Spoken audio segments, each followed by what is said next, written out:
Park Row Books and Harper Audio present The Overnight Guest by Heather Gudenkauf, performed by Brittany Presley.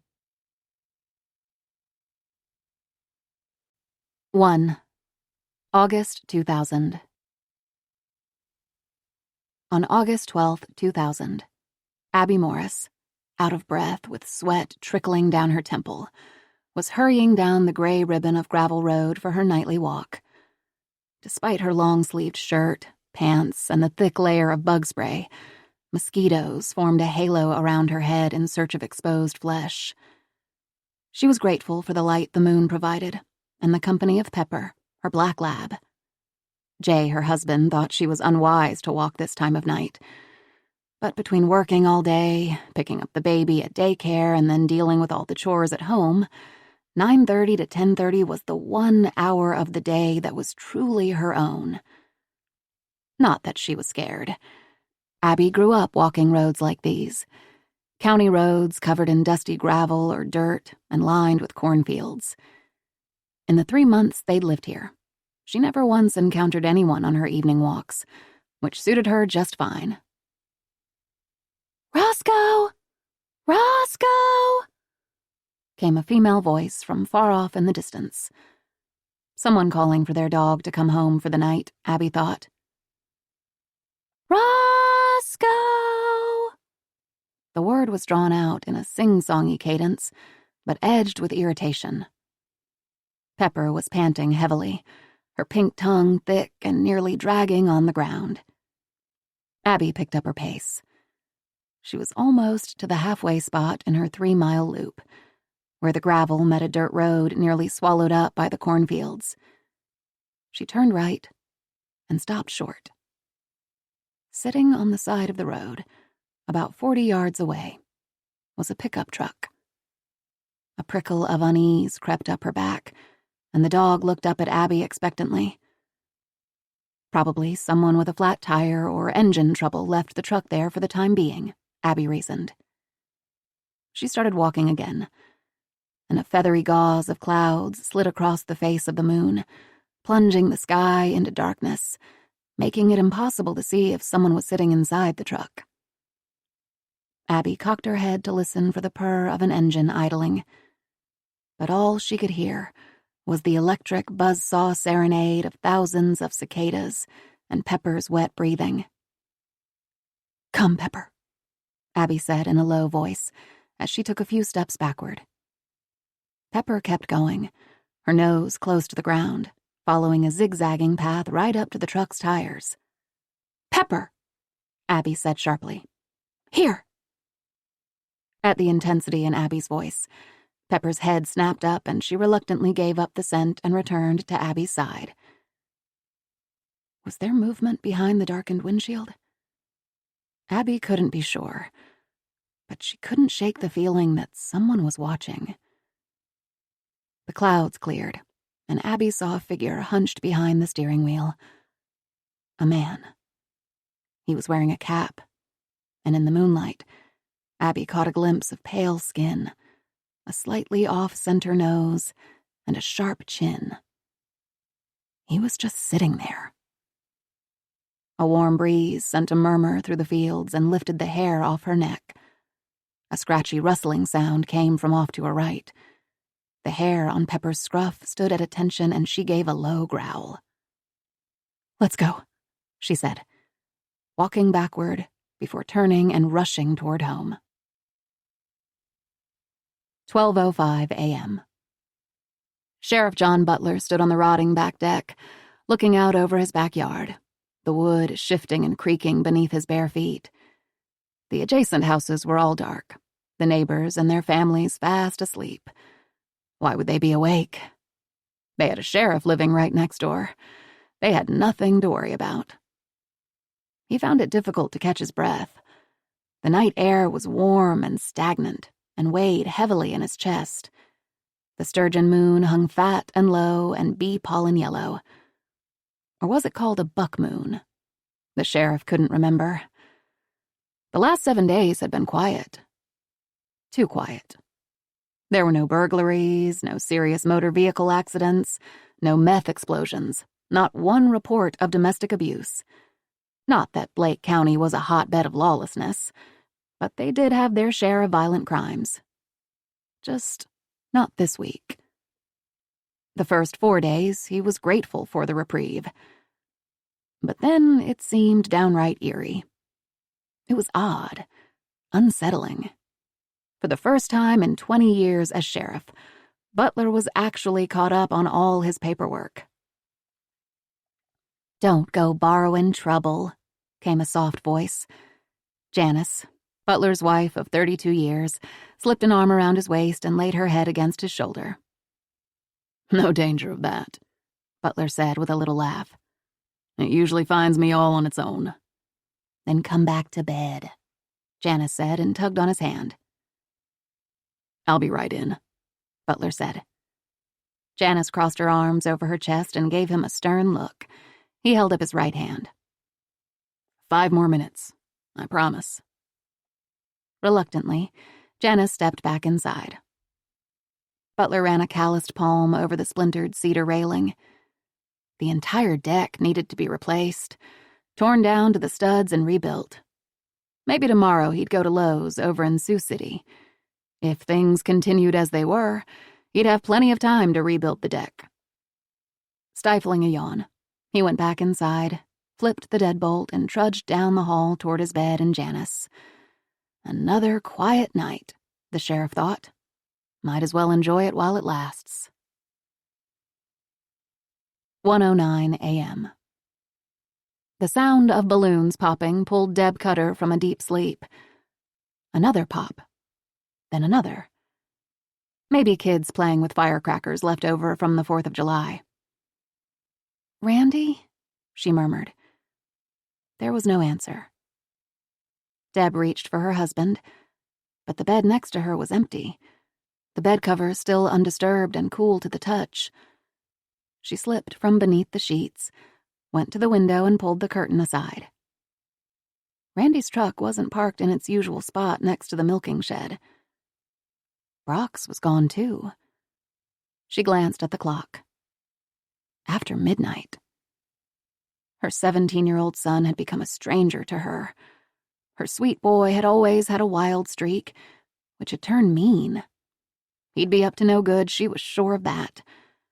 Brock was born when they were barely 18, and barely knew how to take care of themselves, let alone an infant.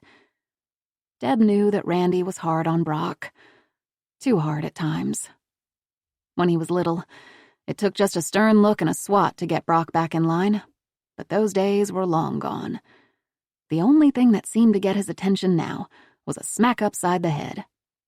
Deb had to admit that over the years Randy had crossed a line or two, doling out bruises, busted lips, bloody noses. But afterward, Randy always justified his harshness. Life wasn't easy, and as soon as Brock figured that out, the better. And Randy, he'd been so distant, so busy lately.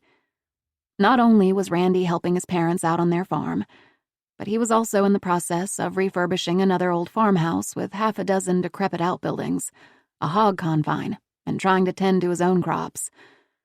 She barely saw him during the daylight hours. Deb tried to tamper down the resentment, but it curdled in her throat. Obsessed. That was what Randy was. Obsessed with fixing up that old homestead. Obsessed with the land. It was always about the land. The economy was probably going to tank, and they'd end up on the hook for 2 properties they couldn't afford. She wasn't going to be able to take it much longer. One more bang reverberated in the distance. Damn kids, she thought. Wide awake, she stared up at the ceiling fan that turned lazily above her and waited for her husband and son to come home. 1:10 a.m. At first, 12-year-old Josie Doyle and her best friend, Becky Allen, ran toward the loud bangs. It only made sense to go to the house. That's where her mother and father and Ethan were. They would be safe. But by the time Josie and Becky discovered their mistake, it was too late. They turned away from the sound and, hand in hand, ran through the dark farmyard toward the cornfield, its stalks, a tall, spindly forest, their only portal to safety. Josie was sure she heard the pounding of footsteps behind them, and she turned to see what was hunting them. There was nothing. No one. Just the house bathed in nighttime shadows. "Hurry!" Josie gasped, tugging on Becky's hand and urging her forward. Breathing heavily, they ran. They were almost there. Becky stumbled. Crying out, her hand slipped from Josie's. Her legs buckled and she fell to her knees. Get up! Josie begged, pulling on Becky's arm. "Please!" Once again, she dared to look behind her.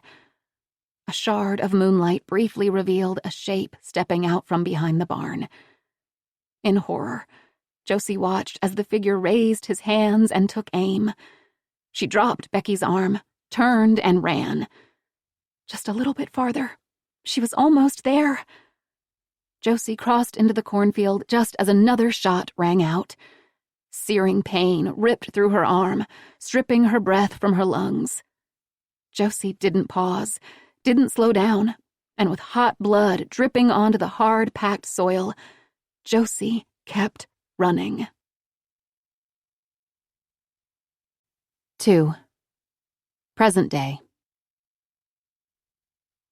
Because of how quickly the storm was approaching, Wiley Lark angled into the last open parking spot on the street where Schaefer's grocery store was tucked between the pharmacy and the Elks Lodge.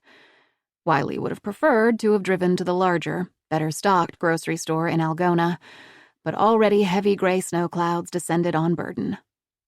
Wiley stepped from her Bronco, her boots crunching against the ice salt spread thickly across the sidewalk in anticipation of the sleet and 2 feet of snow expected that evening. With trepidation, Wiley approached the store's glass windows, decorated for Valentine's Day.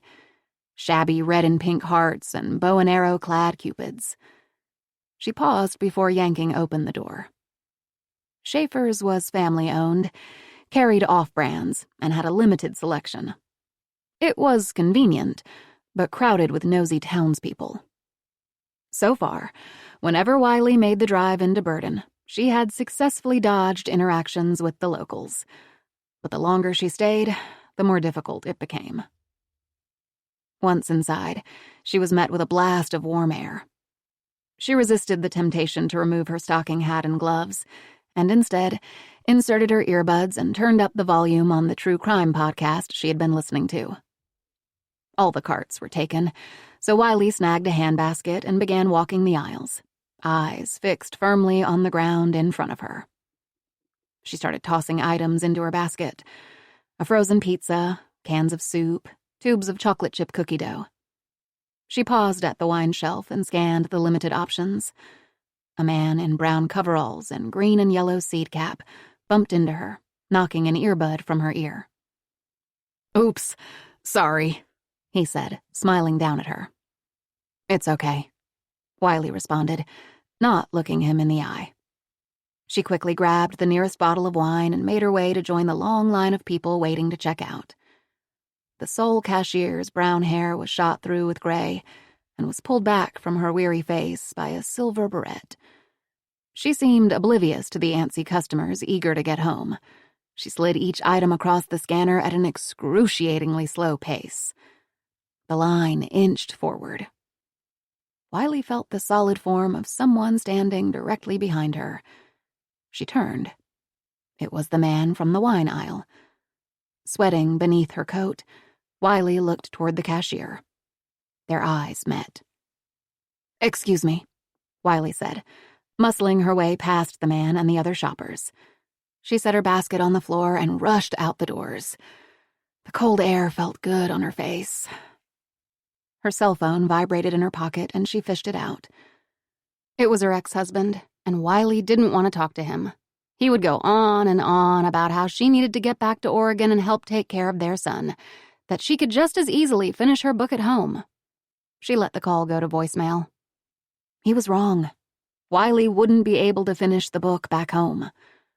The slammed doors and shouting matches with 14-year-old Seth over his coming home too late or not coming home at all frustrated her to no end. She couldn't think, couldn't concentrate there. And when Seth, glowering at her from beneath his shaggy mop of hair, told her he hated her and wanted to go live with his dad, she'd called his bluff. "Fine, go," she said, turning away from him. And he did. When Seth didn't come home the next morning, or answer any of her calls and texts, Wiley packed her bags and left.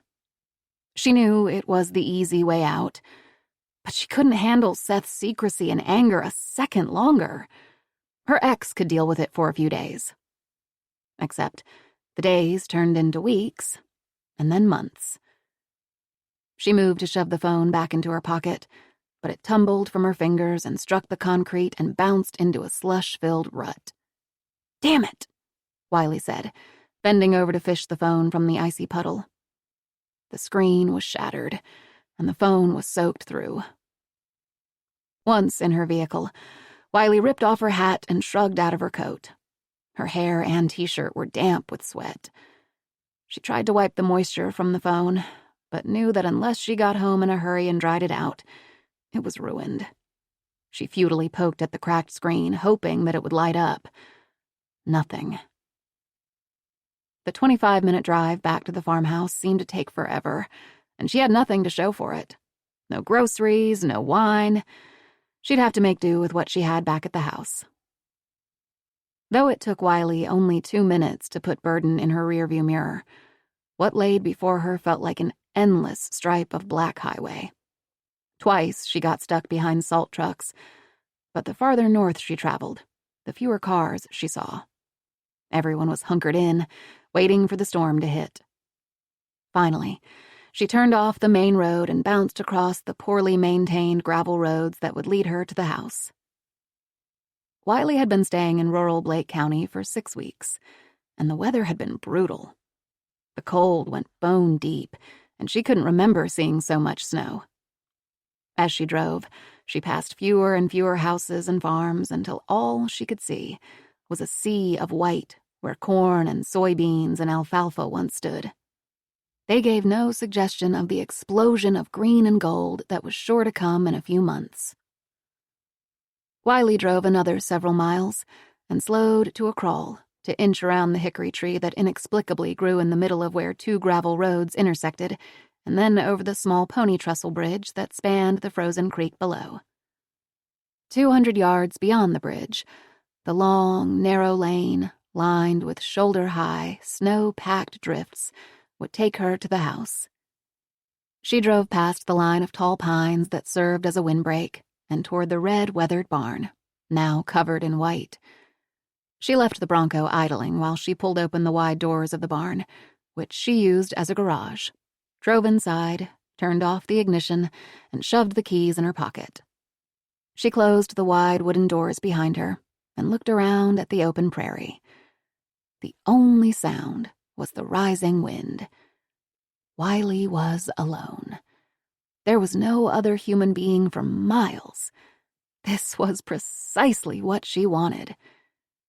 Icy sleet fell from the sky. The storm was here. Wiley slid the damaged phone into her pocket and headed for the farmhouse. Once inside, she locked the back door, kicked off her boots, and replaced them with fleece-lined moccasins. Wiley rushed to the cupboards in search of a box of rice so she could dry out her phone. There was none. She would have to get it fixed or buy a new one. Wiley hung her winter parka on a hook in the mudroom, but left her stocking cap atop her head. At the beginning of December, Wiley had made a phone call, discovered that the remote farmhouse where the 20-year-old crime took place was currently unoccupied, and decided to make the trip. The farmhouse was 100 years old and was as creaky and contrary as an old man. The furnace chugged along but couldn't keep up with the cold air that snuck between the window panes and beneath the doors. Wiley had meant to stay for only a week, 2 at the most. But the longer she stayed, the harder it was to leave. At first, she blamed her ex-husband and the prickly patch she had hit with Seth. She was so weary of arguing with them. She needed to focus and finish her current book. The house had only the basics: electricity and water. No Wi-Fi, no television, No teenage son to remind her what a bad mother she was. She'd be 1,500 miles away from any distractions. Now that she'd dropped and destroyed her phone, her only connection to the world was the landline. Her access to the internet, text, FaceTime was all gone. She was working on her 4th true crime book and often traveled for research. But she had never been gone from home for so long. The longer Wiley stayed in Burden, she realized there was more to it, or she would have finished the book by now and been back home. Tass, a geriatric coonhound mix, looked languidly up from his bed next to the radiator with his yellow eyes. Wiley ignored him. Tass yawned and lowered his long snout to his paws and closed his eyes. Sunset was 3 hours away, but the storm cast a gray pall through the windows. Wiley went through the house, flipping on lights. She hauled the last of the cut wood from the mudroom, set it by the fireplace, and built a fire. She hoped the kindling would last through the night. She didn't relish the thought of having to go out to the barn to bring in more. Outside, the sleet was picking up momentum, slashing at the windows and covering the naked tree limbs in an icy glaze. It would be pretty if Wiley wasn't already so tired of winter. The groundhog had seen his shadow. More snow was coming, and spring seemed far away. Wiley began her routine just as she had every afternoon for the last 6 weeks. She went around the house, double-checking that the windows and doors were locked, and closed the shades. Wiley might have preferred to be alone, spent her life writing about horrifying crimes. But she didn't like the dark, and what might be lurking outside after the sun went down. She opened the drawer of her bedside table to make sure that her 9mm handgun was still there. She showered quickly, hoping to beat the moment when the hot water turned tepid, and towel-dried her hair. She pulled on long underwear, wool socks, jeans, and a sweater, and went back down to the kitchen. There, Wiley poured herself a glass of wine and sat on the sofa. Tass tried to heave himself up next to her. "Down," she said absent-mindedly, and Tass returned to his spot next to the radiator. Wiley thought about using the landline to call Seth, but she ran into the chance that her ex would be nearby and insist on speaking with her. She'd heard it all before. Inevitably, their conversation would collapse beneath a bevy of harsh words and accusations. "Come home. You're acting unreasonable," her ex-husband said during one of their last phone calls. "You need help, Wiley." She had felt something crack inside her chest. Just a small fissure. Just enough to let her know that she needed to get off the phone. She hadn't talked to Seth in over a week. Wiley carried her glass up the steps and sat down at the desk in the room she was using as her office. Tass followed behind and lay down beneath the window. The room was the smallest of the bedrooms, yellow, with Major League Baseball stickers lining the baseboards. Her desk sat in the corner facing outward, so she could see both the window and the door.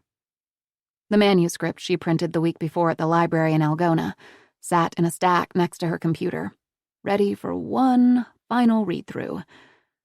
But still, Wiley was hesitant to bring the project to a close. She had spent over a year studying crime scene photos, reading through newspaper articles and official reports. She contacted witnesses and individuals key to the investigation, including deputies and the former sheriff. Even the lead agent from the Iowa Department of Criminal Investigation agreed to talk to her.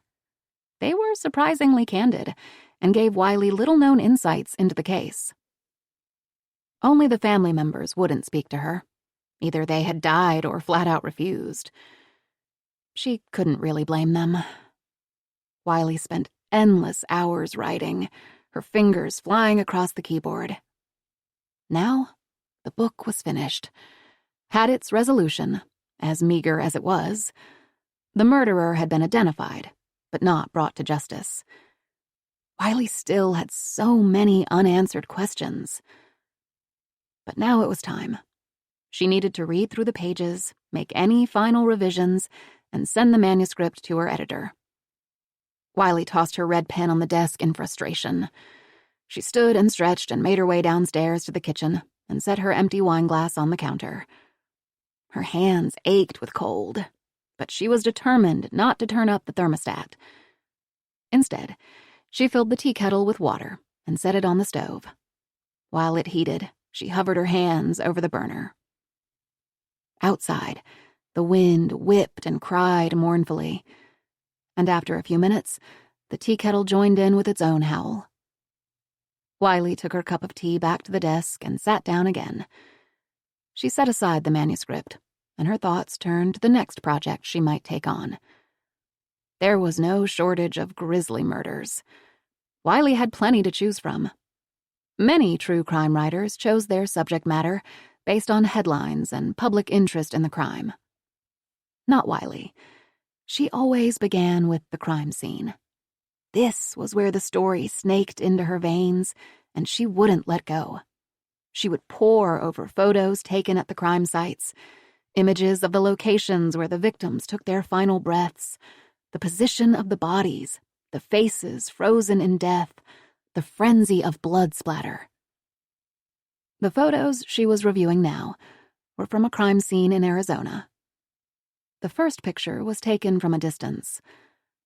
A woman was sitting propped up against a rust-colored rock. Tufts of dusty scrub brush surrounded her like a wreath, her face tilted away from the camera. A black stain darkened the front of her shirt. Wiley set aside the photo and looked at the next one in the pile. The same woman, but up close and from a different angle. The woman's mouth was contorted into a pained grimace. Her tongue poked out black and bloated. Carved into her chest was a hole big enough for Wiley to stick her hand into, surrounded by a ragged fringe of skin, revealing bone and gristle. The pictures were gory, disturbing, and the stuff of nightmares. But Wiley believed that she needed to get to know the victims in death first. At 10 p.m., Tass nudged her leg. Together, they went down the steps. Tass moved more slowly, his joints clicking rustily. It wouldn't be long, and Tass would no longer be able to manage the stairs.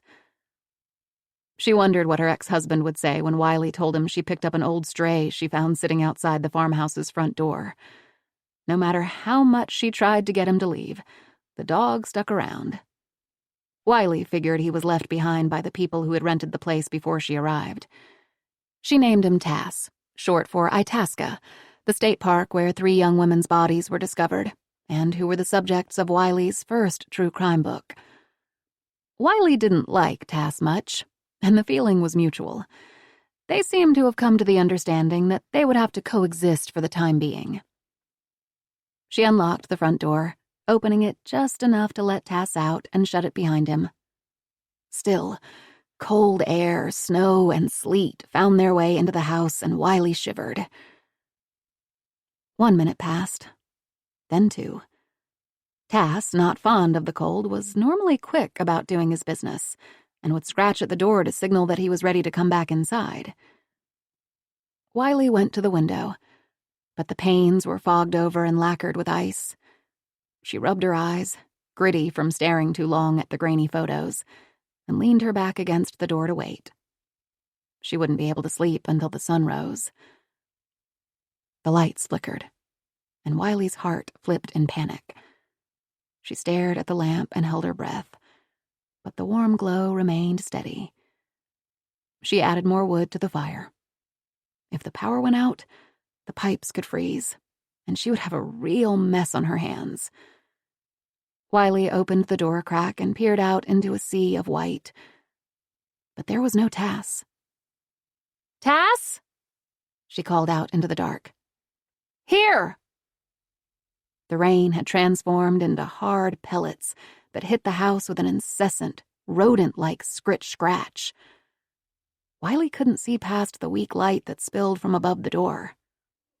"Great," she muttered, as she reached into the front closet for a spare set of boots, an old barn coat, and one of the many flashlights she kept stowed around the house.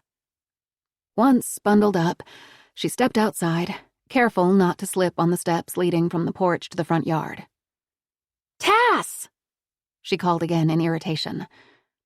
She hunched her shoulders to the biting wind and ducked her head to combat the sting from the tiny beads of ice striking her face.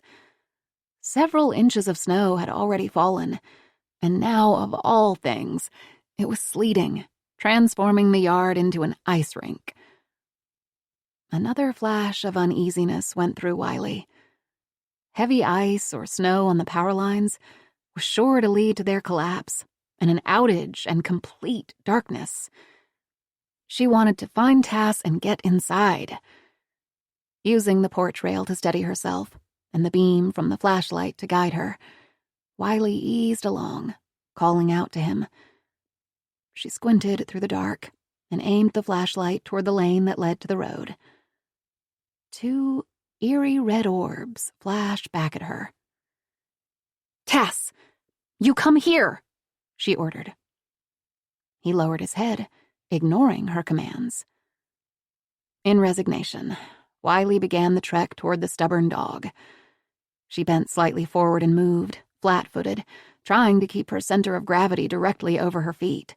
Still, she slipped, landing with a thud on her tailbone. "Damn it!" she snapped as she got to her feet again. The sleet had worked its way into the gap between her coat and her neck. Her hands were bare and she longed to shove them in her pockets, but didn't dare. She needed them out, extended in case she fell again. Tass stayed put. As Wiley got closer, she saw that Tass's attention was squarely focused on something on the ground in front of him. Wiley couldn't tell what it was. Tass circled around the object, sniffing at it tentatively. "Get away from there!" Wiley commanded. As she shuffled forward, she could see that it was not an object, but a living, or once living creature. It was curled in a tight ball and covered in a sheath of ice that glistened in the light from the flashlight. "Tass, sit!" she shouted. This time, Tass lifted his head to look at her, then obediently sat back on his haunches. Wiley crept closer. Her eyes followed the coil of the body. A scuffed shoe, the faded blue of denim, the downy gray of a sweatshirt, a shorn head of dark hair, a small fist pressed to pale lips, a thin, frozen river of blood branched out around its head. What lay before them was no animal. It was a little boy, frozen to the ground. 3. "Maybe we can go outside and play?" the girl said as she peeked around the edge of the heavy curtain that covered the window.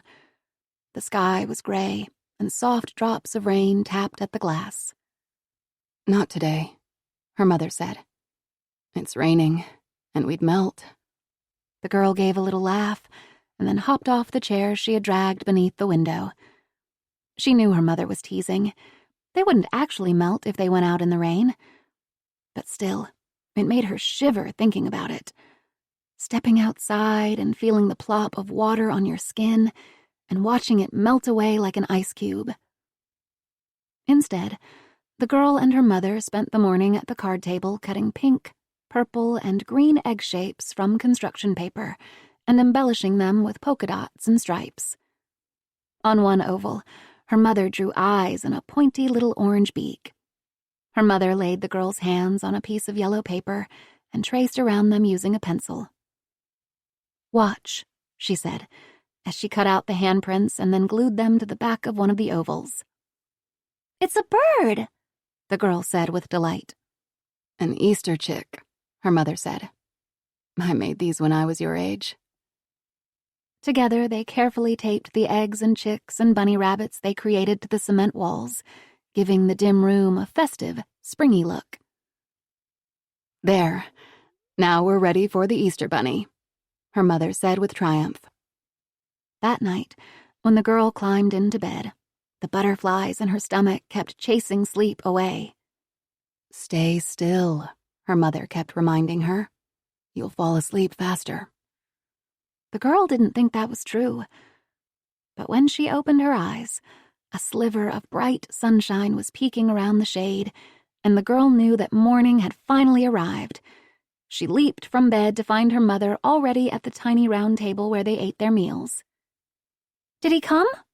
the girl asked, tucking her long black hair behind her ears. "Of course he did," her mother said, holding out a basket woven together from strips of colored paper. It was small, fitting into the palm of the girl's hand, but sweet. Inside were little bits of green paper that were cut to look like grass.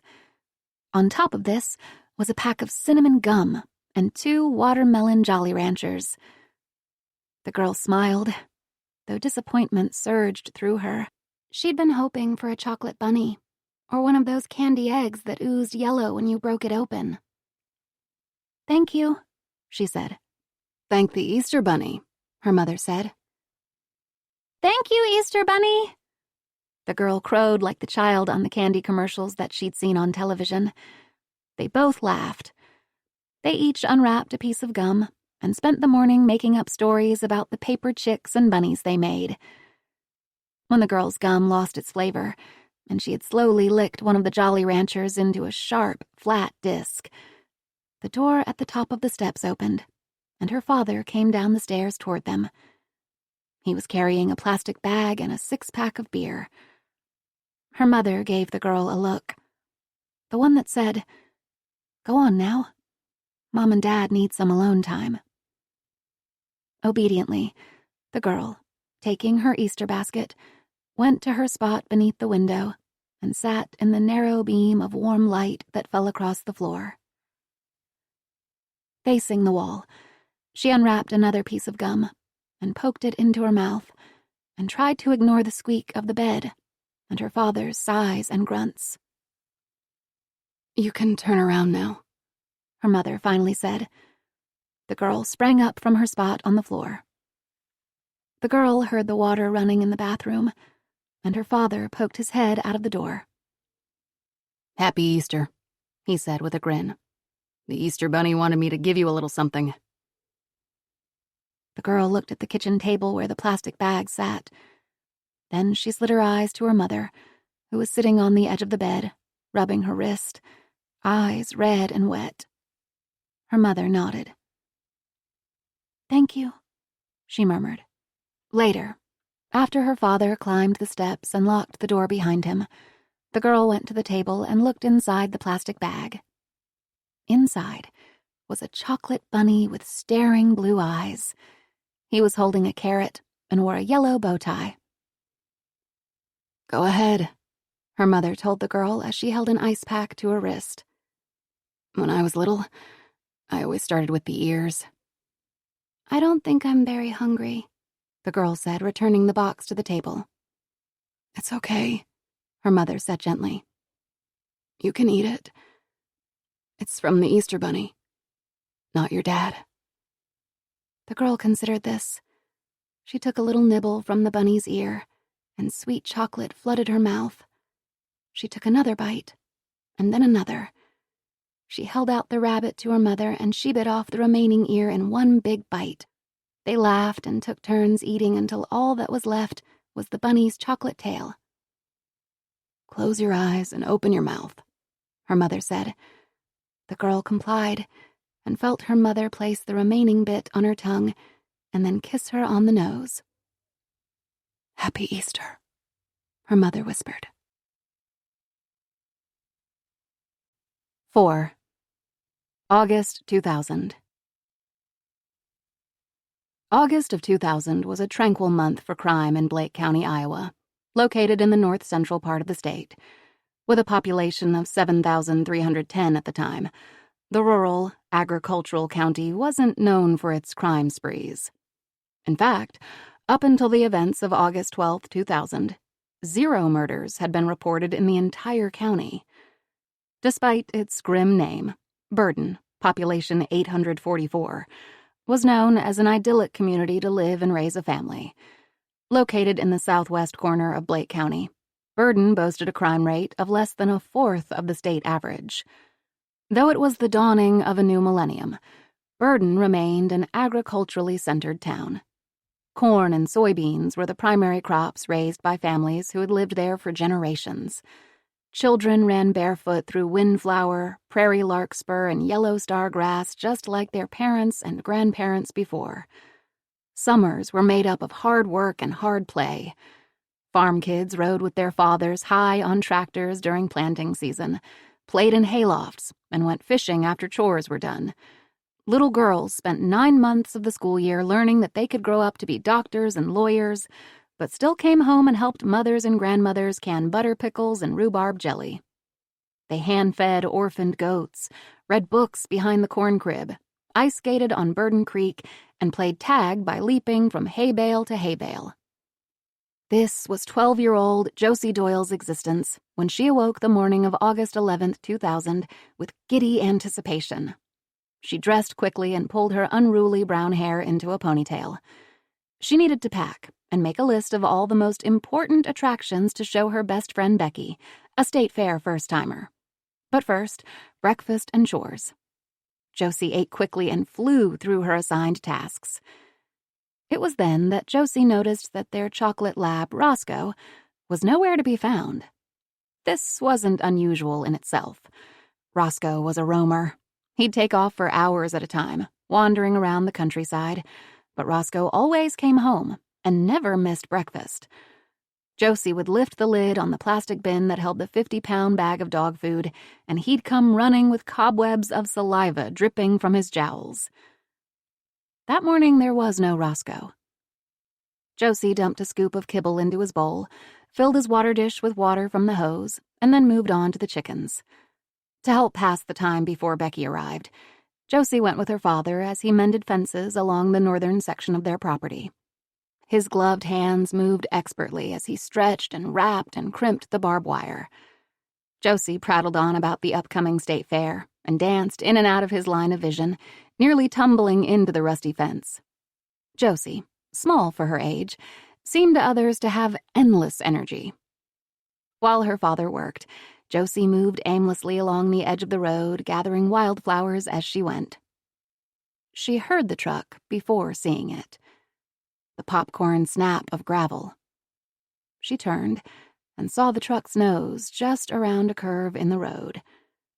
Josie waited for the vehicle to drive past, but it just sat there. So she continued picking black-eyed Susan and milkweed for her mother. Again came the crackle of rock beneath tires. Josie turned, and the truck stopped.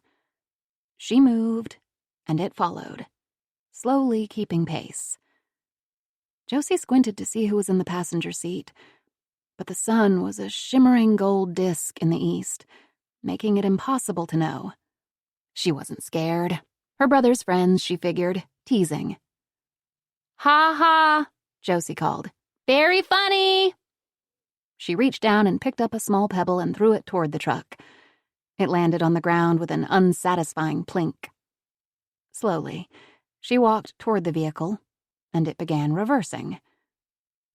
Weird, she thought, and took another few steps toward the truck. It backed up another 20 feet. A game of tag. Boldly, Josie trotted toward the truck, sure that it held her brother's obnoxious friends. As she drew closer, Josie could see the silhouette of one person in the cab. A hunched figure, seed cap pulled low over his forehead. The truck rolled backward. Just then, a shout came from across the field, Josie's dad beckoning her back to him. She gave the idling truck one final look, but by the time Josie reached her dad, forgot all about it. Back at the house, Josie dared to open her brother's bedroom door in hopes of getting him to help her look for Roscoe. "Leave me alone," Ethan said. He was sitting on the floor, his back pressed up against the bed. "But Roscoe didn't come home last night. Don't you care?" she asked. "Not really," Ethan said flatly as he flipped through a magazine. "What if he got hit by a car?" Josie asked, her voice rising. Ethan shrugged, not bothering to look at her. "You'll feel bad if he doesn't come home," Josie said, grabbing a paperback book from the top of Ethan's dresser and tossing it to him, knocking the magazine from his hands. Josie couldn't help laughing. "Get the fuck out of my room!" Ethan snarled, reaching for one of his steel-toed work boots and hurling it at Josie. It struck just above her head, taking a small chunk out of the doorframe. Josie retreated quickly and ran into the bathroom, where she locked the door behind her. Ethan had been acting so bizarre lately. Getting in fights, drinking, calls from the school, calls from the sheriff. She never knew what to expect when they crossed paths, which wasn't very often since he stayed holed up in his room as much as possible. Josie waited until she heard Ethan's bedroom door open and his footsteps on the stairs before poking her head from the bathroom. At 4:30, Becky and her mother, Margot Allen, pulled down the lane, and Josie ran outside to greet them, the screen door slamming behind her. Becky had long, curly black hair that she constantly complained about, and big, expressive brown eyes. "I'll give you my hair if I can have your name," Becky would always say. Josie would have gladly made the trade. She thought Becky was beautiful, and so did everyone else. Soon after she turned 13, boys had been calling Becky's home, and more she was begging off spending time with Josie to hang out with town kids. But this weekend was going to be different. Josie had Becky all to herself. They would talk and laugh and do all the things they did before life seemed so complicated. Josie and Becky greeted each other with a squeal and a hug, and Josie relieved Becky of her sleeping bag and pillow. "We'll drop Becky at your house Saturday night when we get back," Lynn Doyle, Josie's mother, said self-consciously, tucking a wayward strand of hair behind her ear. "I'm thinking around 8 o'clock or so." Margot asked that Lynn drop Becky off at her father's house. "Oh, I didn't know," Lynn said as if surprised, then faltered. Josie hadn't said anything about Becky's parents splitting up. "Sure thing." Lynn dropped her gaze. The two adults stood in awkward silence for a moment, until Lynn finally spoke again. "Another hot one today, but at least there's a breeze," Lynn said, looking to the sky stripped of clouds by a hot wind. When one ran out of things to say, there was always the weather. "Have fun, Becky," Margot said, turning to her daughter and pulling her into a hug. "You be good, and listen to Mr. and Mrs. Doyle, okay? I love you." "I will. Love you too," Becky mumbled, embarrassed by her mother's display of affection. The two girls darted into the house, up the steps to Josie's cheerful yellow room, where they dumped Becky's sleeping bag, pillow, and overnight bag on the floor. "What do you want to do first?" Josie asked.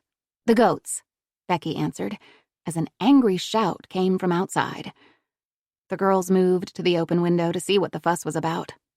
Below them, Margot paused as she opened her car door, and Lynn pressed her hand against her forehead, salute style, shielding her eyes from the afternoon sun. Both were looking toward the barn. Ethan stormed out first, face set in the scowl that he seemed to wear all the time now. Close behind was their father, William. He clapped one large hand on Ethan's shoulder, whipping him around so they were face to face. Other angry words were swept away by the hot breeze, but "fucker" was clearly heard. Margot looked uneasily over at Lynn, who smiled apologetically and murmured something about teenage boys nowadays. She had been doing that a lot lately. Ethan ineffectually swatted at his father's hand. "Honey?" Lynn called out, and seeing that there was company, he let his hand fall from Ethan's shoulder. The sudden release caused Ethan to lose balance and drop to one knee. William reached down to help him up, but Ethan ignored it and got to his feet on his own. William looked over and raised his hand in greeting toward Margot. Ethan flinched, as if about to be struck. "Come on," Josie said, pulling Becky away from the window. "Let's go out back." She blinked back tears of mortification. This was just a snippet of the way her father and brother had been going at it lately. Ethan had pulled away abruptly, his transformation sudden. He stopped talking, and when he did, it was in angry, resentful grunts. he was openly defiant and refused to help out on the farm.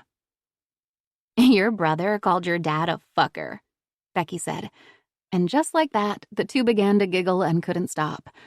One of them would gather her composure, and then the other would whisper, "Fucker," and they would collapse in another fit of laughter. After dinner, Lynn asked Ethan to run a pie she had made over to her parents' farm a mile down the road. "You go right over there and then come straight home," she ordered. Ethan rolled his eyes. "Ethan," Lynn warned, "don't push it." Before Josie could hear Ethan's smart-aleck response, she and Becky were out the door. Josie's favorite spot on the farm was the big red hip-roof barn. 80 years old, it greeted Josie each morning with its broad red face. Its nose, the hayloft door, its eyes, the widely spaced upper windows, and its mouth, the entry large enough to drive a truck through. The barn smelled of sun-warmed, sweet hay and tractor oil. It smelled of dust motes and goats. Josie filled the wooden feed bunks that ran down the center of the barn with feed. Josie filled a small bucket with pellets, while Becky ran from corner to corner, searching for the mama cat and her kittens. They were squirreled away somewhere, nowhere to be found. Josie and Becky walked back outside to where the barn opened up into a fenced area where the 30-odd goats spent the day. When they heard the bucket bumping against her leg, the goats came running on their spindly legs. Josie and Becky reached into the bucket for the pellets and slid their hands through the fence, their palms laid flat. Becky laughed at their black caterpillar-shaped eyes and human-like bellows. "Hey, what's your brother doing?" Becky asked. Josie looked up and spotted Ethan, walking toward his battered truck, a shotgun in one hand and the pie to be delivered to their grandparents balanced on the other. "I don't know, but he's definitely not supposed to be doing that," Josie said, hands on her hips. "You are so lucky to have a big brother. He's so cute.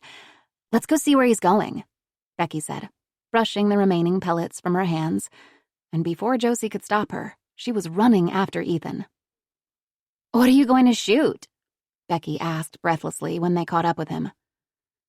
"Kids who follow me around and won't shut up," Ethan said, barely glancing their way.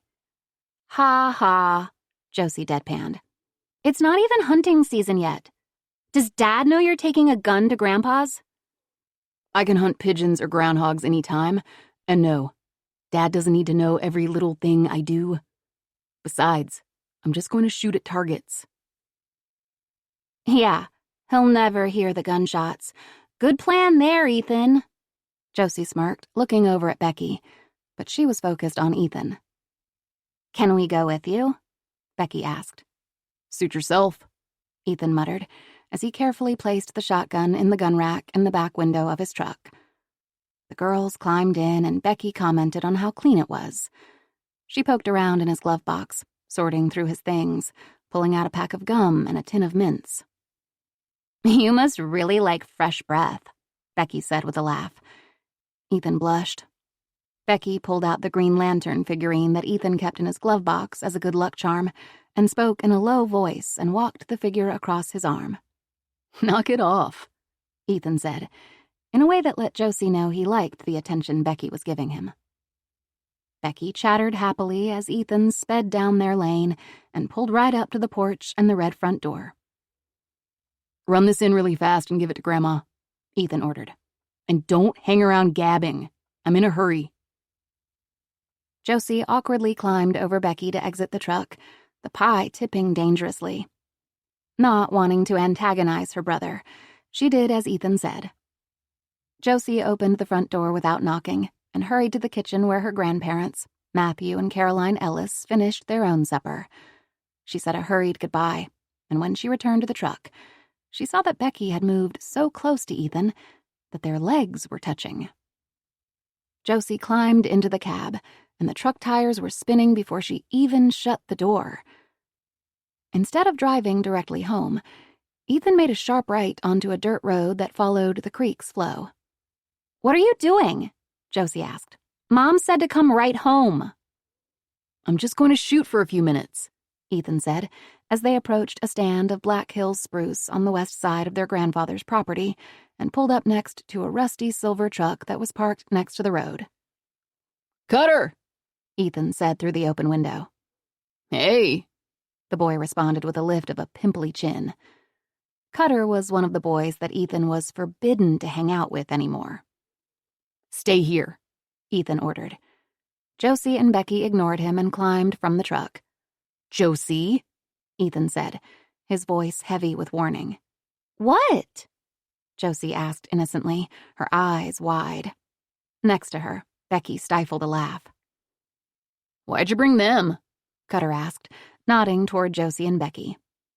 Cutter had a first name, but no one called him by it. He was tall and broad-chested, with straw-colored hair and deeply tanned skin from his hours spent working outside on the family farm. He had round, full cheeks and an easy smile that at first glance made him appear mild-tempered and jovial. But upon closer inspection, his eyes were hard and held more mean than mischief. "We're not kids," Becky said. Cutter gave a little laugh that matched his eyes and looked the girls up and down, pausing when his eyes landed on Becky's chest. "Maybe one of you isn't," he said. "Come on, I only have a few minutes," Ethan said, pulling his shotgun from the gun rack. "That the one your grandpa gave you?" Cutter asked. "Yeah," Ethan said, and grabbed an old bucket from the truck's bed and walked about 50 yards away. They watched as he flipped the bucket over and set it on an old stump, then walked back. "Now stand back." Cutter stayed put, but Becky and Josie took 3 steps back while Ethan fished a shell from his pocket, slid it into the loading chamber, and gave it a pump. He raised the gun snugly to his shoulder, staggered his feet, pressed his cheek to the stock. "Cover your ears," Josie advised, and Becky clapped her hands to her head. There was a loud bang, and the clatter of metal against metal as the bucket was knocked to the ground. They dropped their hands, and Ethan smiled triumphantly as he lowered the gun from his shoulder. "Cool!" Becky exclaimed. "Pretty good," Cutter conceded, reaching for the gun. "My turn." He pulled the weapon from Ethan's hands. "Come on," Josie said, pulling Becky toward the truck. "This is boring." "No, I want to try it," Becky said. A flash of jealousy rippled through Josie. Becky was her best friend. The idea that she would rather spend time with her brother and Cutter than with Josie sent a flood of envy through her. "You can't," Josie said. "It's dangerous." "Come on, Cutter," Ethan said. "Go ahead and shoot. We have to go in a minute." "Yeah," Cutter interjected. "Little girls shouldn't be playing with such big weapons." He held the shotgun at crotch level and waggled his tongue suggestively. "Gross," Becky said with a laugh.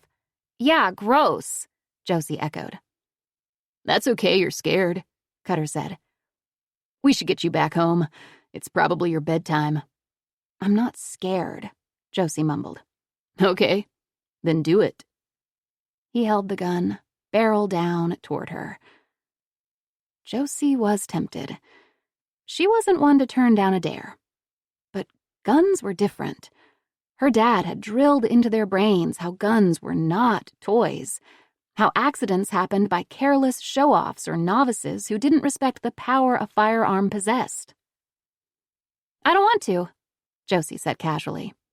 "You're scared," Cutter taunted. "I'm not," Becky piped up. "Can I try?" "Sure. Come here. I'll show you." Cutter beckoned Becky toward him. She took the gun from him and, surprised by its weight, nearly dropped it. "Watch it," Cutter cried. "You want to shoot somebody?" "Sorry," Becky said, flustered. "Here, I'll show you." Cutter moved in behind Becky, reaching for the gun. He pressed his hips into her back and slid his arms around her waist, his inching fingers creeping beneath the fabric of her shirt. Becky tried to sidestep his grasp, but Cutter had her boxed in. "I want Ethan to show me." Becky lightly elbowed her way free. Cutter's lips pursed into a sullen pout. Ethan shrugged and showed her how to hold the rifle and peer through the sight. "It's heavier than I thought it would be," Becky said, squinting at the bucket now lying on the ground. "You better not do that," Josie warned. She looked around, afraid that someone might see. They would get in so much trouble. "I just want to hold it," Becky said in a voice that made it clear that she thought Josie was acting like a baby. "Go ahead," Josie said. "Shoot your foot off. I don't care." She turned her back on them and strode to the truck to wait for the sound of more gunshots. A boom erupted, and an excited squeal came from Becky. Cutter snatched the shotgun from her hand. My turn. He loaded the gun and lifted it to his shoulder, but instead of aiming at the bucket, he pointed toward the trees, slowly moving the gun from left to right. His jaw tightened, his eyes narrowed just before pulling the trigger. There was a bang, a rustle of leaves, and then the dull thud of something hitting the ground. "Ew!" Becky said. "You shot a bird. Why'd you do that?" They were too far away to see exactly what kind of bird the bullet struck, but it was good-sized and black. Maybe a crow or a turkey vulture. Trash bird, anyway, Cutter said. "Hey, you coming out later?" he asked. Ethan cut a glance toward his sister. "No, I'm grounded. When did that ever stop you?" Cutter laughed. He turned to Josie and Becky. "How about you? You want to come out and play tonight?" "No, thank you," Josie said, rolling her eyes. Becky blushed. Cutter laughed, but his face reddened beneath his brown tan. Becky rubbed her shoulder where the butt of the gun recoiled. "Now that's going to leave a bruise," Cutter said. "Maybe Ethan will kiss it all better for you." "Shut up, Cutter," Ethan said, grabbing the gun back from him. "Can I try again?" Becky asked. Again, Ethan positioned himself behind Becky, and she cast a shy smile back toward Ethan. He rested his chin on her shoulder and helped her take aim. That's when William Doyle slowly drove past them in his truck. "Oh, fuck! It's my dad," Ethan said, grabbing his shotgun from Becky. "Gotta go," Cutter said, jogging toward his truck. "I'll see you later." As William made a sharp U-turn, Cutter pulled away and sped off down the road. William pulled up next to Ethan's truck, stepped from his vehicle, and slammed the door. "What the hell are you doing?" he asked. "We were just coming back to the house," Ethan said, as if there was nothing wrong. "Jesus Christ," William said through gritted teeth as he strode toward Ethan. "What the hell were you thinking?" "It's no big deal," Ethan said. "We were careful." "Careful," William repeated, a red flush creeping up his neck. "I've told you about letting others shoot your gun. It's not safe. Josie, Becky," he said, turning to the girls, "get in my truck." "I'm sorry," Becky said, tears filling her eyes. Josie clutched her hand. "Jesus, Dad," Ethan said. "You're scaring her." "Give me the gun," William said, lowering his voice. "No," Ethan said, clutching more tightly to the shotgun. "It's mine." William looked as if he wanted to rip the gun from Ethan's hands, but knew that was how misfires happened. Instead, William strode to Ethan's truck, opened the door, yanked the keys from the ignition, and stuffed them in his pocket. "Josie, Becky, get in my truck now," William ordered, and the girls rushed to climb inside. Ethan shook his head and began to follow, but William held up his hand to stop him. Ethan laughed, and then realized his father wasn't joking. "You want me to walk all the way home?" he asked. "That's the only way you are going to get anywhere for a very long time," William said. "We have to leave my truck here?" Ethan asked in disbelief. "Damn right," William said. "Your mom and I will pick it up later. Buckle up," William said to the girls. Ethan lifted his chin in defiance and looked his father square in the eyes. William's fingers twitched, and for a moment, it looked as if he was going to hit Ethan. Instead, he brushed roughly past his son and stepped up into the cab of his truck. William put the truck into drive and drove about 50 feet down the road when an explosion filled the air. He hit the brakes and leaned his head out the window. Ethan was looking directly at them. In his hand, he held the shotgun, a grim smile on his face. William swore under his breath and began driving again. Ethan cradled the shotgun in his arms and started walking. Josie and Becky turned to look out the back window and watched Ethan as they drove away, getting smaller and smaller until he was just a speck on the gravel road, and then disappeared. Less than 8 hours later, William and Lynn Doyle were dead, and Ethan and Becky were missing. 5. Present day. Wiley clapped a cold, chapped hand to her face and bit back a scream. A child was lying in her front yard. She trudged through the snow toward him and instantly lost her footing, pitched forward and broke the fall with her right arm. She felt the bone give and waited for the snap. It didn't come. The flashlight slid across the ice, spinning like a roulette wheel until it finally stopped, its beam illuminating the unmoving child. He glistened like an ice sculpture. Wiley lay there, just a few feet from the child's face, momentarily stunned. His eyes were closed, his thumb in his mouth. A small river of blood trickled from his head.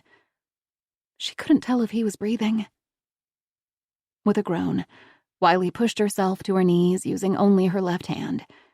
She flexed her fingers and bent her elbow, quickly scanning her right arm for any major damage. It hurt, but Wiley didn't think it was broken. She crawled forward until she was right next to the child. She wasn't sure what to do. Should she try to move him? He obviously had a head injury, but what if he had a spinal injury too? She needed to call for help, but would an ambulance be able to get all the way out here in this storm? She didn't think so. "Hey," she said, wiping a film of ice from his pale cheek. He didn't react. She pressed her finger beneath his nose. Was he breathing? She couldn't tell. Wiley inhaled deeply, tried to gather her wits. She had no medical training, but knew that she had to get the boy inside and warm, or he would freeze to death. She slid her arms beneath him and was relieved when his body shifted easily. He wasn't frozen through. She began to slowly get to her feet. He weighed 30 pounds, maybe, much lighter than she thought he would. She positioned him so that they were chest to chest, his head on her shoulder, his thumb still firmly between his lips. Her sore arm supported the back of his head, while her healthy one held the bulk of his weight. The trick would be getting him back to the house without falling. She was only 50 yards from the front porch, but it felt like a million miles. Inch by inch, she moved her feet forward, clasping the boy's cold body against her, pausing each time she felt the ground shift beneath her. Tass crept along at her hip, stopping when Wiley did. Wiley looked over her shoulder. The road was no longer visible. The miles of fields beyond the road swallowed by the storm. Where had the boy come from? Nothing could survive out here for long. Wiley tried to push the thought away and focused on the earth below her. Despite his slight frame, the boy was dead weight, and Wiley's uninjured arm began to ache. She resisted the urge to sprint toward the house. She would never make it without falling. Instead, she focused on taking a step with each breath. The welcoming twinkle from the house was a guidepost. The snow was coming down now in dizzying whirls and frosting them white. "Hang on," she whispered into his ear. "We're almost there." Did he move? Or was that just Wiley shifting his weight a bit as they trudged forward? Dreadful thoughts kept creeping into her head. The boy's cold cheek was pressed against her neck, and she feared she was holding a dead child in her arms. What if help couldn't come? She could be snowed in for days. How in God's name could she sit in a house with a child's body until help arrived? Only 10 more yards and they would be at the front door. The instant Wiley's foot transitioned from gravel to the concrete walkway, she knew they were falling. With a cry, she pressed the boy to her, clasping his head tightly in hopes of protecting it from the impact. Somehow, she was able to land on her knees and kept the boy from hitting the ground. The concussion of bone on cement sent spasms through her legs. Tears of pain and frustration sprang to her eyes. She didn't know how she was going to be able to get to her feet. Tass looked at her, his eyes laden with judgment. "Hurry up," he seemed to be saying. "You're not going to give up when we're so close, are you?" The boy's head lolled against her shoulder, and a small gasp escaped from his lips. Wiley nearly cried with relief. He was alive. Wiley repositioned his weight and got back to her feet, her muscles screaming with exhaustion. Her lower back protested beneath the weight of the boy, but she kept going inch by inch until she was finally at the red front door. Carefully lowering her hand from the boy's head, she reached for the doorknob and twisted. It swung open and Tass muscled his way inside first. Breathing heavily, Wiley laid the child over the threshold and onto the colorfully braided floor mat. The boy emitted a soft moan. Using the door jamb, Wiley pulled herself to her feet, staggered inside, and slammed the door behind her. She ran to the kitchen. Her broken cell phone lay on the counter useless. Wiley turned to the landline, picked up the receiver, and was met with silence. That was one of the drawbacks of living in the middle of nowhere. One ice storm and you were guaranteed to lose phone and internet service. "Damn it," she growled. No one would be coming to help them tonight. Wiley needed to get the child warm and see how extensive his injuries were. She rushed up the steps into the bedroom, rummaged through her suitcase for socks and a sweatshirt. Thinking that she would be staying in the farmhouse for only a short time, Wiley hadn't bothered to unpack. But days had turned to weeks, and here she still was. She yanked the comforter from the bed and headed back down the stairs. The boy was still lying in the entryway. His eyes were closed, but his thumb was back in his mouth, and his chest was rising and falling rhythmically. Wiley breathed a sigh of relief and moved toward him, her wet boots squeaking against the hardwood. The child tried to open his eyes, but they kept fluttering shut. He lifted his hand to the gash on his head and began crying upon seeing his fingers wet with blood. Wiley moved forward cautiously and began speaking in low, gentle tones. "My name is Wiley, and I found you in my yard," she said to the boy. "You bumped your head. Here, let's put this right here." She carefully pressed one of the socks she grabbed to his temple. "Can you tell me your name? Do you know how long you were out there? Let me see your hands." The boy shoved his hands behind his back. He probably had frostbite, and Wiley wasn't sure what to do about that. Was she supposed to run his hands and feet under hot water? That didn't sound right. She thought it was the opposite. She was supposed to rub the affected area with ice. But what if she was wrong and made things worse? "We have to get you out of those wet clothes and get you warmed up," Wiley explained. The child continued to cry. Wiley laid the sweatshirt on the floor next to him. "Take off your wet clothes and I'll put them in the dryer for you, okay?" The boy abruptly sat up, looked around, eyes darting around for an escape route. His gaze landed on the front door. "You don't want to go out there," Wiley said in a rush. "It's still snowing and really slippery. Is that what happened to your head?" Wiley nodded to the gash at the boy's temple. "Did you hit it on the ice?" The boy didn't respond, but got unsteadily to his feet. He looked to be about 5 years old, with thin, pinched features, made more pronounced by his ragged buzz cut. "Can you tell me your name?" Wiley asked. Where you're from? He remained silent. Once the phone lines are up again, I can try and call your mom and dad for you. The boy continued to look around like a trapped animal. She wasn't even sure if he understood her. He trembled inside his baggy sweatshirt and 2 short jeans. You must be freezing, Wiley said, stating the obvious. You need to get out of those clothes. Wiley took another step toward him, and he reared back as if burned. It's okay, Wiley said in a rush. I'm not going to touch you if you don't want me to. Wiley didn't know what to do. She couldn't force the child, and she didn't want to frighten him any more than he already was. I know you're scared, but I promise you I'm here to help you. Dry clothes are right there, and I'll put the blanket here on the couch. Wiley retrieved the comforter from the floor and laid it over the arm of the sofa. When you're ready, you can change and sit here and get warm. Wiley paced the floor. A strange child was sitting in front of her, distressed and injured. What the hell was a kid doing out in this kind of weather? And where were his parents? I really need you to tell me your name, Wiley said, her voice rising with panic. The boy shivered, but he didn't answer. The skin on his face was an unnatural grayish yellow.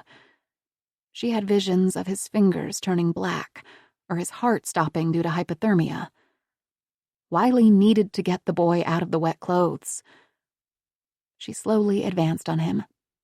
She reached out to lift his damp sweatshirt, and the boy emitted a blood-curdling scream that bounced off the walls.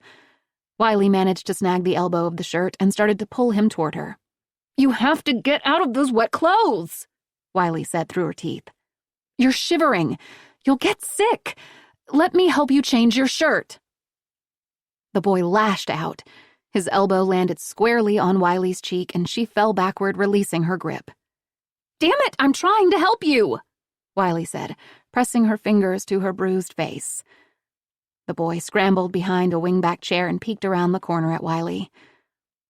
Why was she so bad at this? She could never find the right words for Seth and could never seem to make things better for him.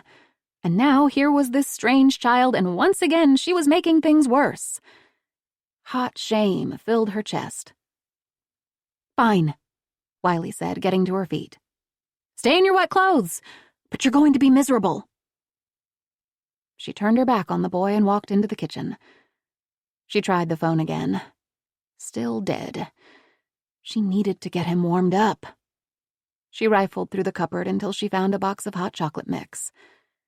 As she filled the kettle with water and placed it on the stove, she realized she blew it. The kid was still in his wet clothes, and now he trusted her even less. Wiley understood, though. She was a complete stranger. Of course he was terrified. Making the 25-mile drive to the emergency room in Algona was impossible in this weather. Wiley would have to figure out a way to care for the boy at home. She'd clean his cuts and make sure he was covered up and close to the fire, and she would keep him hydrated and fed. It wasn't much of a plan, but it was a start. She ripped open a packet of hot chocolate and poured it into a mug and added the hot water. Hot chocolate was good, right? All kids loved cocoa. She'd use it as a peace offering. Hot liquid sloshed over her hand. Damn it, she muttered. She couldn't give the boy scalding cocoa. She reached into the freezer, scooped out a few ice cubes, and dropped them into the cup. Wiley carried the steaming mug to the living room and glanced to the spot by the front door where she had last seen the boy. He wasn't there. Her eyes swung to the couch. Tass lay there, sleeping, but there was no boy. Wiley scanned the room. The boy wasn't there. She checked the dining room and opened the closet doors. She checked the bathroom and even went back into the kitchen. He was gone. 6. Small flowers grew at the base of the window, casting a purplish glow into the room. They were so pretty, and she imagined they smelled like grape jelly. The girl wished she could pick them for her mother. She wasn't feeling well, and the girl thought flowers might cheer her up. Instead, she colored a picture of the flowers. The only problem was she had lost her orange crayon, so she couldn't draw the spiky pieces poking up through the middle. "What are these called?" the girl asked. "I don't remember," her mother said from the couch. She had been lying there for a long time, and she fell asleep a lot on and off throughout the day. The girl was careful to be extra quiet and spent the time coloring and looking at the books from the small bookshelf that sat next to the bed. At dinner time, the girl rifled through the cupboards in search of something they could eat. She found a loaf of bread and pulled 2 slices from the bag and dropped them into the toaster. "Oh, God," her mother said, staggering from the bed to the bathroom. Her father walked in to find the girl waiting for the bread and the toaster to pop up, and to her mother retching in the bathroom. "What's the matter?" he asked, plucking the bread from the toaster and taking a bite. The girl wanted to snatch it back. It was for her mother. It helped her stomach feel better. Her mother stumbled from the bathroom, pale-faced and weak. "Pregnant?" her father asked when her mother told him the news. "How is that even possible?" He was shocked, but also a little angry. The girl moved closer to her mother. Her mother rolled her eyes. "The same way I got pregnant the first 3 times, she said, crossing her arms in front of her midsection. Her father had banged out of the house angrily. The girl put another piece of bread in the toaster. "I had 2 little boys before you. Did you know that?" her mother asked with that faraway look in her eyes that she had been getting so often lately. The first, a baby boy, was born too early. Her mother was home alone, and all of a sudden, her stomach felt like someone was stabbing at it with sharp knives. "I didn't know what to do," her mother said. "I lay in bed for hours, not sure what was happening. And then all of a sudden he was coming. It was like my body was being turned inside out. And then he was here. He was so small." Her mother held her hands about 10 inches apart. "And blue. His skin was the strangest color of blue, like an old bruise. I was so weak and sore I couldn't get out of bed. I fell asleep, and when I woke up, your father was back. He took the baby away." The girl had asked her mother what happened to the baby, and she pursed her lips together and shook her head. "He died. He was too small. Your dad named him Robert. And then a year later, another boy. This one even smaller. His name was Stephen." "And then came me?" the girl asked. "Yes. Then came you," her mother said. "And I told him that this time, the baby was going to live, and I was going to pick the name. And I gave you the most beautiful name in the world." The girl smiled. It was a beautiful name. 7. August 2000. Josie was mortified at the scene between her brother and father, and once back at the house, to distract Becky from her family drama, Josie suggested that they search for the missing dog. Josie and Becky walked slowly up the dusty lane. The farm rested in a dip at the bottom of a valley, and when they reached the top of the lane, they could see for miles. Fields of alfalfa, soybean, and corn were yellow and green patches in a never-ending quilt that blanketed the earth. Narrow gravel roads were gray seams, and Burden Creek was a ragged tear through the fabric. They took turns calling for Roscoe. Their voices were harsh, momentarily silencing the chirp of crickets and the high-pitched buzz of the grasshopper sparrow hiding in the butterfly milkweed and partridge pea. Josie was getting nervous. Roscoe never stayed away for this long. She had visions of him lying by the side of the road, struck by an unaware farmer in his truck or on his tractor. "I wonder where Ethan is," Becky asked, looking up and down the gravel road. Josie wondered the same thing. He should have been home by now. "Who cares?" Josie said, still miffed at him for nearly ruining the night. Becky shrugged. Unhurriedly, they walked up and down dirt and gravel roads past the Cutter's new hog confinement operation, past the old Rasmussen farm all the way to Henley Farm. The sun, matching their pace, was still a few hours from setting. Describing the Henley property as a farm was being generous. The cropland was sold off long ago, and all that remained in the Henley name was a wind-scrubbed 2-story farmhouse that stood on a hard-scrabble yard along with dozens of rusted-out vehicles. A half-collapsed barn and several outbuildings were bursting with broken-down washing machines, farm equipment, and lawnmowers.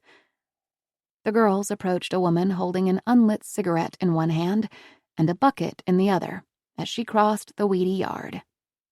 61-year-old June Henley, all tendons and sinew, wearing a house dress, flip-flops, and a pink, rolled-brim cloche to cover her bald head, was a curiosity to the girls. Though most neighbors knew one another, to date, Josie had never actually met June, nor her adult son Jackson, who lived with her. Josie shyly introduced herself and Becky and explained how they were looking for a lost dog.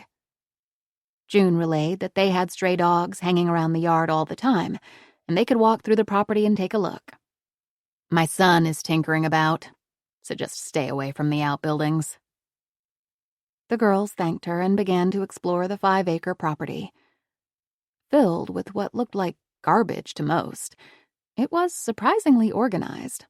The mangled steel and rubber collections were sorted into long, weedy rows. One row was dedicated to antique farm equipment, tractors, hay rakes, manure spreaders, and seed drills. One row to old pickup trucks, another row to stacks of old tires. "Look at all this junk," Becky marveled. "What do they do with all of it?" "Probably sell it," Josie shrugged. "My grandpa likes old stuff like this."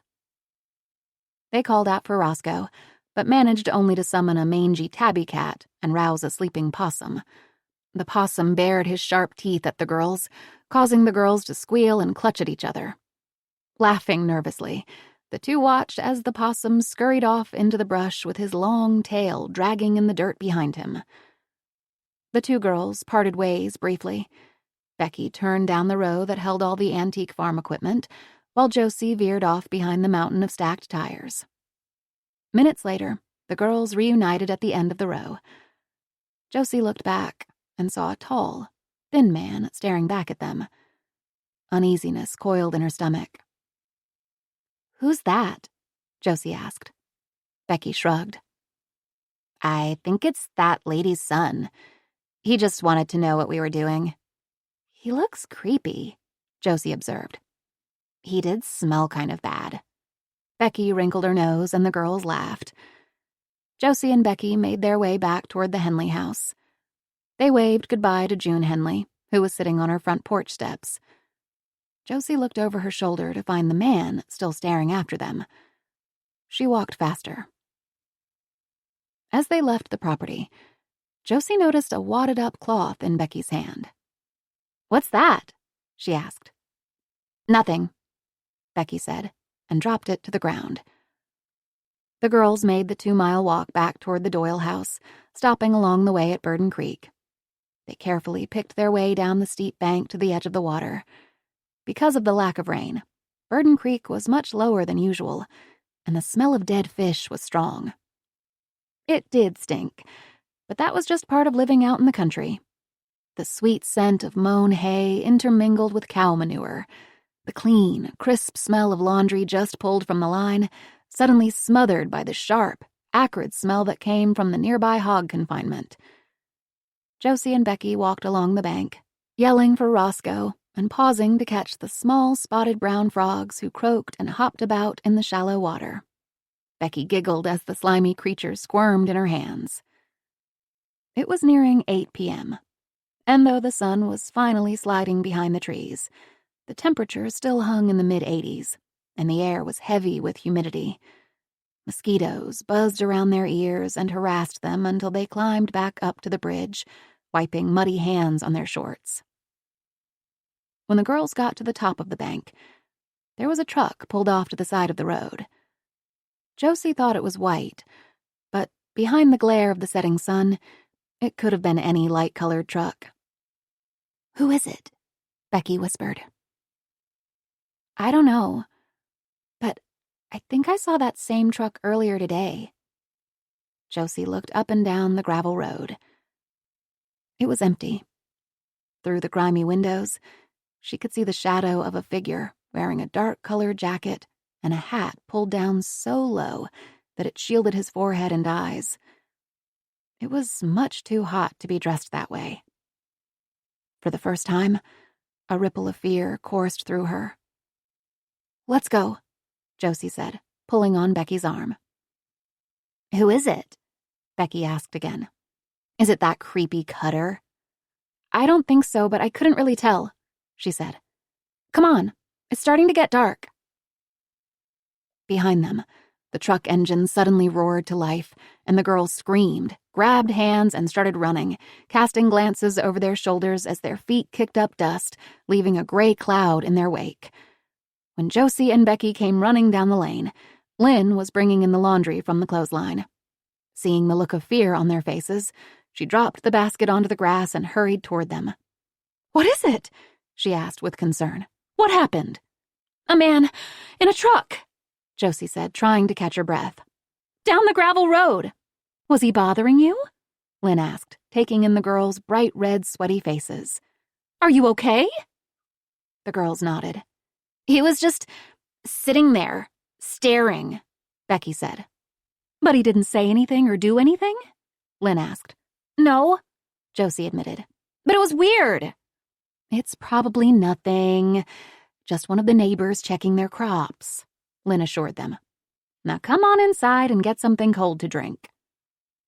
They trooped into the kitchen and Lynn pulled a pitcher of lemonade from the refrigerator. "You didn't happen to see Ethan while you were out there?" Lynn asked as she poured them each a glass.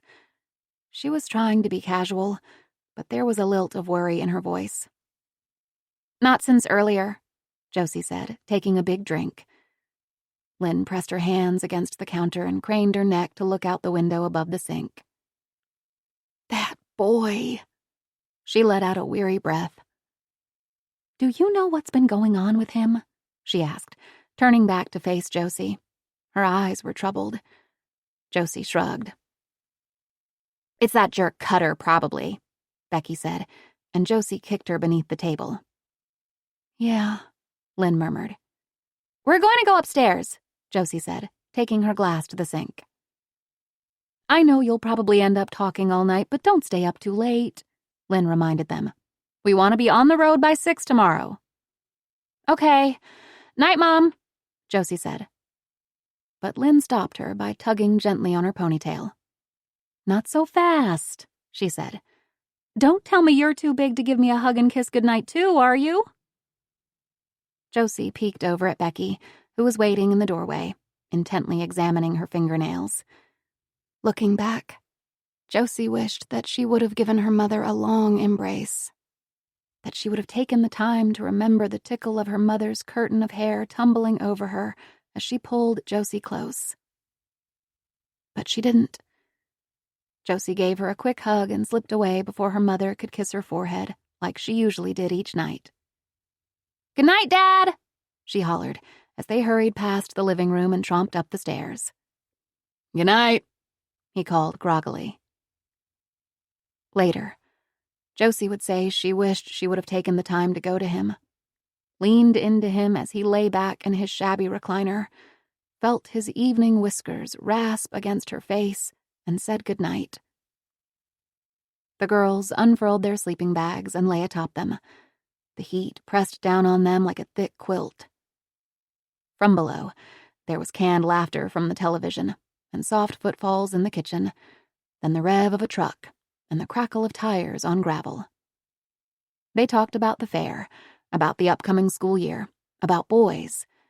Becky asked if Ethan had a girlfriend. Josie said he did, though this wasn't true. There had been trouble with a girl, and no one since, but Becky didn't need to know that.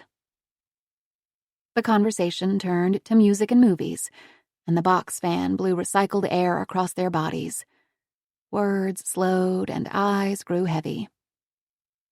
A slam of a door made Josie startle, and Becky gave a frightened gasp. A jumble of voices rose and fell. "Where have you been?" William snapped. There was a muttered response and tromping on the stairs. "You don't get to just come and go as you please," William went on. "Especially carrying a shotgun around. Hand it over now." "You made me leave the truck," Ethan shot back. "Like I'm going to leave it in there. Besides, we're stuck out in the middle of nowhere out here," Ethan yelled. "I asked you where you were," William said tightly. There was silence then, and Josie imagined that her father and Ethan were staring each other down. Ethan finally spoke. "I was at the pond, okay? Where else would I even go?" "Nowhere, for a very long time," William shot back. "Like I go anywhere now," Ethan snapped. They were outside Josie's bedroom door now. "Shh," came Lynn's voice. "You'll wake the girls." "Kara Turner's father called again," William said, lowering his voice, but it was impossible not to hear him. Kara Turner was a girl that Ethan dated for a while. She was a pretty, quiet 15-year-old, but the romance didn't last long. Kara's father didn't like Ethan, didn't like his attitude, didn't like the things he heard about the 16-year-old who kept calling, kept showing up at his door. But Ethan persisted. Making an appearance in the rare moments William allowed Ethan to run an errand into town. The girl's father called the house, telling them he wanted Ethan to stay away. "You need to leave Kara alone, Ethan," Lynn said, her voice filled with weariness. "It's none of your business," Ethan yelled. "Why can't you just leave me alone?" "We can't leave you alone. We can't," William said in exasperation. "This is serious. Stay away from her. Now the Turners are getting hang-up calls." "That's not me," Ethan insisted. "Someone is doing it, and the Turners think it's you," William shot back. "They're threatening to call the police." "That's bullshit," Ethan hissed. "And you know it." "What I know is you have had a serious lack of judgment lately," Lynn said. "Kara, driving on the baseball field?" "That was Cutter," Ethan interrupted. "I wasn't even driving." "And until you can show me you've grown up," William continued, "there are going to be some changes around here. Give me the gun." "What? You think I'm going to shoot someone?" Ethan scoffed. "It's my gun. Grandpa gave it to me," Ethan countered.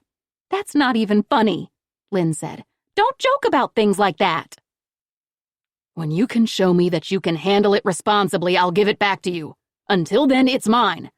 "No," Ethan said defiantly. "Give it to me," William said, and there was the rustle of a struggle.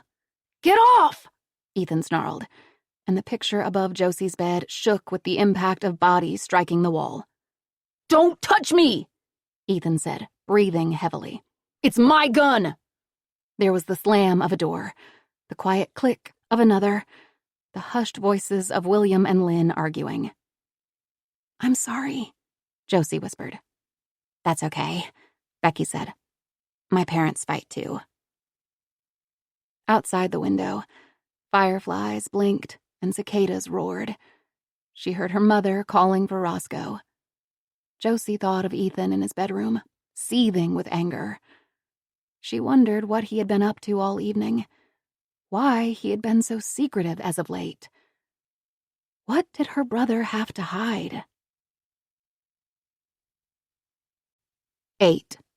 Present day. Wiley pounded up the steps and did a cursory search of each of the rooms. As she threw back the shower curtain, a horrible thought hit her. "Shit!" she hissed, and rushed back down the stairs. She threw open the front door, and cold air and a swirl of snow swept in. She squinted into the wall of white. The storm had increased its fury. She couldn't see beyond the front step. "Oh, Jesus," she whispered.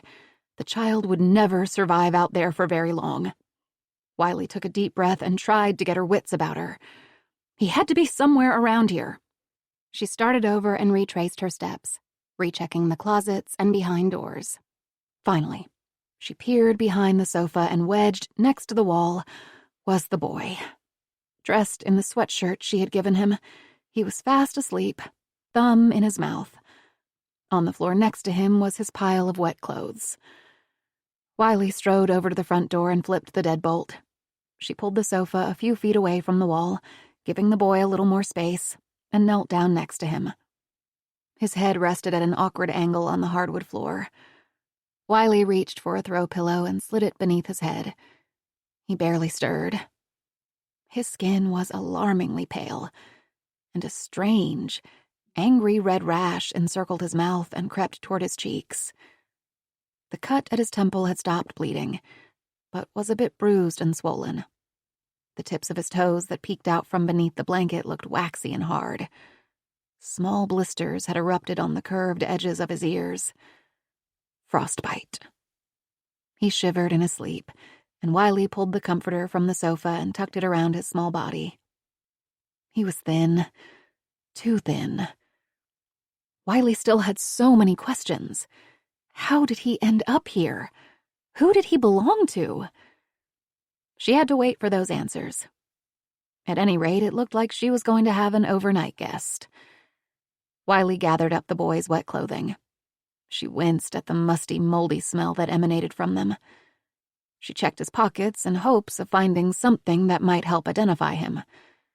There was nothing but a small figure of an action hero. She set the toy on the kitchen counter and then tossed the clothes into the washing machine. Wiley added a few more logs to the fireplace. The wood crackled and popped, and the flames danced. The wind howled and buffeted the house. The lights dimmed and then brightened again. Wiley sat down next to Tass on the sofa. She was exhausted, but the thought of how the boy got there nagged at her. In this weather, it seemed impossible that a child, dressed as he was, could walk a mile from the nearest house to the front yard of the farmhouse. He had to have come from the road. Maybe there had been a car accident. Wiley went upstairs to a window that overlooked the front yard. She wanted to see if she could spot any hint of what might have happened. The hackberry trees were otherworldly, their sharp limbs shimmering, bending beneath a heavy glaze of ice. The lane that led to the gravel road beyond the property disappeared into white mist. How far did the boy have to walk before collapsing in front of the house? It couldn't have been that great of a distance. Visibility was terrible, and he was such a small boy. He couldn't have walked that far on his own. Perhaps a vehicle went off the road somewhat nearby. Wiley returned downstairs and pulled on her down parka and boots with cleats that would hopefully anchor her to the icy ground and keep her from falling. She looked down at the sleeping child and considered waking him to let him know she was going outside. He was sleeping so soundly she decided to just let him rest. Hopefully, he wouldn't wake up while she was out and panic.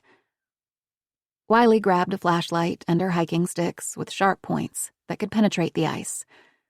Once outside, the frigid air instantly took her breath away, but at least the wind had died down a bit. The ice was an inch thick, and Wiley took a tentative step out the door and let out a breath of relief when her feet didn't fly out from beneath her. It was only half a football field to the top of the lane, but it would be slow going. Hopefully, with the help of the ice cleats and the hiking sticks, she would be able to stay upright. She moved methodically, the tap-tap of her pole tips sinking through the snow and striking the ice was like a drumbeat urging her forward. Holding both a flashlight and the hiking sticks was awkward. The light's beam dizzily bobbed up and down with each step. She passed the spot where she found the boy. It was as if he was never there. The tracks and body-shaped indentation were already covered with fresh snow. By the time Wiley was halfway up the lane, she was breathing hard and sweating beneath her coat. She resisted the urge to remove her stocking cap and turned back to look at the barn and the house through the gauzy veil of snow. From this vantage point, they looked almost magical. The eaves were dripping with silvery icicles, and a frosting of snow covered the roofs. Smoke puffed from the chimney, and the windows glowed with warm light. No wonder he had tried to make it there. She scanned the iron-gray sky above. Soft snowflakes fell in lazy circles to the ground. No rough-legged hawks circled the area in search of rodents in the empty fields. No black-masked horned larks with their high-pitched, delicate song. The air was quiet, except for the sound of her own heavy breathing. All the creatures were hunkered in for the next round of storms. Wiley needed to hurry. Once at the top of the lane and past the windbreak of pines, Wiley spotted the tire tracks. A vehicle had traveled this road recently. Deep ruts that zigzagged back and forth across the field were already filling with new snow. Whoever was driving was having a hard time staying on the road. Wiley swung the flashlight from side to side as she searched the ditches half filled with snow and ice. No vehicle. The wind lifted, and a piece of dingy white fabric tumbled toward her and clung to her pant leg. Wiley peeled the cloth from her pants. It was the size of a hand towel, grimy and frayed and covered in faded bunny rabbits. It reminded her of the blanket she had as a kid. She dragged that thing around until it was as thin as tissue paper. She pressed it to her nose. It smelled musty and like wood smoke. Maybe it belonged to the boy, or maybe it was wayward garbage. She shoved it into her pocket. A flash of red in the snow caught her eye. Her breath quickened. Was it blood? Wiley focused the beam of light on the ground in front of her. More red speckles shining through a thin layer of snow. She bent down to get a closer look, ran her gloved hand through the snow, expecting it to smear pink. It wasn't blood. Shards of what looked like a broken taillight dotted the snow. Next came a trail of unidentifiable pieces of broken plastic and more broken glass. It had to be a car accident, Wiley thought, as she fought against the wind. Every time she tried to catch her breath, a blast of air would snatch it away. A few steps farther, more detritus. Wiley reached down and picked up the remnants of a side-view mirror. She examined her face, numbed by the cold in the cracked glass. Her distorted reflection, as frightened as she felt, looked back at her. The blizzard winds had arranged the newly fallen snow into tall dunes. Wiley picked up her pace, walked a few yards, and came to the spot where it looked like a vehicle first left the road. Undisturbed snow where it must have gone airborne for a moment after striking a telephone pole, then a violent gash in the ground covered in a mosaic of broken glass. 10 feet farther, Wiley found what she was looking for. A black truck flipped upside down in a deep furrow next to a field. Using the hiking sticks to keep her balance, Wiley picked her way down into the ditch and circled the mangled steel and rubber tires now encased in a glaze of ice. She rubbed at the rear window using her gloved fingers, but a lacy film of ice and snow covered it, making it impossible to see inside. The driver's side door was wedged open. The faint impression of small shoes led away from the truck. Wiley held onto the truck's undercarriage to maneuver around to the other side, and her legs plunged through the icy crust up to her knees. "Damn it," she muttered, and tried to brush away the snow that had fallen into her boot, but only made it worse. She waded through the snow and bent down to look through the open door. The front window was shot through with a spiderweb of cracks, and what looked like specks of blood. Wiley twisted her neck to see if anyone was in the back seat. It was vacant, except for some empty cans of beer. Had the driver been drinking with a child in the car? Was this why the tire tracks had been all over the road? At first, Wiley thought it was just the icy roads, but it looked like there could be more to the accident. Wiley finished her search around the truck. The snow must have been able to hold the boy's weight as he made the trek to Wiley's house in his tennis shoes. How cold his feet must have been. If Wiley had stepped outside even an hour later, she surely would have found the boy's dead body. Where could the driver have gone? Would a parent really leave their son alone in a wrecked car, even if it was to go find help? Or had the boy been the one to go for help first? Wiley looked toward the farmhouse and spotted a soft glow through the gloom. From the child's viewpoint, the lights must have seemed like a welcoming beacon after not knowing where the driver had gone. She backtracked the way she had come, looking for any sign of the truck's driver, this time staying in the ditch and the upturned ground that marked the truck's path. The ditch protected her somewhat from the now rising wind, but still her face tingled with cold. She stepped over more debris half buried in the ice and snow. A nearly empty package of sunflower seeds, more beer cans, broken glass, and fast food wrappers snagged on frozen prairie sage. Wiley kept walking. And that's when she glimpsed it, poking out of the snow in the empty field. A red swath of fabric. Wiley struggled through the knee-deep snow, her legs burning with the exertion. She stopped short when the rest of the figure came into view. The truck's driver, or another passenger, thrown from the vehicle as it careened off the road. The woman was lying on her stomach at the edge of the snowy field, entangled in a web of barbed wire fencing pulled from its post.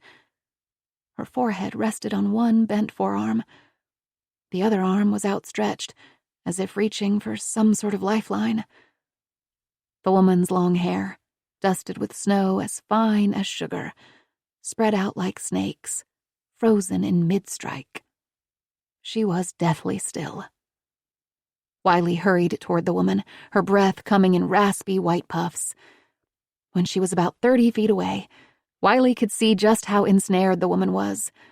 The fencing coiled around her legs, and the sharp prongs bit deeply through the woman's pants into her skin, leaving bloody skin exposed. "Shit," Wiley muttered. She had to step down into the ditch, cross the basin filled with snow, and climb up the other side to get to the woman. Wiley moved carefully, knowing one wrong step could result in a broken ankle or twisted knee. By the time Wiley crossed the ditch, the woman still hadn't moved, and Wiley feared the worst. She dropped to her knees and set the flashlight down so it illuminated the injured woman. Wiley lay down next to the prone woman. She gently brushed the newly fallen snow from the woman's face to find a large gash across her forehead and one eye completely swollen shut. She was in bad shape. Wiley had to get her out of there. Wiley saw no way of turning the woman without inflicting further injury. The best Wiley could do was pull as much snow away from the woman's face as she could. "Can you hear me?" Wiley asked as she pulled off her gloves and pressed her fingers to the woman's neck in hopes of finding a pulse. "I found the little boy. He's safe." Nothing. "Please," Wiley repeated. "Please don't be dead." Wiley tried to silence the roaring in her ears, to steady her trembling fingers.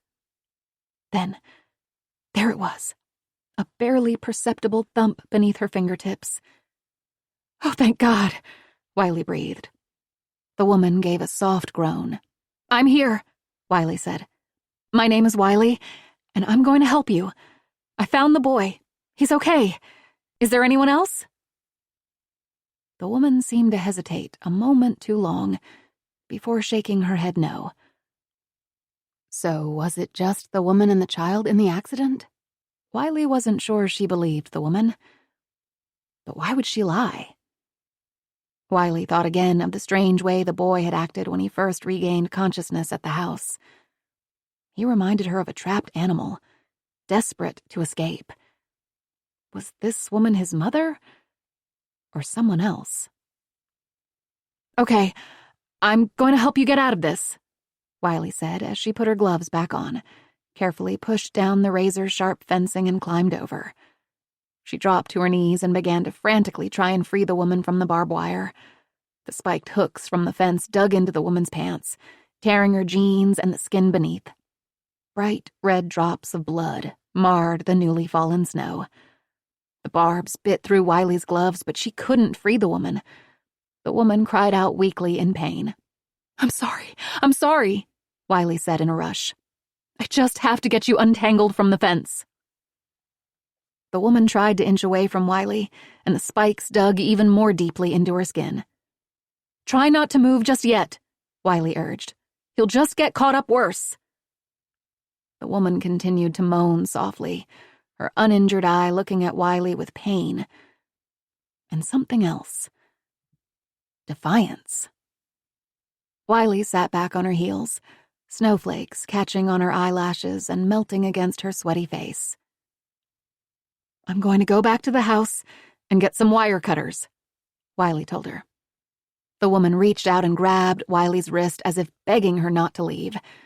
Wiley easily slipped from the woman's grasp. I'll be right back, she assured her. I promise. It's the only way I'm going to be able to get you untangled. The woman reached for her again, this time holding on to Wiley more tightly. Wiley understood the woman's fear. Once Wiley left, the flashlight would go with her. The woman would be left behind in total darkness. The cold and wind were relentless, and it was snowing even harder. The woman was slowly being buried alive. Wiley unzipped her coat and wriggled out of it. Immediately, the cold punched through her clothing and she gasped. Shivering, Wiley tucked the coat around the woman, covering her up as much as possible. Next, Wiley removed her hat and carefully placed it on the woman's head, pulling it gently over her ears. At the last moment, she remembered her car keys in her coat, fished them out, and stuffed them into her back pocket. Wiley knew it was a risk exposing herself to the elements, but she would be able to get another hat and coat back at the house. On the other hand, the woman didn't stand a chance without some kind of protection, and wouldn't last much longer. Wiley unwound the yellow scarf from her neck and wrapped it around the barbed wire fence just above the woman's head. Its fringe blew in the wind like a grim flag. But when Wiley returned, it would help her locate the woman more quickly. Something was completely off about this entire scene. Why would anyone dare to drive in the storm? Neither the woman nor the boy was dressed for the weather. No coats, boots, hats, or gloves. Did they live nearby? Were they trying to get home? Or trying to get away? Wiley turned back toward the house. She had to hurry. 9. August 2000. Josie lay in the dark, her muscles tense, waiting for the next outburst of anger between her parents and Ethan. Instead, came the usual sounds of the house at bedtime. The groan of pipes and running water, the flush of a toilet, the squeak of bed springs. And finally, silence. Are you awake? Becky whispered. Yeah, Josie answered. She lifted her head and looked at the clock on the bedside table. 12:07. I can't sleep, she said. The argument between her brother and parents made her feel sick. More so than usual. Her stomach swayed. Come on, Becky whispered, getting to her feet. Where are we going? Josie asked. Shh, Becky answered. She slowly opened the bedroom door and peered into the darkened hallway. All was quiet. The girls tiptoed to the staircase, covering their mouths to stifle any laughter. This would be the most difficult part of sneaking out, the maneuvering down the stairs without alerting the entire house of their antics. Each step had its own tone and timbre when touched. A squeak, a sigh, a groan. Finally, they just held their breath and scurried down the steps. At the bottom, Josie and Becky stood, hearts racing, waiting for someone to come to the top of the stairs and order them back to bed. The remainder of their escape was easy. Through the kitchen, into the mudroom, and out the back door. The Doyles never bothered to lock their doors. Why would they? They knew their neighbors, were miles from town, and had nothing of real value to steal. The wind had died down, and while still hot, the air smelled sweetly of clover. The sky was brightly lit by the moon and from stars set deep into the black sky. "What are we doing?" Becky whispered, as Josie led her to the trampoline, and together they scrambled up. They held hands, the ones they scored with a paring knife when they were 10 so they could be blood sisters, and began to bounce.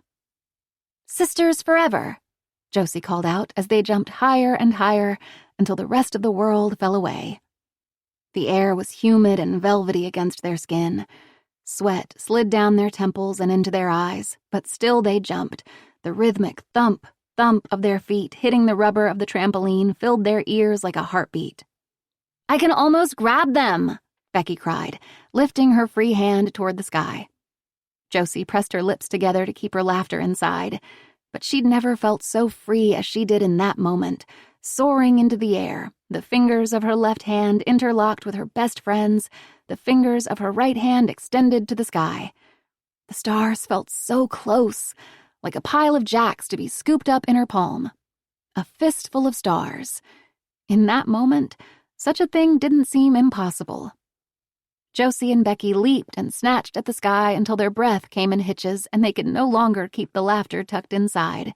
They collapsed to the floor of the trampoline and lay on their backs, sweaty and out of breath, until the world stopped swaying. "How many did you get?" Josie asked, glancing at Becky's left hand still clasped tightly shut. She brought her fist to her eye as if peeking inside. "1,000,000, she whispered. "How about you?" "1,000,001, Josie said, because she always had to win. It was as if they were little again, when nothing mattered except for that very moment when being with your best friend was enough. There were no worries about boys and family arguments and growing up. Josie smiled and let the easiness of it all flow over her. A popping sound interrupted their stargazing, and Becky sat up on one elbow. "What's that?" Becky asked. "I'm not sure," Josie said uneasily. They scanned the farmyard. Everything was still. The goats were snug within the confines of the barn, the hens perched inside their coop. "Probably just a truck backfiring." Josie brushed away her concern and lay back down. Another pop rang out. And this time, Josie recognized it. Living out in the country, living with hunters, Josie knew the sound intimately. Gunfire. This was the only thing that made sense to Josie, so instead of running away from the noise, she was drawn toward it. She crawled over the side of the trampoline and dropped to the earth below. "What's going on?" Becky asked, following close behind. A cloud eased in front of the moon, and the light curdled behind it, leaving the girls in darkness. "Maybe someone is shooting at a fox or coyote," Josie said. But even as the words left her mouth, she knew that wasn't likely. An uneasiness settled into her chest. Her dad wouldn't shoot blindly into the dark like that. Besides, the blast sounded a little muffled, too far away. Maybe it was the neighbor a mile down the road, sound carried out in the country. "Let's go back inside," Josie said. The carefree feeling of earlier was gone, and the girls moved toward the house, hobbling over the rocky earth on their bare feet. From the barn, the noise had woken the goats. They bleated anxiously. Josie could hear their restless pacing in the barn. A third blast came just as they rounded the barn. A brief flare of light filled her parents' window, like the flash of a camera. Then silence. Next to Josie, Becky cried out. Josie thought of her brother and his anger, and the sly, mean way he looked at their father earlier, the way he refused to hand over his shotgun. No, Josie told herself. Ethan would never do this. 3 more explosions came from within the house, one after the other. Becky covered her ears with her hands and screamed. Josie grabbed Becky's hand and led her to the barn door. Josie tried to open the door, but it was too heavy and worn from age. The bottom edge dragged slowly against the ground and got caught. She lifted the handle and yanked harder, and the door squeaked open a fraction before getting stuck again. "Hurry!" Becky scrabbled at Josie's arm. There were dozens of hiding places in the barn. The hayloft, the goat stalls, behind a pile of lumber. Josie wedged through the door and was plunged into darkness and immediately understood she made a mistake. The goats, startled by her entrance, began to stir with an alarming cascade of bleats. Within the splintered walls of the barn, they would have nowhere to go. They would be trapped. Josie quickly squirmed back out. "We can't hide in here," Josie whispered. Josie looked around frantically. They needed a phone, but Josie was too afraid to go into the house. Her grandparents were a mile away. The cornfield. They could move through the cornfield, and it would eventually lead to her grandparents' house. They would know what to do. In the shadows, the stalks of corn stood tall, like gangly sentries. Did they dare? One of Josie's earliest memories was of her mother scolding her not to go into the fields alone. "You'll get lost in there and we'll never, ever find you," she warned. For a long time, her mother's warnings worked. But as time passed, the more daring Josie became, and venturing into the corn was a common occurrence. A dark figure emerged from the house. Josie couldn't tell who it was, but the shotgun in his hand was unmistakable. Like a wolf, he walked slowly, methodically toward them. Josie reached for Becky's hand and they started running, their bare feet pounding against the ground. Sharp rocks and twigs pierced the soles of her feet, but Josie barely noticed. Next to her, Becky's breath came in frantic hitches. If they could make it to the corn, Josie was confident that they would be okay. "Josie!" came a male voice. Had she heard right? Had someone called her name? She dared a glance over her shoulder, and the figure was picking up speed and gaining on them. Was it her brother? Josie couldn't tell and didn't want to slow down to find out. "Faster!" Josie breathlessly urged Becky. "Hurry!" Josie stumbled and fell to the ground, but quickly got to her feet. Almost there. The thunder of footsteps approaching prodded them forward. Screams punctured the air. Josie managed to stay upright, but Becky lost her footing, and try as Josie might to hold on, Becky's fingers slid from her own. "Get up! Get up!" Josie begged, pulling on Becky's arm. "Please!" Once again, she dared to look behind her. The figure raised his hands and took aim. Josie dropped Becky's arm, turned, and ran. Josie stumbled into the field and was immediately swallowed up by the corn. Becky's desperate cries followed her, but still she kept running. The crack of the shotgun exploded in her ears, and searing pain ripped through her arm. "He shot me," she thought in disbelief. "I've been shot!" The world pitched and tilted, but using the cornstalks, Josie somehow kept her balance, kept moving. She wanted to go back for Becky, but her feet could move only forward. The coarse leaves whipped against Josie's face, leaving red welts, and the hard, packed soil gouged her feet. When she could run no more, she stopped, bent over, hands on knees, and tried to hold completely still. Her arm was throbbing, and her ears rang painfully. Was he coming? Her instinct was to keep going, but she had no idea where she was. Josie had torn a path through the corn, and knew that the gunman would only have to follow the flattened stems to find her. Josie began to sidle through the rows, zigzagging as she went, holding her arm slick with blood close to her body. Josie knew what a shotgun shell could do to pheasants and deer. She'd seen it time and again. Gaping holes, blood gushing. A few inches over and the bullet would have struck her in the heart. She'd be dead. Gradually, Josie's breath steadied, and the clanging in her ears subsided. She kept her eyes on the corn above, looking for a ripple or sway that might alert her to another presence. Josie's mind whirred. Maybe the shooter thought she was dead. She considered lying on the ground in a heap and playing dead, just in case he was still looking for her. But that was too scary. She thought of Ethan and her father, and the ugly words exchanged between the two of them. Her father's terse words kept replaying in her mind. Ethan, give me the gun. And Ethan's defiant refusal. Was it Ethan? No, Josie refused to believe it. It couldn't be her once sweet brother who taught her how to bait a hook and how to ride a bike. Josie needed to get her bearings. She had been in this field 1,000 times. She could do this. She could find her way out and get help. A scratchy rustle of leaves came from off to Josie's right. Josie stopped and stood erect, holding completely still, listening.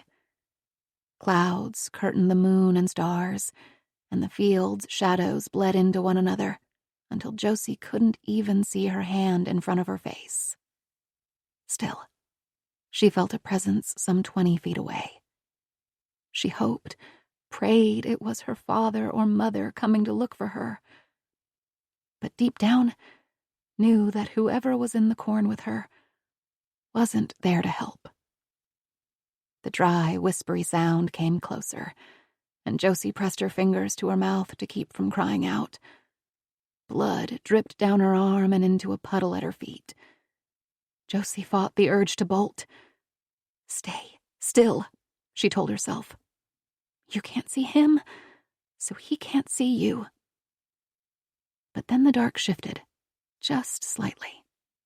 The shadows darkened, and he was right there, just a few feet away, his back to Josie. So close that if she reached out, she could touch him. So close that she could smell the heat coming off his skin, the not so unfamiliar scent of sweat and body odor. Was it Ethan? Could her brother have been the one who shot her and chased her into the field? A small grunt of impatience came from the figure, and Josie held her breath. The shape began to drift away, but then paused and slowly turned around. After what felt like an eternity, the shadow slunk deeper into the corn and disappeared. Josie let out a shaky breath. He was gone. For now. 10. The flower's delicate purple petals shriveled and dropped one by one to the ground, then blew away. Now prickly green nettles sprouted in front of the window. Her mother was still sick, pinballing from the bed to the bathroom, hand covering her mouth. You have to get her to eat and drink something, her father said one evening when he stopped by. The girl would pull the chair over to the wooden shelf where they kept the food so she could reach the jar of peanut butter and a loaf of bread. The girl would try to make her mother eat, but she wouldn't. She would resolutely keep her mouth shut, and the girl would end up eating the sandwich all by herself and wash it down with a cup of water from the bathroom sink. Her father started bringing thick shakes for her mother to drink. He would prop her mother up in the bed and cajole her into drinking. Just a little bit more, he'd urge. You have to stay strong for the baby. Her mother would try and please her father, would take a few sips, and then vomit into the bucket she kept by the bed. Come on, her father would snap in frustration. Keep trying. Her mother would push the drink away and curl up into a little ball, as if trying to disappear. One day, after her mother refused to drink what he had brought her, her father went into a rage. You're worthless, he said, grabbing the girl's mother by the arm and wrenching her from the bed. Don't you care about her? He asked, flicking a hand toward the girl. Don't you care about the baby? He dragged her mother to the table and forced her into a chair. The girl pulled a book from the shelf, went to her spot beneath the window and faced the wall. Her father pulled a spoon from a drawer and dipped it into the cup. Eat, he ordered. Her mother tried to turn her head, but he held her chin and poked the spoon into her mouth. She gagged wetly and her breath came in hitches. The girl turned the page of her book and recited the story to herself. It was the one about the princess and the pea. Though she knew how to sound out some of the words, she had the story memorized. After a while, The retching stopped. The crying faded. Her father spoke in low, soothing tones. "See? That wasn't so bad, was it? You ate almost all of it." The girl looked up from the pages of her book and watched as he gently wiped her mother's mouth with a washcloth and led her back to the bed. Soon she heard her mother's soft, rhythmic breathing. She had fallen asleep. Her father tugged on the girl's ponytail before he opened the door to leave. "She's okay. Just let her rest." Once the girl heard the click of the door and the rasp of the lock falling into place, she returned the book to its spot on the shelf and walked over to the kitchen table. She lifted the cup that held the ice cream. She could smell the chocolate, and her stomach rumbled. There were still a few spoonfuls left. Her mother wouldn't mind. The girl brought the cup to her lips and drank. The sweet creaminess filled her mouth and slid down her throat. She scraped out the last drops with a spoon and licked it clean. The girl turned on the television, but set the volume to low. Hours passed. Her mother slept. The pain in her stomach came fast and hard. The girl doubled over and barely made it to the bathroom before getting sick. Her intestines twisted and her stomach heaved. She lay on the bathroom floor. The cracked tile was cool against her skin. Night eased into the room until there was only the soft blue light from the television. The cramps eased. Her muscles relaxed. The girl felt wrung out and empty. She fell into an uneasy sleep until her mother gently shook her awake and led her back to the bed. 11. Present day. The sharp wind was gaining momentum, sending showers of grainy snow pummeling against Wiley with each gust. She needed to hurry to the barn to retrieve the wire cutters.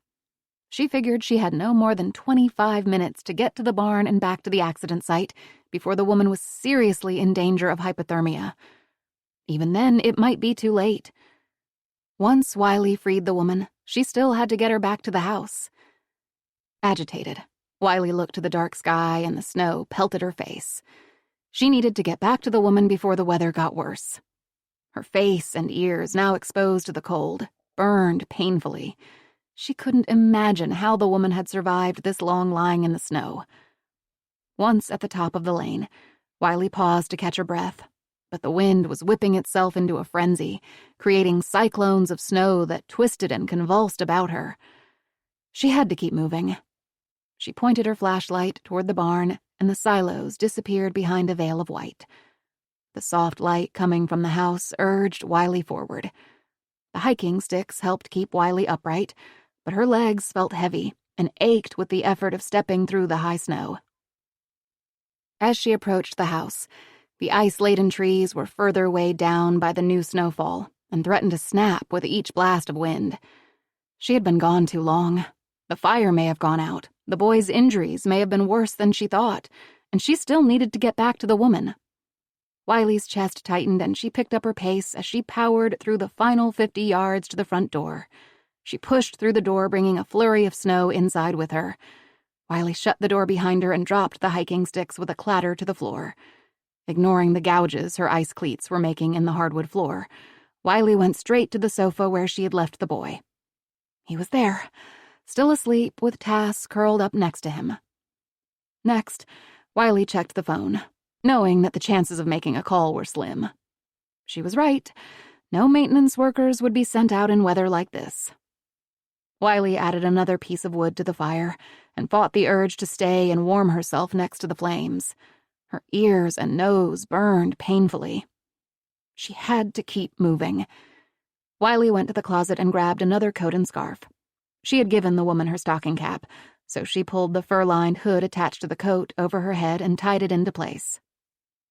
Wiley dreaded stepping back into the storm, but the clock was ticking.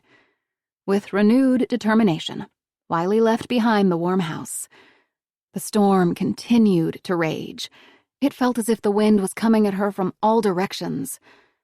Wiley passed the rickety henhouse and the tool shed that had been reclaimed by earlier renters as a dumping spot for their unwanted furniture and household items. Once inside the barn, Wiley shook the snow from her coat and checked her watch. It had already been about 25 minutes since she left the woman. She scanned the rough walls in search of what she needed.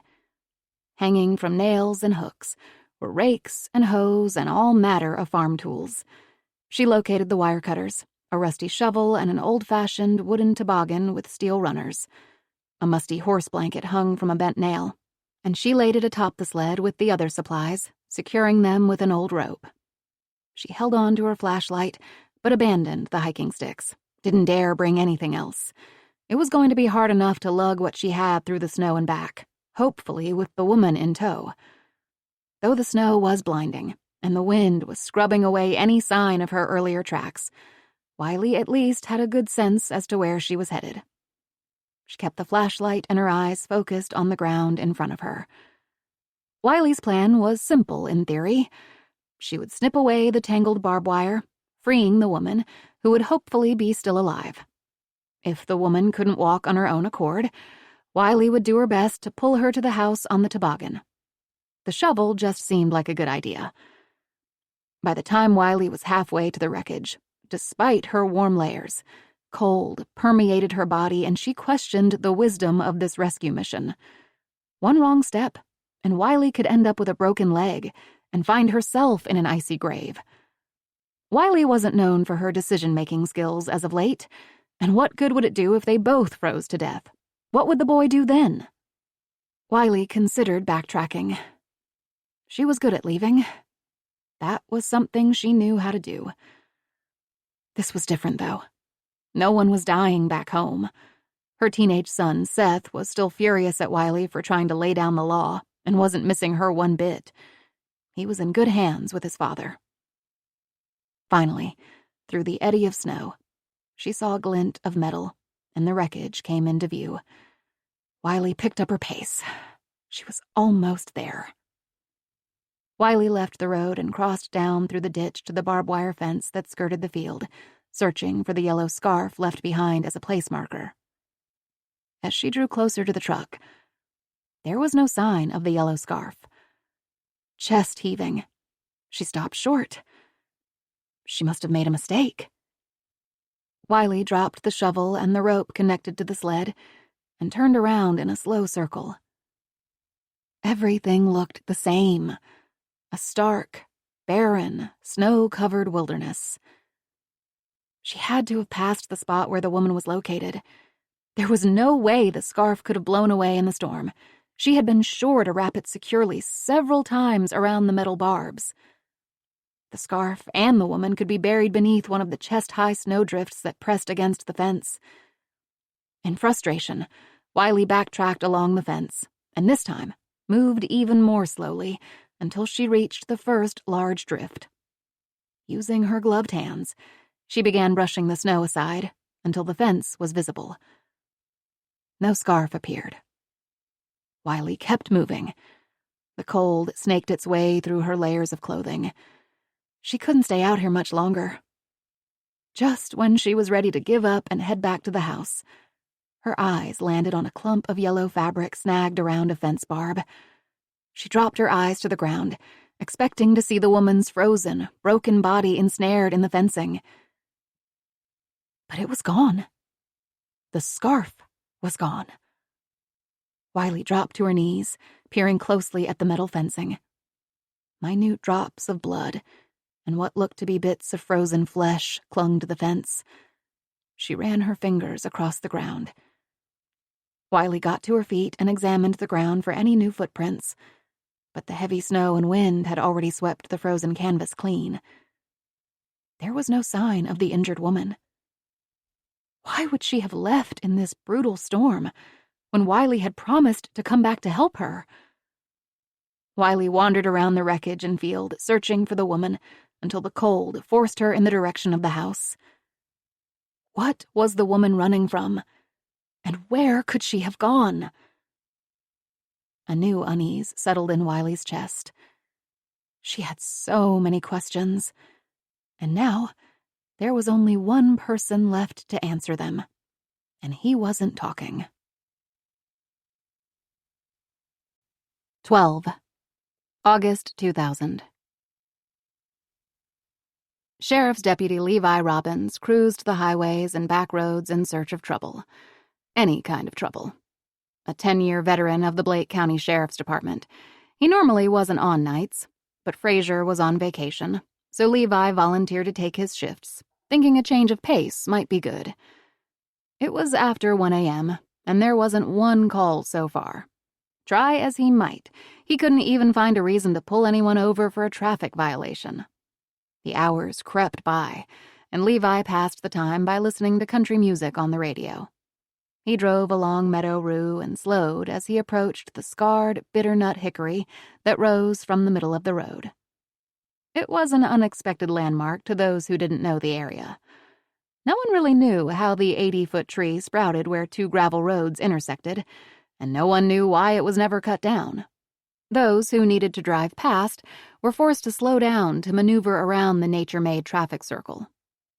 Once past the bitternut, Levi turned south on County Road G11. He'd make one more loop, and then swing by Casey's General Store to grab a pop and some gas. Maybe, if he was lucky, someone would be trying to rip off the station. It had been a long time since he'd dealt with a robbery, and he couldn't remember the last time he unholstered his gun.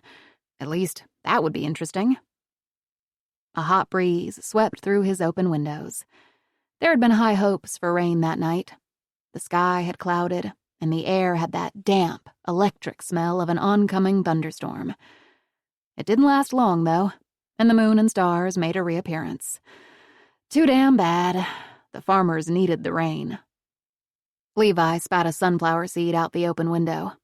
As hot as it was, the fresh air helped keep him from falling asleep while on his route. He worked the cruiser up to 60, then 70, then 80 miles per hour. One of the perks of working nights. Wide open road. Suddenly, a pickup truck, with its headlights turned off, came roaring out from a gravel road tucked between two cornfields. Levi slammed on his brakes, causing the back of his cruiser to fishtail. The scream of tires on asphalt drowned out the radio, and the smell of burning rubber filled his nose. "Son of a bitch," he muttered as he struggled to keep the car on the road. Once he straightened out the cruiser and his heart settled back into its rightful spot, he peered through the windshield and pressed his foot on the gas. "Light 'em up," he said to himself, and flipped on his lights and siren. The truck ahead of him briefly sped up, and then slowed as if the driver realized there was no chance of outrunning the cruiser. "That's right, motherfucker," Levi said as he pulled off to the side of the road behind the truck. Illuminated by his headlights, Levi could see that the driver was the only person in the truck. He tried to get a look at the license plate, but the numbers and letters were concealed by dried mud. Could be intentional, but most likely not. Farm trucks got dirty out here. The mood he was in, though, Levi wasn't planning on letting this transgression ride. He stepped from his car and slowly approached the silver 1990 Ford Ranger with a vinyl truck bed cover. Before Levi could speak, the truck door opened. "Hey now, stay in your vehicle," Levi warned, his hand drifting toward his sidearm. "Put your hands on the steering wheel." "I'm sorry," a young, shaky voice came from within the truck. "I didn't see you. I looked both ways before I turned, and all of a sudden you were there. You were coming so fast."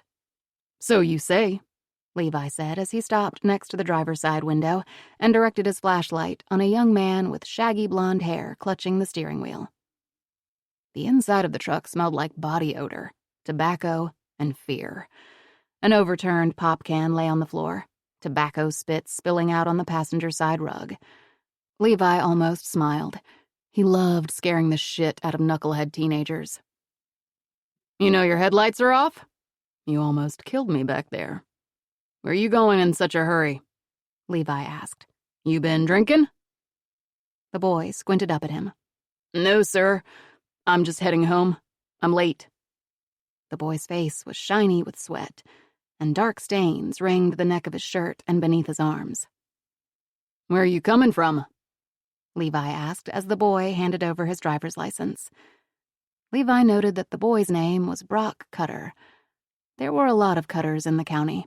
Big family of farmers. I was at a movie over in Spencer, the boy answered, with my cousin. So you're a Cutter kid? Levi asked, looking up from the license. Yes, sir, the boy said, trying to see past the beam of light. Brock Cutter. You have a cousin named Brett? Levi asked. The boy nodded, his eyes darting around nervously. I don't think I've seen you since you were yay high, Levi said, holding his hand about 4 feet above the ground. I graduated with your cousin Brett. You look just like him. How's he doing? He's good, Cutter said. His voice quivered. Lives over in Perry. Works at the pork plant there. He's married and has 2 kids. 2 kids? Wow, that's wild. Gad, we had some good times back in the day. You coming back for our reunion next summer? Levi asked, removing his hat and wiping the perspiration from his forehead. Probably, Cutter said. Listen, like I said, I'm really sorry. I didn't see you. It won't happen again. I'll be more careful next time. Levi stared down at Cutter. He didn't know why he didn't check the kid's driving record. Levi never gave people a break. Maybe he was nostalgic for the good old days when he and Brett Cutter drove around these back roads drinking Everclear and Dr. Pepper. He knew he was at least a bit at fault, going 80 miles per hour in a 55 zone. Maybe there was a part of him that didn't want to be the one to break the quiet streak they'd had in the department. If he had run the license plate, he would have seen that Brock Cutter had a suspended license and a bench warrant for a failure to appear for a court date related to a harassment case over in Kossuth County. He would have learned that Brock Cutter wasn't as innocent and good-natured as his cousin Brett. How about you tell that son of a bitch cousin of yours to give me a call next time he's in town, and I'll give you a break, Levi said with a grin. But you gotta promise me to be more careful. I don't want to have to pull you over again. Got it? Thank you, Cutter said with relief, finally releasing the steering wheel and wiping his wet palms on his jeans. I promise. Levi waited until Cutter pulled carefully back onto the road, drove slowly away, his taillights fading to red pinpricks in the dark. He shook his head. Brett Cutter. Damn, he hadn't thought of him in years. Good guy. He got back into the cruiser and turned the ignition. On the radio, country music was replaced by some talk show program. Levi continued his rounds, stopping at the gas station for that pop and a slice of pizza. The rest of the night remained calm, uneventful. The sun slipped into the hazy sky, bringing a new wave of heat. Levi had 1 hour to go before his shift was over. He was exhausted. He was going to go home, take a shower, and go to bed. 60 minutes later, Deputy Levi Robbins was summoned to the bloodiest crime scene in Blake County history. 13. Present day. Once back at the house, Wiley dropped the shovel and sled on the front steps and went inside. She wearily pulled off her boots. What was she going to tell the boy? Simply armored with Wiley's hat and coat, there was no way that the woman was going to survive out in the elements. There was no sign of the woman. Any footprints left behind in the snow were swept away by the harsh wind. It was as if she had simply disappeared. Now the living room was empty. The boy and Tass weren't where she left them. The fireplace had dimmed to orange embers, and the room was chilly. She moved from room to room with increasing worry. She made her way up the steps, the cold from the wood floor seeping through her socks. The second-floor landing was dark. Her bedroom door was shut tight, and Wiley turned the knob and nudged the door open. Standing in the dim pool of light from her bedside lamp was the boy, his back to the door with Tass lying at his feet. "There you are," Wiley said, and the boy swung around, startled. Clutched in his hands was Wiley's 9mm gun. Wiley gasped. Wide-eyed, the boy stood frozen. The gun was aimed directly at Wiley's chest. "Put it down." The words came out raggedly, like fabric caught on barbed wire. He just stared, his mouth agape. "Put it down, now!" Wiley ordered. Tass began barking, and the boy dropped the gun as if burned. It clattered to the floor and Tass scrambled away. Wiley closed her eyes and covered her ears, waiting for a bullet to discharge and rip through her. When it didn't come, she pounced on the gun, throwing herself atop it, the cold metal digging into her midsection. Above her stood the boy, frozen in terror with Tass yapping wildly. "What were you thinking?" Wiley snapped as she staggered to her feet, gun in hand. With shaking fingers, she removed the bullets. "Never, ever pick up a gun. You could have shot yourself or Tass or me. Do you understand?" The boy didn't answer, couldn't answer. His breath snagged in his throat and he tried to gulp in air. "This is not your house," Wiley snapped. "You could have killed someone. You shouldn't be going through other people's things." Wiley moved to the closet and shoved the gun as far back as it would go on the top shelf. As she turned back around, she saw the boy crawl beneath her bed. Wiley felt like she was going to be sick. She never worried about locking the gun away here because she was the only one in the house. She had no guests. No one came to visit. "Tass, hush!" Wiley shouted, and Tass's barks faded to soft whimpers. He looked up at her with trepidation. Wiley lowered herself to the edge of the bed and tried to calm her thumping heart. When she trusted her voice again, she spoke. "I shouldn't have yelled. I didn't mean to scare you." There was no response, just the soft, snuffling hitches of the boy's breath from beneath the bed. "It wasn't your fault. It was mine. I should have had the gun locked away. Come out," Wiley urged. The boy remained beneath the bed. "I was scared," Wiley tried to explain. "Have you ever been scared? Really, really scared?" What a silly thing to ask, Wiley thought to herself. Of course the boy had been scared. He was just in a terrible car accident and had wandered alone through the storm and nearly froze to death. The boy knew what it was like to be scared, to be terrified. Wiley waited. The boy's frantic breaths eased. Minutes passed. Wiley felt a gentle tug on her pant leg, like a tiny sunfish pulling on a nightcrawler. She bent over, head between her legs so that she could peer beneath the bed. The boy's tear-stained face looked back at her. "Will you come out?" Wiley asked. The boy eased himself out from beneath the bed and got to his feet. Though he didn't speak, Wiley knew what questions he wanted to be answered. "I found the truck," Wiley said carefully. "No one else." A blatant lie. But why add to his anxiety? The boy's shoulders sagged with disappointment. "Was your mom in the truck with you? Or someone else?" she asked. "Someone you cared about?" The boy didn't respond. Wiley reached for the boy's hands. His skin was cold, and the bones beneath felt like they could break within her grasp. He pulled away at her touch as if burned. "Once the storm passes, I'll look more," Wiley promised. She reached into her pocket and pulled out the dirty white scrap of fabric she found near the wrecked truck. "I found this. Does it belong to you?" Wiley asked. The boy's eyes lit up, and he smiled before reaching out his hand tentatively. Wiley handed the piece of cloth to him, and he pressed it to his cheek. Why hadn't the woman waited for Wiley to come back for her? Where could she have possibly gone?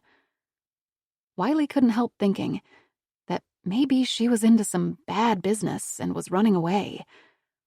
Her mind raced with possibilities. She was running from the law, or from an abusive husband. Maybe it was as simple as the woman being disoriented from the accident, and she wandered off into the storm. They came back down the stairs, and Wiley fed another stick of wood into the fireplace. The boy had a funny way of turning his body to the side and watching what was going on around him out of the corner of his eye, as if trying not to be noticed. Wiley straightened the blankets on the sofa. Tass jumped up, turned around 3 times, and settled into one corner. This time she didn't reprimand him. Wiley went to the kitchen to get the boy a glass of water. He had to be hungry, too. She dug through the cupboards and found a box of Cheerios and filled a bowl. She took the dry cereal and the glass and found the boy curled up next to Tass on the sofa, thumb in his mouth. "You should drink something," Wiley said, holding the glass of water toward him. But tight-lipped, he turned his head away. "Okay," Wiley said, setting the glass and bowl of cereal on the coffee table. "Help yourself when you're ready." The boy's eyes grew heavy, and soon his breathing matched Tass's. They were asleep. Wiley checked her watch. How could it be only midnight? Outside, the storm had worked itself into a frenzy. The wind bayed angrily, and the snow scoured the windows. Wiley kept looking outside, hoping to see the woman coming toward the house.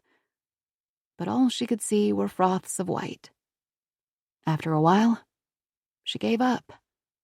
The woman either found help on the snowed-in road, which was unlikely, or she succumbed to the weather. Wiley retrieved her manuscript and folder filled with crime scene photos from upstairs and considered pouring herself a glass of wine, but settled on coffee. She tried to read but kept looking at the sleeping form nestled on the sofa. Who was he? Someone else had to be out there looking for him. Periodically, she checked the landline, but was met with the same silence. For the first time in a long time, she wanted to talk to someone. Not to just anyone. Wiley wanted to talk to her son. She wanted to apologize for just taking off. She had been so frustrated with him, so tired of the arguments, of Seth pitting her ex-husband against her. And when he took off that night and didn't come home, that was pure torture. She didn't know where Seth was, who he was with, didn't know if he was alive or dead. Wiley had taken the easy way out as a parent. Seth's words had hurt her so much. He hated her, wanted to go live with his father. Wounded, she used finishing her book as an excuse. Came to this sad, lonely place. Wiley left her son, and only God knew what it would take to mend their relationship. At that moment, she would have been content to talk to Seth about school and his friends. But that was impossible. Now, Wiley was the lone caretaker of another child, one she was ill-equipped to tend to. The storm raged. The shadows shifted, darkened. She checked her watch. 1 a.m. Wiley hated these quiet moments. It felt like the entire world was asleep except for her. The moment the dove-colored light peeked between the edges of the curtains, she would relax. She would close her eyes, and for just a moment, she would be like everyone else. Wiley awoke to the creak of floorboards. She blinked sleepily to find the child sitting on the floor next to the fire, his back to her. Something fell from the boy's fingers and fluttered to the floor. Photos of throats slid open, broken teeth, empty eye sockets. Oh no, Wiley thought. He had found the crime scene photos. The boy stumbled to his feet and he ran from the room. Wiley jumped from the sofa to follow him. He barely made it to the bathroom before his stomach tilted and heaved, and bile, hot and sour, erupted from his mouth. The boy retched until there was nothing left in his stomach. "You shouldn't have seen those," Wiley said from just outside the darkened bathroom. "I'm so sorry. They're for my work. I'm a writer." The boy climbed into the small space between the wall and the toilet and covered his face with his hands. Wiley lingered in the doorway for a moment, and when it was clear that the boy wasn't going to come out of the bathroom, she returned to the living room. How could Wiley adequately explain what those awful images were for? There were no words. He thought she was a monster, and any chances of getting the boy to trust her were now lost. 14. August 2000. From her hiding spot in the field, Josie fought the urge to run. He could be lying in wait, poised to pounce the minute she moved. So Josie waited. She waited for something to happen, for someone to help, to come to find her. She kept willing her father or mother to push their way through the stalks, but they didn't appear. The clouds evaporated, and the moon stared garishly down at her. Josie kept time by its slow crawl across the sky. She fought back nausea, afraid that if she vomited, the person with the gun would hear her retching and discover her location. She couldn't keep the tears from falling, though. Her body convulsed with silent sobs until her head pounded and jaw ached from forcing back the screams. Josie shivered despite the heat of the night. The wound in her arm had stopped bleeding, but she could feel the nubby buckshot embedded in the fleshy part of her tricep. She had stayed on her feet for as long as she could, but her muscles began to seize. The mosquitoes feasted on her bare skin, their bites like 1,000 pinpricks. She finally crouched down, sat back on her heels, pulled her arms into her t-shirt and over her knees. The pain in her arm was a drumbeat. Miserable, Josie sat there like a plump corn flea beetle waiting for daylight. With every soft rustle of the corn, her heart would boomerang from terror to hope. Someone had to have heard the gunshots. Sound traveled for miles through the countryside. Surely, someone would have heard the pop of gunfire, become alarmed and called the police. She half expected her father to appear, hold out his hand to help her up and take her home. But he never came. No one did. Hours passed. The stars faded and the sky above was slowly stripped of its nightclothes and replaced with gauzy veils of pink and tangerine. Josie's mouth was dry and her tongue heavy with thirst. Every time she moved, a jolt coursed through her arm and she whimpered with pain. She had broken her ankle once when she was 10. She and Becky were hopping across the maze of round hay bales in her field when she misjudged the distance to the next bale of hay and tumbled 6 feet to the hard-packed earth. That pain was intense, but nothing compared to being shot. When Josie could no longer stand the fullness of her bladder, she unfolded herself from the cocoon of her t-shirt and stood. Using only one hand, she awkwardly pulled down her shorts and relieved herself, urging the unending stream of urine to hurry up. Josie was so thirsty that she was tempted to step out of the field to get a drink of water, but couldn't bring herself to leave the camouflage the corn provided. She tried to keep time by the movement of the shadows. She wanted to lie down and sleep, but was afraid that the gunman would find her. A dry, papery crackle moved through the field, and the corn shivered and swayed above her. Someone was coming. Panic clutched at her throat. She wouldn't be able to outrun him. She had no weapon, no protection. Josie braced herself for what was coming.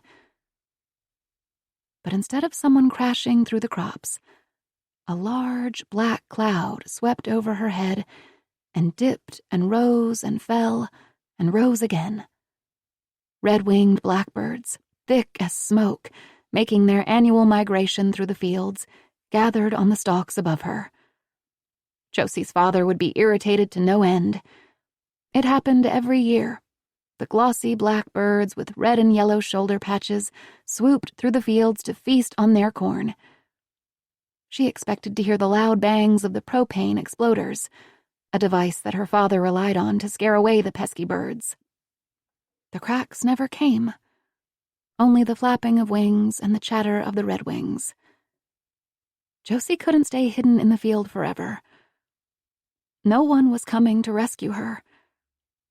She needed to save herself. Josie struggled to her feet, and the cloud of birds noisily rose and moved on to another section of the field. Her leg muscles screamed in protest. Her arm pulsed and was swollen and hot to the touch.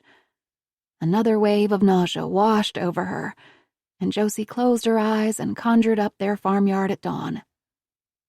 It calmed her, the thought of the big red barn, and her mom and dad drinking coffee at the kitchen table. The morning sun, gliding up from behind the barn, meant that if she headed in the opposite direction of the sun, she would come out of the field somewhere near the house. Step by step, Josie made her way through the canopy of green, the hot morning sun burning the top of her head. She quickly found the path she took the night before. Stalks lay flat, leaving a crumpled, frenetic trail. Josie's heart hammered in her chest. She was so close to home. She wanted to run toward the house, fling open the front door and find her parents, Ethan and Becky, sitting at the kitchen table, irritated because she made them late getting on the road to the fair. But Josie was too scared. Instead, she hovered on the edges of the field, peeking between the thick stems. At first glance, everything looked just as it should. The yard and house looked the same as always. Her father's truck and her mother's car sat in the drive. Ruby-throated hummingbirds hovered above the bright orange butterfly weed next to the house. The copper weather vane rooster atop the barn spun in the hot breeze. But still, Josie couldn't bring herself to step out into the open. The screen on the back door swung on its hinges. Maybe everyone overslept, Josie thought hopefully, though she knew it wasn't likely. The outdoor goat pen was empty, and human-like cries came from the closed-up barn. Josie knew it was just hungry bleats coming from the goats, but their desperate calls caused the hair to stand up on her arms.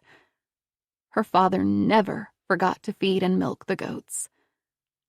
She wanted to sprint to the house and find her family and Becky waiting for her, but the soles of her feet, chewed up by rocks and parched earth, made it impossible. She cringed with each step. The chickens in the coop clucked at her approach, harassing Josie to feed and water them. "Please let everyone still be asleep," she begged silently. Josie looked up at the house. She remembered the bangs and the flash of light she saw in her parents' bedroom window the night before. Nothing moved behind the curtains, but they were a bit askew, as if someone was peeking out from behind them. It was just a bad dream, Josie told herself. She had been walking in her sleep. The more she thought about it, the more it made sense. She'd had an awful nightmare. Once past the barn and the henhouse, the goats and chickens grew quiet. She passed the old shed where her mother kept her gardening tools, and past the trampoline where she and Becky had jumped with so much joy the night before. It felt like 1,000,000 years ago. Josie cocked her head in hopes of hearing her mother and father chatting at the kitchen table.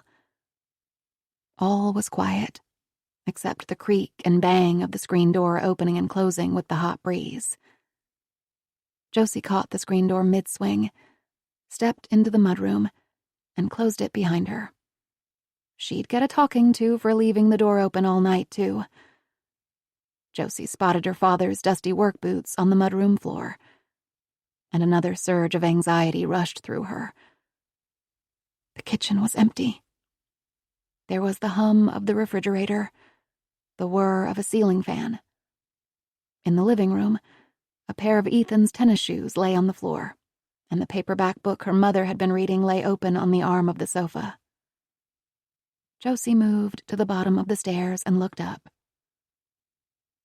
"Mom? Dad?" she called out. No answer. She couldn't lift her left hand to place it on the banister, so she hugged the right side, her shoulder grazing the wall to steady herself, She should have turned around and gone right back down the steps. But she couldn't stop her hand from pushing open her parents' bedroom door and stepping over the threshold. The room was dim, the sun diluted by the curtains that covered the windows. The air smelled out of place, but familiar. A prickle of fear buzzed through her. "Mom? Dad?" Josie whispered, jiggling the bed. "It's time to get up." There was no answer. It was too quiet. Her eyes drifted to the right, where a sunburst of blood tattooed the wall next to the bed. She followed the scarlet spray downward to where a figure was slumped in the corner, eyes wide, a fist-sized hole in her chest. Josie couldn't tear her gaze from the horror in front of her. It vaguely resembled her mother. But how was that possible? The twisted grimace on her face was one out of a horror film. Her blood-soaked nightgown clung to her skin. The cord to the powder blue telephone next to the bed was ripped from the wall and lay in a jumbled heap beside her mother. A strange numbness spread through Josie's limbs, and her ears filled with the thrum of her heartbeat. She stumbled from the room. "Dad?" she cried out. "Daddy?" She careened toward her bedroom but stopped abruptly. On the floor, peeking from the doorway, was a hand, closed as if trying to make a half-hearted fist. Josie didn't want to see what that hand was attached to, but she knew. Her father. But she didn't want to see what he had become. Still, she moved forward. The glint of a gold wedding ring winked up at her. Josie let out a tremulous breath and looked around the doorframe. Her father's face was gone, replaced with an unrecognizable canvas of blood and bone and gray matter. A scream lodged in her throat. She turned, and in her hurry to get away, Josie felt the give of soft flesh as her bare foot struck her father's hand. In terror, she ran down the stairs, her feet barely touching the steps. She flung open the front door and stepped out into the unrelenting sunshine and started running. At 7:30 in the morning, Matthew Ellis was heading past his daughter and son-in-law's farm just a mile from theirs down on Meadow Rue. He was on his way to town to meet up with some of the other old-timers for coffee at the feed store. Matthew saw it weaving back and forth across the road from about 100 yards away. Behind the shimmer of heat rising from the asphalt, Matthew, at first glance, thought it was a deer that had gotten hit by a car. As he drove closer, he realized that the battered, bloody figure was no animal, but a person, hunched over with pain, careening from one side of the road to the other. Matthew later told investigators that it was like coming across a zombie from one of those old movies. It was dead-eyed and lurching, and my heart nearly stopped when I saw who it was. If Josie was aware of the truck approaching, she gave no indication. Her grandfather pulled off to the side of the road and leaped from his truck. "Josie?" he asked. "What happened? What are you doing?" Josie acted as if she didn't hear him, just kept walking. Not knowing what to do, Matthew finally grabbed Josie by the shoulders and forced her to look at him. "Josie," he said, staring into her red, unfocused eyes. "What happened? Where are you going?" "To your house," Josie managed to croak. It was an odd response, Matthew thought, since Josie was heading in the wrong direction. Josie's arm was swollen and caked with dried blood, and her arms and legs were slashed with scratches that were too many to count. He led Josie to his truck and helped her inside. "What happened, Shoo?" Matthew asked, using the nickname he had given Josie as a toddler when she would follow him around everywhere. "Shoo fly shoo," he'd tease, and Josie would giggle and buzz after him. "What happened?" he asked in alarm. "Was there an accident?" "I thought there must have been an accident at home." Matthew told the deputy when he arrived on the scene. It was the only thing that made sense at that moment. They were leaving for the state fair early that morning. They should have been on the road already. I decided to take Josie back to her house. I never imagined I'd find what I did. When Matthew and Josie pulled down the lane and parked behind two vehicles in the drive, his son-in-law's Chevy truck and the minivan that Lynn drove, the only vehicle missing was Ethan's truck. This was where Matthew took another look at his granddaughter. A bright red rash feathered her cheeks. Her hair was tangled and unbrushed, her eyes swollen and bloodshot, as if she'd been crying. She was barefoot and dirty, and it looked like someone took a switch to her legs. It was a closer look at Josie's arm that caused Matthew's throat to close up. He'd seen injuries like this before. "Josie, what happened to your arm?" Matthew asked. Next to him in the truck, Josie forced her eyes open and looked down. Her arm was bloody and swollen and dimpled like a golf ball where the buckshot had embedded her skin. Despite the hot morning, Josie began to shiver. "Where is everyone?" Matthew asked. Josie looked out the window toward the second floor of the house. "Up there?" Matthew asked, his voice filled with fear. Josie nodded. "Do I need to call for help?" Josie nodded again, and then turned her head away, resting it against the car window. Matthew stepped from the truck.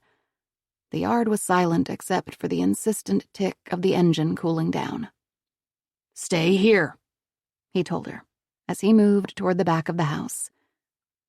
Josie's grandfather entered the house through the screen door, which creaked and banged shut behind him.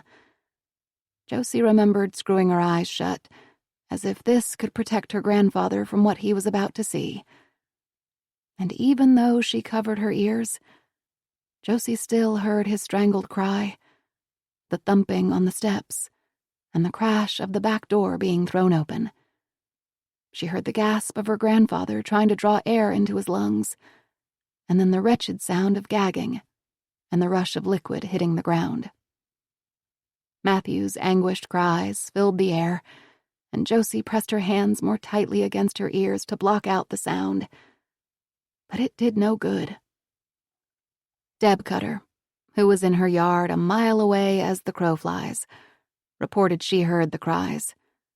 She looked up from her weeding when the shrieking didn't stop, and thinking it must be an injured animal, Deb wished to herself that someone would put the poor creature out of its misery. Frightened, Deb gathered up the sheets hanging from the clothesline and took them inside. Gradually, Matthew's cries turned to a soft keening, and then to silence. Josie remembered hearing the screen door creak open again. He was going back inside? Why? She wondered. Why would he do that? He wasn't inside for long. Josie heard the truck door opening and the soft snick of it closing again as her grandfather climbed back into the truck. She dared to take a peek at him. He sat slumped in the driver's seat with his head bent and his weathered, age-spotted hands gripping the steering wheel. They sat that way for what felt like a long time, the temperature in the truck rising as each second passed. In the distance, a faint, persistent wail bloomed. Sirens. Help was coming. "Shoo," Matthew croaked. "What happened here?" He raised his head, and his red-rimmed eyes found Josie's. "I think they're dead," Josie whispered. "Did you find Ethan and Becky?" she asked. "No, just your..." He let out a shuddery breath. His hands wouldn't stop shaking. "I let go of Becky's hand," Josie said, as if in a daze. "I'm sorry. I didn't mean to."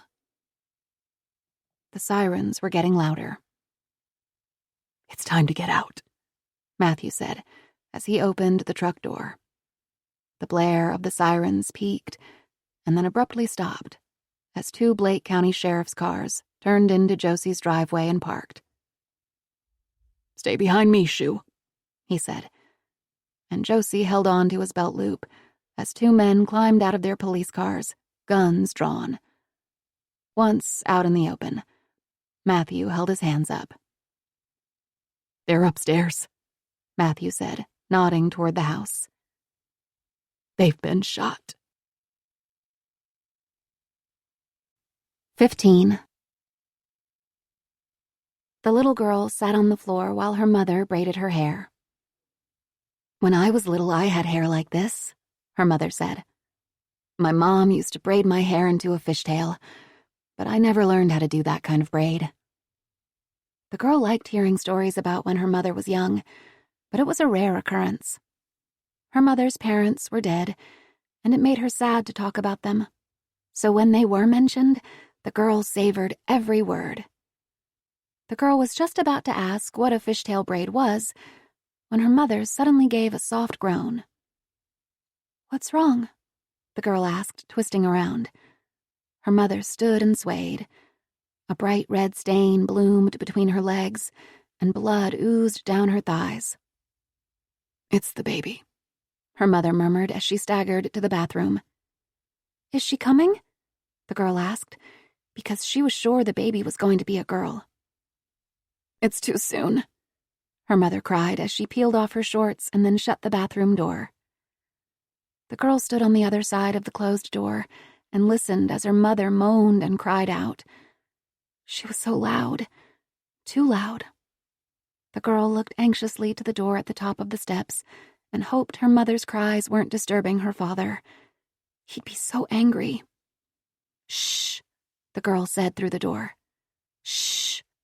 But her mother's groans continued, rose and fell like waves. She sat down on the floor, back against the door, and waited, praying for help, but also praying that her father wouldn't come. Was this what dying sounded like? The girl wondered. What would she do without her mother? Who would take care of her? Her father barely paid her any mind. It was her mother who sang her to sleep, braided her hair and painted her nails, the one who held her close when she had bad dreams. The room grew dark, and still, her mother remained on the other side of the door. There were so many things to be afraid of, but the dark wasn't one of them. The girl didn't mind the dark one bit. There were 3 kinds of dark. In the morning, there was the gray-edged dark that gradually slid into blues and pinks and meant that most likely her father would be going to work soon. It was always better when her father was away, though it made her mother more anxious. Her mother worried that he wouldn't come back, and then what would they do? They wouldn't have money for food and clothes. Her mother fretted, but the girl felt more relaxed in the long hours that he was away. Then there was after-dinner dark. This was the time after she washed her face and brushed her teeth. She would sit on the sofa between her mom and dad and watch one of the movies that they pushed into the little machine that sat beneath the television. After-dinner dark was made up of hazy purples and navy blues and gave her an all-is-right-with-the-world feeling. Watching TV together, sometimes sharing a bowl of popcorn, told the girl that her family wasn't all that different than the ones in the movies. But after-dinner dark was also the most unsettling time of day.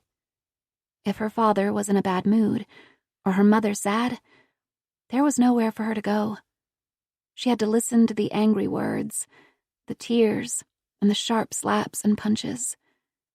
In these times, she would go to her favorite spot beneath the window and look at books in the fading light peeking through the gap between the shade and pane of glass.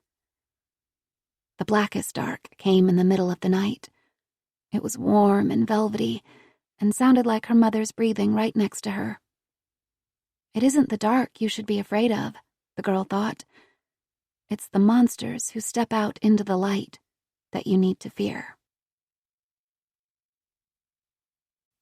16. Present day. While Wiley waited for the boy to come out of the bathroom, she opened the front door to let Tass outside. The storm had picked up steam again, the cold burrowing through the folds of her clothing. This time, Tass quickly returned. The boy couldn't stay in the bathroom the entire night. It was too cold. Wiley tapped on the door. There was no response. "Are you okay in there?" Wiley asked. Still no answer. She turned the knob and the door swung open. The boy sat there, fists pressed to his eyes. The child was as skittish as a frightened deer, and Wiley knew she would need to carefully choose her next words. "I know you're scared. I know those pictures were scary. I write books about people who get hurt. I try to tell their stories, but I would never hurt anyone. Do you understand that?" The boy still refused to meet her gaze. "I want to help you.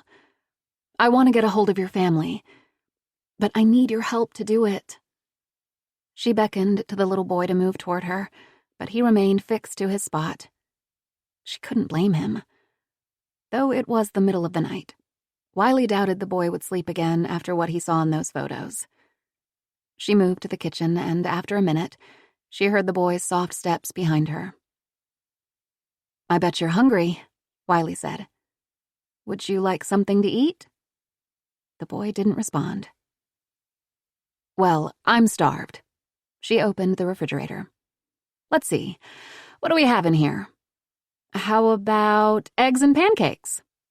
Wiley set the egg carton on the counter and pulled the pancake mix from the cupboard. "What would you like to drink?" Wiley asked. "I've got milk, juice, and water. Or coffee. Do you drink coffee? I bet you take it black."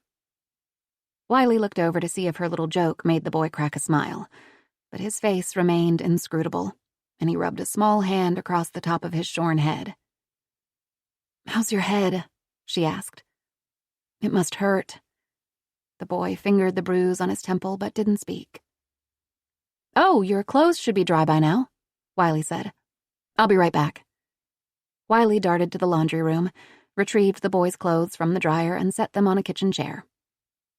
"You can go on into the bathroom and get dressed. By the time you come back, the first batch of pancakes will be done." The boy snatched the clothes from the chair as if expecting to be swatted and hurried from the room. Wiley cracked the eggs into a bowl and poured the pancake batter into a hot skillet. Wiley flipped the pancakes and set the butter, syrup, and a bowl of grapes on the kitchen table. "Do you like pancakes?" she asked as the boy sidled back into the room. Wiley set a pancake on a plate and handed it to him. "You sit right on down and get started. I'll join you in a second." Wiley brought a plate full of pancakes and the skillet of scrambled eggs to the table, scooped some onto the boy's plate, and then added some to her own. She sat across from him at the round oak table. "Go ahead and eat," she urged. "You don't have to wait for me." The boy stared uncertainly up at her. "Do you want me to cut your food for you?" Wiley asked, but the boy pulled his plate close and picked up the pancake with his fingers. She watched as the boy dragged it through a puddle of syrup, brought it tentatively to his lips, and took an experimental lick. Deciding that it was okay, the boy ate the rest of the pancake and then started in on the second one that Wiley slid onto his plate. He ate without pause, barely taking time to chew and swallow. "Slow down," Wiley said. "There's plenty more where that came from." The boy bent over his plate to sniff at the scrambled eggs, and then wrinkled his nose. "That's okay," Wiley assured him. "You don't have to eat anything you don't want to." The boy looked longingly toward the door. "Remember the storm?" Wiley asked. "It's not safe to go outside right now. The roads are very bad." The boy shifted in his chair as if ready to bolt. Wiley didn't want to panic the child, but she didn't want to lie to him any more than she already had. "I promise. I'm going to do my best to get you home," she said. "It can't snow forever." The boy seemed to think about this as a few tears escaped and slid down his cheeks. "Don't cry," Wiley said in alarm. "How about we play a game?" Wiley asked, hoping to distract him. The boy looked at her suspiciously. "It's called First You, Then Me," Wiley said, standing up from the table.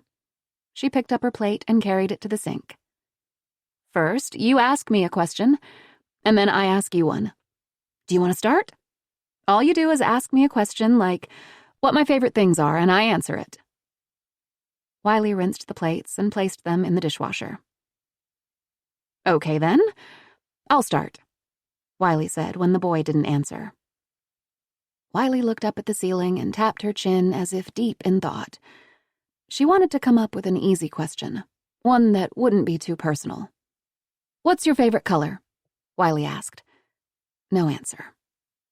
Wiley decided to try a different tack.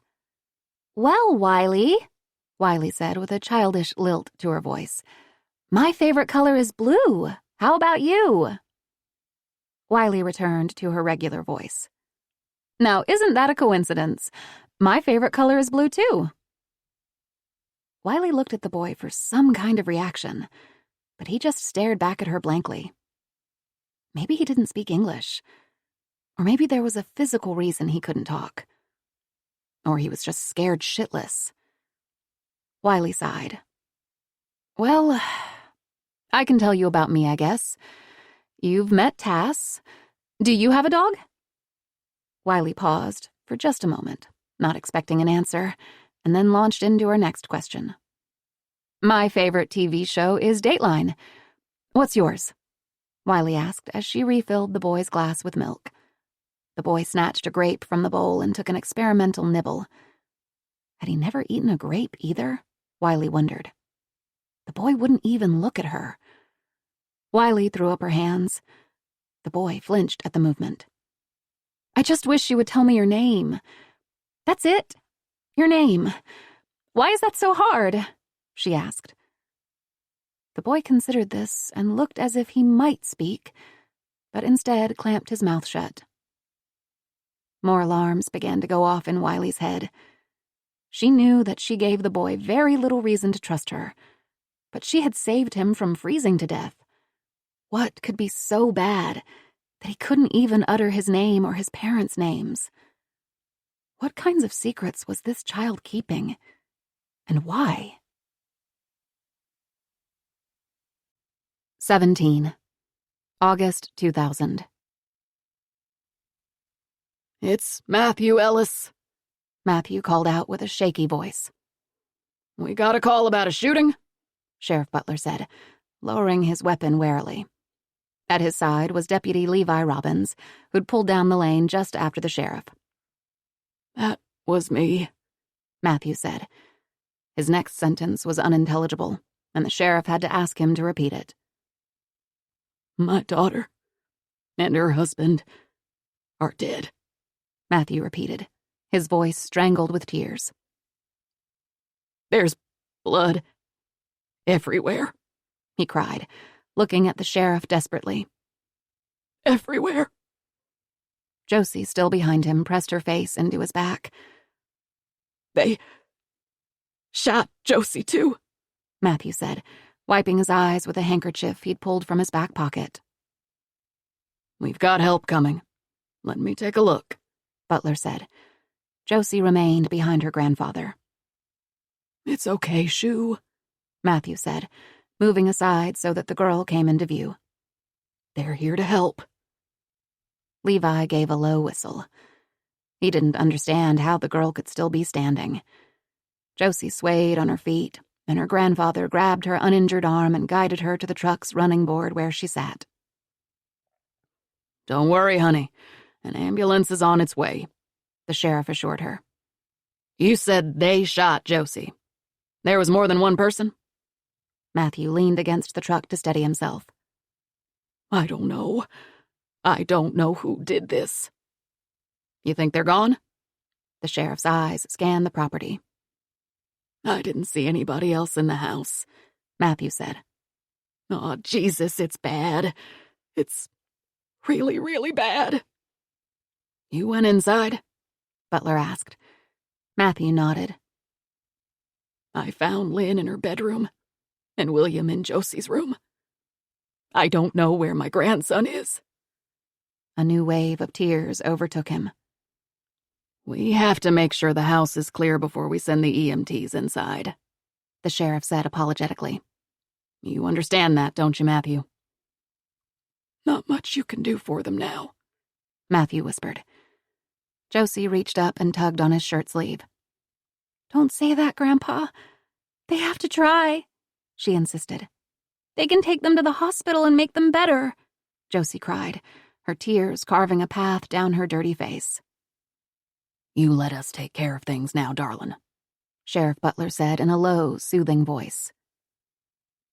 "I need you to move away from the house now," the sheriff said. "Let us do our job now." He and Levi needed to view the crime scene, then secure it.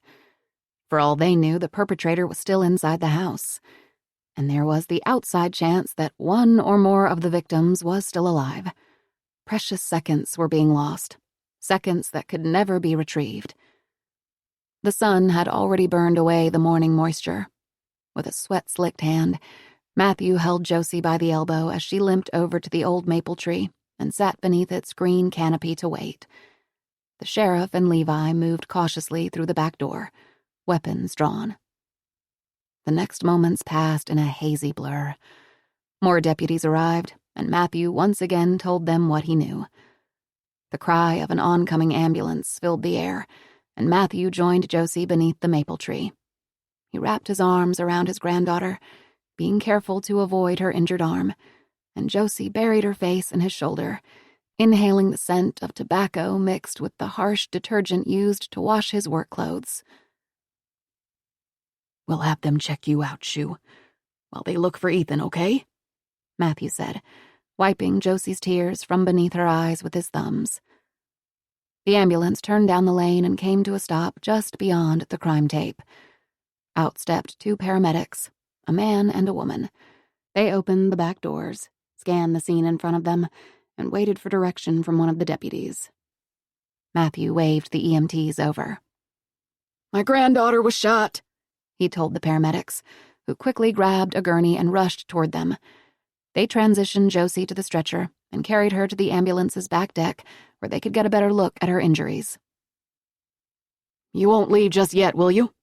Matthew asked the female paramedic. "We'll check her out, but by the look of that arm, we'll need to take her to the hospital in Algona. We need to get going soon, but I'll let you know before we leave," she said, giving Matthew a reassuring smile. "I'll be right back, honey," Matthew said, and Josie clutched at his hand, not wanting him to go. "I won't go out of your sight," he promised. Josie reluctantly released his grip. Once through the unlocked front door, Sheriff Butler made a mental note to ask Matthew Ellis if he had just walked into the home or used a key. The house was dim and quiet and had the feel of being empty. Butler and Levi started in the living room, looked behind the heavy drapes and in the closet, cleared it, and then moved on to check the first-floor bathroom. "No one in here," Levi declared.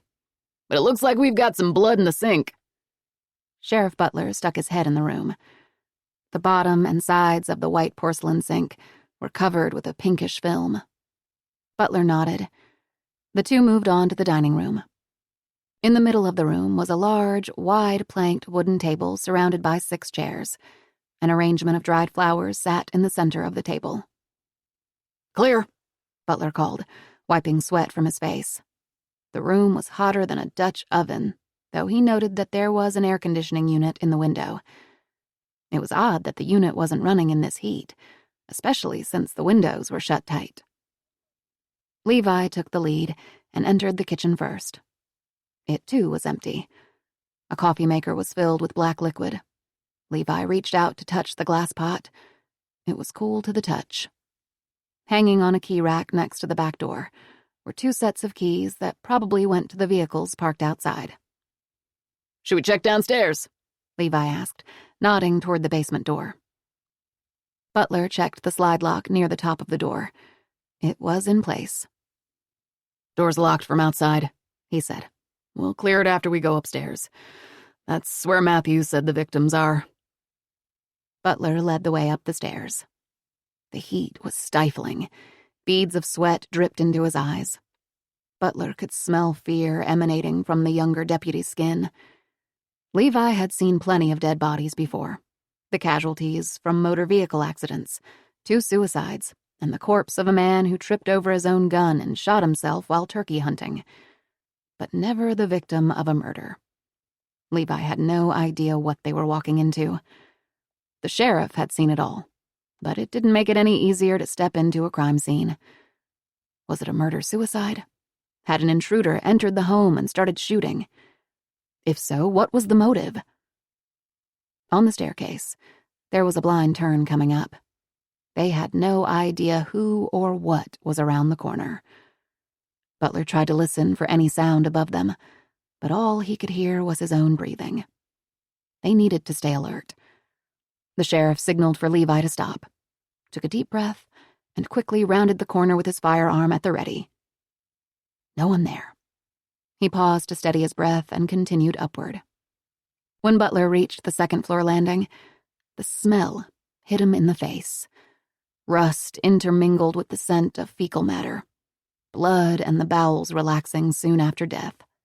Jesus, Levi said. Breathe through your mouth, Butler ordered as he moved down the hallway. He pushed open the first door. A bathroom. He pulled aside the shower curtain. No one there. Clear, Butler called over his shoulder. They were getting closer. Levi stood in front of a closed bedroom door.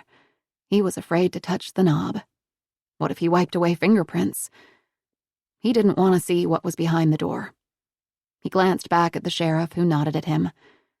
Trying to touch as little surface as possible, Levi twisted the knob, nudged the door open, and stepped into the room with his gun drawn. The smell was overwhelming, and Levi resisted the urge to cover his nose. The morning sun seeped through the edges of the blinds. At first glance, the room looked like any other bedroom. A dresser sat against the wall topped with framed family photos, an unmade bed, a stack of books, and a scattering of coins on a bedside table. But the carnage next to the bed was unmistakable. A woman, her body already decomposing in the sweltering heat of the room. Behind him, Levi heard Butler's voice. Room clear? He asked. It took a second for Levi to react, but he bent down, lifted the lace-edged bedskirt, and looked beneath the bed. He half expected someone to peer back at him. No one there. He checked the closet. Also empty. Clear, Levi breathed, running a hand through his damp hair. First victim, he said, as the sheriff squeezed through the doorway behind him. Oh, man, Butler said. That's Lynn Doyle. Looks like a gunshot to the chest at pretty close range. Mr. Ellis said that there were 2 bodies, Levi said as they backed out of the room. Yeah. You cover me this time, Butler said. I'll go first. You okay? He looked at Levi with concern. His face was pale, eyes wide. I'm good, Levi answered. The sheriff led the way, pausing at the next bedroom on the left. This door stood wide open, and the male victim lay face up on the hardwood floor. He was barefoot and dressed in boxers and a t-shirt. But where his face should have been was a great, yawning wound that exposed bone and gray matter. Damn, Levi breathed. That the husband? He asked, his heart pounding. Looks like it, but we'll have to confirm that, Butler said. Levi looked around the room. It was clearly a young teen's room. The girl sitting outside beneath the maple tree. On the wall, there was a poster of a horse galloping through a yellow meadow and another of NSYNC. The baseboards were decorated with baseball stickers. There was a single bed covered in a purple comforter and piled with stuffed animals. Either the bed was made earlier or wasn't slept in. There was a white wooden dresser with a softball glove and a bottle of pink nail polish sitting atop it. Above the dresser was a bulletin board covered with 4-H ribbons. Next to the bed were 2 unrolled sleeping bags. Come on, Butler said. We have 1 more room to check out. The final room, a typical teenage boy's room with piles of dirty clothes, pop cans, and car magazines. It smelled like sweat socks and Axe body spray. No dead bodies. The men returned to the hallway and stood in the doorway where the male victim was. "What do you think? Murder-suicide?" Levi asked. "He offed the wife and killed himself in here?"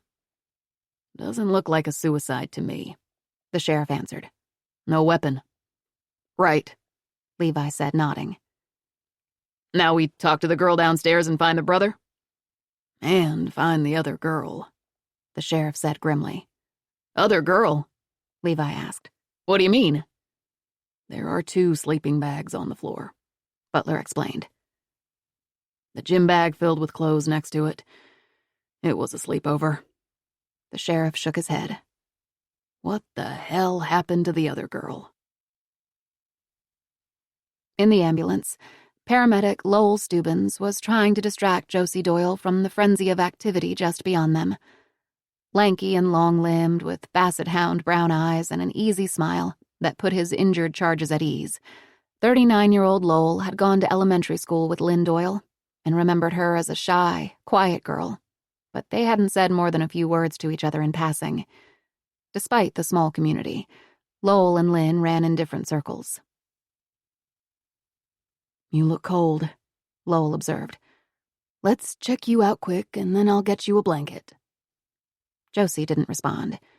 She closed her eyes but couldn't mute the deputies' chatter, the click and buzz of their radios, sounds so foreign to the farm.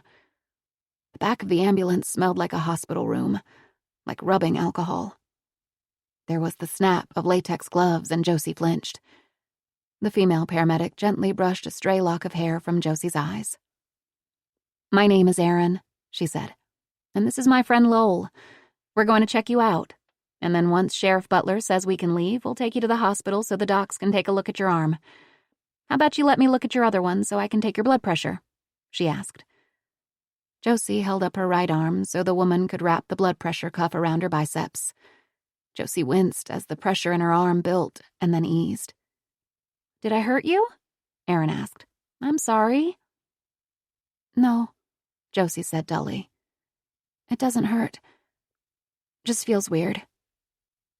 There was a flurry of activity next to the house.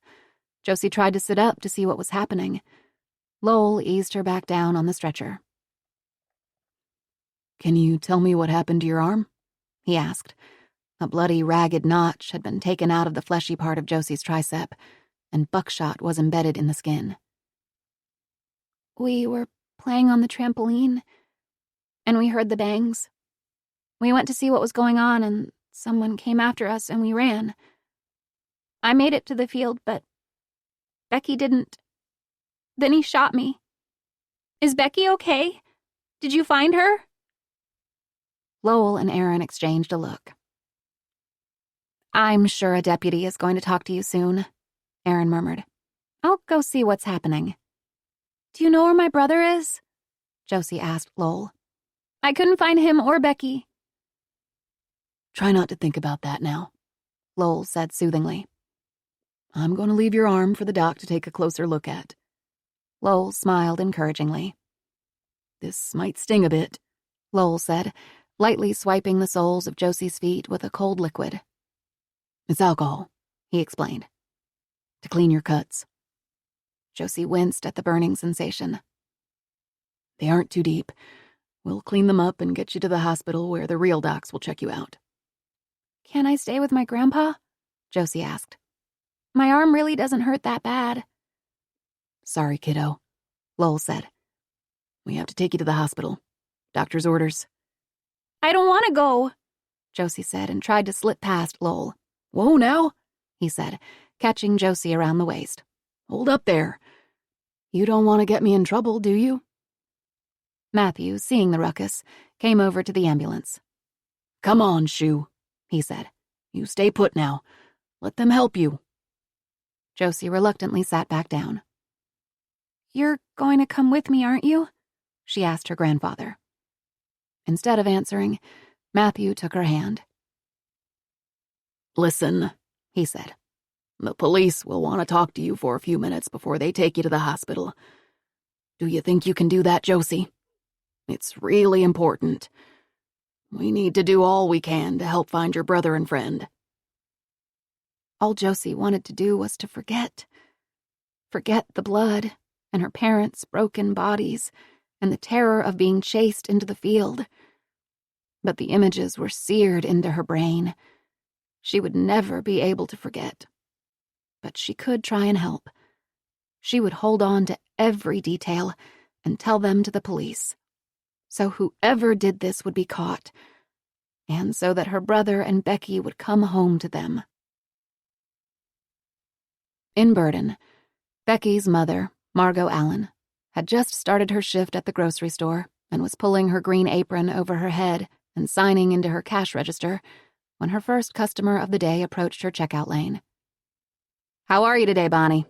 Margot asked when Bonnie Mitchell laid her items on the counter. "Oh, just fine," Bonnie said. "Did you hear what happened west of town?" She leaned in with a conspiratorial whisper. "No, what?" Margot asked as she handed Bonnie her receipt. "Big to-do near the old Bitternut. All kinds of police out there. And that must have been why I heard the ambulance scream down the street a little while ago." "Bitternut?" Margot repeated. "On Meadow Rue?" A brief flash of concern swept over her, but she quickly dismissed it. The Doyles lived on Meadow Rue, but they were supposed to leave for the fair in Des Moines a few hours ago. If something was wrong, surely she would have been contacted by now. "Bet it's one of those meth houses," Bonnie said, shaking her head. Margot handed the woman her bagged items and wished her a good day. How many homes were actually on Meadow Rue? She replayed the drive over in her mind. At least 4. Probably more. Chances were it had nothing to do with the Doyles. Margot looked around the store. There were only a few customers. "Hey, Tommy," Margot said to the boy placing freshly picked ears of corn on a display. "Can you watch the front for a few minutes?" Margot went to the break room and pulled her purse from the cupboard where she stored it during work hours. Inside was the little red notebook where she kept important numbers.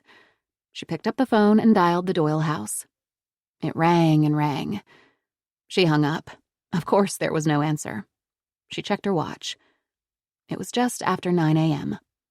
Margot fiddled with a strand of hair that escaped its clip. The owner of the store, Leonard Schaefer, wouldn't mind if she stepped out for a bit. Tommy could cover things for a while. Her husband, almost ex-husband, she amended, would think she was silly, overprotective. Becky was growing up so fast, but she was still her little girl. A niggle of doubt kept poking at her. Something's wrong. Something's wrong. Margot looked at her watch.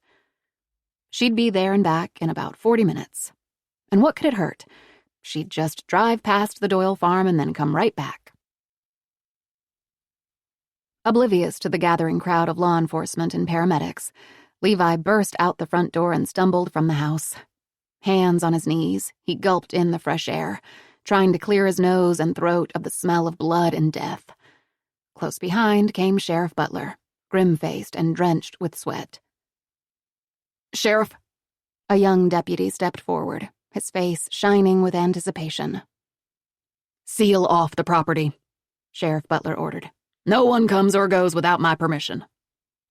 The deputy nodded and ran off to spread the word and retrieve the yellow crime tape from his cruiser. "Levi," Butler said. Levi stood up straight and willed his stomach to settle. "Sir?" he asked. Butler looked over to where Matthew Ellis was standing beneath the maple tree, watching them carefully, hat in his hand. Butler gave a little shake of his head, and Matthew's face fell. "I need you to put a call in to the state police," Butler said, turning his attention to Levi. "Tell them we need some agents here ASAP." He mopped his sweaty forehead with his sleeve. "And tell them to bring the search dogs. We've got 2 dead bodies, 2 missing kids, and we're going to need all the help we can get." 18. Present day. After eating, Wiley and the boy returned to the living room and sat in front of the fire. Wiley couldn't stop looking at him. The rash around his mouth seemed to be calming down a bit.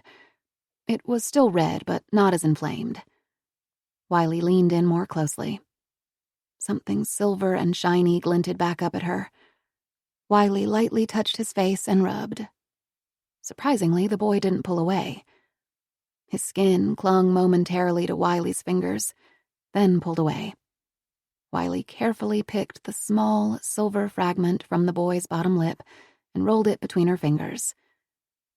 It was gummy and sticky. Duct tape? It couldn't be. Did someone put tape over your mouth? Wiley asked in a whisper. The boy blinked up at Wiley.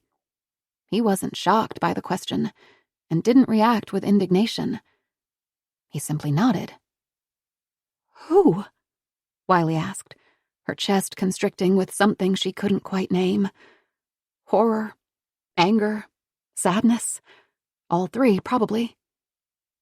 Your dad? Wiley asked. Your mom? Before the boy could respond, there was a thunderous crack, and then another and another. Wiley jumped to her feet, smacking her shin against the cedar chest. Damn it, she muttered at what sounded like breaking glass coming from outside. The windows were fogged over, and Wiley rubbed her fingers over the glass to clear them. From this vantage point, she couldn't find the source of the noise. It was still snowing. The wind had whipped itself into a frenzy, and she could barely see beyond a few feet in front of her. Another crack splintered the air. Cass whimpered. The trees, Wiley said. Tree branches are snapping because of the weight of the ice and the snow. First the trees, next it will be the electrical wires. The boy looked at her questioningly. It means it's going to get very dark and very cold fast, Wiley said, moving from the window to the closet. She pulled open the door and reached for a heavy-duty flashlight on the top shelf and set it on the cedar chest. Then she opened the drawer in the end table next to the sofa and found another, smaller flashlight. Here, Wiley said, handing it to the boy. You push this button here to turn it on. Give it a try. The boy slid the black switch upward, and a beam of light appeared. Now turn it off. Only turn it on if the lights go out. He slid the button to the off position. Stay here, Wiley ordered. I'm going to go get the other ones. Wiley ran from room to room, grabbing flashlights. On her arrival at the farmhouse, she had stowed several throughout the house for just such an occasion. Wiley had never needed them before, and her pulse quickened at the thought of being plunged into blackness, even in a place she knew so well. If there was light, everything would be okay, she thought. Wiley carried the flashlights back to the boy and dumped them on the sofa. I'm going upstairs to get some more. I'll be right back. Upon seeing the uncertainty on the boy's face, Wiley paused. Wiley didn't want to scare him any more than she already had. The dark was her issue, not his. Just a few more, and I'm going to grab some extra batteries, Wiley said. Snatching one of the flashlights from the pile, Wiley hurried up the steps. She should be more worried about having enough wood for the fireplace. Rationally, Wiley knew that the dark couldn't really hurt them, but the cold could. Once she had all the flashlights in place, she would get more wood from the barn. Once upstairs, Wiley went to the room she used as her office. It was where she spent most of her time, so that was where she kept her storm lantern. It could last for 140 hours on one set of batteries. Outside, the pop of fracturing tree limbs continued. Wiley watched in awe as an ice-encased limb stretched across her window, swayed and splintered like a toothpick, and crashed to the ground below. Wiley reached into the bottom desk drawer and scooped up several packs of batteries, when a glint of orange shone through the storm. Wiley leaned over her desk, pressing her face to the window to get a better look. The wind sent billowing clouds of snow across the fields. Again, another flash of orange. Was it headlights from a car? Or maybe an emergency vehicle? Wiley couldn't tell. She turned off her desk lamp in hopes of getting a better look. The light outside disappeared, and for a moment Wiley thought she must have imagined it. But then the air stilled, as if the storm was taking a deep breath. The snow parted, and a ball of fiery orange lit up the sky at the top of the lane. It was the wrecked truck, engulfed in flames. Maybe a power line came down atop it, igniting the gas tank. That's what had to have happened. There was nothing to do but let it burn. The storm exhaled, obscuring the road and enveloping the fire in a whirl of white. Another flash of orange broke through the dark. Wiley could hear the crackle of flames through the wind. She thought of the glove box and any paperwork that might have been stored inside that could have told her the truck's owner's identity, literally now up in flames. She should have taken the time to check when she first found the wreckage. Above her, the lights blinked. Wiley held her breath. But the lights stayed on. She needed to get more flashlights, more batteries. There was nothing that Wiley could do about the truck now. She had to worry about the things she could control, like keeping herself and the boy warm and keeping the darkness at bay. Wiley turned away from the window and juggled the lantern and a handful of batteries as she moved through the hallway to the stairs. Just as her foot hit the first step, the house was plunged into darkness. Wiley froze. Her fingertips tingled and her heart raced. A wave of dizziness rolled through her and she dropped the batteries. They clattered down the steps, disappearing into the dark as Wiley stared down into the black abyss below her. Her rational mind knew that she had nothing to fear, but she couldn't think. Beads of cold sweat popped out on her forehead and a low hum filled her ears. Unsteadily, she sat down on the top step. She couldn't catch her breath. The air wouldn't fully enter her lungs. It was blocked by something that had lain dormant for years. Something black and oily slid into place and took hold. Wiley pressed her fingers to her throat as if she could pry away its cold grip. Night had finally found her unprepared, and Wiley felt she might suffocate. Until now, she had learned to control light and dark. She couldn't outrun it any longer. She squeezed her eyes shut. A stream of coughing, sharp and harsh like seals barking, scattered the buzzing bees in her head, and Wiley opened her eyes. "Hey!" she called out. "Are you all right?" Wiley asked, trying to keep her voice steady, even. A beam of light bounced against the walls, filling the stairwell with an eerie glimmer. The dizziness subsided, and the world righted itself. There was light. Everything was going to be okay. "I'm coming," Wiley managed to say, waiting until her breath steadied before getting to her feet. Feeling came back into her limbs, and she felt the smooth wooden banister beneath her fingers. Her legs felt heavy, but with the gleam from the boy's light, she was able to move slowly downward. Seeing the worry on the boy's face, Wiley murmured, "I'm fine. I just don't like the dark very much." The boy reached over and flipped the switch on the lantern in Wiley's hands, and the room was flooded with a soft light. Tass, unconcerned, was stretched out in front of the fireplace. The black knot in Wiley's throat slid away. Wiley set the lantern on the cedar chest. "It could take a few days for crews to get the power back on. But we'll be okay. We've got light and food and wood," she said with weak conviction. Wiley glanced at the dwindling pile of kindling next to the fireplace, and her heart dropped. Wood. They needed more wood for the fire, but there was none in the house. She would need to go out to the barn. This was the last thing she wanted to do, but what choice did she have? They needed logs for the fire. "We need more wood. Do you want to help me?" The boy looked down at his shoes. "My arms are going to be filled with wood, so maybe you can open and shut the back door for me. But first, we need to make sure you're warm enough.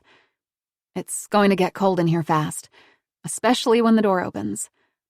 "How about it?" Wiley asked. Finally, the boy nodded, and Wiley gave him a grateful smile. Wiley was tempted to turn on every single flashlight she had gathered, but knew that would be a waste of batteries. She would have to make do with her lantern. Together, each holding a light, Wiley and the boy made their way to the mudroom. First, Wiley tested the outdoor lights, hoping the backyard would suddenly become illuminated. Nothing happened. Wiley found an old sweatshirt and pulled it over the boy's head. It fell below his knees, and Wiley had to roll up the sleeves several times, but it would do the trick. She rifled through a basket filled with outdoor gear, found a stocking cap, and pulled it down over his ears. "There," Wiley said, stepping back to survey her work. "Keep your hands tucked inside your sleeves and you'll be ready for business." Wiley pulled on her own gear and stepped outside to retrieve the sled that she had dropped off on the front step. She'd use it to help transport the wood back to the house. "Hey! You okay down there?" A man called from the top of the lane. "I saw the fire from the house and got on my snowmobile to see what was going on." He stopped halfway down the drive and removed his helmet. Through the falling snow, Wiley recognized him as one of the neighbors to the east, Randy Cutter. From her research for the book, Wiley knew that Randy and Deb Cutter divorced, and he moved to another residence not far away. "Came upon the wreck," he said breathlessly. Randy's salt and pepper hair peeked out from beneath his stocking cap, and snowflakes clung to his eyelashes. "Anyone injured? It's a bad one." "Yeah," Wiley called back. "It was crazy. I found a boy. He's shaken up, but fine. It's the woman who was in the truck with him I'm worried about. She disappeared." "What do you mean, disappeared?" Randy asked. "After I found the boy, I went to see if I could figure out where he came from," Wiley explained. "Found the truck and a woman. She was caught up in some barbed wire and I couldn't get her out. I went to get some tools and when I came back, she was gone." "Gone?" Randy repeated. "Damn. Where would she have gone to?" "Good question," Wiley said. "It makes no sense. She looked like she was banged up really good. I can't imagine she went far. I just couldn't find her. This is a hell of a storm." "Yeah, it is," Randy agreed. "I'd offer you and the kid a ride on my snowmobile back to my house to wait out the storm, but it's getting worse by the minute. You might be better off staying put." "I think you're right. We're doing okay here," she assured him. "We have wood, water, and food. We'll be fine. I'm more worried about the woman. Any way you can go look for her?" "I can do that," Randy said. "I can't stand the thought of someone stranded out in this weather. I'll ride around and see what I can find. How about I stop back tomorrow and check on things? Let you know what I find. Hopefully the snow will be done by then." "That would be great, thanks," Wiley said, hesitant to send him on his way. "Be safe," she said, as Randy turned and trudged to the top of the lane. Back inside, Wiley shook the snow off her and carried the sled toward the mudroom. She debated telling the boy about Randy's visit, but thought the mention of the injured woman in wreckage might upset him. Better to wait and see if Randy found her. Once at the door, Wiley realized that if she carried a flashlight outside with her, she wouldn't have her hands free to haul the toboggan, heavy with wood, back to the house. Plan B. Wiley had a headlamp stowed away in her car. At the barn, she'd retrieve the lamp and would have hands-free access to light. "Okay," Wiley said, pulling her gloves on. "You and Tass wait here, and when I get to the door, turn the knob and let me in." The boy nodded and Wiley opened the door. The frigid air hit them with a blast. Wiley stepped outside and bent her head to the wind. The air smelled like gasoline. The truck fire. The flashlight she carried lit the way, allowing Wiley to see a few feet in front of her. The new snow covered the ice, reached nearly to her knees, and provided some traction so that she was able to move at a faster clip. When Wiley reached the barn, she tugged on the door. It opened only a few inches, the bottom edge getting caught up in the snow. She kicked at the snow with her boot, trying to clear a path, then wedged her hip into the opening and pushed open the door just enough so that she could squeeze inside. Though the cattle that were once housed here were long gone, old farm equipment remained. A bale spearer, chain harrows, a loader bucket, and more. She made a beeline for the Bronco and dug around until she found the headlamp. She pressed the on button and a bright beam of light appeared. She secured the lamp over her stocking cap and looked down at the pile of wood stacked in the corner. It would take several trips to bring in enough wood to outlast the storm. Wiley piled the logs atop the sled and then covered it with a plastic tarp. Above her, Wiley heard a noise.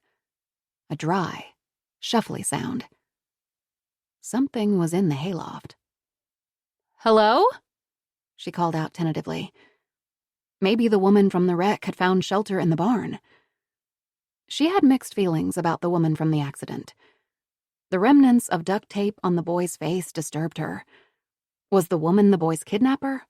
Could she be his mother? Wiley climbed the rickety ladder up to the hayloft and peered over the edge. The light from the headlamp filled the space. The loft floor was covered in straw, and in the high corners, frozen cobwebs laced the wooden crossbeams. She ascended the top rungs of the ladder and stepped onto the floor of the loft. Bits of dust rose as Wiley shuffled through the loose straw.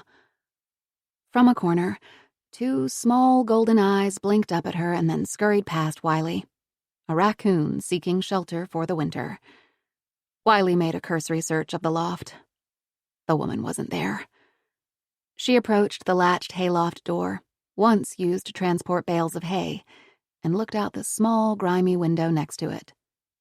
From this high vantage point, if not for the blizzard, Wiley would be able to see for miles across the countryside. The heavy snow had extinguished the flames from the truck fire, and now her view was limited to what she could see through the beam of her headlamp.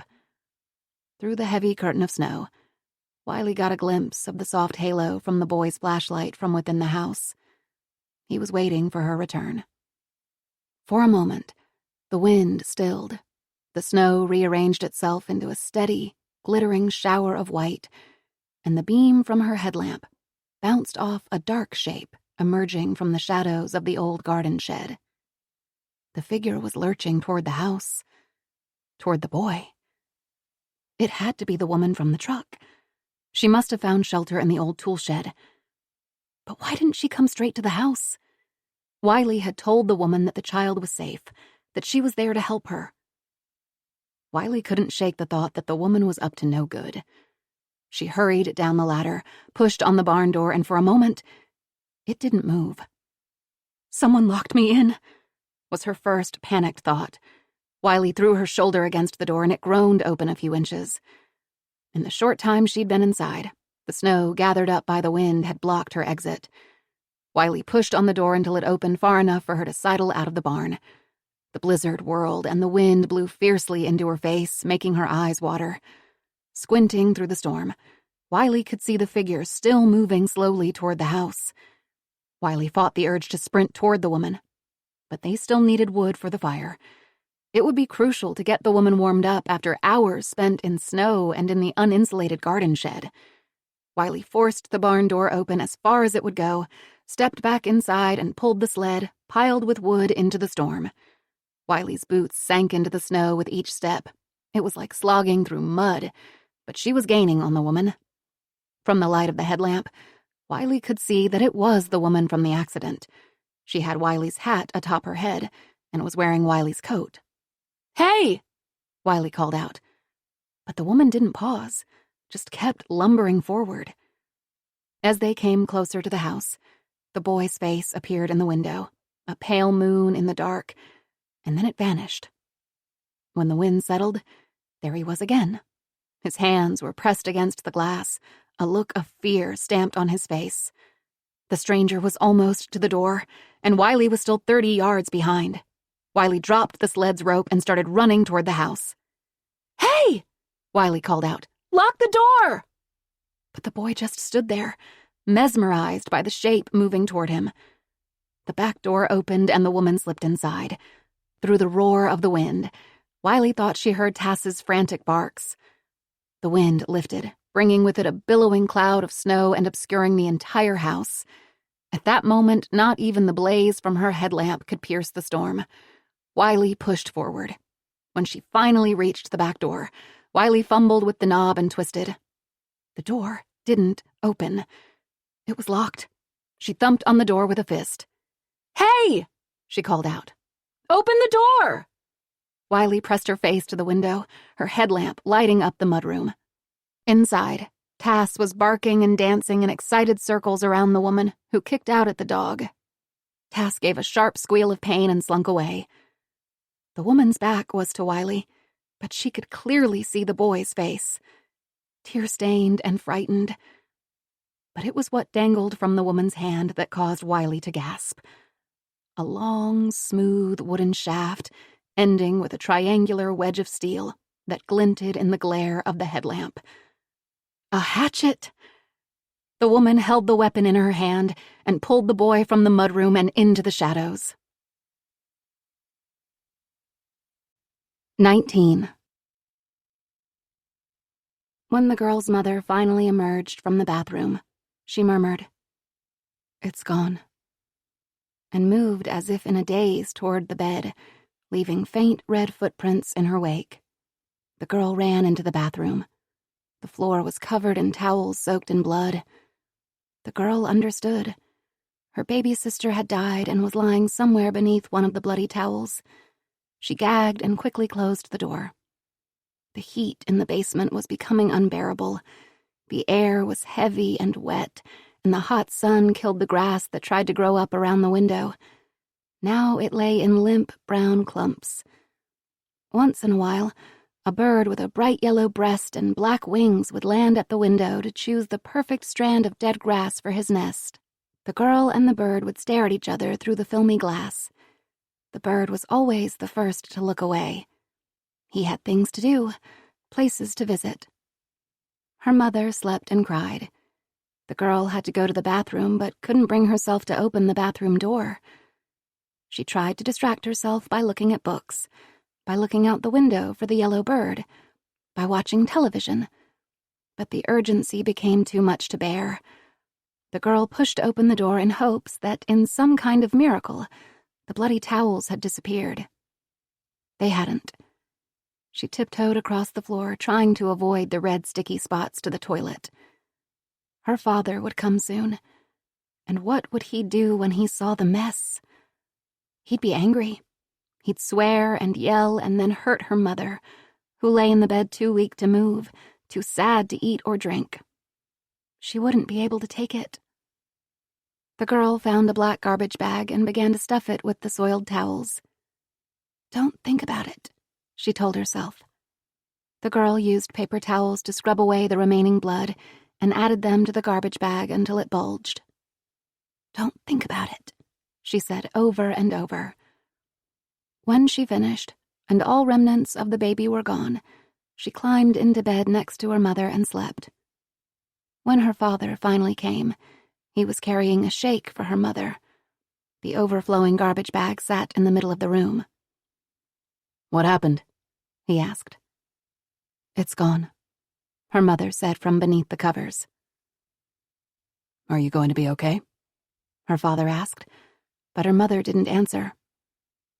"It was probably for the best," he said, sitting on the edge of the bed and resting a hand on her mother's hip. She rolled away from him. "You clean this up?" her father asked the girl. The girl nodded. "Huh." Her father made the noise as if impressed. He went over to the garbage, peeked inside, tossed in the shake he brought for her mother to the mix, and carried the bloody bag from the room. 20. August 2000. In the front yard of the Doyle house, a half-dozen deputies still milled around, waiting for Sheriff Butler to tell them what to do next. After the quiet month they'd had, crime-wise, Butler shouldn't have been surprised that it would return to Blake County with a vengeance. He expected a breaking and entering or a meth bust or a drunken bar fight, maybe. But not this. William and Lynn Doyle were good folks. No trouble at all. Sure, their teenage son got into a few dust-ups, but nothing too serious. The only available witness was a 12-year-old girl with a gunshot wound. The girl needed to get to the hospital, but Butler wanted to talk to her first. It looked like there was a guest spending the night with the family, and he needed to figure out who it was. "Christ," he muttered to himself. 2 dead and 2 missing. He had to talk to the witness before they whisked her away in the ambulance. Sheriff Butler strode toward the ambulance where 2 paramedics tended to the girl. Matthew Ellis stood on the perimeter watching anxiously. "She's still shivering," Matthew said. "Can you get her another blanket?" The female paramedic tucked another blanket around Josie. "You hanging in there, honey?" she asked, Josie nodded, jaw clenched as if trying to keep her teeth from chattering. "Hi, Josie. I'm Sheriff Butler," he said, leaning into the ambulance. "Are Aaron and Lowell taking good care of you?" he asked and lightly touched her shin. Josie jerked away as if burned. "Whoa, sorry about that," Butler said, pulling his hand away. "Are you in a lot of pain?" he asked. A little, she admitted. "We gave her a little something to help with that," Lowell said, and moved more deeply into the ambulance. "I only have a few questions for you," Butler said, giving Josie a sympathetic smile. "And I'm sorry to be so blunt, but we want to get you to the hospital. Did you see who hurt your parents?" Josie looked to her grandfather, who nodded. I never really saw, Josie said in a small voice. We were outside, Becky and me. We heard the gun, but didn't see who did it. "What's Becky's last name?" Butler asked. Allen, Josie said. Becky Allen. "Her mother works at Schaefer's grocery," Matthew filled in, and Butler turned to a deputy. "I need you to find the Allen parents and fill them in on what's going on. Just the basics," Butler cautioned. "Tell them there was an incident at the Doyle house and we're trying to locate Becky. No more than that, got it?" The deputy nodded and rushed off. "Okay. You're doing a great job, Josie," Butler said. "Did you see who shot at you?" Josie shook her head. It was too dark.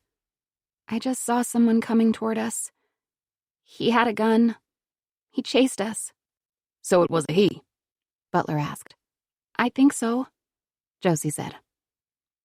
"Was he young or a grown man?" The sheriff asked. A ripple of doubt crossed Josie's face.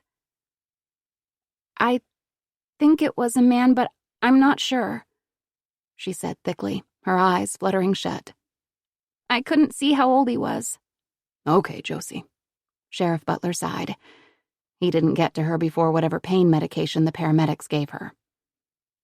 "Did you see or hear anything else strange last night?" A truck. There was a truck, Josie said groggily. "Last night? You saw a truck on your property?" Butler asked. This was something. No, Josie said. On the road. I saw it on the road earlier. Twice. It was white. The sheriff let out a breath. White trucks were a common sight in Blake County. Always had been. It wasn't exactly helpful. Levi Robbins approached the sheriff. "State police are on their way. Said it might take some time to get the dogs here." The sheriff nodded and returned his attention to Josie. "Anything else you came across recently that was unusual? Any strangers hanging around?" Josie rubbed her head as if it hurt to think. Not really.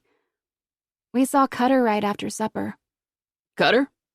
Levi asked in surprise. Brock Cutter? He's my brother's friend, Josie told them. "Anyone else you see?" The sheriff asked. "Anyone at all?" My grandma and grandpa when we dropped off the pie at their house, and then Becky and I went looking for Roscoe. We stopped at that house, the one with all the junk. Sheriff Butler knew who Josie was talking about. June Henley and her son, Jackson Henley, lived about 2 miles away over on Oxeye Road. Word was that June Henley was very sick. Cancer. Jackson ran a hodgepodge operation selling vehicle parts, scrap metal, and farm collectibles. Jackson was a Gulf War vet with PTSD and a drinking problem. He lost his license some time back and took to driving an ATV around the back roads.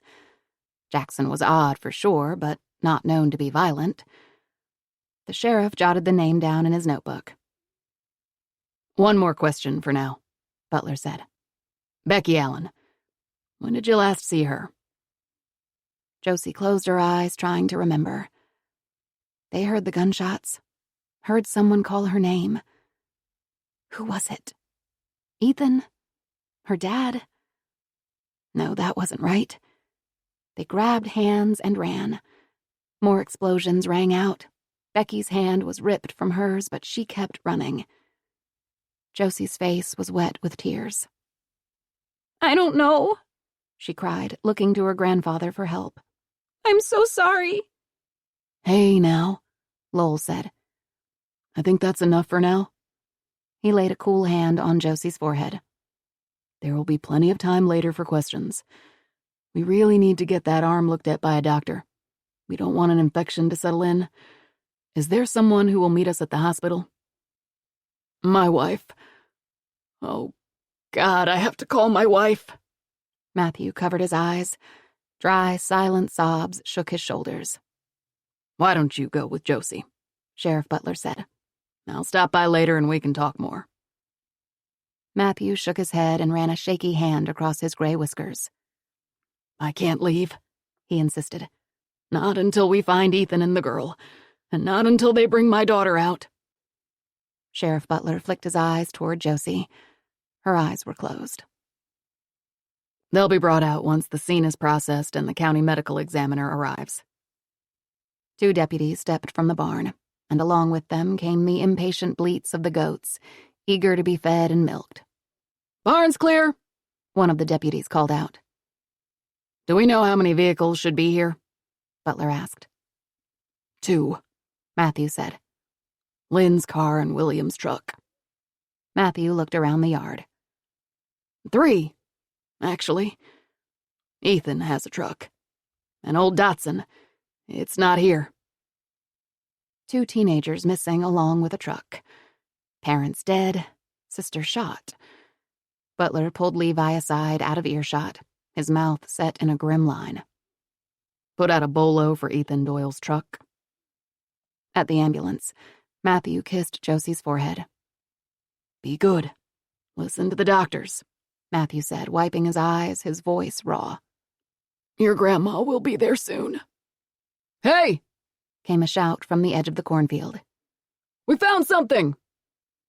All eyes swung toward the cornfield. Matthew didn't know whether to be hopeful or terrified. He found he was both. Before anyone could move, a breathless voice came from behind them. What happened? What's going on? Matthew stepped aside and a woman came into view. Ma'am, you can't be here, Sheriff Butler said. Is my daughter here? Becky Allen. Margot reached for Butler's arm. You're Becky's mother? Butler faltered. Why don't you step over here and we'll talk?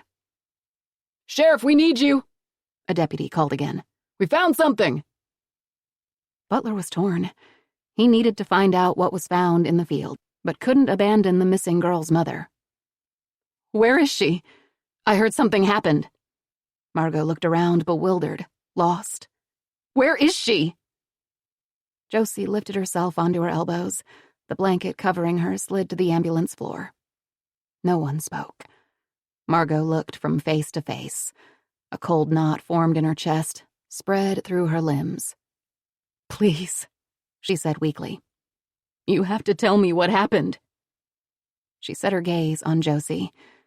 She took in Josie's bloody arm and clothing. Oh my God, she breathed. What happened? Where's Becky? Sheriff Butler laid a hand on her elbow, but she shook it away. Josie stared up at her wide-eyed. Where's Becky? She shouted. I don't know. Josie whimpered. The words came out in short gasps. Josie, where's your mother? Margot asked. She looked around as if Lynn Doyle would suddenly materialize. You tell me where she is. I want to talk to her right now. Come along now, ma'am, Butler said, reaching for her arm again. No, Margot said, clutching the side of the ambulance for support. Josie, where is your mother? The rumble of tires on gravel caused everyone's eyes to shift. A black SUV with the words, Blake County Medical Examiner stenciled in white across its side, bounced down the lane. Oh, God! Margot's legs buckled beneath her and she nearly dropped to her knees before Sheriff Butler steadied her. No, she said over and over again. We're not sure what happened here just yet, Sheriff Butler murmured, and guided Margot away from the ambulance as the paramedics closed the doors. "Try not to think about it, Josie," Lowell said soothingly. "They'll take care of her. Everything is going to be okay. Right now, we're going to start an IV and get some fluids in you. You're going to feel a little pinch, okay?" Josie closed her eyes as Lowell slid the needle into her arm. The whoop-whoop of the siren intermingled with Margot Allen's cries as they pulled from the lane. It was a 30-minute drive to the hospital in Algona, and Josie knew these roads with her eyes closed, knew every curve, turn, pothole, and dip of the road. But riding in the back of an ambulance was different than riding in her dad's truck or Mom's van. She became disoriented and kept asking where they were going. "The hospital," Lowell said. "The docs are going to check you out there." "Will they bring my mom and dad there too?" Josie asked. If they got them to the hospital, then the doctors could fix them, she thought. That's what doctors did, put people back together again. She tried to push away the bloody, broken images of her parents that kept flashing behind her eyes. "Everyone is going to do all that they can to help your parents," he assured her. "Will my grandma be there?"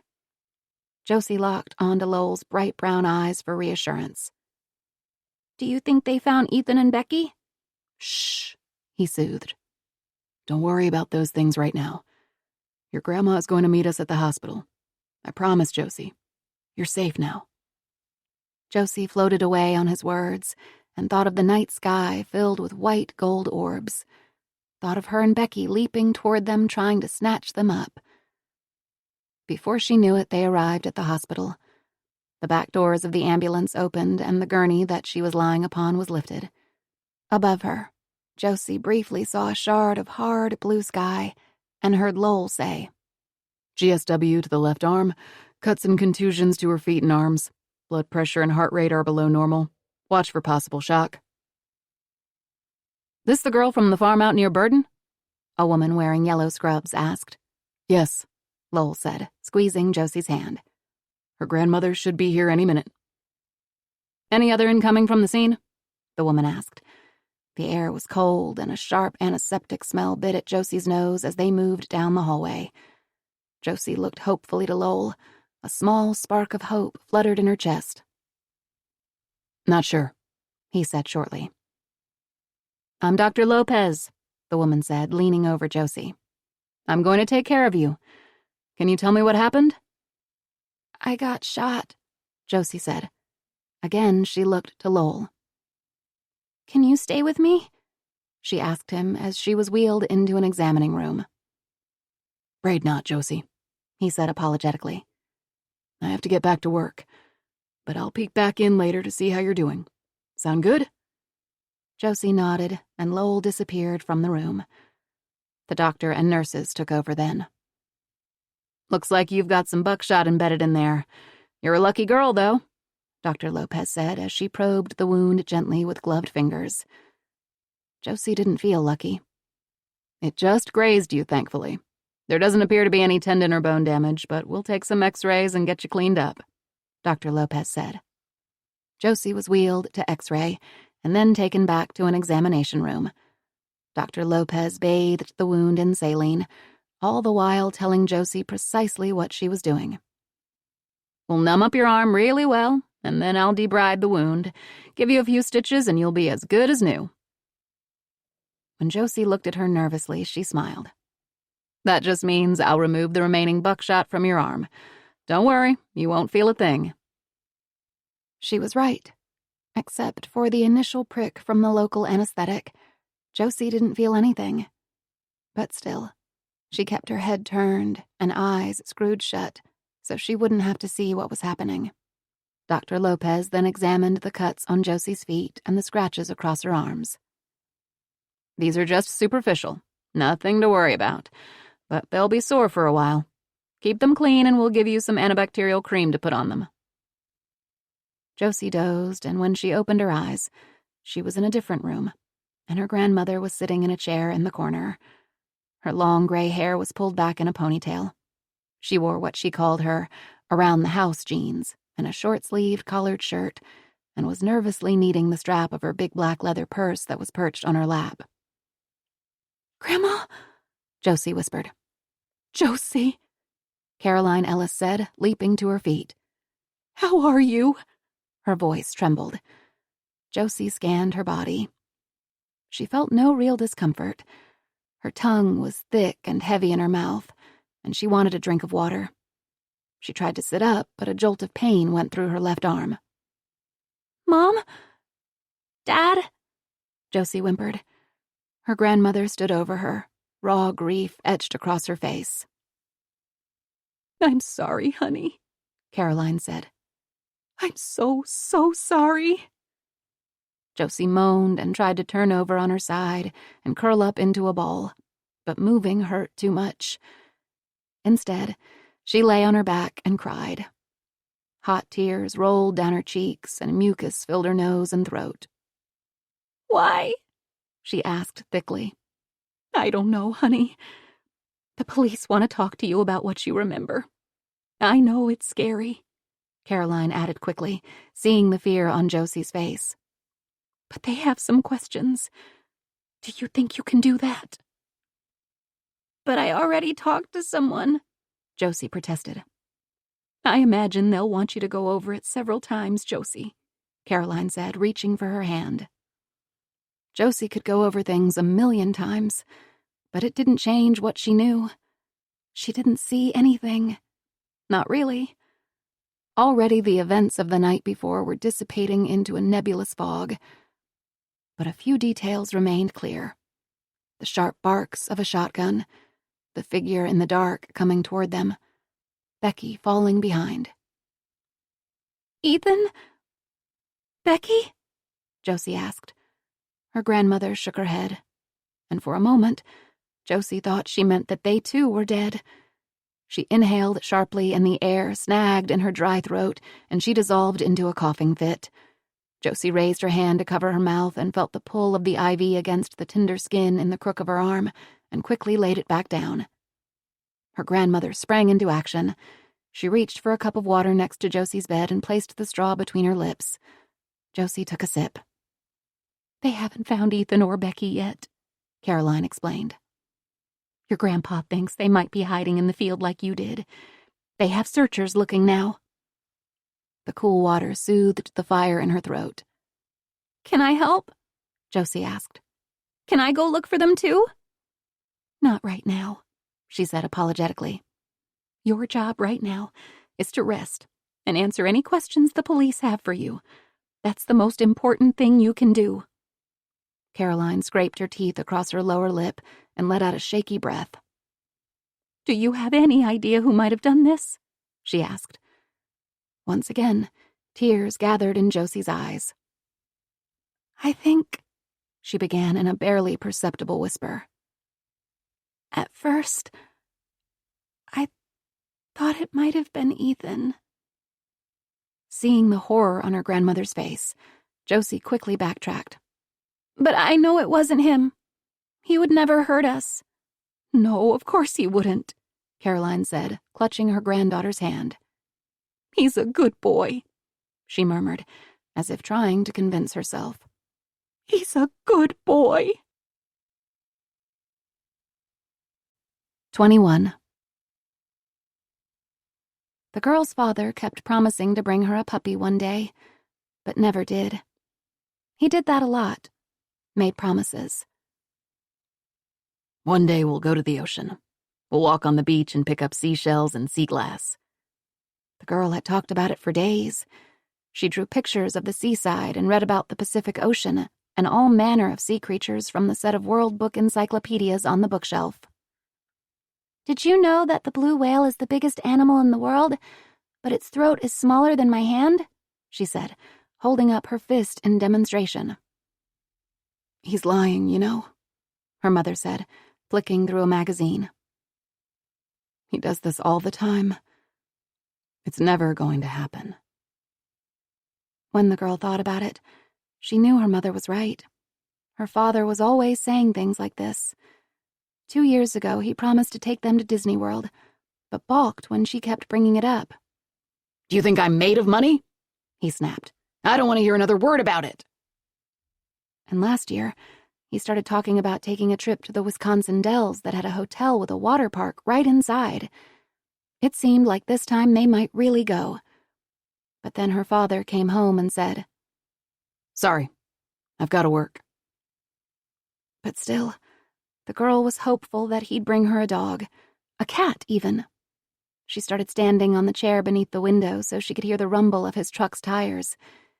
Each time her father came through the door, she stared at his jacket pockets, hoping to see movement.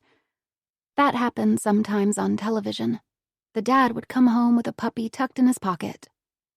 But there was never a dog. She had finally given up when one day her father came home carrying a big cardboard box. The girl's heart soared. Finally, she thought.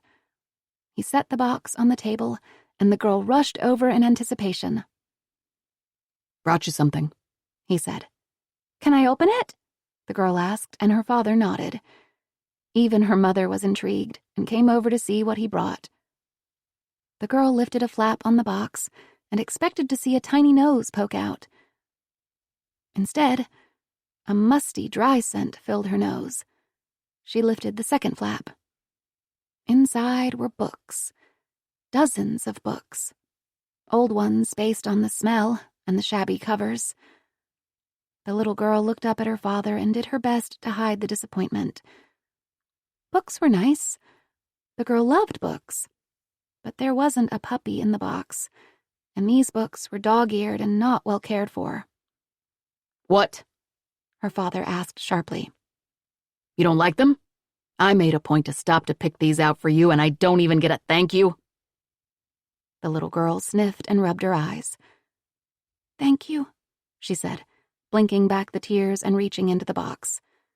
She pulled out one with a coffee-colored stain across the front of it.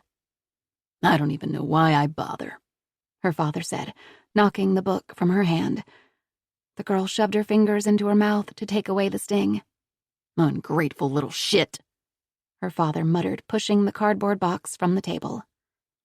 The book spilled to the floor with a crash, and the girl watched as her father stomped up the steps and locked the door behind him. Later, after he left, her mother pulled the girl onto her lap. See, she said, stroking her hair. I told you he lies.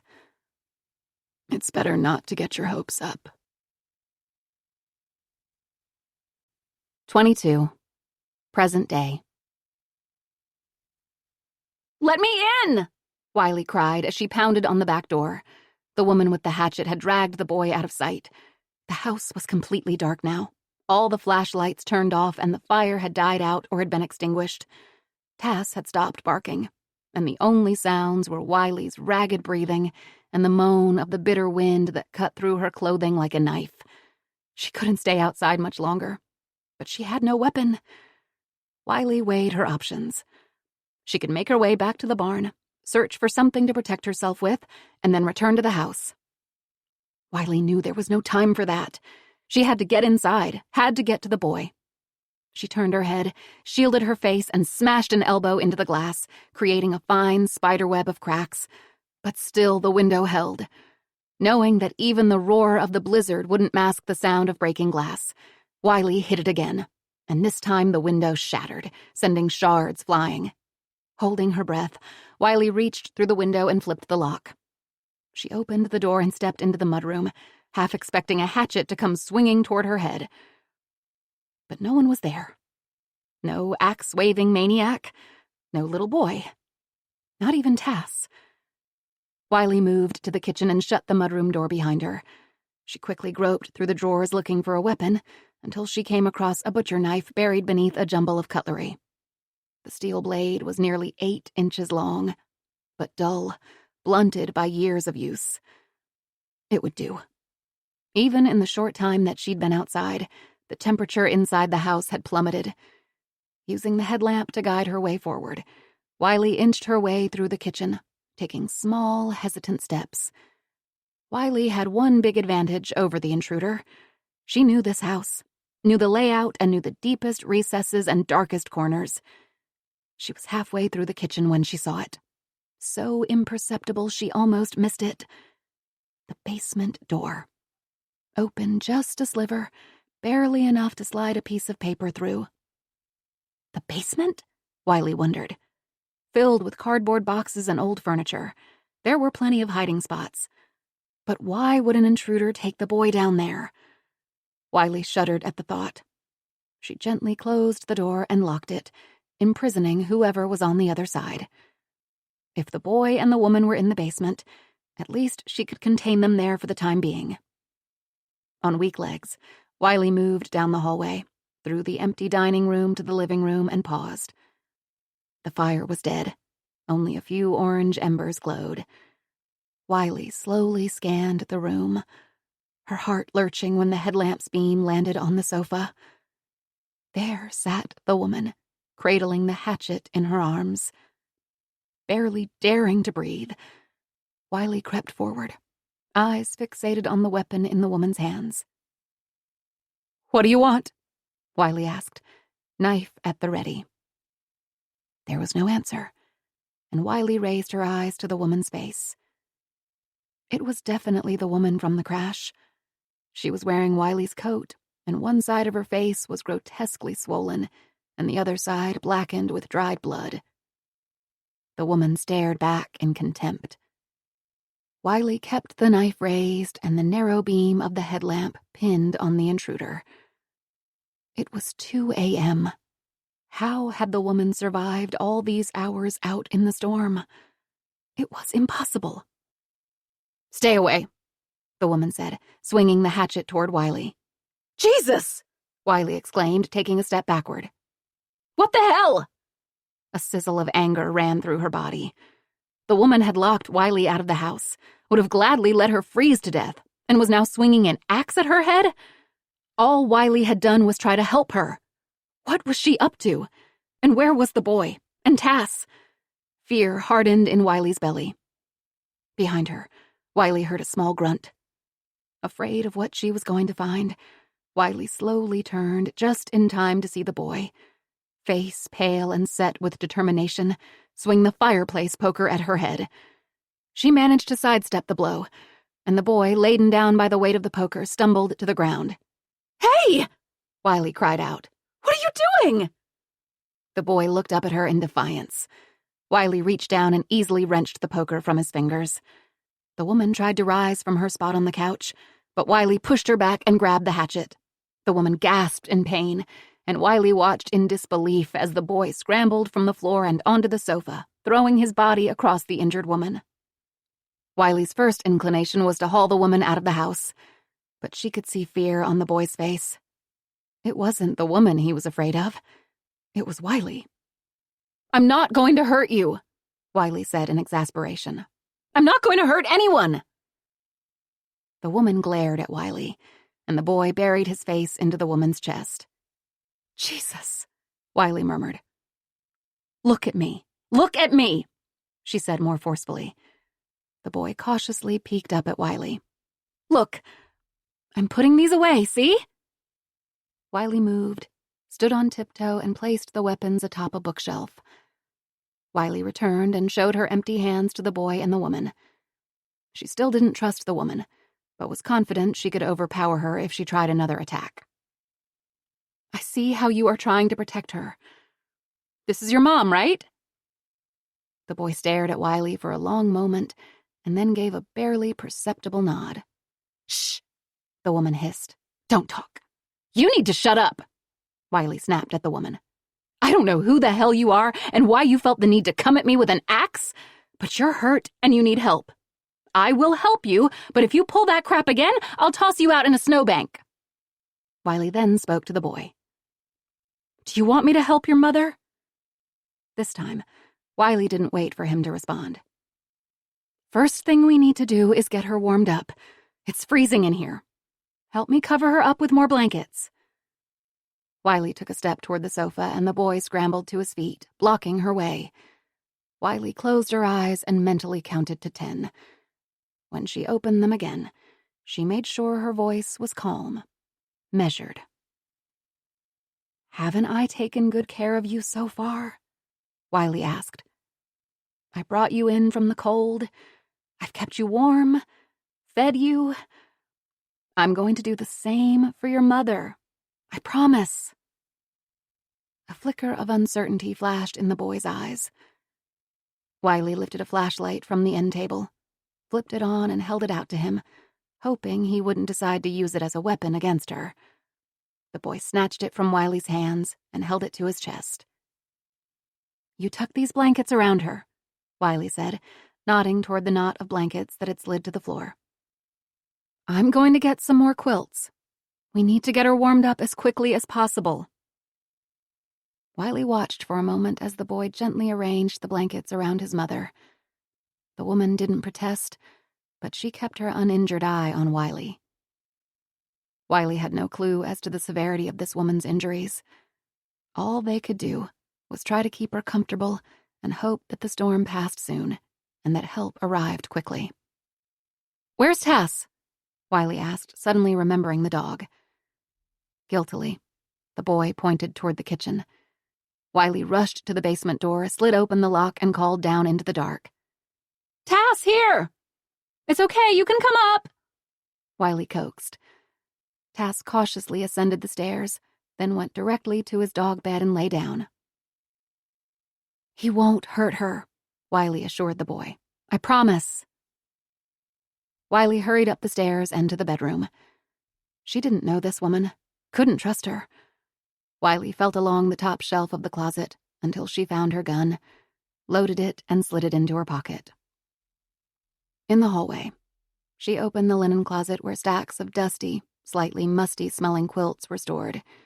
She grabbed an armful and returned to the living room where they layered them over the woman until all that showed was her bruised and battered face.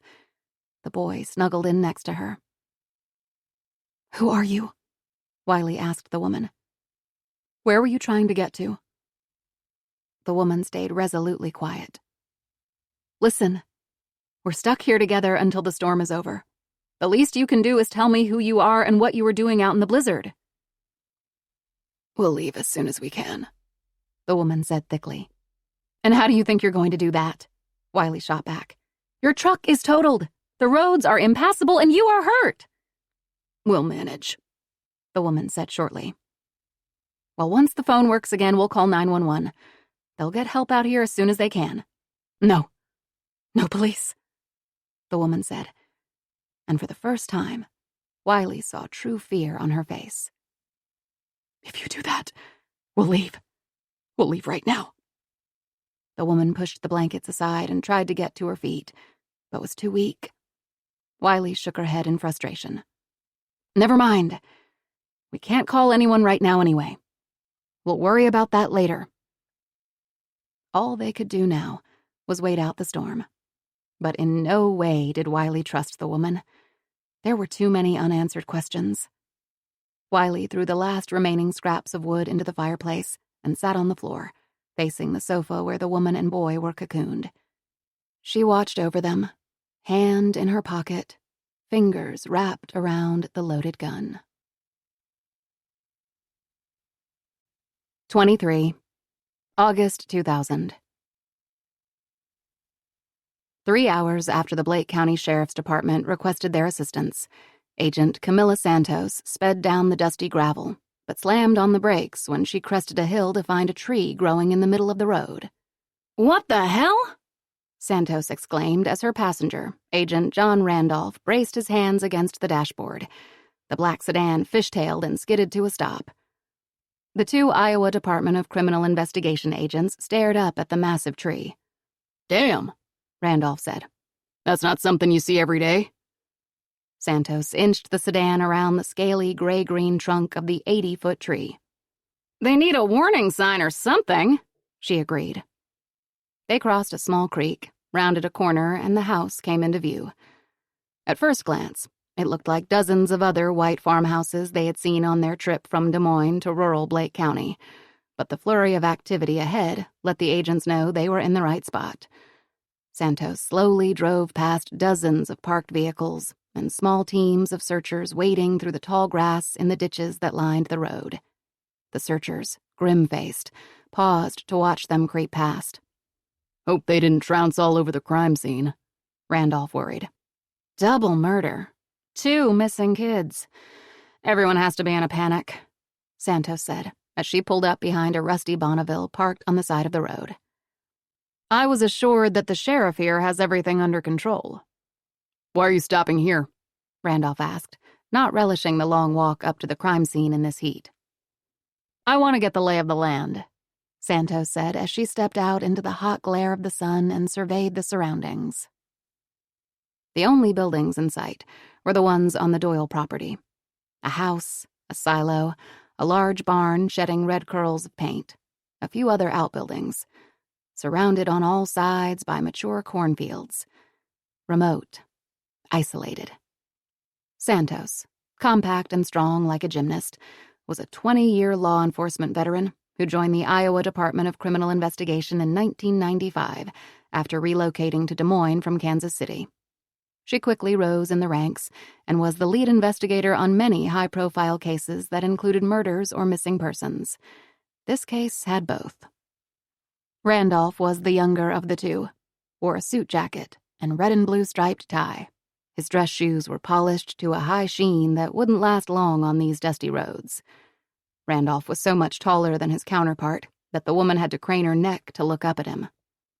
But there was something commanding about the way Agent Santos held herself, the cock of her chin, the set of her mouth. She was clearly in charge. Crime scenes have a pulse all their own, and when managed effectively, hum along at an efficient, steady pace. Everyone from deputy to crime scene investigator, to detective to forensic specialists, to the coroner knew their role.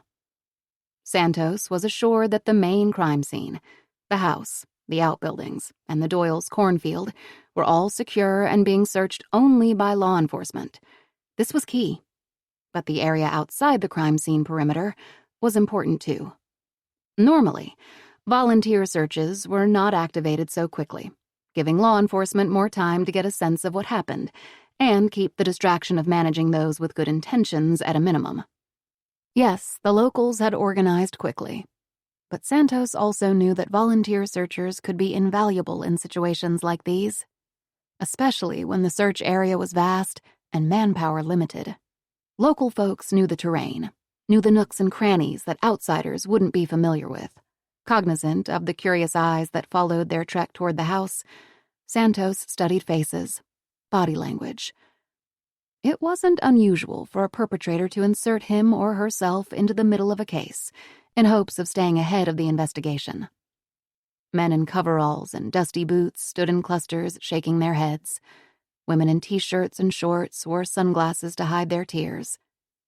No one appeared overtly suspicious, but that didn't mean he wasn't here, watching. Santos turned her attention to the farmhouse.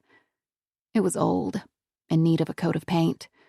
Already the day's heat pressed down on the purple and white flowers drooping limply in their hanging baskets on the front porch. An eerie lowing sound came from the direction of the barn.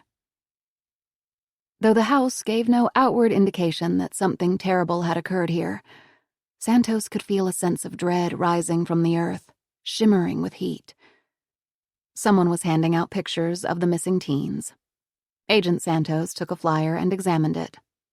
The picture of Ethan Doyle was a good one. He smiled brightly, and his blue eyes snapped with good-natured mischief.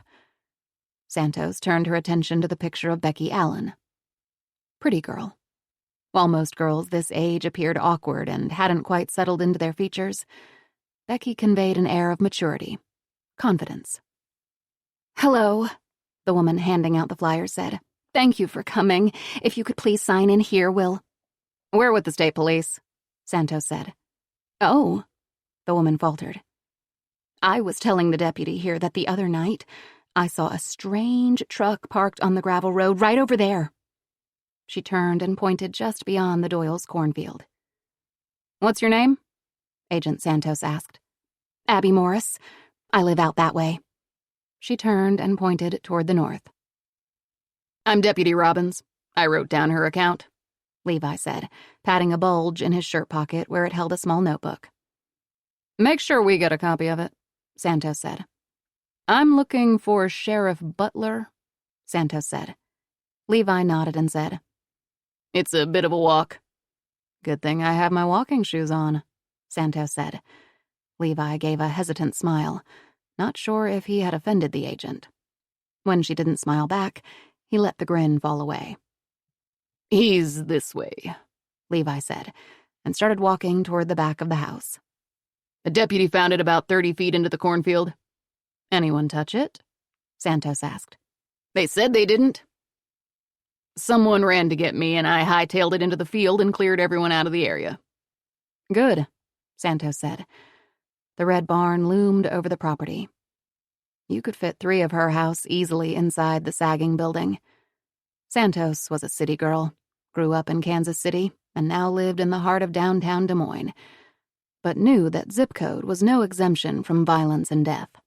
There was just less concrete and more soil. As they approached the cornfield, Santos's pulse quickened.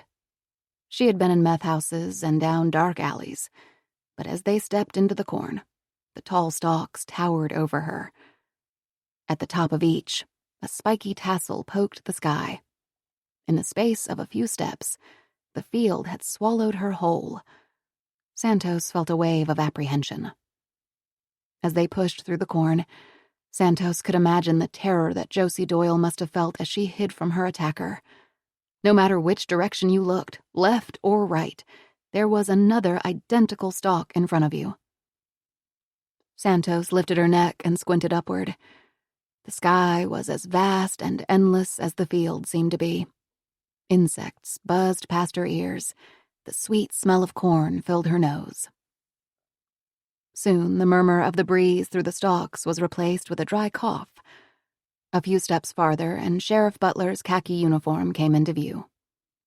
"Sheriff," Agent Santos said by way of greeting.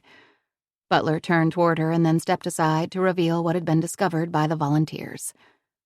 A camo-colored shotgun, muzzle up, leaned against a thick stalk. "Looks like someone just set it there," the deputy observed. Agent Santos lowered herself into a crouch and examined the butt of the gun that rested atop the dry dirt. "Maybe. Any footprints?" "Not a one.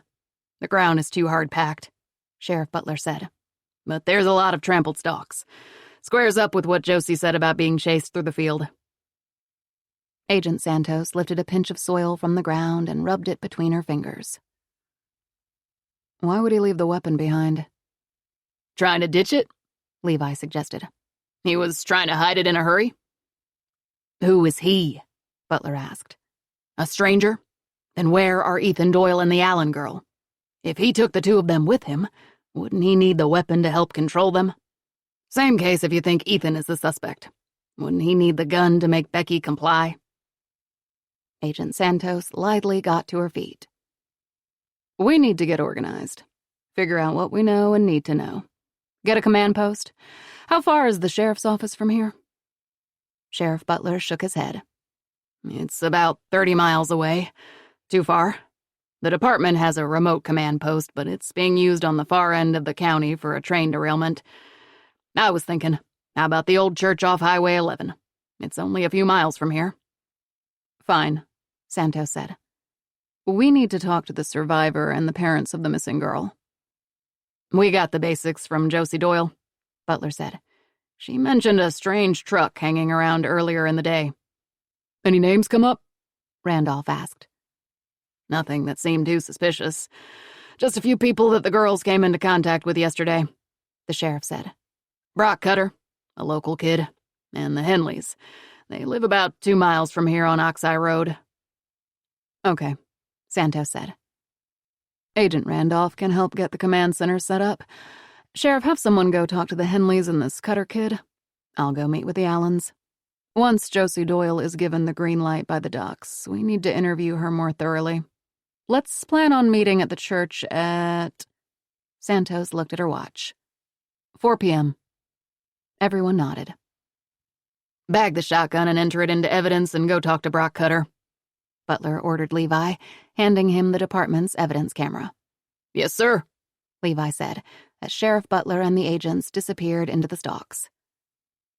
Levi stayed behind, took several photos of the shotgun, and drew a diagram of its position in his small notebook. He slipped on a pair of gloves and carefully picked up the shotgun. He opened the breech, exposing the barrel. The chamber was empty. It wasn't loaded. Maybe Brock Cutter was a witness to what happened at the Doyle house. Levi remembered the sour smell of sweat emanating off the teenager when he pulled him over. Was it just the heat? Maybe it was fear. And he had let the kid go with barely a second thought. A current of anger slid through Levi. Had the little fucker lied to him? Maybe he knew something that could break this case wide open. Holding the weapon off to the side, careful not to smudge any possible fingerprints, Levi began to walk back toward the farm. He needed to find Brock Cutter. Agent Santos needed to see the bodies. "We okay to go in?" she asked the deputy stationed at the back door of the farmhouse. The deputy nodded and handed the agents a set of paper booties to place over their shoes. The first thing Santos noticed when she stepped from the mudroom into the kitchen was the oppressive heat. All the windows were shut tight, no fans were running, and the window air conditioners were switched off. "It has to be 110 degrees in here," Randolph said, loosening his tie. "We have to make a note to ask Josie Doyle if the house was shut up this tight last night," Santos said as she moved to the living room. "For how hot it's been all week, I can't imagine they wouldn't have been running the air conditioner or at least had the windows open." "Maybe the killer was trying to alter the scene," Randolph suggested. "Made sure the windows were shut, turned off the air conditioner so that the bodies decomposed more quickly. That would make it harder for the ME to determine what time they died." "Could be," Santos said. "Doesn't look like there was forced entry. We'll have to find out if the Doyles kept their doors locked at night." They continued through the house. It looked like a typical, neatly kept home.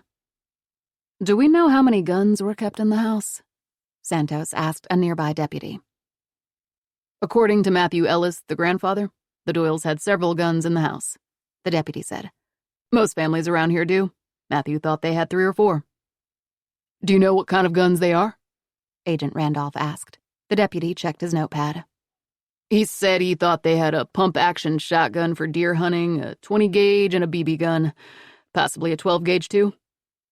"Find out if the 20-gauge found in the field belonged to the Doyles," Santos told the deputy. They slowly made their way up the stairs, careful not to touch anything. Randolph noted the smudges of blood smeared across the wall next to the staircase. "Could have been left behind by one of the victims or the perpetrator. They also could have been from Josie Doyle's injured arm when she came looking for her family." Santos and Randolph stepped into the master bedroom. They focused their eyes on Lynn Doyle. The wound to her chest was massive. "Up close and personal," Randolph said. Sweat dripped down Santos's face, but she resisted the urge to shed her suit jacket. It was even hotter in the bedroom than downstairs. "Is the heat on?" Santos asked, moving toward a vent in the floor. Warm air blew lightly on her fingers. "You were right," she told Randolph. "The son of a bitch turned on the heat." They moved on to Josie's bedroom, where William Doyle lay in the doorway. "Find anything interesting?" Santos asked a crime scene tech. "We dusted for prints," the tech said. "Found several different sets, lots of fibers. Won't know if there's anything significant about them for a while." That wasn't much. "Nothing else?" Randolph asked. "I was saving the best for last," the tech said with a grin. "We found 2 different kinds of shells in here. 2 shotgun shells from a 20-gauge and 1 from a 9mm. We almost missed the shell from the 9mm. Santos stood over William Doyle's body and processed this information, while Randolph moved on to look at Ethan Doyle's bedroom. 2 guns. Did that mean there were 2 intruders? They would have to wait for the medical examiner's report to see exactly how many gunshots were fired into the Doyles and what kinds of guns were used. The house wasn't ransacked. It didn't appear that any valuables had been taken in the murders, so robbery wasn't a likely motive. "Hey," Randolph said, interrupting her thoughts. He handed her a 5x7 gold picture frame that held a photo of Ethan Doyle standing next to his grandfather. Ethan was proudly holding up a shotgun with a camouflage finish. Forensics would have to confirm it, but it looked very much like the shotgun found in the cornfield belonged to Ethan Doyle. But where was he now? And what happened to Becky Allen? 24. Present day. Wiley kept a flashlight focused on the woman and did her best to assess the woman's injuries as she dozed. One eye was swollen completely shut, her cheek bulged eggplant purple, and her lip needed stitches. Her nose was off-center, and blisters dotted the tips of her ears. Frostbite.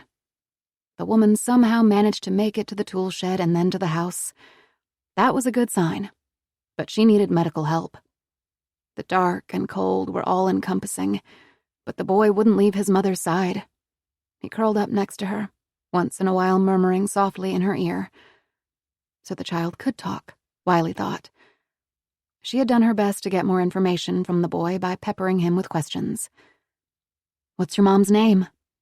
What's your name? Are you running from something?" Wiley aimed the flashlight at her own face. "Look at me," she ordered. "I mean it. Look at me." The boy reluctantly lifted his eyes toward Wiley. "Have I hurt you?" He didn't respond. "Even after you pointed a gun at me and hit me with a poker, have I done anything to make you think I was going to hurt you?" After a moment, the boy cautiously shook his head. "Right," Wiley said. "And I'm not going to hurt your mother either. I promise you." The boy remained tight-lipped, and after a while, Wiley gave up and went to the kitchen. It was freezing. She taped over the broken window with cardboard and gathered the wood that she had dropped outside. She added several pieces to the fireplace until the flames grew. It would take a while before the room grew warm again. Wiley sat down across from the boy. Wiley tried to ignore the sharp whistle and pop of the old pipes freezing. The wind continued to scream, rattling the windows. "I really need your help," Wiley said softly. "You have to tell me who you are, where you've come from." They sat in silence for a moment, both listening to the woman's ragged breathing and watching the weak puffs of white air appear, then fade from her swollen lips. "If you're running from someone, I can help you. I can help protect you. But you have to talk to me," Wiley begged. The woman opened her eye. "If you want to talk to someone, talk to me," she said. "Good idea," Wiley said. "Talk." The woman stayed silent. "Fine," Wiley said, throwing up her hands. "Hopefully help will come soon, and then you won't be my problem anymore." A ripple of fear crossed the woman's face. "We don't need help. Doesn't look that way to me," Wiley said. "Honey," the woman said to the child, "I'm still cold. Can you go find me another blanket?" "You know where they are," Wiley said, and the boy grabbed a flashlight and hurried up the stairs. "Listen," the woman said when the boy was out of earshot. "We'll wait out the storm, and then be on our way. That's it. Then we'll be gone. No more questions. Do you understand?" "Sorry." Wiley shook her head. "I'm afraid I don't work that way. Besides, the only person I'm concerned about in this scenario is that kid upstairs. And there is no way in hell I'm just going to let you leave here without knowing where you plan on taking him and that he's going to be okay." The woman glared at Wiley, then glanced up at the staircase. "The man who is after us will do anything to get us back." She sat up a bit straighter and winced at the shift in position. "And I will do anything, and I mean anything," she said in a low, dangerous whisper, "to make sure that doesn't happen, even if I have to cut straight through you to do it." A cold current of dread coursed through Wiley, and she fingered the gun in her pocket. She believed the woman. The boy came down the steps, his arms filled with blankets. "Here, Mama," he said proudly. "I brought you 2 blankets. Will this be enough?" "Thank you, sweetie," she said, still staring at Wiley. "That is just the perfect amount." 25. August 2000. Margot Allen sat on a chair in her kitchen while her estranged husband Kevin paced the floor. The deputy that brought her home had suggested that she call a neighbor to come over and take their younger children while they waited for word. Margot shook her head. There was no way she was going to let her kids out of her sight. 4-year-old Toby was sitting on her lap playing with the silver cross on her necklace, while 10-year-old Addie sat across from them, staring intently at her handheld video game. After seeing the medical examiner pull into the Doyle's drive, Margot nearly passed out. She had never felt such fear before in her life. It was as if someone had reached right down her throat and snatched her breath away. The sheriff wouldn't say who was dead, only that it wasn't Becky. The sheriff murmured a bunch of promises and then handed her off to another deputy who was little or no help. When she begged the deputy to take her to Becky, he had to admit that they had no idea where she was, just that everyone was doing everything they could to find her. Margot had lost it then and tried to run into the Doyle house. It took 3 officers to hold her back. She hadn't meant to cause a scene. She just wanted to see for herself that Becky wasn't in the house. A deputy drove Margot home, while another officer followed behind in Margot's car. By the time they arrived at the small gray house on Laurel Street, it was to find her husband sitting at the kitchen table and the babysitter gone. "Why haven't we heard anything?" Kevin wanted to know. Like Margot, his eyes were red from crying. Someone was dead. Josie was whisked off to the hospital and Becky had disappeared. "I'm sorry, Mr. Allen. I'm sure the sheriff will touch base soon. Are you sure there is no one that you'd like me to call for you? A family member or a friend?" Margot shook her head. She knew that she should call her parents, but they lived in Omaha and would insist on making the 4-hour drive. She wasn't ready for that. She willed Becky to come bouncing through the front door, out of breath and apologetic for making them worry. Then Margot could call her mom and complain about how Becky was turning into one of those teenagers. There was a rap at the front door, and Margot quickly stood and then sat back down. Becky wouldn't knock. She stood in the kitchen doorway while Deputy Dahl went to answer the door. He went outside and several minutes later came inside with a woman Margot didn't recognize. She introduced herself as Agent Camilla Santos from the Iowa Department of Criminal Investigation. "Have you found her?" Kevin Allen asked. "I'm afraid not," Agent Santos said, glancing down at the little boy Margot held on her lap. He kept patting at his mother's face, wiping away the tears. The other child was engrossed in a video game, all the while stealing looks at the adults in the room. "Ma'am," Agent Santos said gently, "in these situations, we find it vital to have someone here as a support to the families. Is there a family member or friend we can call?" Maybe it was the fact that Agent Santos was a woman, or perhaps because it was her status as an agent that made Margot listen. Margot nodded and wrote down a phone number and a name on a scrap of paper. Agent Santos handed the slip of paper to the deputy. "Addie, take your brother into our bedroom and turn on the TV." "Okay, Mommy," Addie said in a small voice and slipped from her chair and grabbed Toby by the hand and led him from the room. "Oh my God." Margot rocked back and forth in her seat. "Oh my God." Agent Santos watched quietly as Kevin went behind her and laid his hands on her shoulders, but she shrugged them away. Margot cleared her throat. "Can you tell me what's going on?" The deputy couldn't tell us much. "Mr. and Mrs. Allen." Agent Santos took the seat across from her. "This is what we know. William and Lynn Doyle were killed last night. Their daughter Josie was shot. When law enforcement arrived on the scene, Ethan Doyle and your daughter weren't there. Margot gripped her hands together tightly, pressing her fingernails into her skin, leaving behind half-moon indentations. Agent Santos continued. From what Josie Doyle could tell us, she lost sight of Becky. We're acting on 2 possibilities right now.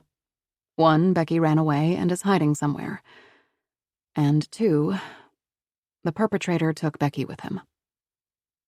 Behind Margot, Kevin continued to pace. She wanted to scream at him to hold still, for once in his life to stop moving. Instead, Margot bit the insides of her cheeks until she tasted blood. We have an Amber Alert out for a truck that is missing from the scene, and the picture you provided of Becky has gone out to all media outlets. Officers will continue to search the surrounding area, and tomorrow we will bring in search dogs. Search dogs? Kevin stopped in place. Search dogs are used to find bodies, right? Do you think Becky's dead? He asked, his voice breaking. Shut up, Kevin, Margot said softly. He started pacing again, walking the length of the narrow galley kitchen, back and forth, back and forth. That's what dogs are used for? Finding bodies? Is there something you're not telling us? Do you think she's dead? Shut up, Kevin, Margot said again, slapping her hands on the table. The sharp crack filled the room. The sting radiated through her palms and into her wrists. It was a relief to feel the pain in Margot's chest shift to her hands. She slammed them down again and again and again. Thwack, thwack, thwack. She wanted the cheap plywood table to splinter into 1,000,000 bits, but still it held. Thwack, thwack, thwack. She curled her hands into fists and tried again. She felt a bone give in her left pinky, but still she pounded on the table. Kevin finally stopped moving and stood frozen in place, staring at his wife as if she was a stranger. Addie ran into the room to see what was happening, her eyes wide with fear. Agent Santos laid her hands atop Margot's, so they were pinned to the table. Her skin felt cool against the heat of Margot's. I know, Agent Santos said in a low voice. I know. Margot looked into Agent Santos's dark eyes, and Margot knew that this woman had seen things. Terrible things. But there was something else. A tiny glint of hope. Margot latched onto that glimmer and held the agent's gaze. It was going to be okay. It had to be okay. Back at the sheriff's office, Deputy Levi Robbins entered the shotgun into evidence and put out a be on the lookout or BOLO for Ethan Doyle's Datsun truck. But something else was gnawing at his brain.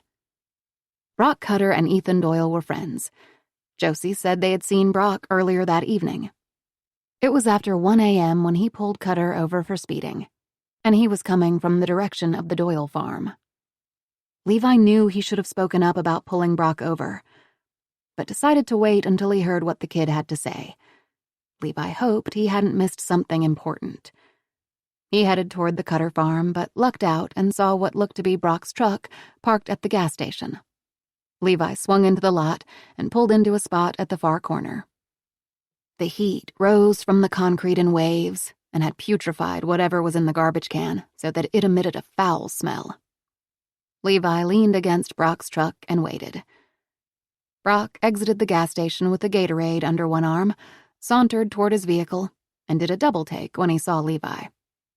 From the way his eyes darted from left to right, Levi thought he might bolt. Why are you so nervous? Levi asked. I just want to ask you a few questions.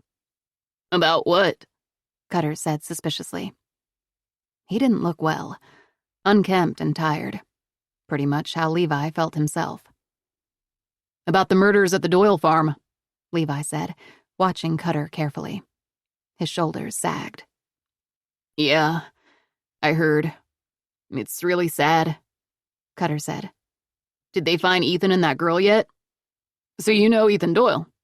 Levi asked. Well, yeah, Cutter said, taking a swig from his bottle of Gatorade. We go to school together. When's the last time you saw him? Levi asked, rubbing his neck, his hand coming back slick with sweat. Cutter looked skyward.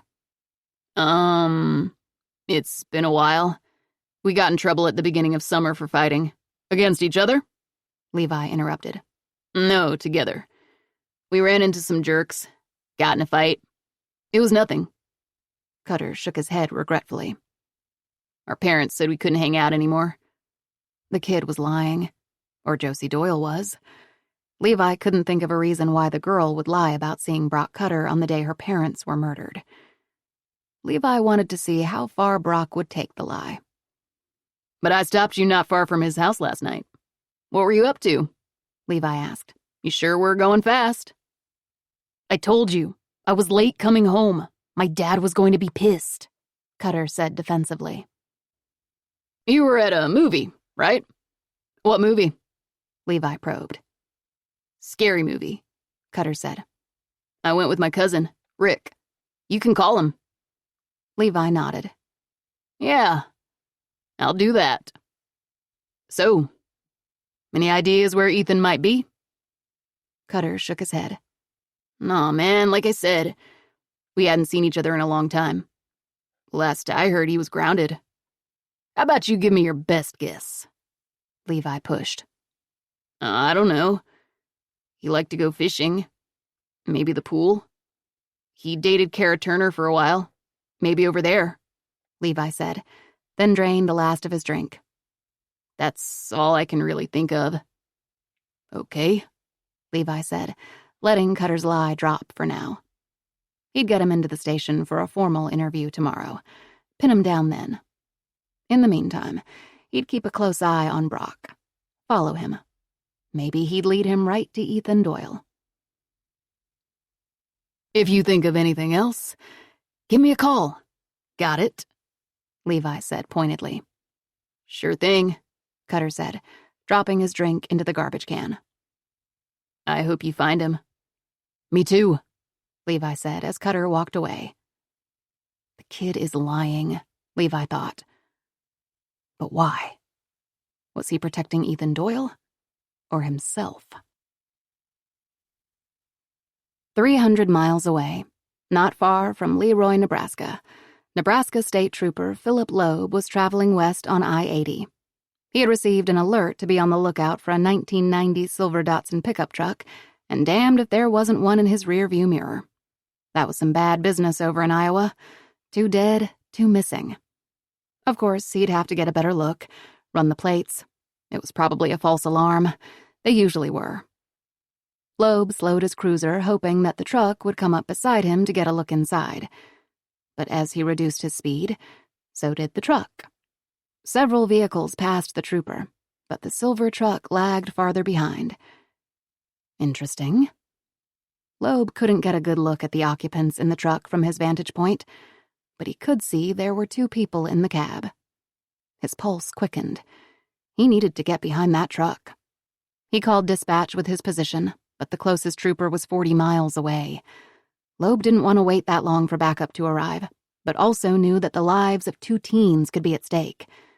Again, Loeb slowed down, but so did the truck, allowing several vehicles to come between them. The driver was definitely trying to evade him. Just as Loeb pulled off to the side of the road to let the truck pass him, the driver stomped on the gas. As it roared past the idling cruiser, Loeb got a glimpse of the passenger, a young woman who stared back at him in terror. Loeb pulled back onto the road and began pursuing the truck, now traveling in excess of 80 miles per hour. "Damn it," Loeb muttered. He flipped on his siren and lights, but had to wait for several vehicles to get out of his way before he could safely return to the road. He accelerated, the red needle on the speedometer hovering around 90 miles per hour. The cars in front of him were quickly pulling off the road to let him pass, until there was only one vehicle between Loeb and the truck. The car, driven by an oblivious young man, wasn't slowing down, wasn't pulling off to the side. Loeb moved to the left lane to pass the car, and that's when he realized his mistake. The driver of the truck yanked the steering wheel to the right, barely catching the exit. There was no way Loeb was able to follow suit, and he watched helplessly while the exit flew by. Cursing under his breath, Loeb slowed, and at the next break in the median made a U-turn. By the time Loeb made it to the exit ramp, the silver truck was long gone. Agent Santos stood in the middle of Becky Allen's small bedroom and tried to step into the mind of a 13-year-old. The room was messy, with an unmade bed and clothes tossed onto the floor. Tacked to the wood-paneled walls were posters of Christina Aguilera, Mandy Moore, and the Backstreet Boys. She had looked through Becky's drawers, beneath the bed, in the closet, all the obvious spots, but found nothing of particular interest. A new backpack with the tag still on it sat in the corner of the room next to 2 Walmart bags filled with supplies for the coming school year. Notebooks, folders, binders, markers, pens, and pencils. From what Santos could see, Becky listened to pop music, read books from the Goosebumps and the Babysitter's Club series, and from the crumpled-up wrappers beneath her bed, had an affinity for Laffy Taffy and caramel apple suckers. Nothing to indicate that Becky had a secret life. Still, she was missing, along with a 16-year-old boy. The question was, did she go willingly? Santos sat on the edge of Becky's bed and lifted one of the Walmart bags from the floor. Inside were notebooks in a variety of colors and a package of fine-tipped markers that had been opened. Santos pulled out the stack of notebooks. She opened the one on top, and sure enough, Becky had written her name on the inside cover, using fat, round bubble letters. She flipped through the empty pages until a flash of color caught her eye. Santos examined the page crammed with doodles of flowers, hearts, stars, and random letters. Among the frenzy of color, Santos's eyes landed on a series of letters traced heavily in blue ink. BJA plus ED. Becky Jean Allen. Ethan Doyle. Maybe Becky had left willingly with Ethan.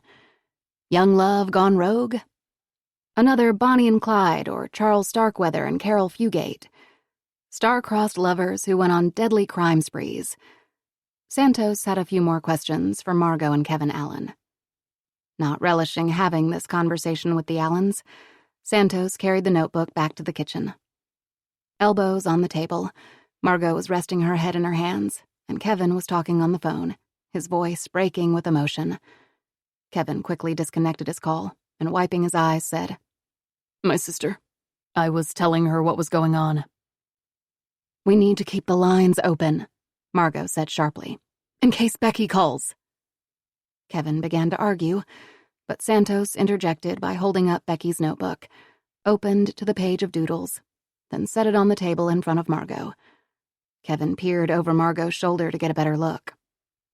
"What?" Kevin asked. "It's just a bunch of scribbles." Agent Santos tapped the initials with her finger.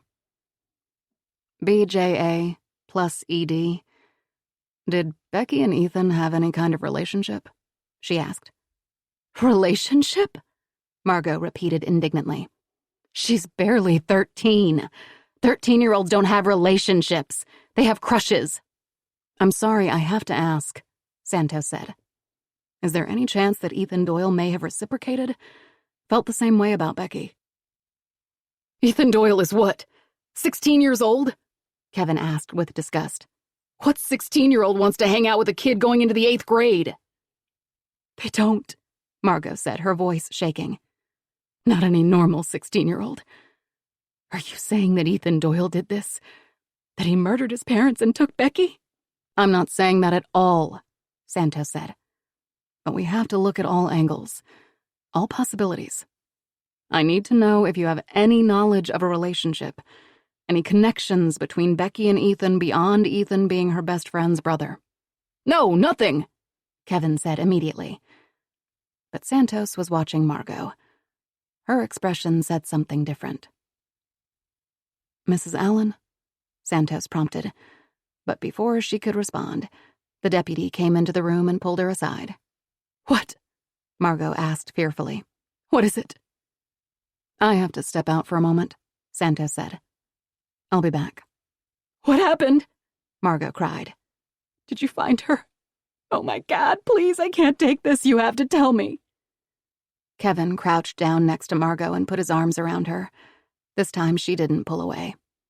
I promise you, as soon as I learn any information that has been confirmed, I will share it with you, Santos told them.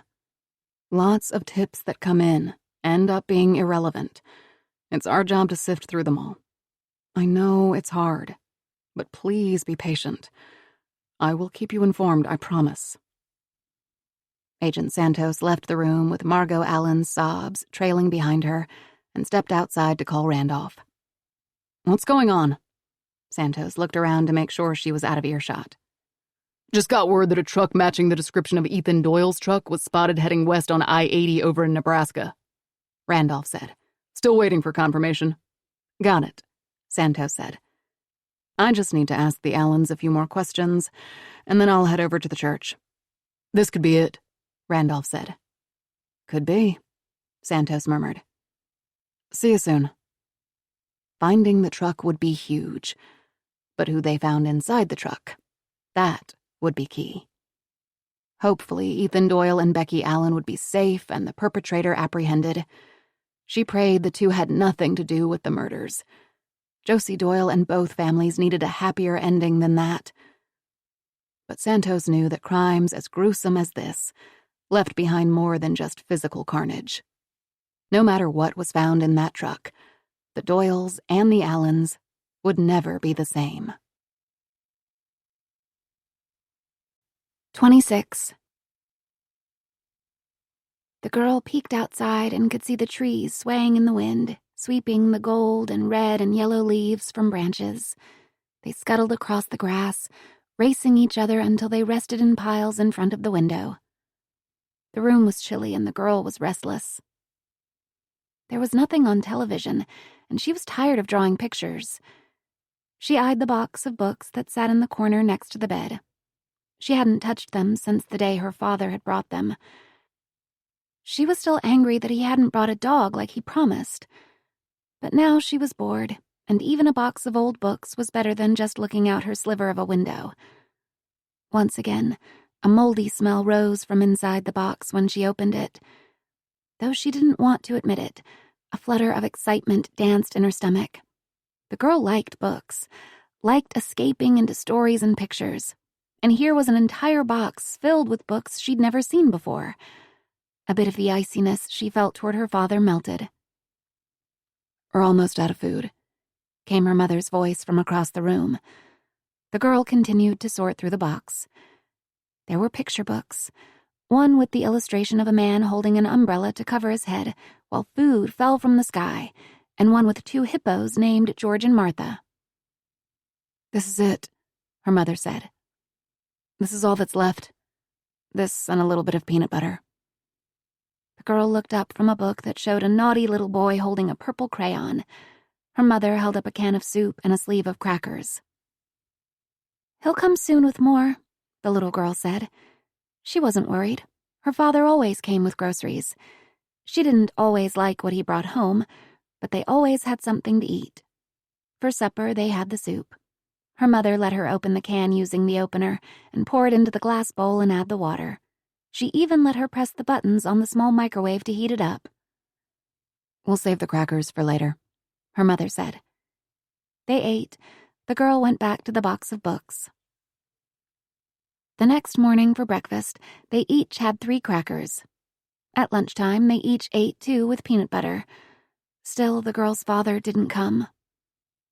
"Maybe he's not coming back," the girl said, and took another drink of water. Her mother said it would help fill her stomach. "He'll come back," her mother said, but the girl could hear the worry in her voice. "He has to." For supper, the girl ate 2 crackers with peanut butter, and her mother had 1. The jar of peanut butter was empty. They drank more water. That night, the girl had trouble sleeping. Her stomach rumbled, and she kept thinking about the remaining 2 crackers. What would they do when there was nothing left? What if her father didn't come back? They would starve to death. She crawled from the bed, careful not to wake her mother, and checked to see if the crackers were still there. They were. The girl wanted to snatch them from their plastic wrapper and eat them. But that wouldn't be fair. She went back to bed and tried to sleep. The next morning, her mother gave her both the crackers. "I'm not hungry," she said. The girl didn't believe her, but still ate the crackers in small mouse-like nibbles, trying to make them last as long as possible. Lunchtime passed, and so did dinner. Her father didn't come. The girl grew cranky. Water sloshed around in her empty stomach, making her feel sick. "I'm hungry," she complained. "When is Dad coming?" she asked. "There's no food," her mother finally snapped. "It's all gone. There's nothing left." "Then you should go out there and get some," the girl shot back. Her mother grew very quiet. Out there. That's what they called it. "Don't go out there," her mother would say. "Your father will get mad. It's not safe." Her father would say, "There are bad people out there. They will take you away from us, and you'll never see your mother again." So they never left. They stayed in the basement with its concrete floors and cement walls. But to her surprise, the girl's mother walked up the stairs and stood at the closed door. She tentatively reached out and gave the doorknob a twist. The door was locked. Her mother came back down the steps and stood in the center of the room. "What are you doing?" the girl asked, but her mother waved her away. She stood there for a long time and then told the girl to find her a pen. "A pen?" the girl asked in confusion. "Get me a pen," her mother ordered sharply. The girl hurried to her art box, found what she was looking for, and then handed it to her mother. To her surprise, her mother twisted the pen until the outer plastic covering came loose. She tossed this to the table and examined what remained, the pen's sharp tip and the tube filled with ink. Back up the steps her mother went. The girl followed. Her mother crouched down in front of the door and began to press the tip of the pen into the knob. "What are you doing?" the girl asked, but her mother hushed her and continued to poke at the doorknob. This went on for what felt like an eternity, but suddenly there was a soft click and the door swung open. It happened that quickly, that easily. Her mother told her to stay put, but the girl didn't listen. Together, they both stepped right into the out there. The girl marveled at the sight. The kitchen had a large refrigerator, a stove, a microwave, and there was a dishwasher like she had seen on television. There was a round wooden table with 4 chairs to match, and a long row of cupboards above a shiny countertop. The girl looked to her mother for an explanation. Why did they have to stay in the basement where they ate from a small plastic table, and there was no stove, and only a small refrigerator that was smaller than she was? Her mother wasn't looking around the kitchen, though. She started walking, trance-like, through the kitchen and the dining room, where there was another table and more chairs. She moved to yet another room.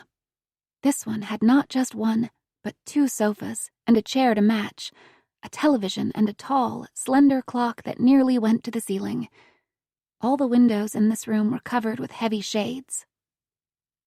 Her mother wasn't looking at all these wonders either. Her focus was on a large door with 3 square windows near the top. Bright sunshine streamed through the glass, and the 2 stood in the sunbeam for a moment, feeling the warmth seep into their skin. Her mother reached for the knob, but the door refused to open.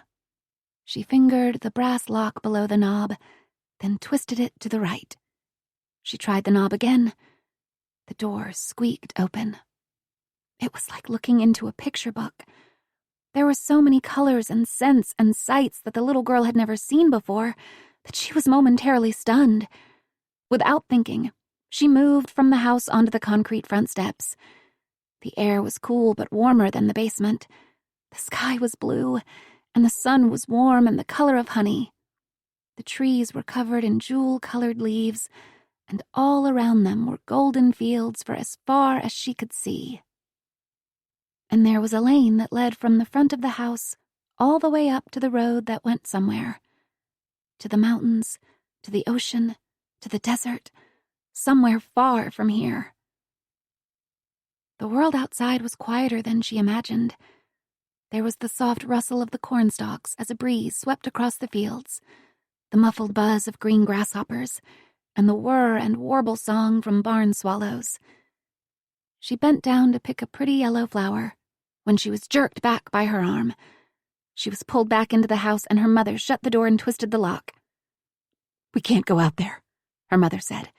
She looked scared, and her breath was fast and shallow. Holding hands, they moved back through the living room and the dining room and into the kitchen. "I'm really hungry," the girl said, itching to snatch a banana from the countertop. Her mother opened a cupboard filled with cans of soup and beans and corn. She opened another that held boxes of cereal and crackers and cookies. "We can't take too much," her mother said, scanning the choices. "If he notices anything missing, he'll know that we were up here." She hesitated, but settled on 2 cans of soup and an orange and an apple from the refrigerator. "Let's go," her mother said. "He could come home at any time." The girl reached for the knob on the basement door, but her mother didn't follow. She stopped at the telephone affixed to the kitchen wall. The girl watched as, with trembling hands, her mother lifted the receiver, placed it to her ear, and began to press numbers. The girl wanted to ask who she was calling.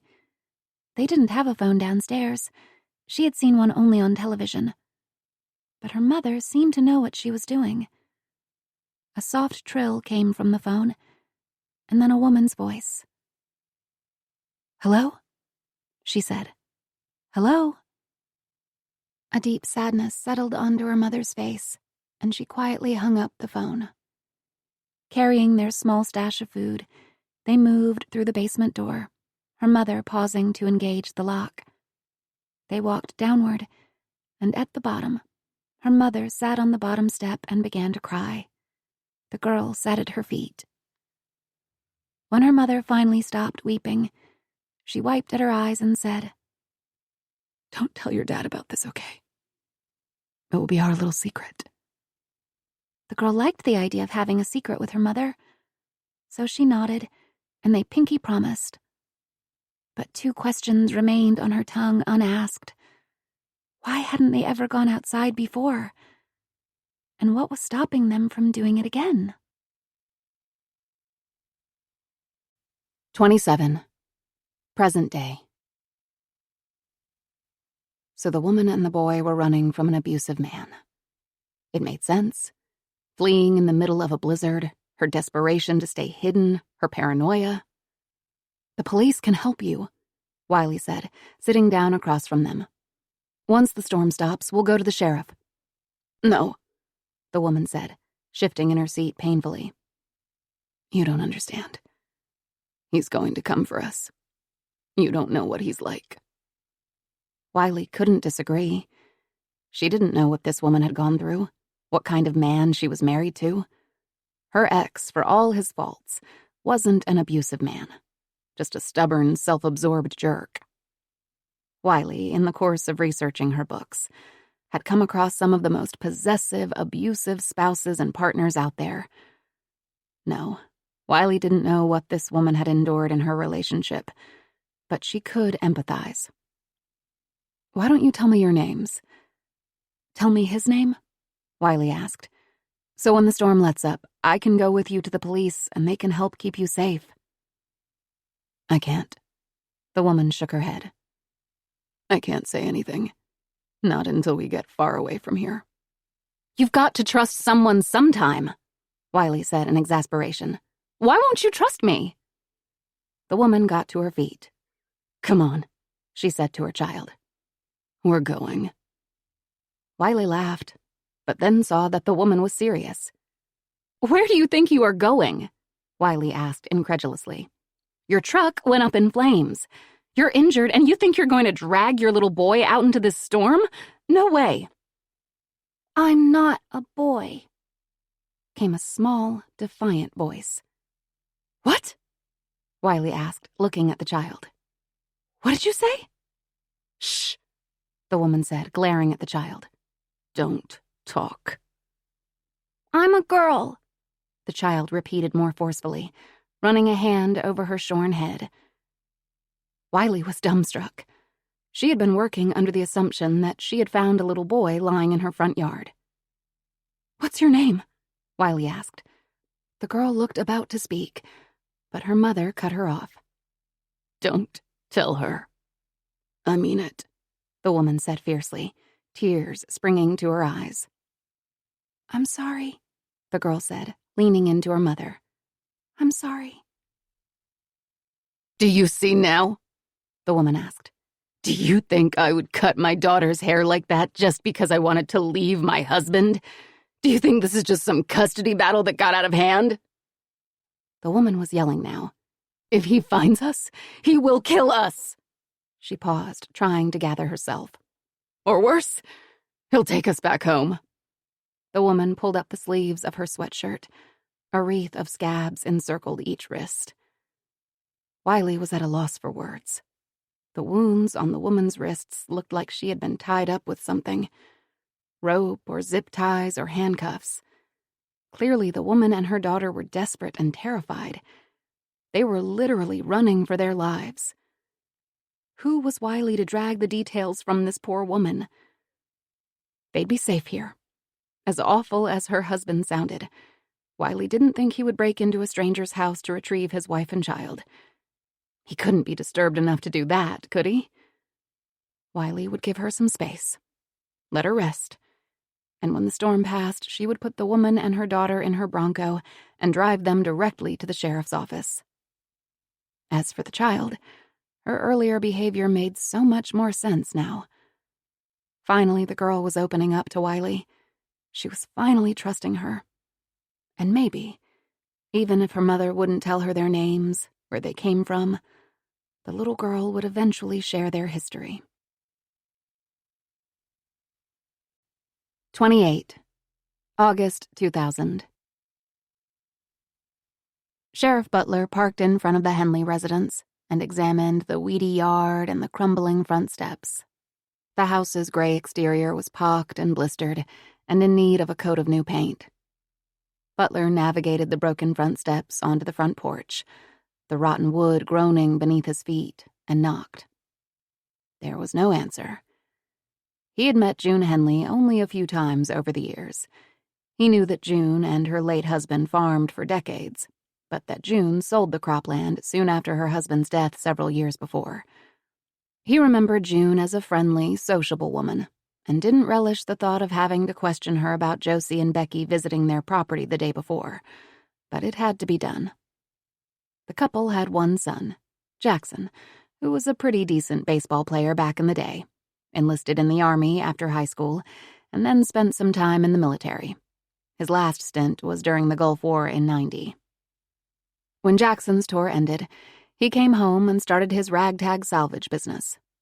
That's when his many run-ins with law enforcement began, mostly related to his heavy drinking, with a few petty crimes thrown in for good measure. It seemed there was also something in Jackson's record that was more serious, but Butler couldn't quite remember what it was. Butler knocked on the door again. Still no answer. They didn't have time for this. Every minute that passed meant time lost from finding those kids and who murdered the Doyles. He knew he had to talk to June and Jackson Henley, but he'd be more useful doing something else in the meantime. He'd send a deputy back later.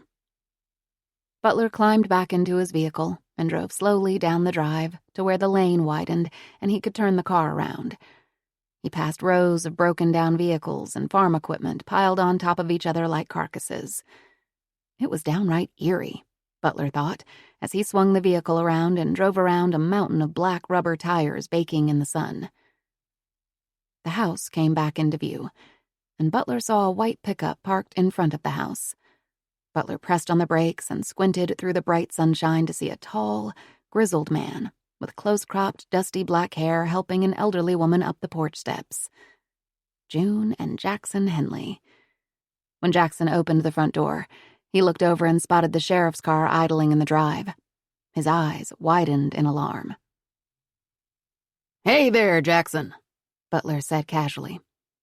"I was hoping you and your mother could help me with something." Jackson didn't respond and looked at the sheriff with suspicion. "I'm sure you heard about all the goings-on at the Doyle farm last night. We're trying to recreate a timeline of what Josie Doyle's and Becky Allen's movements were all day yesterday, and we know the girls stopped here.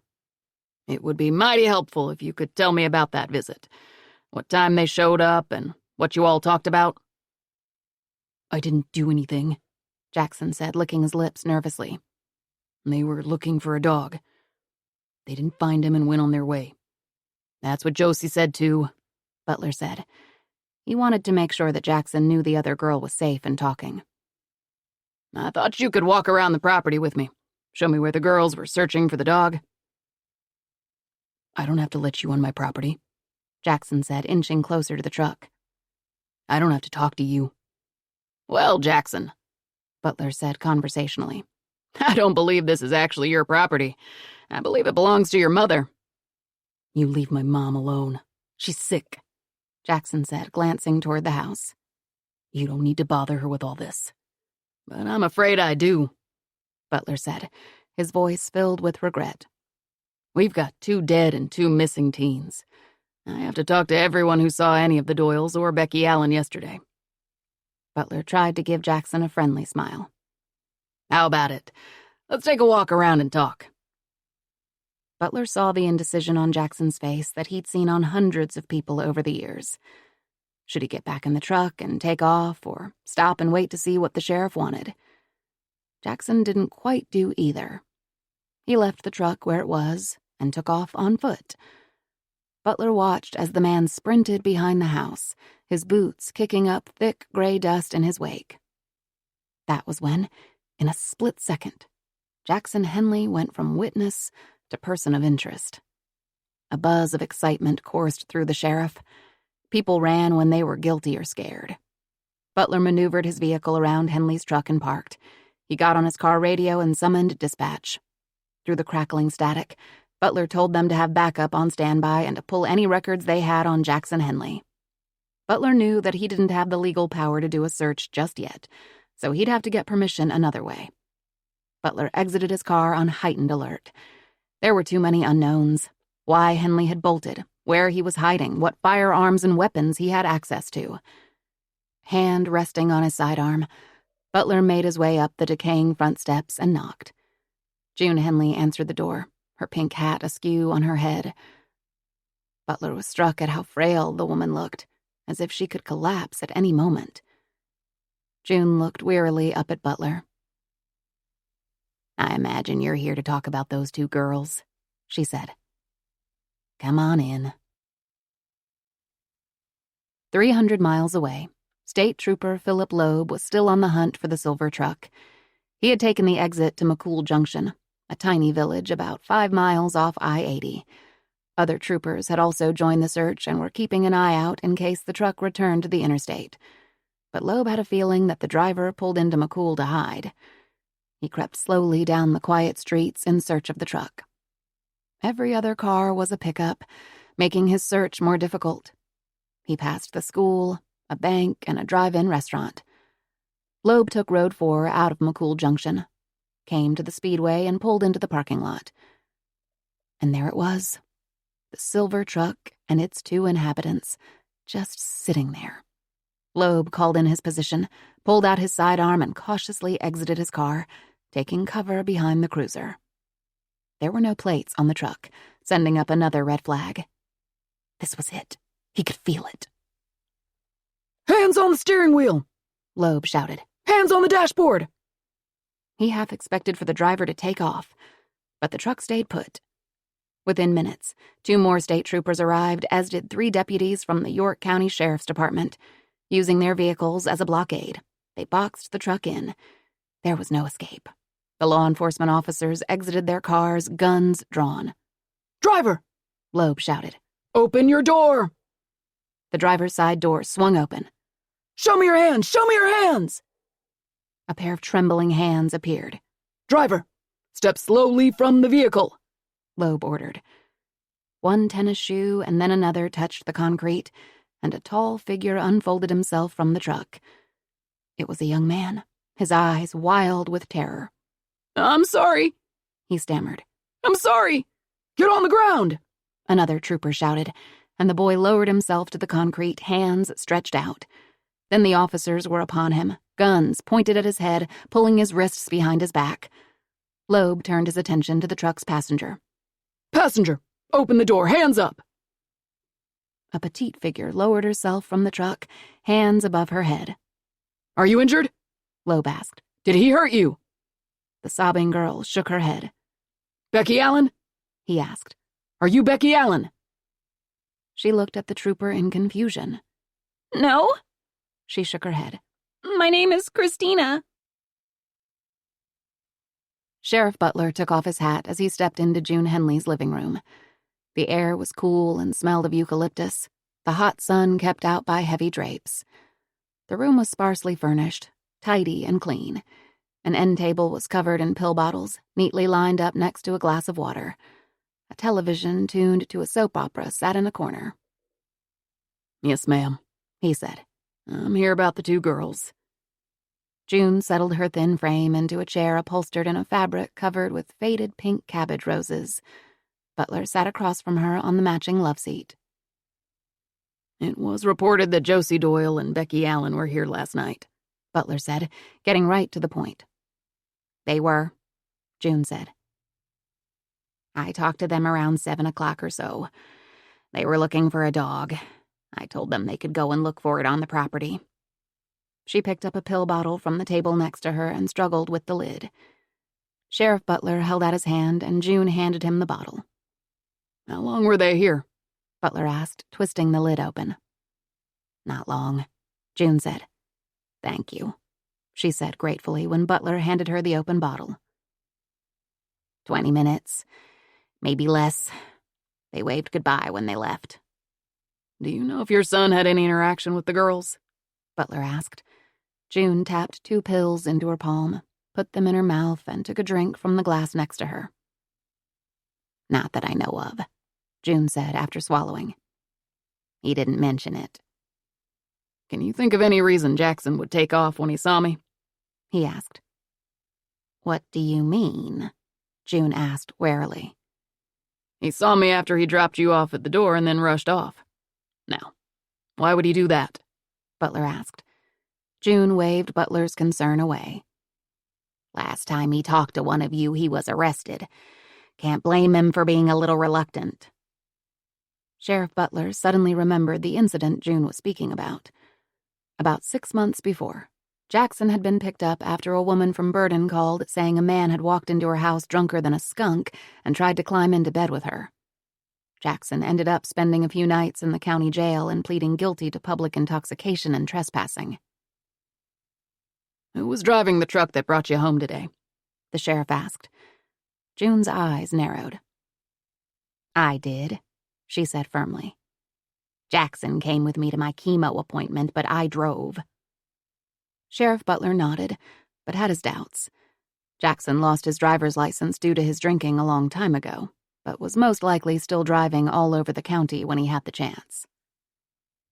"Would you mind if I looked around the property a bit?" Butler asked.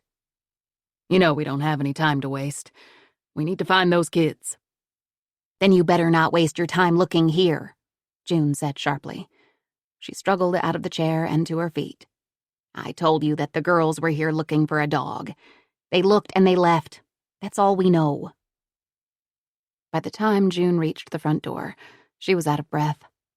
Butler followed. "Now, Mrs. Henley, you know we need to do all we can to find those girls. Can you please tell Jackson that I need to talk to him?" June opened her mouth to argue, but Butler held up a finger. "Just to talk. I know Jackson is skittish around law enforcement, and I have no reason to think that he knows what happened to Becky Allen after she left your property. But she was here, and I need to talk to everyone who came into contact with her. You can understand that, can't you?" June pressed her thin lips together and nodded. I'll tell him you want to talk to him, but he won't be able to tell you any more than I did. Butler stepped from the coolness of the house into the heavy, oppressive heat. He had made a mistake by putting June Henley on the defensive. He'd be back, though, and if Jackson refused to speak to him, he'd come armed with a search warrant. Maybe they could get some answers that way. 29. The girl's father did show up, though it would take 3 more days. He came through the door carrying a bucket of chicken and a plastic bag filled with containers of mashed potatoes, corn, coleslaw, and gravy. The smell of the food made the girl dizzy. She was so hungry. She looked to her mother to see if it was okay to go to her father, but her mother's face was hard, angry, so she stayed put. Her mother got shakily to her feet and stood in front of him, hands on hips. "You left us," she said. "You left us with no food. We haven't eaten in 3 days." "Well, you have food now." He brushed past her and set the food on the table. Her mother followed him. "You can't do that." She grabbed his arm. "You can't leave us like that." Her father turned and glowered down at her mother. She released her grip on his elbow, but boldly stared back at him. The blow came without warning. His fist struck the solar plexus, forcing the air from her mother's lungs. Her legs buckled and she fell to her knees, gasping for breath. The girl moved to go to her mother's side, but she stopped when her father raised one finger. "Go sit down," he said, pointing at a chair. The girl took a seat at the table. Her mother remained on her knees, still fighting for air. Her father pulled 2 plates out of a cupboard and fished silverware from the drawer. He lifted the lids from each of the cartons and began to pile food on her plate and then on his own. Crispy fried chicken, mounds of potatoes and corn, rich brown gravy. "Eat," he ordered and sat down in a chair across from her. The girl snuck a look at her mother, who was now curled up in a ball on the floor. "Don't look at her," her father said through a mouth filled with biscuit. "Eat." The girl picked up a piece of chicken and took a bite. Though the food was cold, it was delicious. She felt terrible for eating in front of her mother, but could not stop. Across from her, the girl's father spooned the food into his mouth with exaggerated relish. "So good," he said through a mouthful of mashed potatoes. After picking all the meat from a piece of chicken, he dropped the bones with a clatter to the floor next to her mother. The girl hated him, but still she ate. The food disappeared from her plate, even the coleslaw, which she thought tasted bitter. Her stomach felt stretched and full, but still she couldn't stop. She ate 1 biscuit, then 2, and didn't complain when her father refilled her plate. When her father wasn't looking, she hid bits of food in her lap beneath the table. Finally, she laid down her fork, and shame, hot and sour, filled her throat. Her fingers were slick with grease and oily crumbs clung to the front of her shirt. Her father laughed. "Good, right?" It was all the girl could do to keep the food in her stomach. Her mother was cowered on the floor, weak with hunger and fear, and she had eaten without her. She felt disloyal, wicked. Her father pushed back from the table, stood and began clearing the nearly empty cartons from the table. Instead of storing the leftovers in the small refrigerator, he made a show of shoving them into the garbage can. "What do you say, Peanut?" her father asked. "Thank you," the girl said in a small voice. He stood over her mother, looking down on her with disgust. Her mother braced for another blow. The girl dared not move for fear of spilling the food she had hidden in her lap to the floor. "Gratitude," he said, drawing the word out. "A little bit would be nice now and then." He waited, but her mother remained curled up on the floor. He drew his foot back as if to kick her mother, and the girl let out a whimper. Instead, he lightly tapped her with his toe. "What do you say?"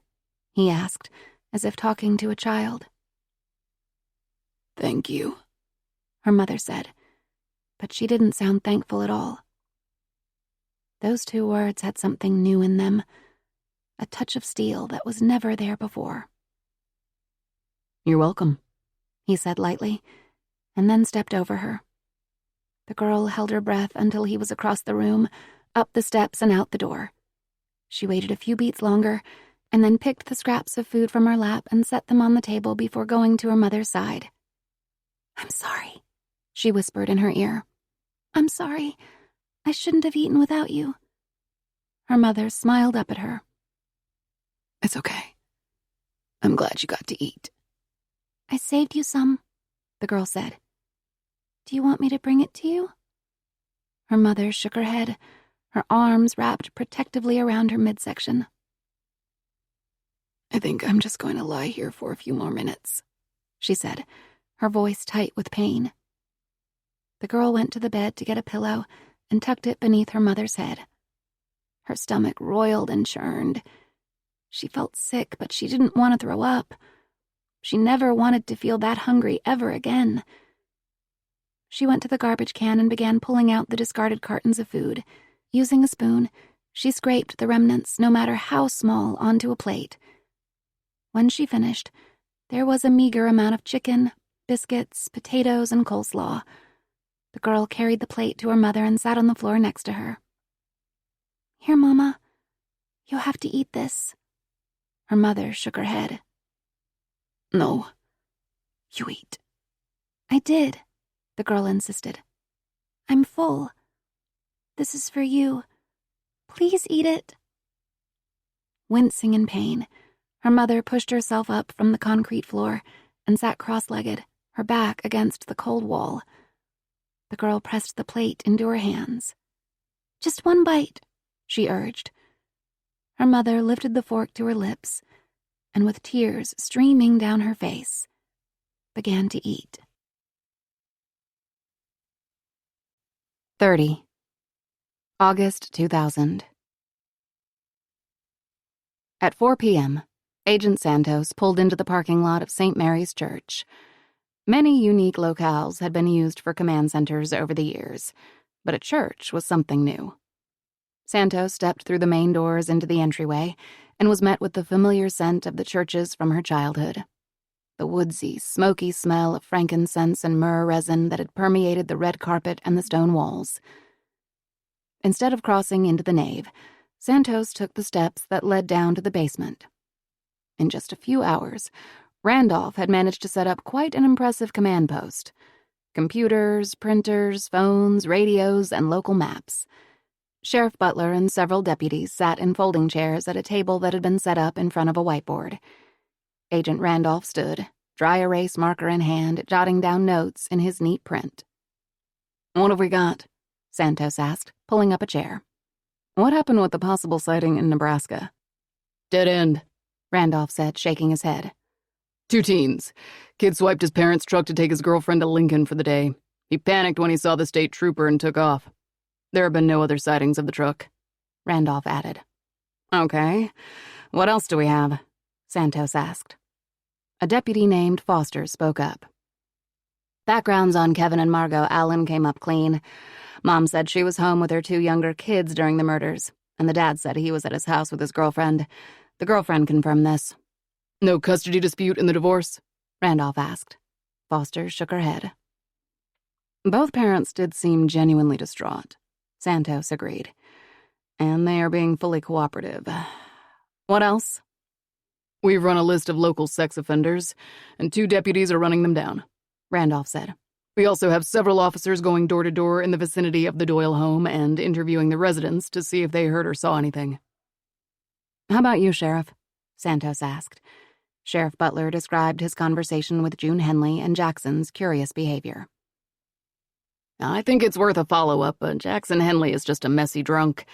I don't see him getting violent, and to my knowledge, he hasn't had any kind of conflict with the Doyles." "That brings us back to the 2 missing teens," Santos said. "What do we know about Ethan Doyle? What was his relationship like with his parents?" "We've never had any domestic calls out to their home," Butler said. "But Ethan did get questioned by the police concerning a fight he got into with some other teens." "And there was that call from Kurt Turner about Ethan stalking his daughter," Foster added. "Yeah, that's right," Butler said. "Dad was mad because Ethan wouldn't stay away from his daughter. He kept showing up at the house, calling. A deputy was sent over to talk to Ethan about keeping his distance. No charges were ever filed." Santos shared what she found in Becky Allen's bedroom. "It could just be a schoolgirl crush, but Becky did have some kind of feelings for Ethan. Could they have run off together? Josie Doyle hasn't said much yet, Sheriff Butler relayed. She's still at the hospital getting checked out. But from what she told us at the scene, Becky Allen was just as frightened as she was. They were both running toward the cornfield when they were separated. The group heard footsteps and turned to see Deputy Levi Robbins walking toward them. "Sorry I'm late," he murmured, taking a seat. "So maybe Ethan Doyle and his parents fought," Randolph suggested. "He killed them, shot his sister, and then either killed the Allen girl or took her with him." "I'd hate for that to be true, but it sounds plausible," the sheriff said. "What did you find out from the Cutter boy?" he asked Levi. Levi shook his head. "We need to bring him in and conduct a formal interview."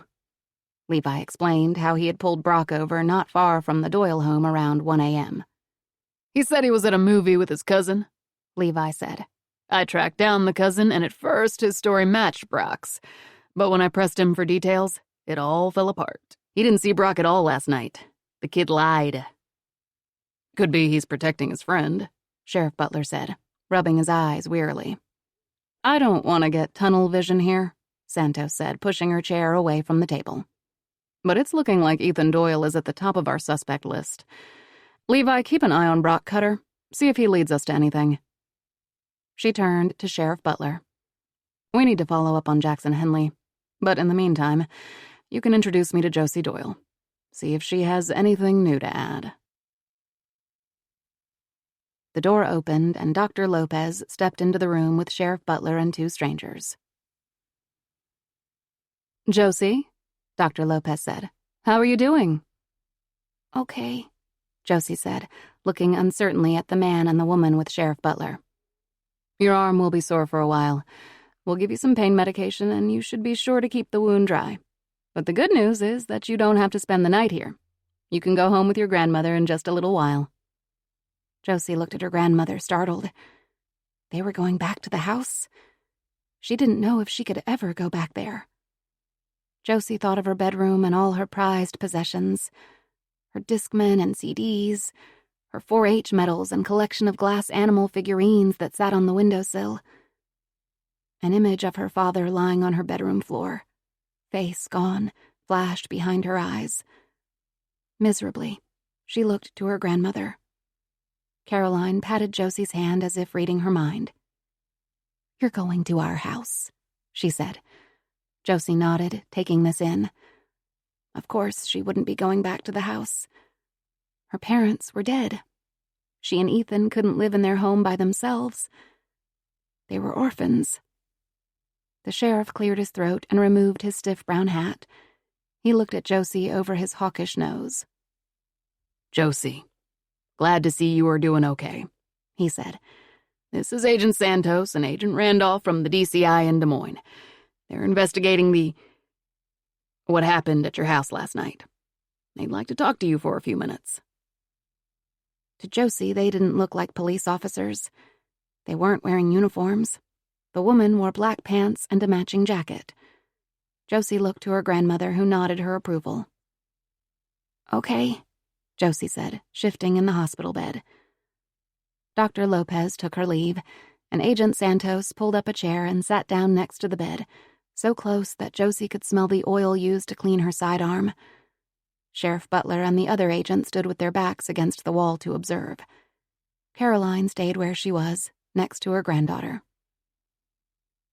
"I know you've been through a lot, Josie," Agent Santos said kindly.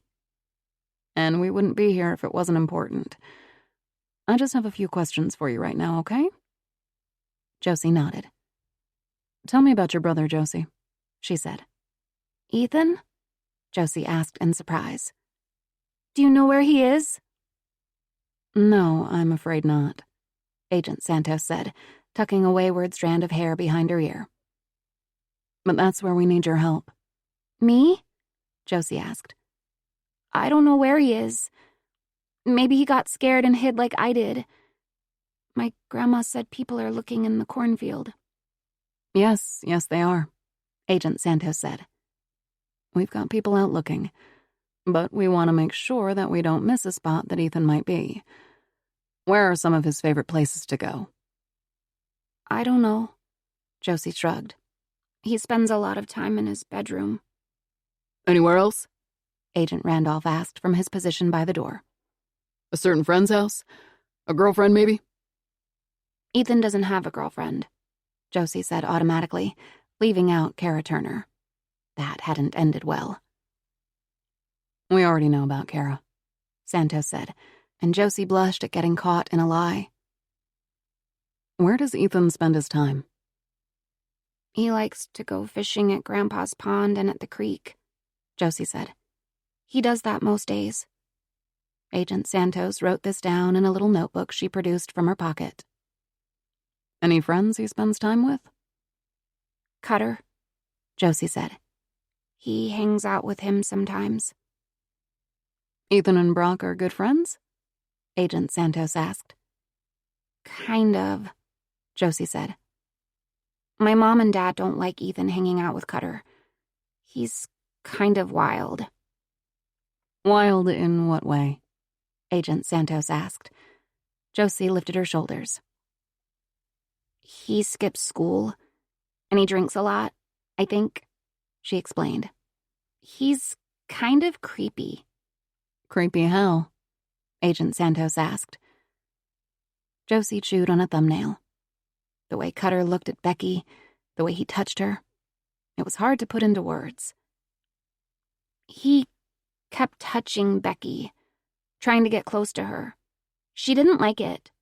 She told you that? Santos asked. Not really, but I could tell, Josie said. I heard Becky had a bit of a crush on Ethan, Santos said. No, Josie said automatically. I don't think so. She never said anything to me. You're doing great, Josie, Santos said. Just a few more questions for right now. Can you think of anyone who might be angry with your parents? Want to hurt them? Josie's first thought was no. Everyone liked her mom and dad. She'd never heard her mother share a crossword, and her father made people smile with his gentle teasing. Agent Santos's direct stare made Josie squirm in the hospital bed. Josie could really only think of one person who had been so angry, so enraged with her parents. But she couldn't say Ethan's name out loud. My dad didn't like Brock Cutter's dad, Josie said abruptly. Because of the trouble Brock and Ethan got into? Santos asked. Josie nodded. And they just didn't like each other. She didn't quite know how to explain it. Josie wanted her mother. Her mom would know what to do, help Josie find the right words. Sensing her distress, Josie's grandmother jumped in. Randy Cutter was quite angry with my daughter and her husband over a parcel of land, Caroline explained. It got pretty ugly at the time. William bought a piece of farmland that Randy thought should have gone to him. It came to blows. Lawyers got involved. When several of their livestock were found dead, William was sure Randy Cutter had something to do with it. Could never prove it, though. Things seem to have calmed down over the past few years, but things haven't been the same between them since. And this was over land? Santos asked. We don't get many homicides around here, Sheriff Butler said. But when we do, they can usually be traced back to one of two things: infidelity or land disputes. This was interesting, Santos thought. The Cutter name was coming up again and again. We found your brother's gun in the cornfield this morning, Josie, Santos said in a low, serious voice. Not far from where you said you were hiding. Josie looked down at her bandaged arm. Can you think why his shotgun would be there? Josie shrugged. Josie, I know this is hard, Santos said. But is there any chance that your brother was the one who could have hurt your parents and chased you into the field? No, Josie exclaimed, her eyes filling with tears. He wouldn't do that. He wouldn't. We have tests to show whether a gun has been fired recently. What do you think that test is going to tell us about Ethan's gun? He didn't mean it, Josie cried. He wasn't aiming at us. He shot into the air.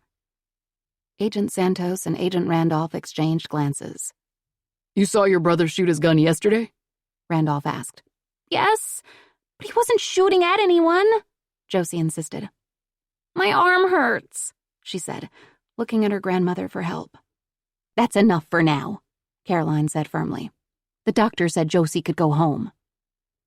We'll talk more later, Agent Santos said. Get some rest, Josie. Santos and Randolph stepped into the hallway to find Sheriff Butler waiting for them. 2 dead parents, a girl with a shotgun wound, and the boys missing along with his truck and a 13-year-old girl, Santos stated. It's not looking good for Ethan Doyle. Sheriff Butler shook his head. I've known that family for a long time, and I know how it looks, but I'm having a hard time believing Ethan did this. How many murders did you say you deal with in a year? Agent Randolph asked. There was no rancor in his voice, but Butler knew when he was being talked down to. With the lowest murder rate in the state of Iowa, his county had little experience in dealing with crimes of the nature that took place the night before, but his department worked hard and did their jobs. Not many, but I do know the people in this county, and I don't peg Ethan Doyle as a murderer, Butler said. He rubbed his eyes as they walked toward the hospital exit. Agent Randolph went to get the car, while Santos lagged behind. You okay? Santos asked as they stood in the blinding sun. Yeah, Butler said. It's not like we don't see bad shit around here. But when kids are involved... He trailed off. I understand, Santos said. If Ethan Doyle did this community will never be the same. The radio on Butler's hip squawked. He toggled his microphone. This is Butler, go ahead. A muffled voice came through the speaker, but the message was clear. Sheriff, the voice said. Just got a report from the Allen house. Margot Allen said they received a phone call from someone claiming to be the one who has their daughter. Butler looked to Santos. We'll get someone over there right away to see if we can trace the number in case they call back, she said. Do the same for Josie's grandparents. Butler relayed the message to dispatch, while Santos called for more tech help. Could be pranksters, Butler said as Randolph pulled up with the car. Yeah, but we can't take that chance, Santos said. If it isn't the killer, at least we'll catch the sick asshole playing games with the family. Butler checked his watch. Ethan and Becky have been gone for about 18 hours now. We'll find them, Santos said. I just hope they're alive. What's next? Butler asked. We keep searching, asking questions, following up on any tips that come in, Santos said. And tomorrow, we bring in the dogs. Josie's ride from the hospital to her grandparents' house was made in silence. Her arm ached and her stomach churned. Images of her mother's and father's bodies flashed behind her eyes. They came to her in snapshots, brief but vivid, in Technicolor. Josie begged her grandmother to pull the car over, and Caroline swung the car to the side of the road. Josie opened the car door, gingerly stepped across the gravel to the edge of the ditch, and stood cradling her injured arm. She took big swallows of air until the nausea passed. The Queen Anne's lace bobbed their white heads, and Josie snapped one from its hairy stem, rubbed it between her fingers, and pressed the tiny crushed flowers to her nose. They smelled like the carrots that grew in her mother's garden. Josie got back in the car, and her grandmother dug into her purse until she found a small wrapped disc of peppermint candy. She handed it to Josie and then went in search of another one. It helps with upset stomachs, she said. Together they unwrapped the red and white candies and slid them between their lips. The crinkle of cellophane and soft sucking sounds filled the car. After a few minutes, Caroline pulled back onto the road. She was right. The candy did help, but only a little. By the time they got to the house, it was nearing 8 p.m., and the sun was melting into the horizon. Orange sherbet sunsets, Josie's mother had called them. Just 1 mile down the road was her own house. So close, yet she knew that it would never be home to her again. Night came flooding in so quickly, and the house was dark and still. Caroline came to the car's passenger side, opened the door, and held out her hand. Josie took it gratefully. Together they went through the back door and into the mudroom. Matthew's shoes and boots were lined up in a neat row atop a rubber mat, and brass hooks on the wall held his barn jacket and an oversized cardigan that Caroline wore on cool summer nights. A wave of despair settled over her and she began to cry. Great, gulping sobs that came from an unnamed place deep within. Startled, Caroline pulled Josie onto her lap, though she was much too big. Josie pressed her face into her shoulder and cried. They sat there for a long time, Caroline rocking Josie back and forth on her lap like she did for Lynn when she was a little girl. When Josie stopped crying, Caroline wearily led her up the steps. "We'll have you sleep in here," she said, opening up the door. It was a cozy room, recently painted a soft sage color, outfitted with a twin bed and a table with Caroline's sewing machine atop it. Gauzy white curtains framed the window, and Caroline went over to pull down the plastic shade. But not before Josie saw a strange car sitting in front of the house. "Who's that?" Josie asked. "Just a deputy.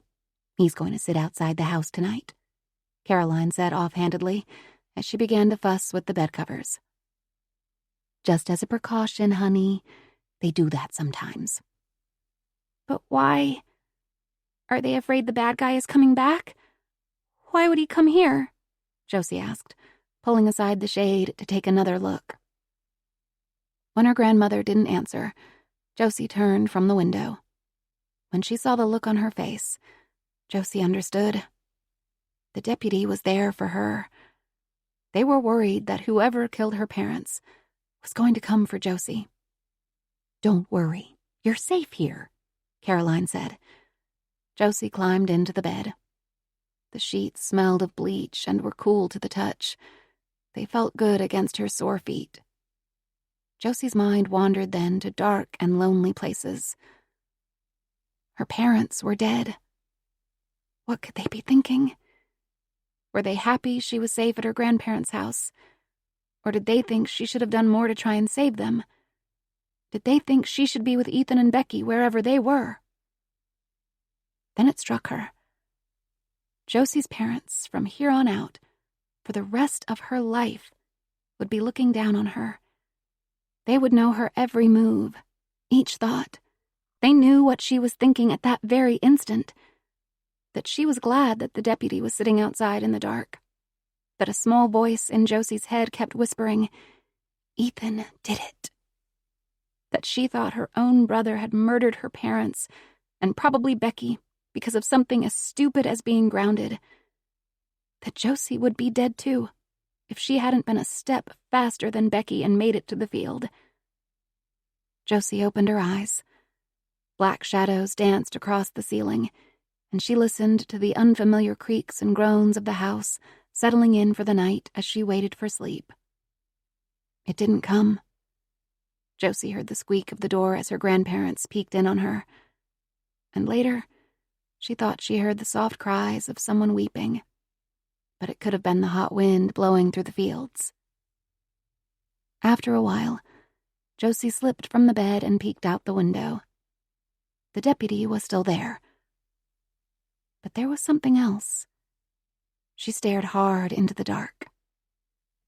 What was it? A flicker of light? A shift in the shadows?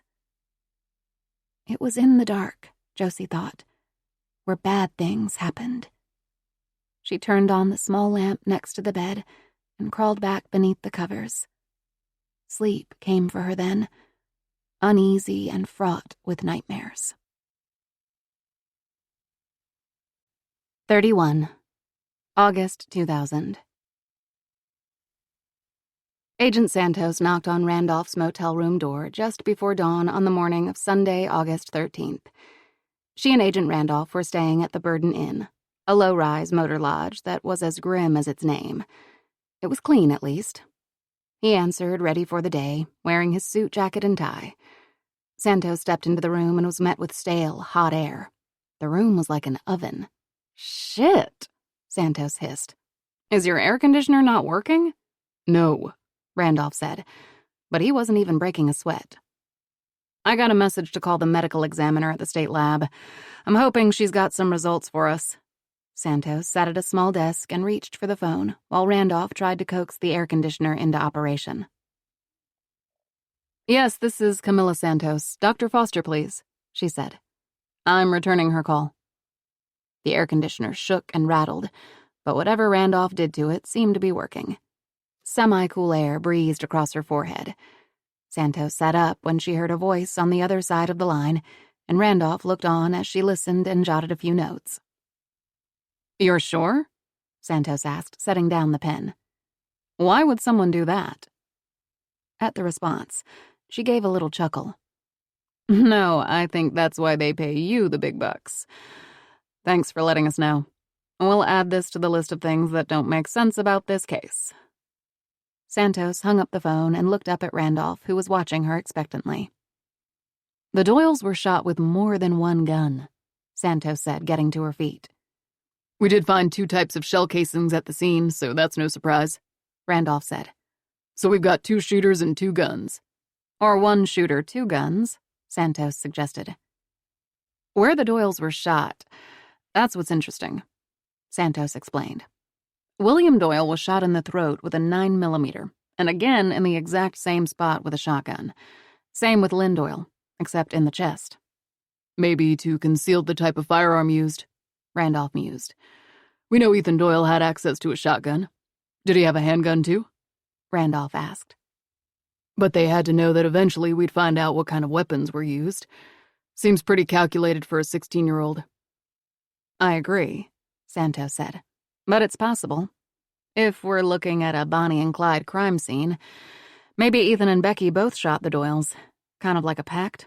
I'll do it if you do it kind of thing." "Maybe. But if that's not the case, why?" Randolph asked. Santos thought about this a minute. "If I killed someone with my 9mm, it might be beneficial if someone thought a shotgun did the deed. It makes a bigger hole, does more damage. It would buy me some time at least." "Shotgun beats 9mm, Randolph said, heading to the door. "Every single time," Santos agreed. Farm work didn't end with death. Matthew Ellis needed to care for the animals at his daughter and son-in-law's farm. Though Caroline and Matthew were hesitant to let Josie come along, she begged to. She didn't want to go anywhere near the house, but wanted to visit the goats and see if Roscoe had come home. Though it was early, and the sun was just rising, the heat was going to be as unrelenting as the day before. Temperatures were forecast to hit 104 degrees with the heat index. They made the short drive to the house without seeing any other vehicles. No volunteer searchers had yet arrived, and only one deputy was stationed at the top of the lane. When Matthew slowed his truck to pull into the drive, the deputy waved at him to keep moving. "Hey," he said, "you can't come in here." In the passenger seat, Caroline straightened her spine. "This is my daughter's house," she said through the open window.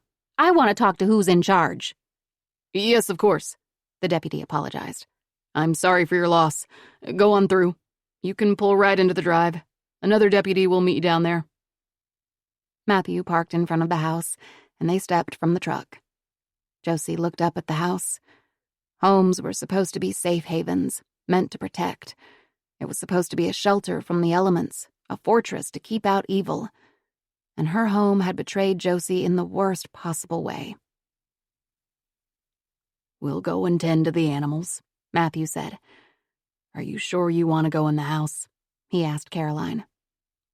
"I'll be fine," she said stoically. "I'm just going to get a few things for Josie."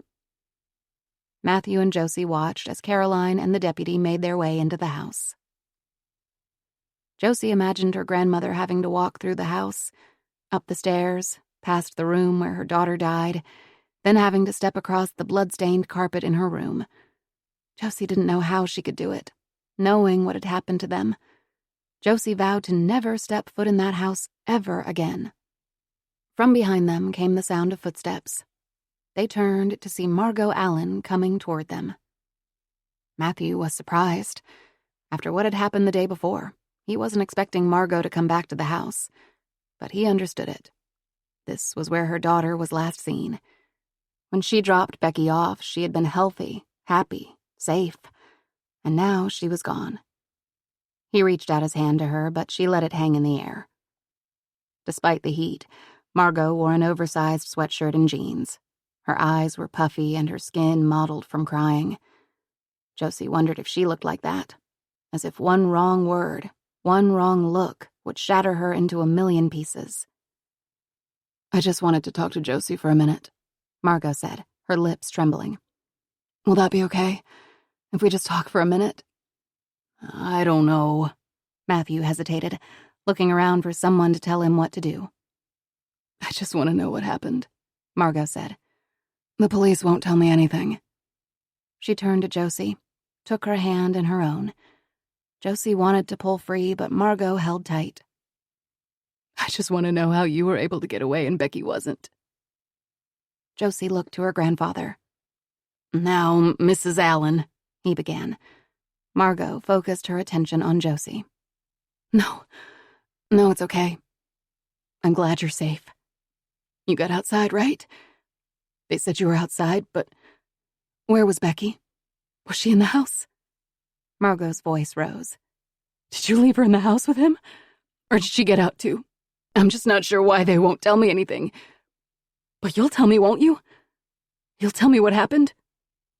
"I'm so sorry about Becky," Matthew said. "Everyone's doing all they can to help find her." "Not everyone," Margot said shrilly. "Not me. They said I shouldn't.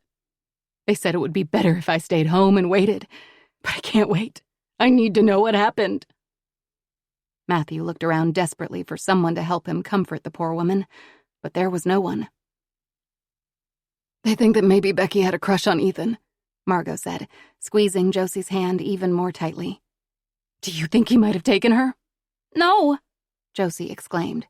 "he wouldn't," she said, trying to wrench her hand free. "She's only 13, Margot said plaintively. "Why would he be interested in a 13-year-old? She's just a baby," Margot said, her face pale and desperate with grief. "Hey now," Matthew said sharply. "Ethan didn't do anything. He's missing too. Let her go," he said, peeling Margot's fingers from Josie's.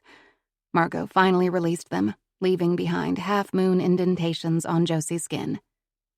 "I just want to know where my daughter is," Margot cried out. "We're getting calls," she said, tears streaming down her face. "Did you know that? We're getting calls from someone saying he's Ethan and that he has Becky. Do you know what that's like? Do you?" "My grandson would never do that," Matthew said, his voice choked with emotion. "It's someone else. Now I have to ask you to leave. I'm sorry, but you shouldn't be here." The raised voices carried, and the deputy and Caroline came hurrying from the house. "Ma'am," the deputy said, "step over here and we'll talk." "I want to know where my daughter is," Margot begged. "Please." Her eyes searched Josie's. "Please, they won't tell us anything. Please, Josie, you're Becky's best friend. Don't you want to help her?" Josie couldn't answer. Caroline held her arms out as if trying to be a barrier between Josie and Margot. The deputy gently tried to lead Margot away. Margot stepped around Caroline and gripped the wrist of her injured arm. Josie cried out in pain. "Your brother did this, didn't he?" Margot said between clenched teeth. Why would he take my baby?" The deputy stepped in then and pried Margot's fingers from Josie's wrist. "Stop! You're hurting her," he said in a low, firm voice. "I just want to talk to Josie for a minute. Please," Margot said. "I need her to tell me what happened." The deputy, who was posted at the top of the lane, came trotting toward them. "Ma'am, you can't be here." He stepped between Margot and Josie, while the other deputy whisked Josie quickly away. The next thing she knew, she was sitting in the back of a deputy's vehicle parked next to the tent. "You'll be fine in here," the deputy said, turning on the car and cranking the air conditioning so that lukewarm air puffed from the vents. "She doesn't mean anything by it," he said. "She just wants to find their daughter." Josie knew this was true. She wanted to find Becky and her brother, too, despite the suspicions that kept creeping into her thoughts. Josie watched as the deputy spoke with Margot and her grandmother, their voices growing louder, more frustrated. Finally, Margot threw her hand up in the air and rushed toward the deputy's car. "Josie, where is Becky?" she called out as she tried unsuccessfully to wrench open the car door. She pressed her hands against the window. "Open the door, Josie," she ordered. "Where is my daughter?" Margot pounded out each word, and the glass quivered beneath her fist. Josie slid to the car floor and covered her head with her arms. "Ma'am, come away from the car," the deputy said.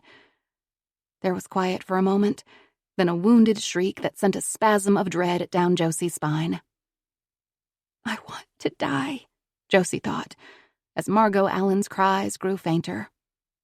But if she couldn't die, this was where she belonged, on the floor of a deputy's car, her face pressed to the floor mat, gritty with dirt from criminals and drunks and bad people. Deputy Levi Robbins tapped his steering wheel impatiently. He was agitated.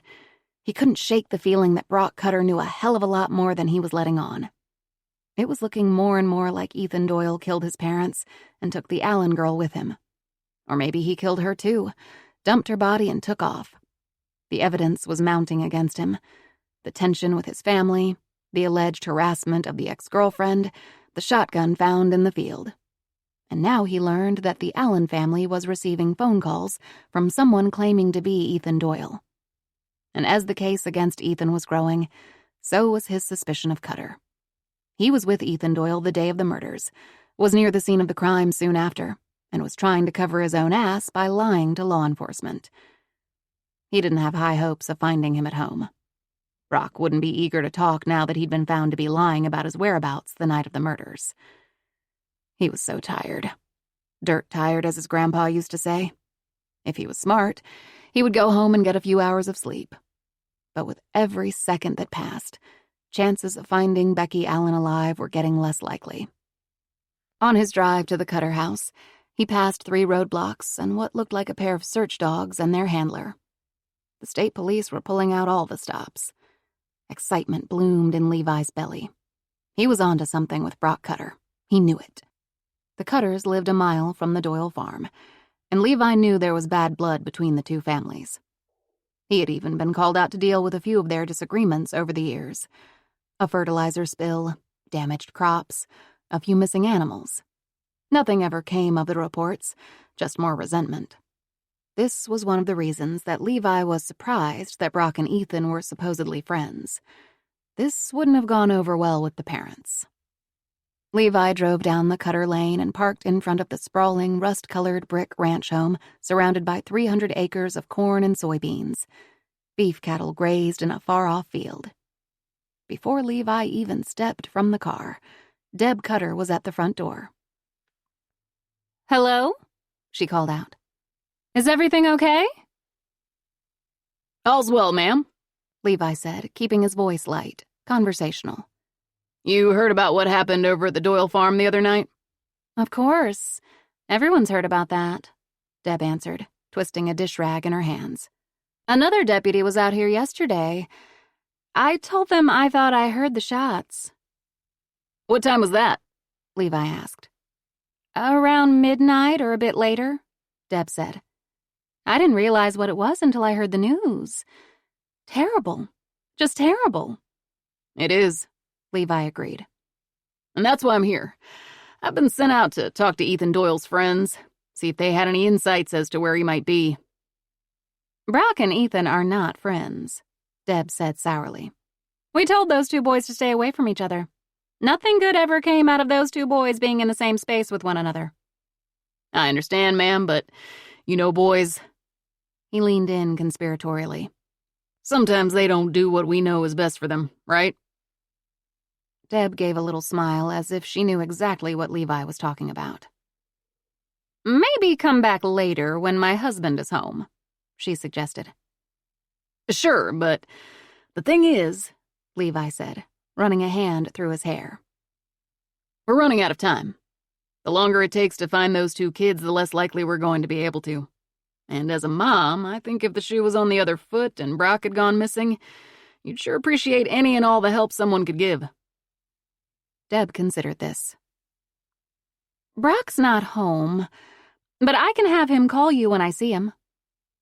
Any spots you can think of that he might be right now? Any bit of information can help. Brock probably might not even be aware that he knows something. Levi waited while Deb Cutter mulled this over, then added, After 2 days, chances are we won't find Ethan and Becky alive. Deb shook her head at the tragedy of it all. She couldn't imagine losing her son. Brock was wild, but he always came home. What if one day he didn't? She would be heartsick, terrified. You might try the old Richter farm. Randy's setting up a hog confinement over there. Brock's been helping out.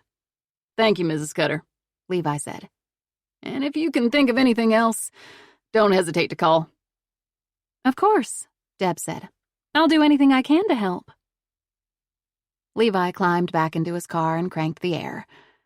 The Richter farm was only a few miles away, but he felt like he was going on a wild goose chase. He would talk to the Cutter kid, even if he had to chase him across all of Blake County. The old Richter place was exactly how it sounded, broken down and desolate. The farmhouse was crumbling, and all that remained of most of the outbuildings were piles of barn boards. It smelled even worse.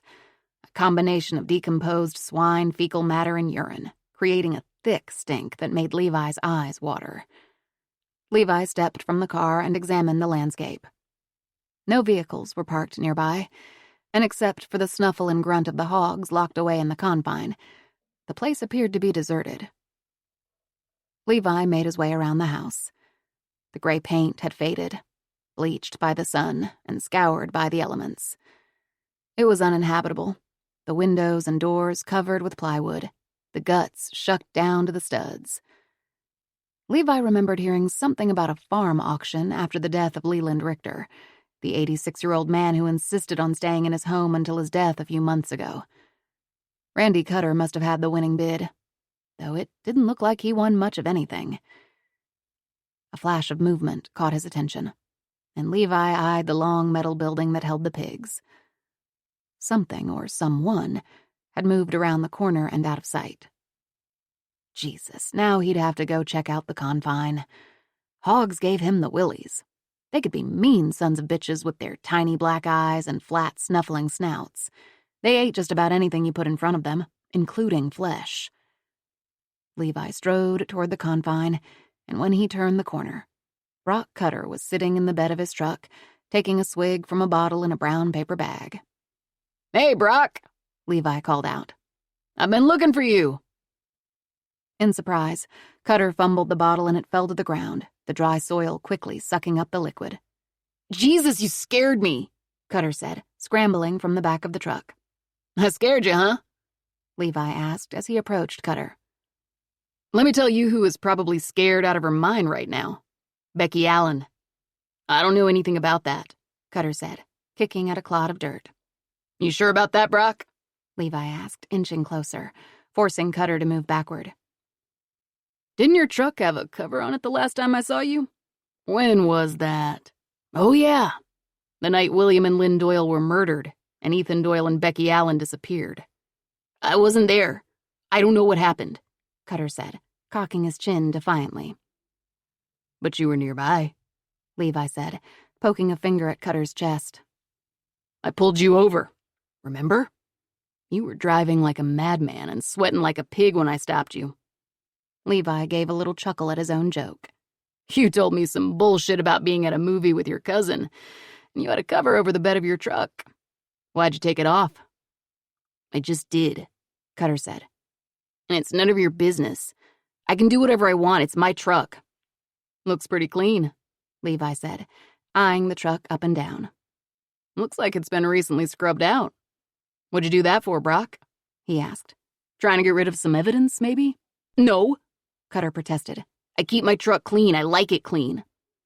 And the cover? Levi pushed. My dad wants me to move some of these barn boards. Cutter gestured toward a pile of lumber. People pay money for crap like that. I needed to take the cover off so I could load the truck. What do you think we'd find if we got a forensics team out here to check things out? Levi asked. Nothing. You won't find anything, Cutter said, his face red with heat and indignation. He tried to move past Levi, who sidestepped right along with him. You're probably right, Levi sighed. If I wanted to get rid of evidence, I'd probably toss it in with the hogs. Levi reached over Cutter's shoulder and pounded on the confinement building. Startled by the sound, inside the pigs squealed and snorted and jostled for position. Let's go take a look. Levi grabbed Cutter by the elbow and frog-marched him to the doors of the hog house. Hey! Cutter cried. You can't do this. Let me go. I tried to be nice to you, Brock. You were speeding, probably drunk or high. But I gave you the benefit of the doubt the other night because I grew up with your cousin, who happens to be a nice guy. You, on the other hand, are a little shit. Then the next time I see you, you lie to me and say you hadn't seen Ethan or Josie or Becky at all the day of the murders. Come to find out that you had seen them and proceeded to feel up a 13-year-old girl. Cutter began, but Levi shook him into silence. Are you calling Josie Doyle a liar, Brock? Levi asked.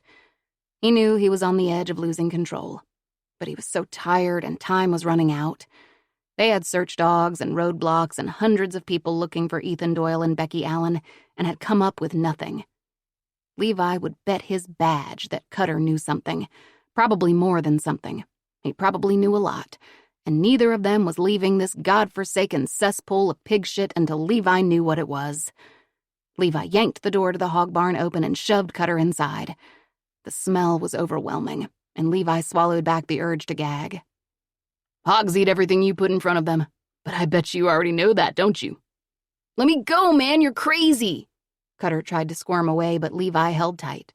Now, Brock, if you have any information about what happened to the Doyles and where Ethan and Becky Allen are at, you need to tell me right now. Fuck you, Cutter spat. In one swift move, Levi kicked Cutter's feet out from beneath him so that he fell to the ground, his fingers landing just inches from the hogs rooting along the edges of their pen. Cutter tried to pull his hand back, but Levi lowered the heel of his shoe atop Cutter's wrist, pinning it into place. Levi watched as the hogs' fleshy, leathery snouts snuffled at Cutter's fingers, their sharp canines grazing across his knuckles. Okay, Cutter cried out. Ethan had a thing for that Allen kid. He was all over her that day. Levi removed his foot from Cutter's wrist and pulled him up by the collar of his shirt. You can't do that shit, Cutter exclaimed, his eyes wide. You're not supposed to do that. What else? Levi asked, ignoring Cutter's protests. Ethan hated his parents. Hated them. Said he wished they were dead, Cutter said, sliding his arm across his dripping nose. So Ethan said he wanted his parents dead? Levi asked. He told you that? Cutter nodded. He couldn't stand it in that house. He couldn't wait to be rid of them. He told me. You better not be lying to me, Brock, Levi said as he pulled him from the hog barn. I'm not, I promise, Cutter insisted. When was the last time you saw Ethan, Josie, and Becky? Levi asked. I don't know. After dinner, around 6 or so. We went shooting, Cutter said. Shooting? Levi asked. This was the first he heard of this. Yeah, just at targets, though. It was nothing. We shot a few rounds and I went home. But you were driving around after midnight. Why? Levi asked. I don't know. I was just bored, Cutter said.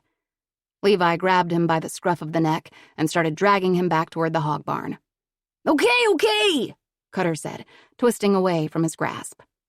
After Ethan's dad made him walk home for not handing over the shotgun, I met up with him. We drove around. Went to Burden because Ethan wanted to talk to that old girlfriend of his. Kara Turner? Levi clarified. Yeah. We stopped to see Kara and her dad was pissed. Then we drove around for a while. Shot a few more shells, then I dropped him off at the top of the lane and left. What time was this? Levi asked as they moved into the shade of a gnarled crabapple tree. The fallen ones squished beneath their feet, emitting a smell more like rotten cabbage than apples. Cutter gnawed at his lip. I don't know. Around 11, I guess. I'm not sure. I stopped you at about 1, Brock, Levi reminded him. What were you doing for the next 2 hours? Cutter's shoulders sagged. He knew he was caught. Levi crossed his arms and waited. I wasn't ready to go home yet, so I drove around some more and then parked. Cutter reached up and plucked a crabapple from the limb above him, rolled it around in his fingers. I smoked a little bit, listened to music. Levi didn't ask him what he was smoking. Where'd you park? Levi asked, swiping the apple from Cutter's fingers. I don't know. Some gravel road, Cutter said. Can I go now? No, Levi said shortly. You can tell me what you saw while you were sitting on that gravel road. What you saw that made you tear down the road at 90 miles an hour. I didn't see anything, I swear, Cutter insisted.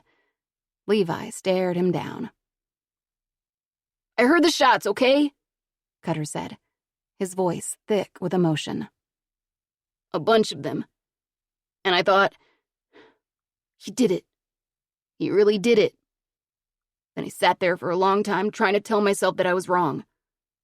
But then I heard more shots and got scared and left. I drove around some more, completely freaked out, and then you stopped me.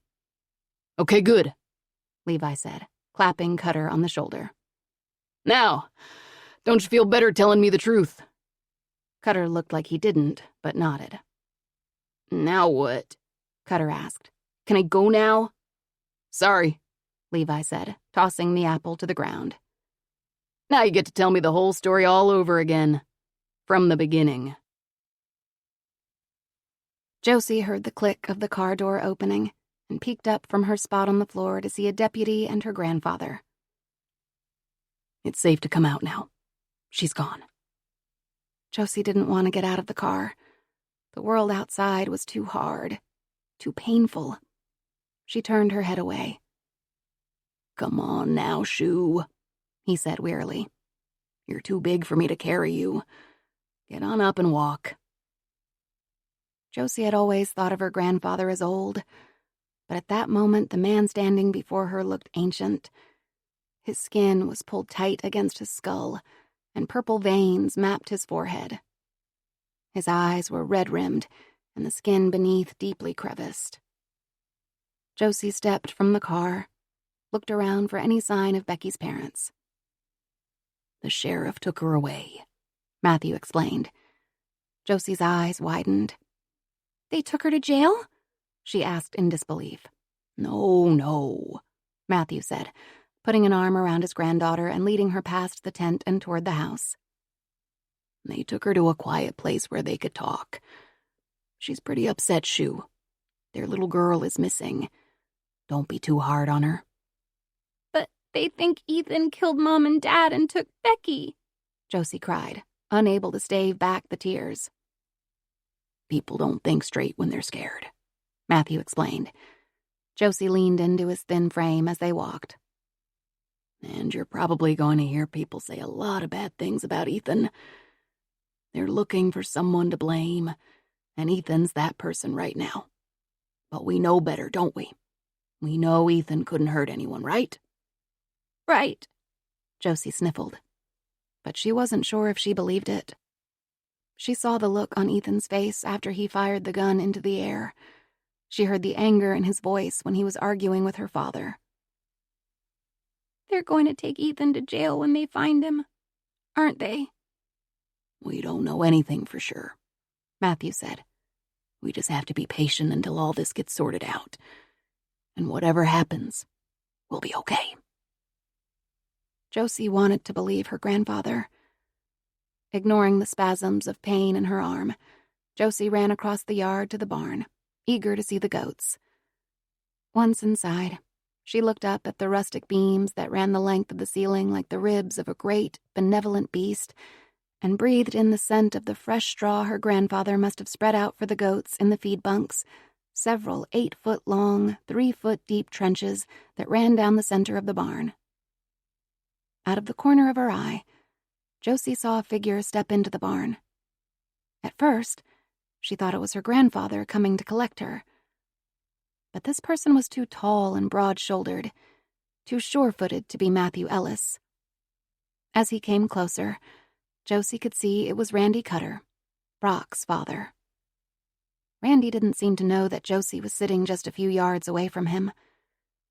There was something cold, calculating in the expression on Randy Cutter's face. Something that made her want to stay hidden, unseen even in her own barn. Josie eyed the distance from the pen to the barn door. It wasn't far, but with her injured arm, she wouldn't be able to run very fast. She had no specific reason to be afraid of Randy, but she knew her parents didn't like him. Josie thought of Agent Santos's question about whether her parents had any conflicts with anyone. Josie's father wasn't a great fan of Randy Cutter, or his father, a blustering, red-faced man who was slowly gobbling up all the farmland that came for sale. "He won't stop until he gets 1,000 acres, William observed.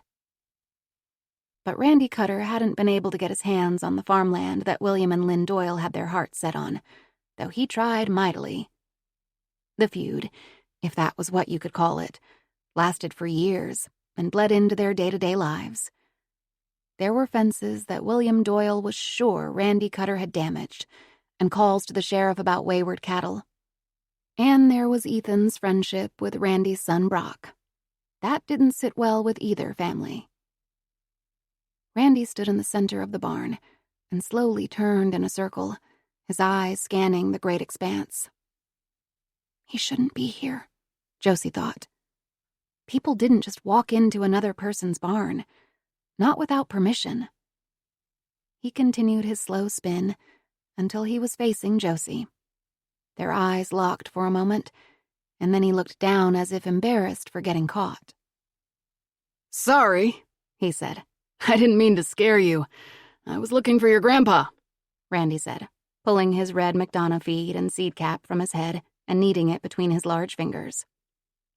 "Josie," came Matthew's raspy voice. "Time to go." Then, seeing Randy, his face changed, his eyes narrowing suspiciously. "Can I help you?" he asked Randy. No, Randy said in a rush. "I was just stopping in to see if there was anything I can do to help out. See if you needed any help with chores and such. I'm so sorry about what happened. Man." He shook his head. "I just can't imagine." After Matthew sent Randy Cutter on his way, Josie stayed close to her grandfather as they did the chores. He milked the nannies while Josie watered and fed the goats. Flies buzzed about Josie's head as she scooped grain into the feed bunks and then added fresh hay atop the loose hay that was already there. Josie got to the final bunker and started pouring in the grain when a putrid odor filled her nose. She covered her face with her hand. Goats had a strong scent, especially the billy goats. But that wasn't what she smelled. It was a distinctive odor. Animals were always dying on the farm, whether it be a goat, chicken, or a nighttime visitor like a possum or raccoon. Animals died, and their stink was unmistakable. Josie knew that she couldn't let the goats feed from bunks that contained a carcass. She was carefully pawing through the 3 feet of hay that lined the bottom of the bunk in search of the animal, when she saw it. The deep indigo of denim. Josie paused. It was so out of place, so foreign a sight, it took a moment for her to register what she was seeing. Josie tugged on the fabric, but it resisted. She brushed away more hay and more denim appeared. A shudder crept up her spine as the smell grew stronger. Josie knew she should stop and get her grandfather, but still she swept aside the hay, slowly working her way up the length of the bunk until the dark blue turned pale, not much lighter than the hay it was sitting in. Still not sure what she was seeing, Josie leaned in more closely to get a better look. It was a hand, palm facing upward, cupped as if ready to receive something. A coin, or communion. Then Josie saw them. The scars. He had gotten them when he fell into a barbed wire fence when he was 14. Tore the flesh clean across his palm in a ragged X. It was Ethan. 32. When the snows first came, the girl would stand on her chair beneath the window and watch the dancing flakes fall to the ground. She longed to reach through the glass and catch the white crystals in the palm of her hand. They looked like glittering stars. All the lights were to be turned off when the sun went down, so darkness came early. The little girl and her mother spent much of their time listening for her father's footsteps above and huddled near the space heater to keep warm. The girl's father consistently brought them food now, even including treats like snack cakes and small plastic containers of pudding. Still, her mother didn't trust him. She rationed their meals, always making sure they had enough cans of chicken noodle soup and ravioli, jars of peanut butter, and tins of tuna fish, in case he decided to stay away for an extended time again. Though her mother always gave her a larger portion at mealtime, there was always a gnawing in the girl's stomach, an emptiness that was never quite filled. Her mother was quiet and often lost in thought. The girl had to repeat things 2 or 3 times before she would answer. Her mother paced, often stopping at the bottom of the stairs to look up at the locked door. The girl was left to read and color and amuse herself on her own. One day, her mother climbed a few of the steps, but then quickly came back down. The next day, she went 1 step higher. This went on for days. Up 4 steps, up 5 steps, up 6, until she finally reached the top. The girl held her breath. Would she open the door? Her father would be so angry. Her mother stood there for a long time, but in the end came back down. One evening, her father came bursting through the door carrying a plastic bag. "I'm having a few people over tonight," he said. No one ever came to the house, at least no one that the girl knew about. "Who?" the girl asked, but her father silenced her with a sharp look. "You have to be quiet. I mean it. Not a sound," he said. "They'll be here in a little bit." He reached into the plastic bag. The girl was hoping it was a carton of strawberries. They were her favorite. Instead, he pulled out a round silver roll of tape. Next to the girl, her mother stiffened.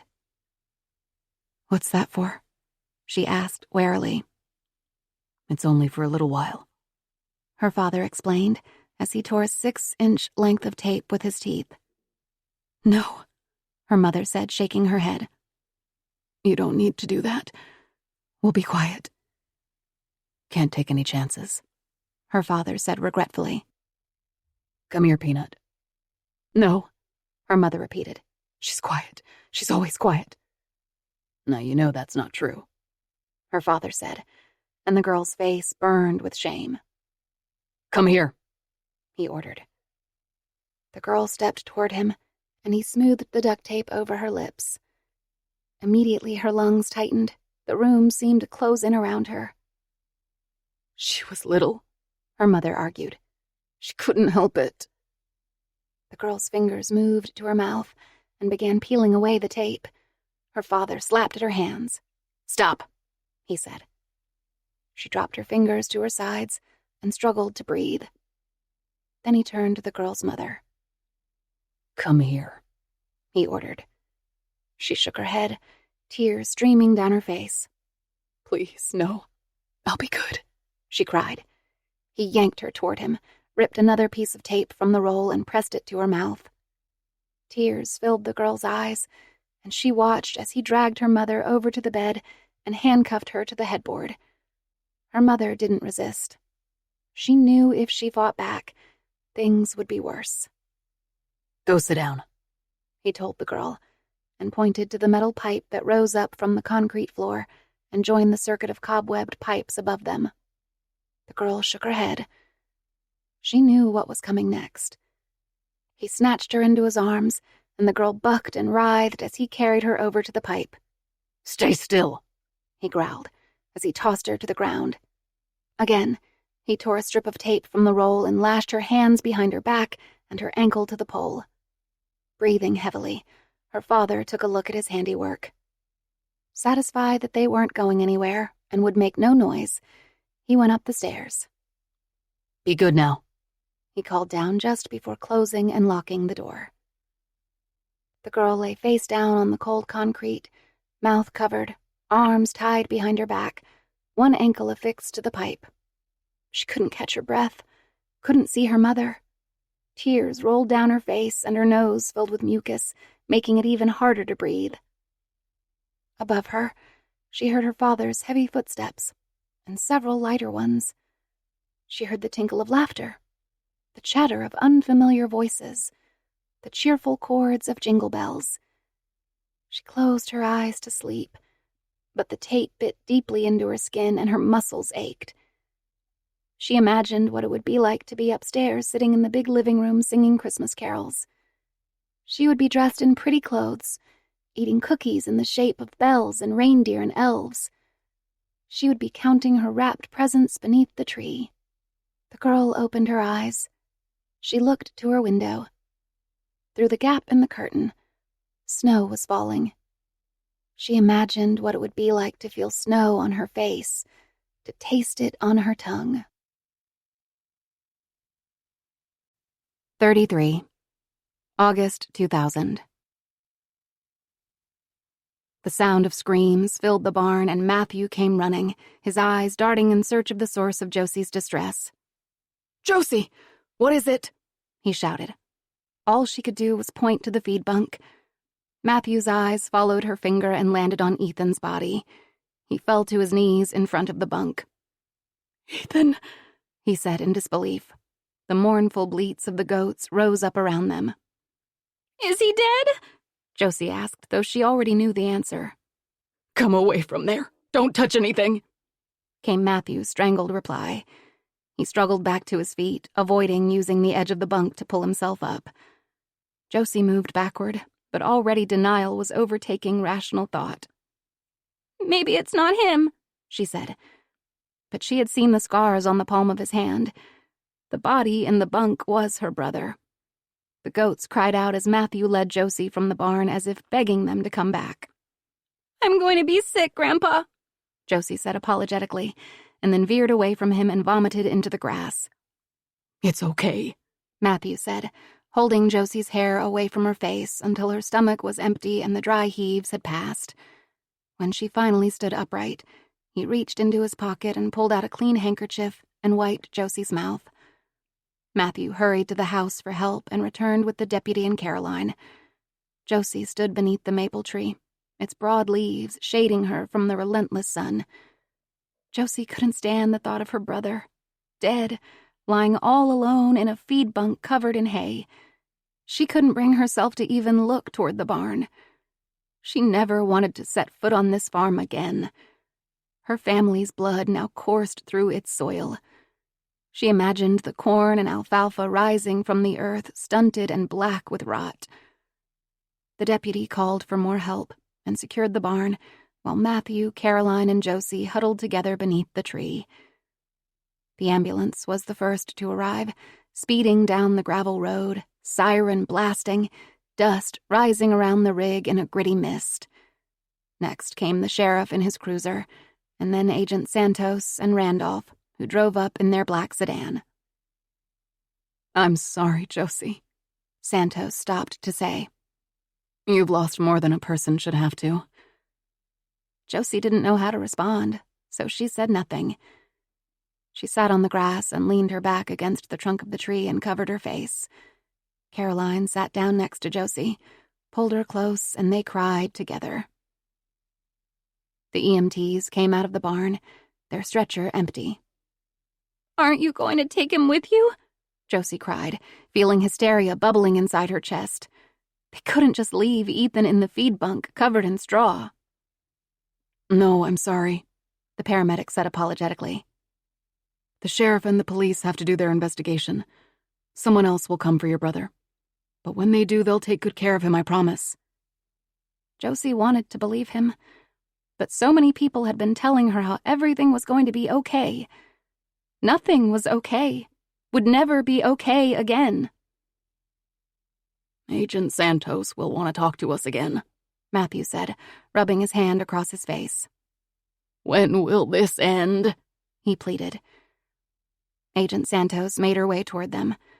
She had removed her black suit jacket and was sweating through her cobalt blue blouse. We'll have the crime scene techs go over everything, collect evidence. But it does appear... She stopped speaking as if suddenly remembering Josie was only 12. Go on, Matthew urged. Josie has the right to know. It does appear as if it's another homicide, Agent Santos said, wiping the perspiration from her forehead with the back of her hand. Though Matthew had prayed that Ethan would be found safe, there was a part of him who knew his grandson was already dead. He knew Ethan wasn't capable of what people were whispering about, though the medical examiner would make the final determination. It looked like Ethan had been beaten and strangled to death before being hidden in the feed bunk beneath a blanket of hay by the monster who had killed Lynn and William. Ethan had been here the entire time, right beneath their noses. Matthew clutched Josie's hand and watched as deputies clustered around Agent Santos. We need to regroup, Santos said. Any word on the phone calls to the Allen house? The calls were obviously not made by Ethan. We have to find out who's behind them. Not yet. I'll check on it, Randolph said. Let's gather everyone together, see where we are with the sex offenders in the area, and we need to find Ethan's truck. If we find that truck, I think we'll find the girl.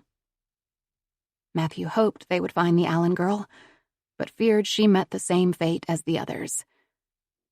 There was just Josie left, Matthew realized. She was all they had left. They were all she had. Search and rescue volunteer Sylvia Lee brought the T-shirt close to the dog's nose, and Jupiter, her 110-pound bloodhound, snuffled at the fabric. Go find, she ordered, and Jupiter lifted his long, wrinkled face and sniffed the air. Jupiter focused his attention on the trampoline near where the missing 13-year-old girl was last seen. He circled the trampoline and then turned back toward the house, stopping at the barn and lingering momentarily. He lowered his snout and trotted toward the cornfield. Sylvia held tightly to the long rope that connected to the dog's harness as Jupiter pulled her along. Though it was still early, Sylvia was already sweating, and the cuffs of her pants were drenched with morning dew. Jupiter stopped just short of the corn, but once again changed course and headed past the house, up the lane and toward the road. As soon as he stepped onto the gravel, Jupiter paused momentarily, his nose testing the air. He was a dignified-looking dog, with a wrinkled face and solemn brown eyes. He seemed to understand the gravity of his work, understood that people depended on him to bring their loved ones home. He took his job very seriously. Jupiter hesitated. He took a few steps toward the west, stopped, and then looked to the east. Sylvia was patient. If the girl had come this way, Jupiter would find the scent. Back and forth Jupiter paced. He seemed intent on a spot just off to the west, but then quickly lost interest. This could mean many things. The scent could be fading, the girl could have gotten into a vehicle and driven off, or she didn't move in that direction. The loose skin around his jowls swayed as Jupiter looked from left to right. And coming to a decision, he headed east. Jupiter was on to something now, and Sylvia had to trot to keep up with his pace. They moved down the road at a quick clip. Gray dust collected on Sylvia's shoes and Jupiter's paws. His long, droopy ears turned ashy as they brushed across the ground. Sylvia could feel Jupiter's excitement through the length of rope. He had picked up the girl's scent. They moved farther from the Doyle home, but Jupiter stayed primarily on the road. Every few hundred yards or so, he would veer off into the tall grass or down into a ditch. When this happened, Sylvia's pulse would quicken. Though she wanted to find the missing child, she didn't want to find her lying among the switchgrass and chicory at the side of the road. Periodically, a vehicle drove slowly past, the driver lifting one finger from the steering wheel as greeting. The tires kicked up dust and the minuscule scent particles that Jupiter was tracking. Gravel dust clung to Sylvia's sweaty skin and coated her lips. She unhooked the water bottle strapped to her belt and took a long swallow. Up ahead was a farm, or what used to be one. It looked like a salvage yard. A large barn listed dangerously to one side, and rows of farm equipment and broken-down vehicles filled the yard. A wall of tires blocked Sylvia's view of the rest of the property, and a burnt rubber smell permeated the air. Jupiter suddenly yanked the leash to the left, nearly lifting Sylvia off her feet, and disappeared into a ditch thick with prairie grass, pulling Sylvia down with him. The grass came up past her waist, and the dry, rough leaves rasped against her skin. Suddenly, the leash went slack. The only way Jupiter would stop was if he found what he was looking for. Sylvia cautiously moved forward, using her arms to part the vast green sea of prairie grass. Flies buzzed noisily around her head, and as she followed the limp length of rope, she knew Jupiter had a hit. Sylvia found him waiting for her, sitting at attention, his eyes mournful. Lying on the ground next to Jupiter was a rag, stiff with what Sylvia knew was dried blood. She patted Jupiter and fished out a treat from her pocket and offered it to him. "Good boy, she said, then pulled out her radio to call for help. 34. Present day. It was nearing 4 a.m., and Wiley was running on fumes, but she couldn't rest. The woman and girl sat next to one another on the sofa, while Wiley used the fire's light to read through the manuscript. The book was finished. There was little left to add. She considered adding a Where Are They Now section that explained what happened to the major players in the story, but there really wasn't too much to say there. Everyone was either dead, impossible to locate, or simply wished to remain in the shadows, limping along in their broken lives. Once this nightmare was over, after the storm ended and after she made sure the woman and her daughter were safe, Wiley would get the hell out of Blake County and go home. She would deliver her manuscript to her publisher and try and repair her relationship with Seth. She'd even try a little harder to get along with Seth's father. Wiley looked up to find the little girl staring at her from her spot on the sofa. The girl's mother was curled up so that the uninjured side of her face rested on the pillow, the quilt pulled up to her chin. "How did you get your name?" the little girl asked. Wiley was surprised that of all the things the girl wanted to talk about, it was her name. She was used to it. Upon learning her unusual name, everyone wanted to know how she got it. "It's a family name," Wiley said simply. "What's your name?" Wiley tried, hoping the girl would let it slip. "My mom says I can't tell you," she answered, slipping out from beneath the covers and coming to sit on the floor by Wiley. The light from the fire illuminated the girl's face, her large brown eyes, the grimy residue left behind on her face by the duct tape that had been used to cover her mouth. Wiley couldn't fathom what the girl had been through. "How about your last name?" Wiley asked. "Mine is Lark. What's yours?" "I don't think we have one," the girl answered, as if considering this for the first time. Well, that wasn't possible. "What's your dad's name?" Wiley kept pressing. The girl's forehead creased with worry and she stayed quiet. "It's okay," Wiley said, glancing at the sleeping woman. "You can tell me." "He's just Dad," the girl whispered. "Okay," Wiley said in resignation. "Oh, hey, I meant to give something back to you earlier after I washed your clothes." Wiley got to her feet and went through the darkened kitchen to retrieve the toy she found in the girl's pocket hours earlier. Wiley shivered when she left the relative warmth of the living room and, using her flashlight, scanned the countertops until she found it. Wiley took a closer look at the toy. It was a figurine of one of the lesser-known action heroes. His green mask was nearly worn away. His white gloves were now a dingy gray, and the plastic exterior was scratched and dented from years of play. Wiley hadn't seen one of these in years. A wave of nostalgia swept over her, but she quickly brushed it away. "Here you go," Wiley said, returning to the living room and handing the toy to the girl. Wiley smiled at the way the little girl's face lit up, the way her eyes snapped with joy at being reunited with her toy. Then Wiley's smile faded. She stood there for a moment, trying to think. "Thank you," the girl said, holding the toy tightly in her grasp, and she climbed back onto the sofa and beneath the covers next to her mother. Wiley reached for a flashlight that sat dormant on the end table and flipped the switch.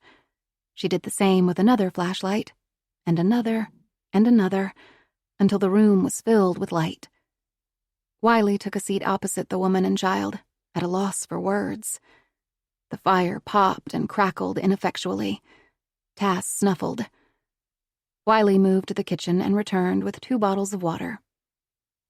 "Here, you need to drink." Holding the lantern, Wiley went to the woman's side and knelt so that she was looking down on her. The woman, now awake, squinted painfully against the glare and held up a hand, fingers slightly black at the tips from necrosis. "I brought you some aspirin," Wiley said. "It might help a bit with your pain. I don't want to give you anything stronger in case you have a concussion." Wiley broke the pill in half and laid the pieces in the woman's open palm. And that's when she saw the horseshoe-shaped scar. Instinctively, Wiley grabbed the woman's hand, knocking the pills to the floor. "Ouch," the woman said, pulling away. "Sorry." Flustered, Wiley bent down to retrieve the aspirin. "Here you go," she said, handing the woman the pills again. The woman looked at Wiley suspiciously, but placed the pills on her tongue and grimaced at the bitter taste. "You need to take a drink," Wiley said softly, and carefully tipped the bottle to the woman's lips, spilling water into her mouth.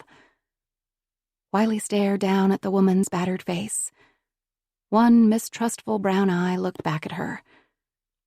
Wiley looked down at her own hand, where a matching horseshoe-shaped scar, though less pronounced, marred her palm. 35.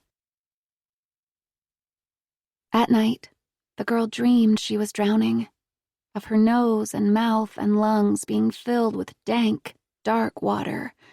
She'd wake up gasping for air. Her mother would hold her close and tell her that it was going to be okay. But it wasn't. The basement was so cold that the space heater couldn't keep up. She ate her soup, she colored her pictures, and she watched television with the sound on low. She never knew what to expect when her father came down the steps. Sometimes he had a roll of duct tape in his hand. Sometimes he brought cupcakes with pink fluffy frosting or pizza in a box.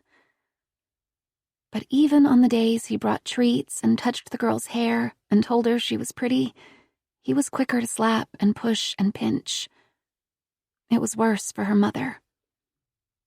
One morning, the girl woke to find that her mother wasn't next to her in the bed. She rubbed her eyes and looked around the room. It was empty. She crawled from the bed and pushed on the bathroom door. It was empty, too. There wasn't a closet door or furniture to hide behind. Despair poured over her. She was all alone. Her mother had left her. She heard the shuffle of feet overhead. Her father was coming. He would want to know what happened to her mother. What would she say to him? The door creaked open and the girl scurried back to the bed, pressed her soft, worn blanket to her cheek, and slid her thumb in her mouth. The footsteps came closer, and the girl's heart beat so loud she was sure her father could hear it. "Sweetie," came her mother's voice. "It's time to get up." The girl was bursting with questions. Where had she gone? What had she do? Why had she gone up the stairs? Her mother just pressed a finger to her lips and said, "Shh, remember our little secret."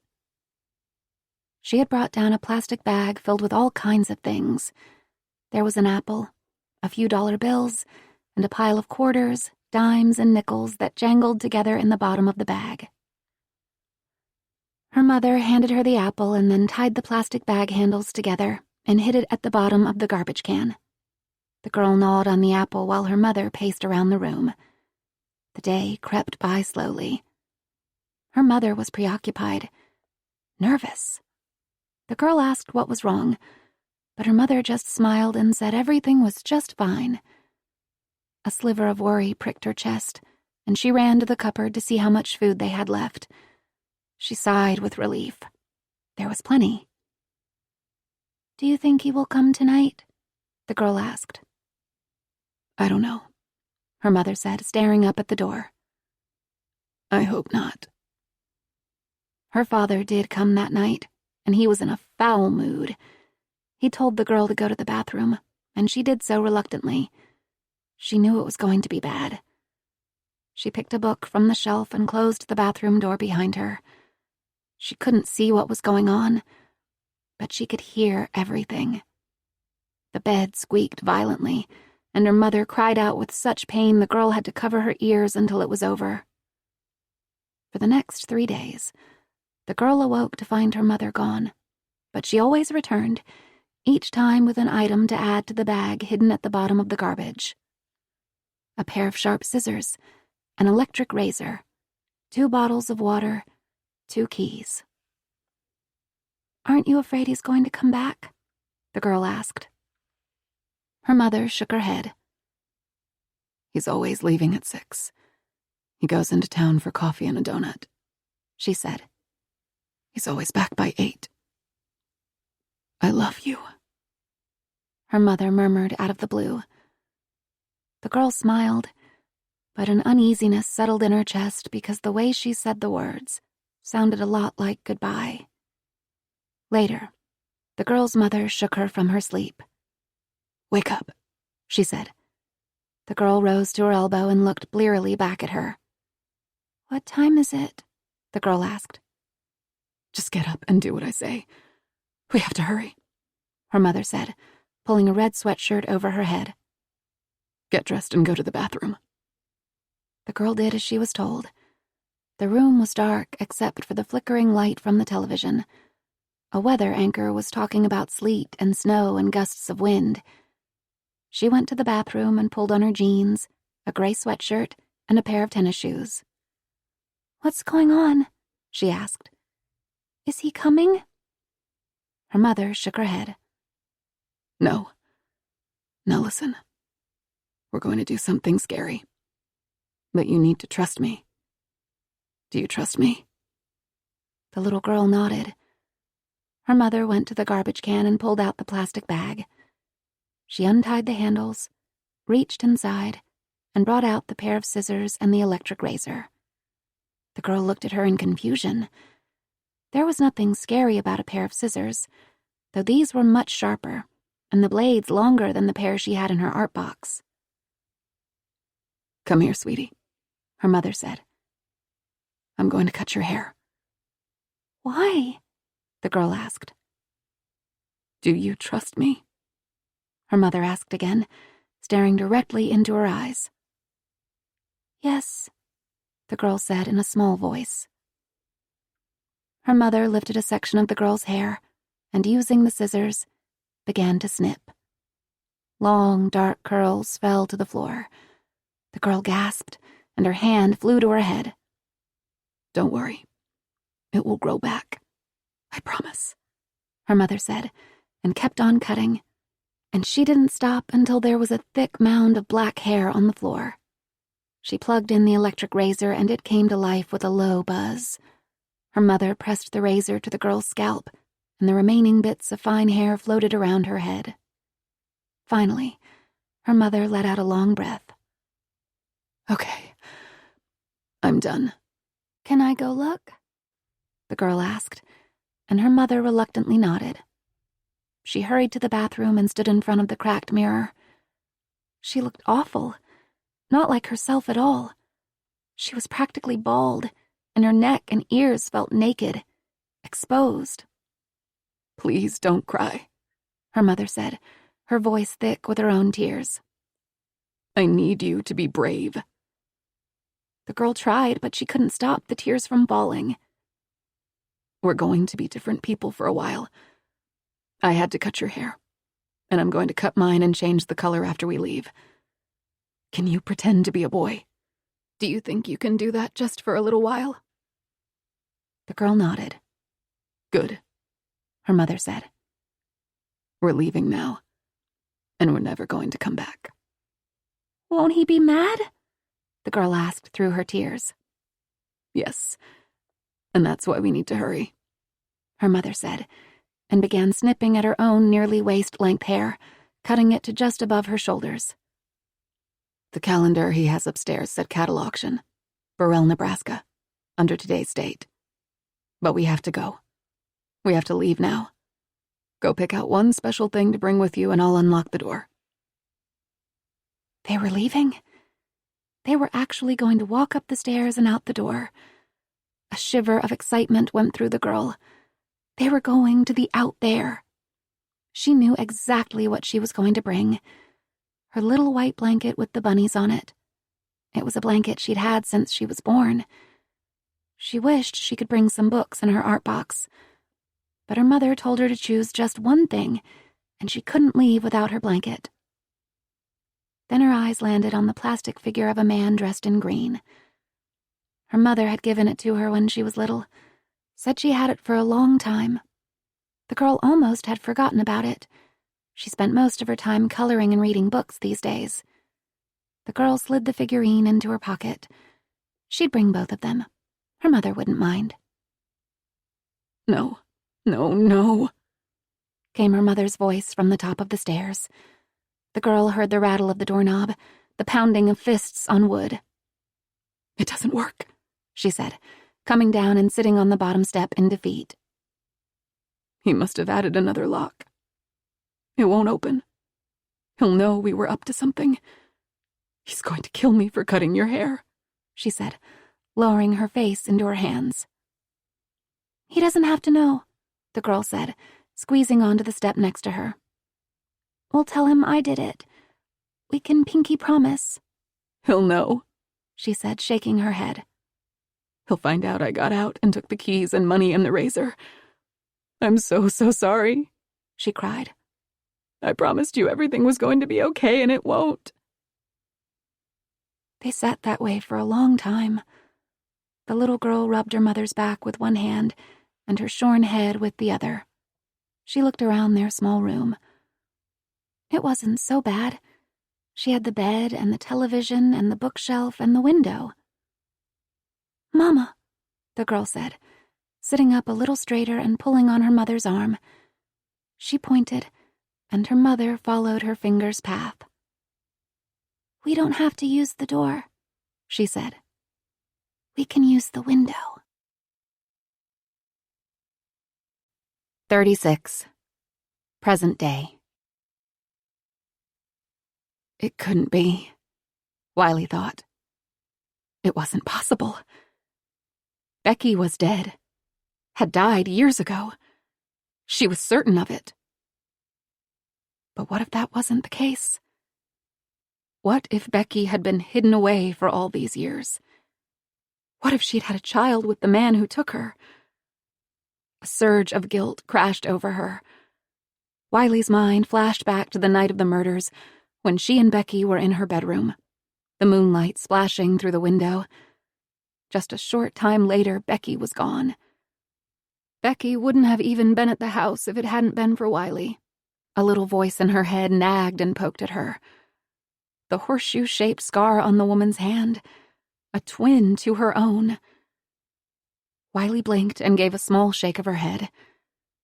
It was impossible. Becky Allen was dead. For years, Wiley ran from her past, from this house, from that deadly night, from the man who had stolen her entire family from her. Not long after her parents were murdered, Wiley moved with her grandparents 200 miles from Burden to begin a new life, to get a fresh start, to escape the reminders of all that they lost, and to get away from the man that everyone knew killed them. Her grandparents tried to create a new life for her, but her past haunted her no matter where she went. She was always Josie Doyle, the girl whose family was murdered, whose best friend vanished without a trace. So when she was old enough, and she knew she couldn't be Josie Doyle any longer, she took the W from William, the L from Lynn, the E from Ethan, and her grandmother's maiden name, and had become Wiley Lark.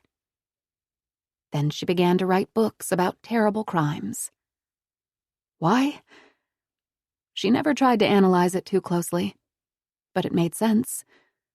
The murder of her family and the kidnapping of her friend had never been officially solved, so she would chronicle the tragedies of others.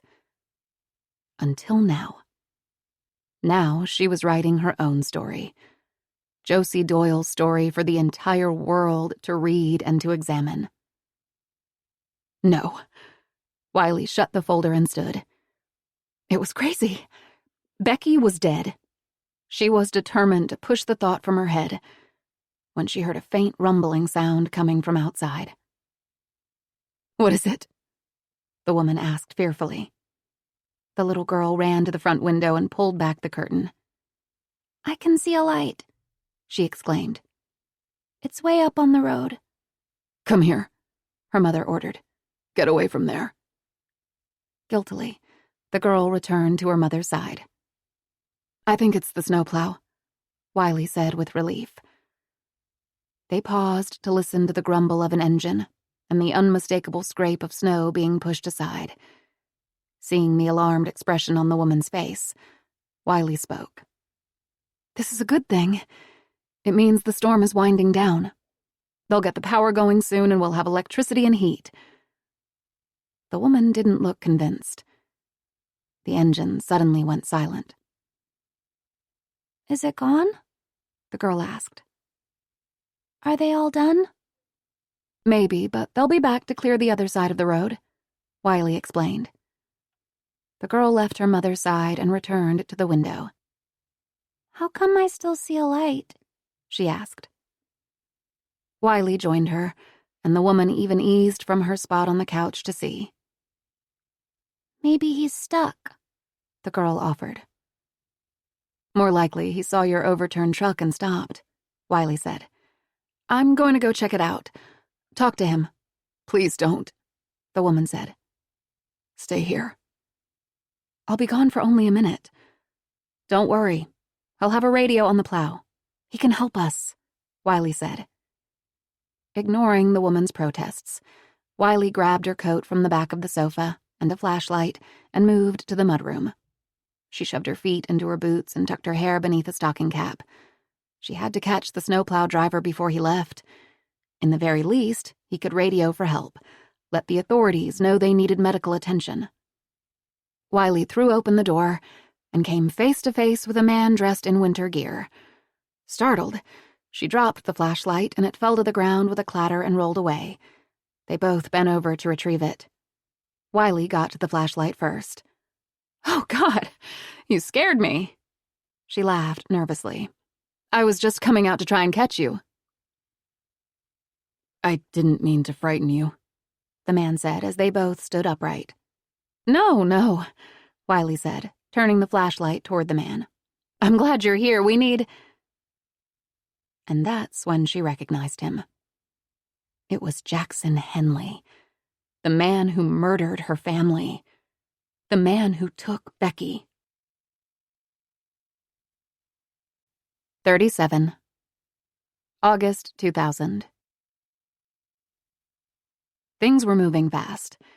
Agent Santos got the call that the search and rescue dog got a hit right on the edge of the Henley property. Thankfully, it wasn't a body, but a bloody rag with Becky Allen's scent on it was bad enough. While she waited to hear if their request for a search warrant was approved, she discovered a few more unsettling details about Jackson Henley. He was part of the ground offensive that liberated Kuwait during Operation Desert Saber. But beyond this, his military record was marred by several run-ins with his superiors. Jackson Henley did not like to follow orders, liked to drink, and to harass his female soldier counterparts. One woman reported that Henley, along with a group of other male soldiers, mentally and sexually harassed her to the point of a near breakdown. Another woman accused him of false imprisonment after he purportedly refused to let her leave after the two spent a night together. The charges were eventually dropped, but it appeared that even as a young soldier, Henley liked to keep his girlfriends all to himself. There was more, most dealing with his apparent battle with alcohol. And in 1992, Jackson came home to Blake County, a shell of the person he was before he left. Santos knew that one bloody cloth didn't mean that Jackson Henley was guilty of anything, but it didn't look good. They couldn't even be sure that it was Becky's blood. She may have touched or held the rag in her hands, transferring her scent to it, but the blood could belong to someone else. It took precious minutes trying to secure a search warrant for the Henley property. A piece of evidence on the edge of a property didn't mean that a judge would automatically grant a search. Still, Jackson's skittish behavior and his past legal issues went a long way in getting the judge to agree to sign off on the warrant. They were good to go. Now all they could do was hope that it wasn't too late for Becky. Santos pulled up to the Henley property, and her nose was immediately assaulted with the noxious smell of burning rubber. Now why would anyone be burning anything on a hot day like this, she wondered. Sheriff Butler had the same thought. When Santos stepped from her car, Butler was shaking his head and coming toward her. "Son of a bitch is burning something," Butler said, his face flushed with anger. "I should have made him talk to me yesterday." "Well, we're going to talk to him now," Santos said. "But first we have to find him. We'll serve the warrant and talk to Mrs. Henley, and then you head toward the burn pile and try to make sure he's not trying to torch any evidence." "Be careful," Butler said. "If Jackson is in the house and drunk, he can be pretty unpredictable." "Got it," Santos said, as she and 2 other deputies approached the house. She saw movement behind the heavy curtains that covered the window. "See that?" Santos asked. The deputy leading the way nodded, and her hand moved to her sidearm. On high alert, they picked their way up the broken steps to the front porch. Santos rapped on the door and identified herself as law enforcement. "Mrs. Henley?" she called out. "We have a warrant to search your property. Please open the door." The door opened a crack, and a rheumy blue eye looked back at them. "What's going on?" June Henley asked. "Ma'am, I'm Detective Camilla Santos of the Iowa Department of Criminal Investigation, and we have a warrant to search your premises and the adjoining property. Please open the door." Santos and the other officers waited tensely as June decided what to do. Detective Levi Robbins was interviewing known sex offenders in the area when he learned 2 pieces of information that led to the end of his career in law enforcement and a civil lawsuit against the Blake County Sheriff's Department. The first was that the body of 16-year-old Ethan Doyle had been found buried in a feed bunk in his family's barn. "Don't leave town," Levi told the scumbag he was questioning. Levi jumped into his cruiser and headed toward the Doyle farm. That poor family, Levi thought. The only consolation was that Ethan hadn't been the one to kill his parents and kidnap Becky. But that didn't change the fact that 3/4 of the Doyle family had been wiped out, and a 13-year-old girl was still missing. Levi's mind was buzzing with questions when the second piece of information reached him. The state police had worked quickly and were able to trace the number tied to the cruel calls that were made to the Allen family, tied to the caller who claimed to be Ethan Doyle. The Cutter residence. Levi's gut told him to find Brock Cutter. Goddamn Cutter. He had fed them the information that Ethan was homicidal, wanted to kill his parents, that Ethan had something going with the Allen girl. It was all a load of bullshit. So what did he do? Go to the scene or go after Cutter? Just as he was going to turn off onto the road that led to the Doyle home, Levi decided to go straight toward the Cutter farm. He was going to get some answers. In the distance, Levi saw a vehicle approaching at a high rate of speed. He tapped his brake and locked eyes with the driver. Cutter. Levi slammed on his brakes, his tires screeching across the pavement, leaving a wake of acrid smoke and skid marks. He made a sharp U-turn, flipped on his lights and sirens, and pressed on the gas. In front of him, Cutter was speeding up. What the hell? Levi thought. Levi floored it, and the cruiser screamed forward until he was just behind Cutter's truck. Why wouldn't the kid just pull over? Cutter made a quick right onto a gravel road, and Levi nearly missed the turn. "Son of a bitch!" Levi cried out as his car nearly went off the road and into a cornfield. He wrenched the steering wheel to the left, and the car straightened out. Still, Cutter sped forward. Dust billowed and enveloped both vehicles in a gray cloud. He couldn't see what was in front of him, beside him, behind him. Chalky dust covered the windshield. He needed to slow down, but it was too late. The cruiser slammed into the back of Brock Cutter's truck. The crunch of metal filled his ears, and Levi felt his legs snap, felt his torso strain against the strap of the seatbelt. He howled in pain, felt his stomach lurch as the car spun round and round until it came to a stop. When Levi opened his eyes, the cruiser's front was smashed, pinning his legs beneath the steering wheel. Strangely, he didn't feel much pain, just a heavy pressure on his chest. He cautiously turned his neck from left to right. At least his neck worked. Next, he tried his toes. He thought they were moving. He wasn't sure. Slowly, the dust cloud around him settled, and gradually the world outside the car came into focus. In the bright beam of his headlights, he saw it. Cutter's truck was nearly split in half by a telephone pole, and there was Brock Cutter, half hanging out of the driver's side door, knuckles scraping the gravel road, a gaping wound at his neck. He wasn't moving. How could he? There was so much blood. Levi closed his eyes. He'd only wanted answers, only wanted to find out what happened to the Doyles, to that little girl. It was the right thing to go after Brock Cutter, wasn't it? He was only doing his job. 38. "Keep back," her mother said. She was standing on a chair beneath the window, holding the porcelain lid that covered the toilet tank. She closed her eyes and rammed it into the window, raining glass to the floor. She tossed the lid to the ground, and the girl flinched as it cracked against the concrete. "Hand me the towel," she ordered. The girl handed her mother the towel.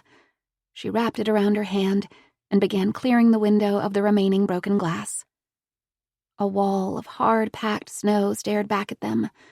She tried to dig the snow out with her fingers, and when that didn't work, she told the girl to hand her the space heater. The girl did as she was told, and her mother held the small space heater just in front of the snow. "Pull another chair over and grab a spoon," her mother said. The girl found a spoon and dragged the other folding chair next to where her mother stood and climbed up. "Now hold the heater, and I'll dig," she said. They made fast work of it, and within 10 minutes, her mother's arms were wet from the melted snow. A bitter wind blew through the window and took the girl's breath away. "Okay," her mother said. "It's going to be cold, and we have to hurry. Hand me the plastic bag and get your blanket." The girl hopped off the chair, the glass crunching beneath her feet, ran to the table and retrieved the items, then returned to her mother's side. "I'm going to help you through first, and then I'll climb out," her mother said. "Don't cut yourself." She hoisted the girl up, and she easily slid through the window. Next came her blanket and the plastic bag. The girl stood back and waited for her mother. It was sleeting. Icy rain slid down her neck, and the sharp wind cut through her sweatshirt and jeans. It took several attempts before her mother was able to pull herself up far enough to get her shoulders over the threshold of the broken window. The little girl grabbed onto her outstretched arms and pulled. With a groan, her mother heaved her body the rest of the way through and collapsed atop the snow. She quickly got to her feet and looked around, trying to get her bearings. "This way," she said, squinting as icy pellets struck their faces. Holding hands, mother and daughter picked their way across the slippery yard until they came to the front of the house and stood on the front porch to get out of the rain. "What now?" the girl asked. She shivered and pressed herself close to her mother. The night was dark and wet and cold, and looked bigger than she imagined it would. Her mother opened the plastic bag and pulled out the set of keys she had placed there days before. I know one of these keys is to a truck, she said. I hope one of them opens the front door, or we'll have to walk. She tried the first key in the front door. It didn't fit. Then the second and third. Finally, the fourth key slid in easily, and the door swung open. Once inside, they crossed the darkened room into the kitchen. Her mother paused at the basement door. That's why it didn't open, she said softly, and pulled the slide lock at the top of the door to the left. He used both locks. She slid the lock back into place. Come on, her mother said, and guided her to another door. This one opened to a dark, windowless space. She felt along the wall and light flooded the room. It was a garage. One stall was empty. In the other sat another vehicle covered with a tarp. The woman pulled the tarp away to reveal an old black truck that was rusty and scratched. This was the truck that he said he didn't drive often, but he had no intention of ever getting rid of it. He liked to sit in it sometimes, he told her. And remember. Her mother ran her hand across the cold metal. Bits of black paint stuck to her fingers. Get in, her mother said, opening the door for her. And buckle up. The girl didn't know what that meant. Her mother climbed up behind her, shut the door, and fumbled with the keys until she found the one that fit the ignition. She then reached over and pulled a strap that fit over the girl's lap and chest and clicked it into place. "How do we get out?" the girl asked, staring at the lowered garage door. Like this, her mother said, and then reached above her head and pushed a black button. With a loud rumble, the garage door began to slowly rise. Her mother put her hands on the steering wheel and studied what was in front of her. She turned the key, and the truck's engine came to life. "Here we go," her mother said, giving her a frightened smile. The truck lurched forward and onto the glazed driveway. The tail end shimmied left, then right, and then straightened out. Her mother pressed lightly on the gas, then the brake, and slowly inched forward. "Where are we going?" the girl asked, as they moved slowly up the long driveway. "Shh, I need to focus," her mother said. The rain was coming down in icy slashes, and a murky fog covered the windshield. She found the headlights and the windshield wipers, and that helped a bit. At the top of the drive, she had to make a decision. Turn right or turn left. She had no idea where she was or where to go. She took a deep breath and turned the truck to the right. The truck kept jerking and sliding and stopping so that the girl's stomach began to churn. She held tightly to her blanket and hoped she wouldn't throw up. Finally, her mother seemed to get the hang of it, and they drove slowly down the road. "Whatever happens," her mother began, "I want you to keep going. If he shows up, keep running. If we get separated, keep running. Do you understand?" Her mother took another right. The wheels seemed to catch the road easier here, and her mother pressed down on the accelerator. The truck sped up. She glanced over at the girl. "Find somewhere safe. Don't tell anyone anything. Not your name, my name, not anything, until you know you are in a safe place." "How will I know if it's safe?" the girl asked. "You'll know," her mother said. "You'll know." The girl wasn't so sure. She looked at the road in front of them. They could go anywhere, be anyone they wanted to. Through the headlights, the girl saw a tree growing right up through the middle of the road. "Mama!" she cried out. Her mother tried to swing the steering wheel to the right, but the truck still glanced the side of the tree. The girl heard the crunch of metal and the crack of wood, and then the road wasn't there anymore. Her stomach swayed and the truck bounced and bucked, and suddenly the girl was upside down. She bit her tongue and blood pooled into her mouth. Her head struck something hard, and the truck spun and slid until it came to an abrupt stop. The girl was upside down in her seat. Her mother was gone. She touched her fingers to her head and they came away red with blood. "Mama?" she called out. There was no response. The windshield was shattered, and through the prism, all the girl could see was white. The air grew colder. With aching fingers, she was able to release her seatbelt, and she tumbled down with a painful thump. She was sitting where the ceiling should have been. She cried out again for her mother, but all she could hear was the wind crying back at her. She didn't know what to do. The pain in her head was nauseating, and her fingers and toes burned with cold.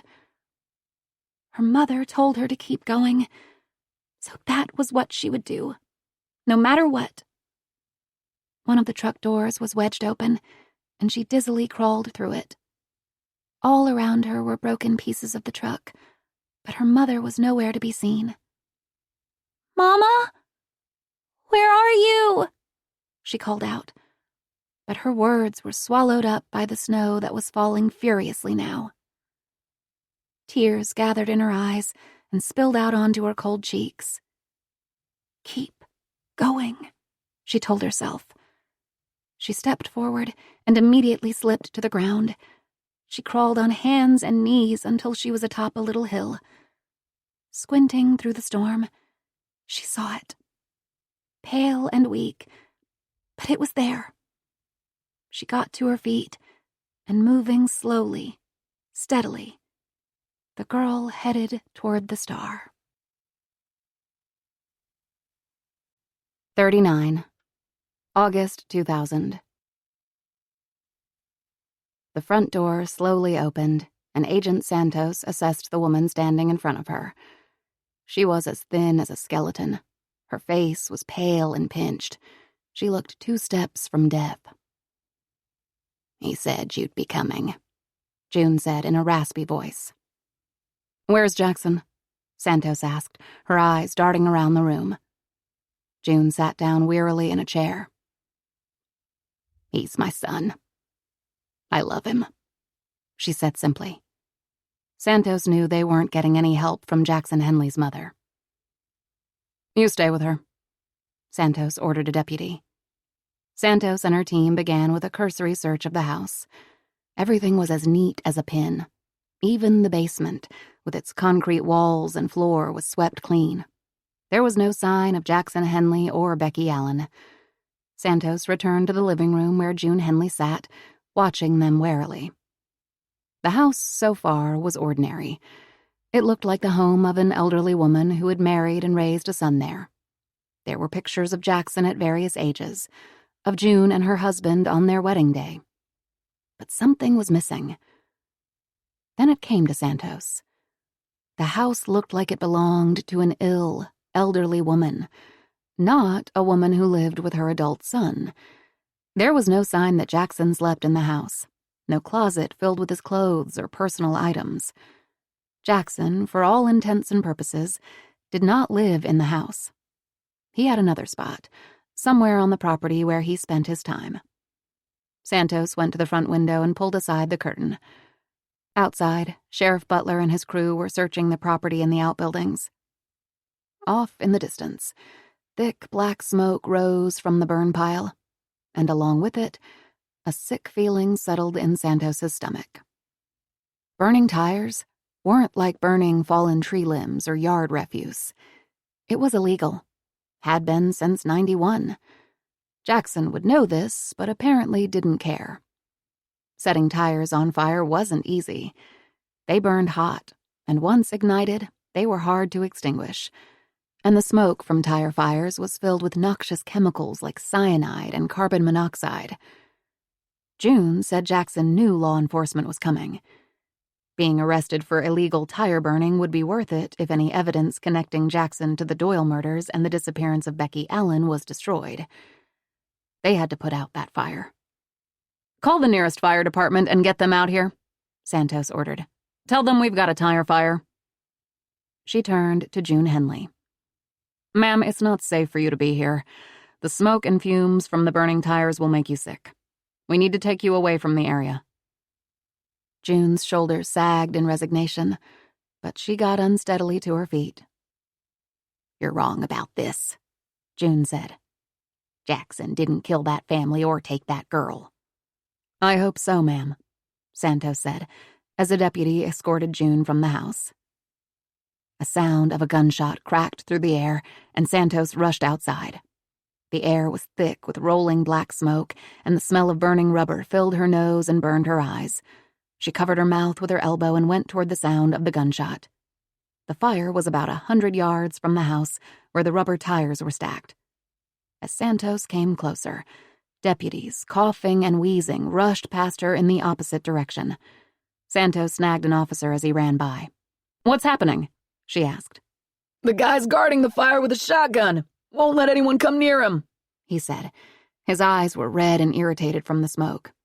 "We caught him tossing some guns into the fire. He's got a shitload of them, an arsenal." "What about the gun shot?" Santos asked. "Anyone hurt?" "I couldn't see. The smoke is too thick." The deputy bent over, hands on his knees, and coughed and gagged. "You go," Santos said. "Make sure everyone is well away from the property. Call in backup." The deputy nodded and disappeared into a black cloud. Santos knew she should retreat and go to safety too, but the sheriff hadn't emerged from the smoke, and she couldn't leave him behind. Shrugging out of her suit jacket, Santos used it to cover her face and went deeper into the smoke. The pyre of rubber tires was fully engulfed in fire, and Jackson Henley, brandishing a shotgun, was standing in front of it, his eyes as wild as the flames behind him. Several gas cans lay at his feet. Santos tossed aside her jacket and raised her sidearm. The sheriff, overcome with toxic fumes, was on his knees, struggling for air. "Jackson Henley!" Santos called through the smoke. "Put your weapon down!" "I knew you'd come," Jackson slurred. He was drunk, Santos thought, making him more dangerous and unpredictable. His face was black with soot, and his pale blue eyes sparked with anger. "I tried to help that girl. She was bleeding, and all I wanted to do was help her. Now you think I took her." The black smoke was hardening like cement in her lungs. She needed to get Butler out of there. She needed to get out of there. She considered shooting Henley. It would be the fastest resolution. Santos knew she'd be justified. He was waving a shotgun around. It was almost as if he was begging to be shot. But there were so many unanswered questions that she needed to know the answers to, the number one being the whereabouts of Becky Allen. If he died, Becky Allen could die with him. Santos made a decision. It was a risky one, but it could be their only chance to learn the truth. She lowered her gun, knowing that her fellow officers had her covered. "Come on, Jackson," Santos said. "Let's talk about this. I want to hear what you have to say. Just not this way. Not here. Let's go somewhere safe." Henley shook his head. "You won't believe me. No one ever believes me." "That's not true," Santos said in a rush. "Your mother believes you. I believe you." Henley gave a bitter laugh and kicked over a nearby gas can, and it exploded with a loud pop. Jackson Henley watched, mesmerized, as the fire rushed toward him. The flames, following a frenetic path across the ground, coiled their way around his ankle like fiery snakes and slithered up his leg. Agent Santos tossed her gun aside and rushed toward Henley.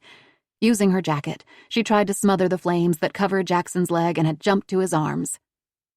A rush of firefighters in protective gear came toward them. Someone pressed an oxygen mask to her face, and she was lifted to her feet. Anguished screams filled her ears. Jackson Henley was alive, and he would tell them what happened to Becky Allen. 40. Present day. Training her flashlight on the man, Wiley examined his face more closely. He was 22 years older, of course, and his hair had receded, exposing a broad, heavily creased forehead with a sparse whirl of gray hair. But there was no denying who it was. She could see the thick, rough scars just below his jawline. She had seen his picture 1,000 times on the news, in the newspaper clippings she kept over the years. This was Jackson Henley, the man who murdered her family, had taken Becky, and now He was back to claim her. Wiley fought the urge to smash him in the face with her flashlight, to kick and beat him until he was as bloody and broken as her parents and brother were. She wanted him dead. But she had to hold her fury in check, at least for now. She needed to make sure he didn't come inside the house. I saw the wreck and thought someone might need some help down here. I was just getting ready to knock. No, we're fine, Wiley managed to say, then mentally kicked herself for signaling that she wasn't there alone. My husband and I are just fine, she lied, hoping that would do the trick and he'd just leave. That must have been one hell of a crash, Jackson said. I saw some lights. I thought any survivors might have come here to get out of the storm. It's the closest house to the wreck. I didn't think anyone was living here right now, he said, removing his stocking cap from his head. Jackson didn't recognize who she was, or at least made a good show of pretending not to know her. Wiley and her grandparents had left the area soon after the funerals. She'd been gone for over 20 years, and no one here knew that Josie Doyle had come back to town as Wiley Lark. But Wiley had been watching Jackson Henley. She drove past his home, the same one that he'd lived in with his mother. He had cleaned up most of the junk. The tires, the farm equipment, all gone. All that remained were a few vehicles parked in his yard. What she hadn't known was that he was a snowplow driver. Anyone from the crash show up? Jackson asked. Wiley paused before speaking. If Jackson had been watching her as closely as she had been watching him, he'd know that she didn't have a husband, that she was here all alone. She had been so careful, though, not to have any interactions with the locals. All her interviews for the book had been done months ago by phone. She hadn't wanted anyone to know who she really was. No, Wiley said as casually as she could. I checked and it looks like help got to them before I got there. It was really nice of you to stop by. She had to find a way to get him out of here. My name is Jack. I live just a mile down the road, he explained. I didn't know anyone was renting this place.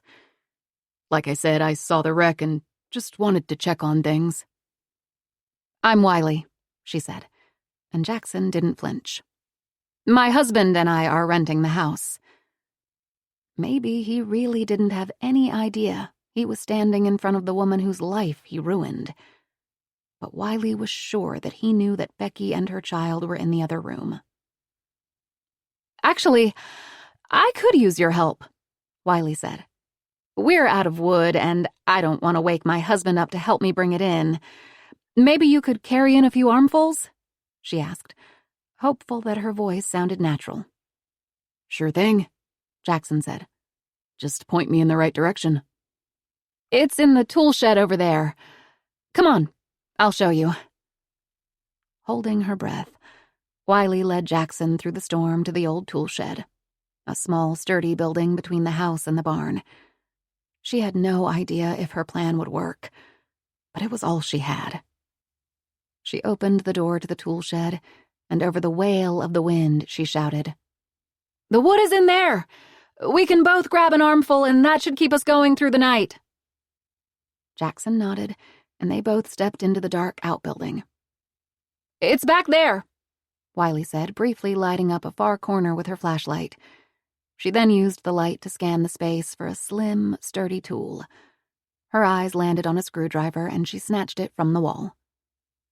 I don't see it, Jackson said. Can you shine that light back this way again? This was when Wiley made her move. She gave Jackson a quick shove from behind, causing him to stumble and fall to his knees. Hey! Jackson cried out in surprise. Wiley turned and ran, heart pounding. She thought she heard his footsteps behind her, his hot breath on her neck, and for a moment, she was back in the cornfield, trying to outrun a killer. Wiley didn't pause, didn't look back to see how far behind her he was. She slammed the door behind her, flipped the hasp, and frantically slid the screwdriver in place, locking the door just as his body thudded into it. Hey! Jackson yelled and pounded on the door. Let me out! Wiley pressed her back against the door as Jackson threw his body into the heavy wooden door. The door vibrated, but her makeshift lock was strong. It would hold, at least for now. From within the shed came a guttural scream, and the sound of footsteps and the crash of his shoulder striking the wood. Then came the bumps and grunts of someone falling to the ground. Then there was nothing. No sound. No movement on the other side of the door.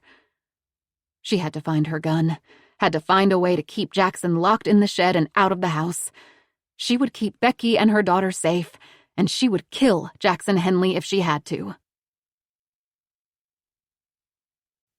41. Wiley had been gone a long time. The girl slid from her spot on the sofa next to her mother, who was rocking back and forth and moaning. "He's coming. He's coming." Was her mother right? Had her father found them? If so, he would kill them all. Maybe, she thought, if she talked to her father, Wiley could get away, find help. Carrying her flashlight, the girl slipped from the sofa and tiptoed to the kitchen, just as Wiley flew through the back door, slammed it shut, and pressed her back against it as if trying to keep it closed. "Is it my dad?" the girl asked. "Yes," Wiley said. "It's him. Grab a chair from over there." She nodded toward the kitchen table.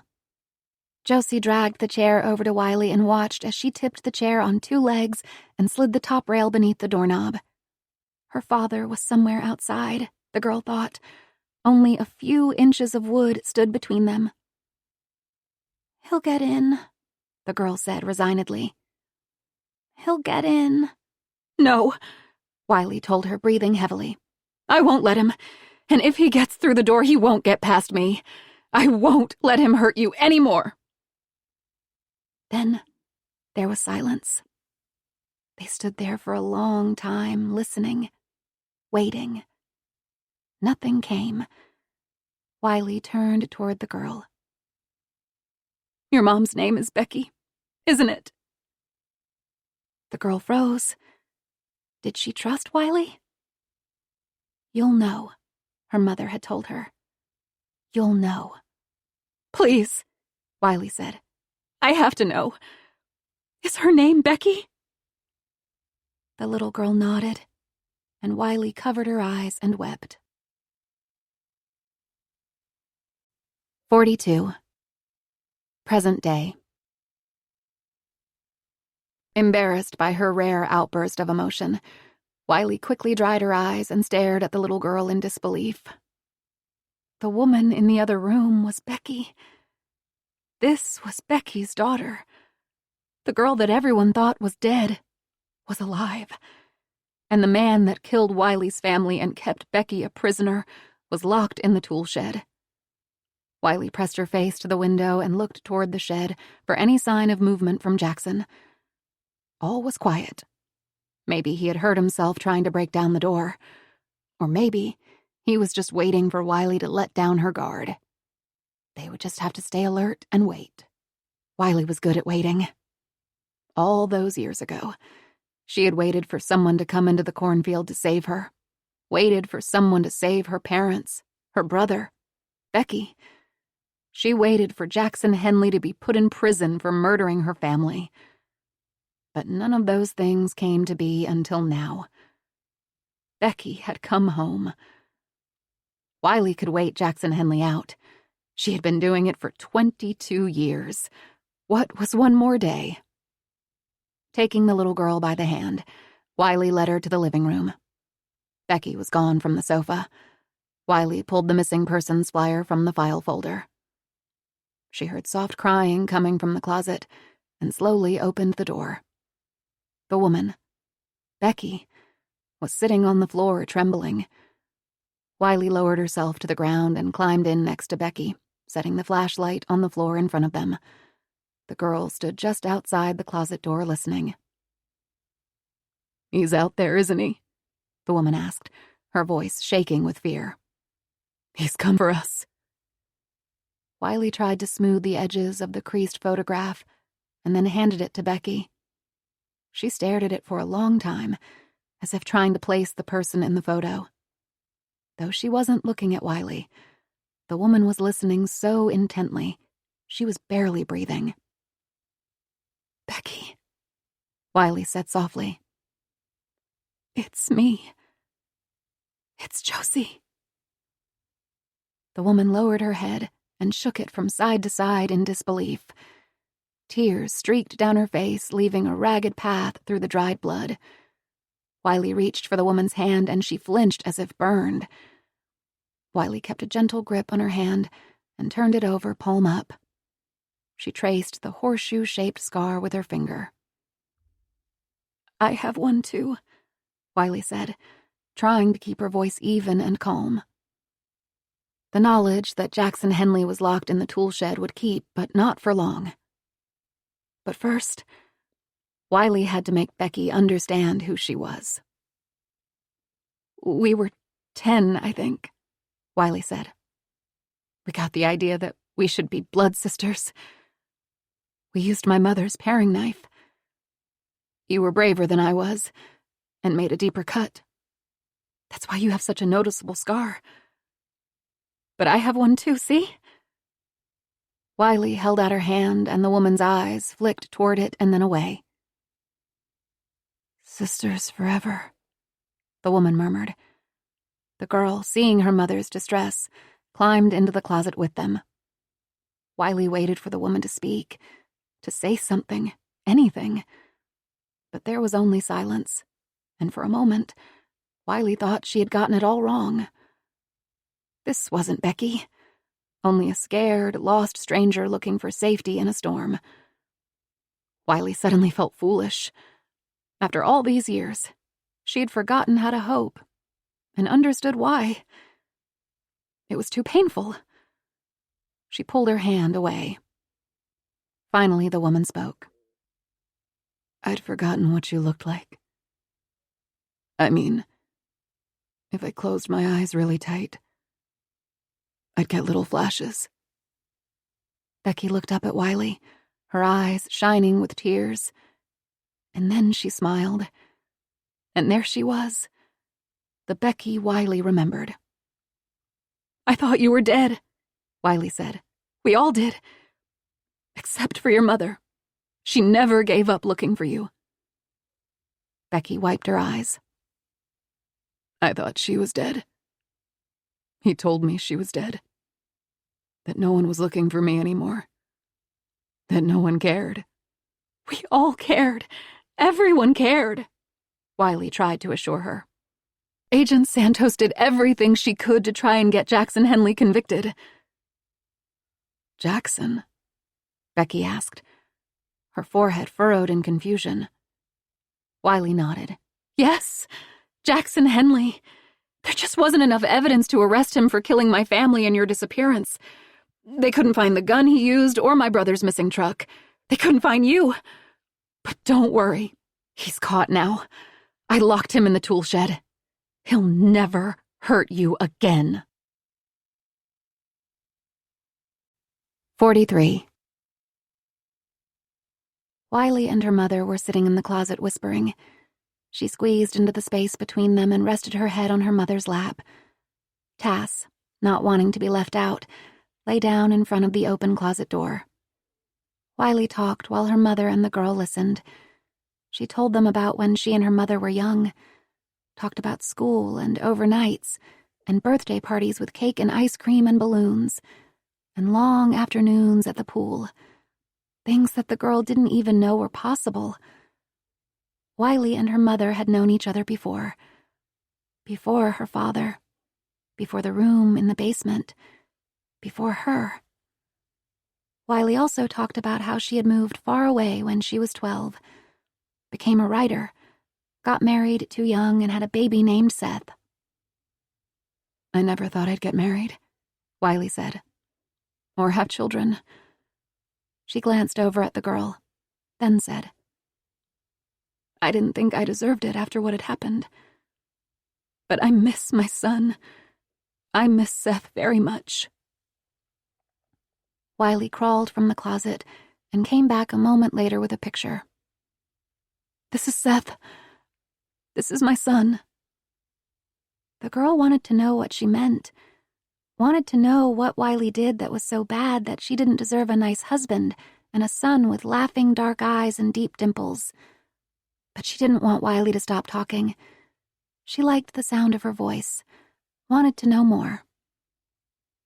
For a while, her mother didn't say a word.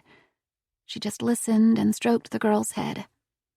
The girl felt an ache in her chest that she couldn't quite name. It wasn't sadness or anger. It felt more like hope. I thought if I wrote everything down, Wiley said, I might be able to move on, live my life, be a good mom.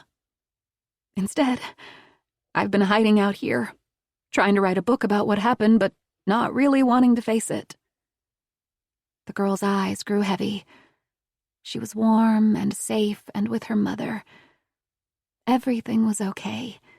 She could sleep now if she wanted, and all would be well. Your mother still works at the grocery store, Wiley said, and the girl's eyes opened. A small sound escaped her mother's lips. Her mother rarely talked about once having a mother. It made her too sad. I haven't talked to her since I've been back, Wiley went on. I was too much of a coward. I haven't talked to anyone. Her mother lowered her head. Tears spilled from her cheeks to the girl's, but she didn't move. Finally, her mother spoke. He told me she was dead. He told me that you were all dead. Your family, your dog. And it was all my fault. But I snuck out of the basement and I called home. And she answered. My mother. She wasn't dead. But I couldn't say anything. I just hung up. Her mother wiped at her eyes. But your parents? Your brother? Yes, Wiley said. He killed them. Her mother's shoulders sagged. I thought so, she said in a soft voice. He put me in your brother's truck and told me he would kill me too. My parents must have gone to get Ethan's truck from the gravel road and brought it home that night, Wiley murmured. He hid the truck in his garage all these years, Becky went on. It's the one we took when we ran. He painted it black, but I knew it was Ethan's. We had to get out of there. I didn't know how to drive, but it was our only choice. With all the snow and ice. She shook her head regretfully. I couldn't stay on the road. I lost control and crashed. I'm so sorry. Wiley reached for her mother's hand and held it gently in her own. They sat like that for a long time, waiting. For what? The man in the shed to come for them? Or someone else? It didn't matter.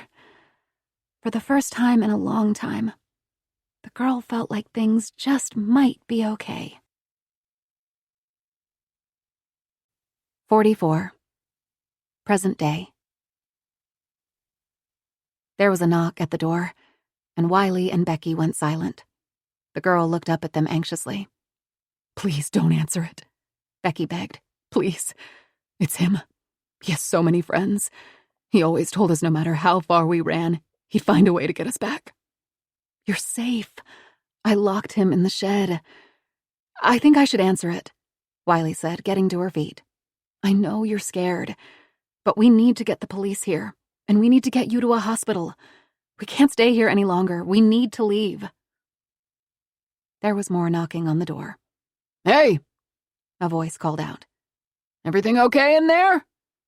It's him, Becky said, holding her daughter close and pulling her as far back into the closet as she could. He's come for us. Stay here. I'll go check, Wiley said. No, don't leave us, Becky begged. I'm not going anywhere. Just hold on. Wiley went to the front window and pulled aside the curtains. It's Randy Cutter again, she said with relief, letting the curtain drop. He was here earlier. He said he would come back. He can help us. No, it's him, Becky whispered. He's the one. It's Randy. Randy Cutter? Wiley asked in confusion. It can't be. I told you, it's Jackson Henley. All they really had on him was the cloth with your blood on it, but it wasn't enough. Blood? Becky asked. What blood? A search dog found a rag covered in your blood near the Henley property. But it just wasn't enough. But don't worry. He'll never hurt you again. I know who took me, Becky insisted, panic rising in her voice. Josie, it was Randy Cutter. For a moment, Wiley couldn't speak. No one had called her Josie in years. But it had to be Jackson, Wiley said. Her grandparents had told her that a few days after the murder. Jackson Henley had been arrested on weapons charges. She had confirmed it when she was researching the book. He had been badly burned during the arrest and spent several months in a burn unit in Des Moines.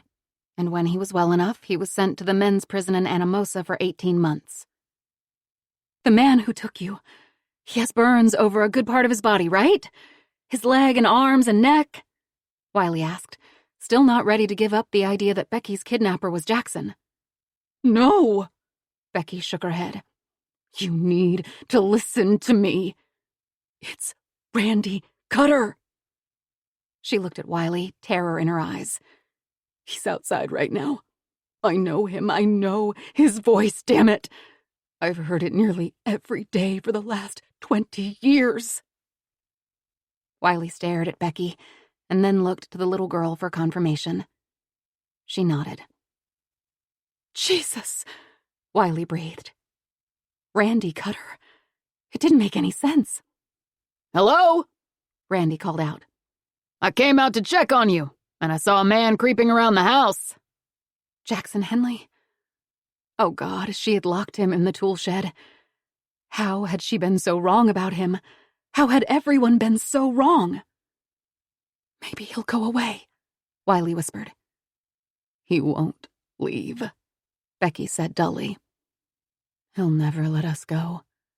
Hey, you're making me nervous, Randy called through the door. I'm worried about you. I'm coming in, okay?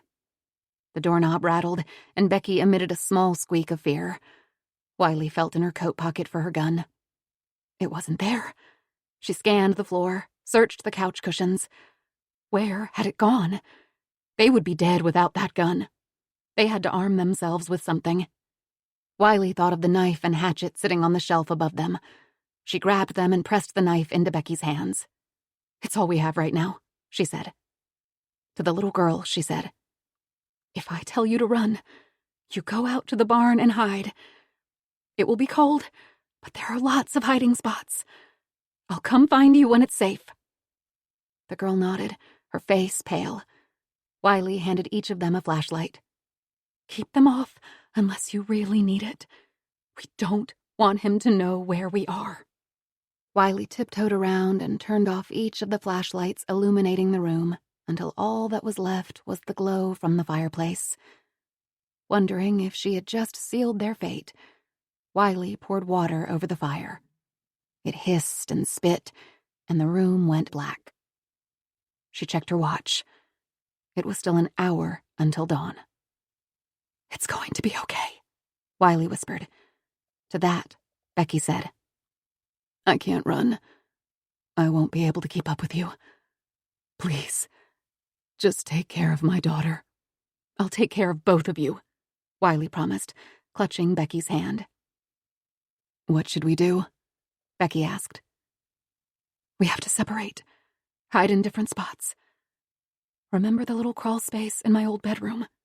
Wiley asked Becky. Take her and hide up there. He'll have a hard time finding you. I'll stay down here and hide. If he breaks in, I'll be ready. What about Tass? The girl asked. He'll be okay, Wiley assured her. He had settled into his dog bed. She didn't think he would give away her location, and considered locking him in the bathroom, but decided against it. Maybe Tass would be inspired to protect her if it came to it. And remember to keep your flashlights off, Wiley whispered, as Becky and the girl rushed up the stairs. She tried to think of the best spot to hide. Wiley needed to be able to react quickly if Randy broke his way into the house. She wished she had time to search for her gun, but she didn't dare turn on a flashlight for fear of giving away her location. Finally, Wiley sat on the floor behind the sofa with the hatchet and waited. She would hear Randy enter the house. She would know where he was. He would have no idea where she was. The air was bitterly cold and deathly quiet. There was no crackle of flames in the fireplace. The wind outside had died down. Wiley hoped that Jackson Henley was okay and hadn't frozen to death in the tool shed. She had been terribly wrong about him. The eerie stillness grew up around her like a cocoon. The minutes ticked by. Wiley counted the seconds in her head. Maybe Randy had given up and just left. He couldn't stay outside for very long. It was too cold. Wiley quickly dismissed this thought. If Randy Cutter was the one who murdered her family and kidnapped Becky, then he had everything to lose. Becky was right. He would stop at nothing. How had she not known? Randy Cutter had shot her, chased her into the cornfield, stalked her, and still, Wiley didn't know who it was. She had doubted her own brother, thought he was capable of slaughtering their parents. I was 12 years old, Wiley reminded herself. But still, anger and guilt swirled through her. The room was growing colder with each passing moment. Her fingers stiffened, and she released the hatchet to rub her hands together to try and warm them up. Wiley cocked her ear. Had she heard something? A soft shuffling sound. She waited to see if the sound came again, and relaxed when it didn't. That's when a terrible thought struck Wiley. The broken window in the back door. He could easily remove the cardboard and reach inside and unlock the door. Wiley sensed Randy's presence before hearing or seeing him. She froze in her spot behind the couch and tightened her fingers around the shaft of the hatchet. She held her breath, knowing that he was only a few steps away from her. There was a soft click, and suddenly, the room was cast in a ghostly light. "Josie, Becky," Randy sing-songed. "I know you're in here." Wiley pressed her fingers to her mouth to hold back the scream that rose in her throat. His shadow crawled across the wall. He was getting closer. "Come on," he called out. "Did you really think I would let you leave? You know better than that. You belong to me." Then he was standing over her, staring down. He raised the shotgun and pointed it directly at Wiley's head. "And you," he said ruefully. "I wish I would have done this the last time I tried," he said, and pulled the trigger. Nothing happened.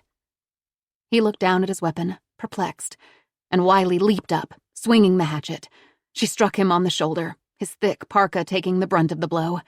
It was enough to throw him off balance, and the shotgun tumbled from his hands, striking the floor. The hatchet slipped from Wiley's fingers and skidded across the floor and out of sight. As Randy and Wiley fought to find the weapons, there was the thunderous sound of footsteps on the stairs, and Becky stepped into the beam of light. She pounced on the shotgun, picked it up, and aimed it at Wiley and Randy as they struggled on the floor. "Stop!" Becky screamed. "Stop!" Randy released Wiley, and they both staggered to their feet. "Run!" Wiley said to the little girl. "Run and hide now!" The girl didn't move. "Go now!" Wiley said. The girl shook her head defiantly. Wiley and Becky exchanged a look. "Run!" Becky said. "Go now!" "Chamber's jammed," Randy said with confidence. "Nothing will happen if you pull the trigger." "You don't know that," Wiley said. She moved slowly toward the girl while Becky kept the shotgun trained on Randy. Wiley snatched the girl into her arms, carried her across the floor, and opened the front door. Tass slipped past them and out the door as Wiley set the girl on the front porch. Do what I told you now. Run and hide. It's going to be okay, I promise. Wiley closed the door, hoping the girl would run to the barn and take cover. Becky kept the shotgun pinned on Randy Cutter, who was slowly inching toward her. Stay put, Becky ordered, and Randy froze. Wiley couldn't make any sense of what was happening. Over the years, she had made an uneasy peace with the truth, knowing that Jackson Henley had killed her family, had taken Becky, and had gotten away with it. Now, the real killer was standing right in front of her. Wiley remembered the day after the murders, when Randy Cutter had walked into the barn. The slick knot of fear that had filled her chest. "Give me the gun, Becky," Randy said in a low, soothing voice. "I know you don't want to hurt me. I love you." Becky's hands were shaking so hard she could barely hold on to the shotgun. "Hand me the gun," Wiley said. "I can do it." "Don't listen to her, Becky," Randy said. "Who's taken care of you all this time? Who gave you a baby? I did. No one else was there for you. Just me. No one even cared that you were gone." Becky's face went slack. She's giving up, Wiley thought. She's going to give him the gun. "Don't listen to him, Becky," Wiley snapped. "He doesn't love you. He killed my parents and my brother. He shot me. He stole you. Everyone looked for you, the entire town, for years. Your mom has never given up, never." "Becky, honey," Randy said, taking a small step toward her. Becky pulled the trigger. The wall behind Randy exploded, sending shards of plaster in the air. Becky pulled the trigger again, this time striking the ceiling. Both Randy and Wiley shielded their heads from the falling debris. Becky pulled the trigger again and again until the chamber was empty. 45. Once Wiley shut the door, the girl immediately got to her feet and began pounding on the front door. She tried the knob. It was locked. The cold wind bit at her exposed skin. "Mama!" she shouted, slapping at the door. "Mama, let me in!" The cold seeped through her body. She wanted to go back to her little room with her bed and her books and her television and her small window. But she wanted her mother even more. They were shouting inside the house. The girl squinched her eyes tightly shut. Then she heard the bangs. With each blast, she cried out. The girl had known Wiley for such a short time, but it felt like much longer. Did she trust her? She didn't know. She felt a nudge at her knees. It was Tass looking up at her with his amber eyes. Wiley told her to hide. She would hide. She ran to the barn with Tass at her side. She tried not to think of her mother back in the house with her father and the sound of the gun. Wiley told her to run. She would run. The cold bit at her face and her fingers, and every few yards she would fall through the snow up to her waist. But still she forged forward. She slipped into the barn with Tass right behind her and scanned the dark space for somewhere to hide. Her eyes settled on the ladder and the hayloft, and she began to climb. 46. Present day. Becky dropped the shotgun as if it burned her fingers and cowered in a corner. Randy and Wiley reached for the weapons at the same time. Wiley grabbed the hatchet, Randy the shotgun. They both brandished their weapons, each waiting for the other to make the first move. "You killed my parents!" Wiley's voice shook so hard she thought she might crack into 1,000 pieces. "You beat my brother, strangled him, and hid his body in the barn. You tried to frame him, and you kidnapped my best friend. You shot me. Why? I don't understand." Randy just laughed. Wiley wanted to throw herself at him, wanted to dig her fingernails into his eyes, to scratch that smug, superior look from his face. "We're leaving," Wiley said. To Randy, she said, "If you let us leave, we won't hurt you." Randy turned toward Wiley. She was ready. She wasn't going down without a fight. She thought of Seth, of Becky and the little girl. She had too much to live for. She swung the hatchet, but only managed to send a glancing blow off Randy's shoulder. He tried to wrench the weapon from Wiley's hands, but she held tight. He let go, and she stumbled backward, striking her head against the floor. Dazed, she dizzily tried to get to her feet.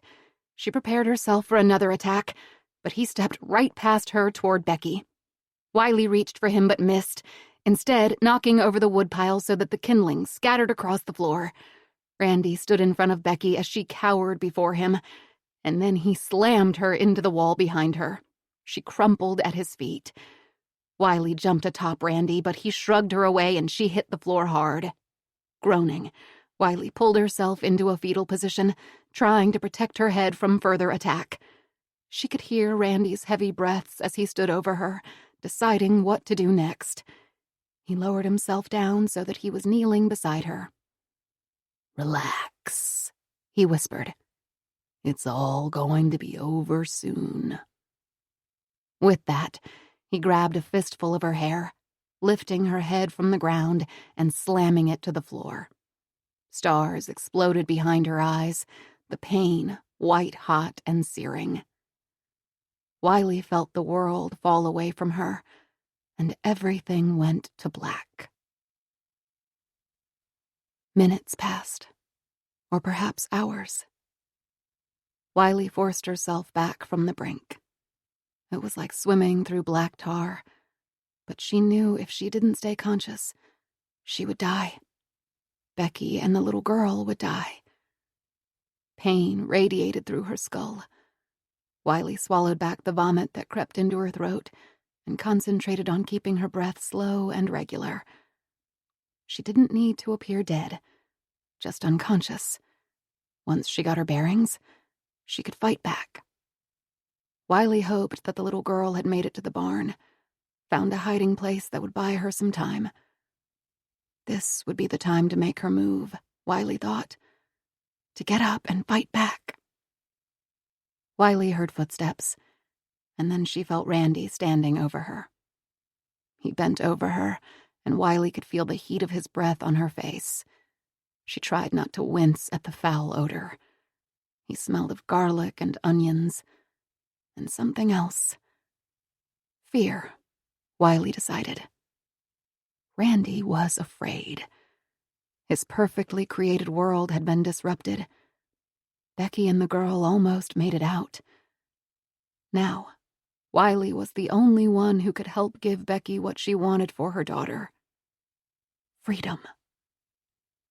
Randy slid his arms beneath her armpits and began to drag her across the floor.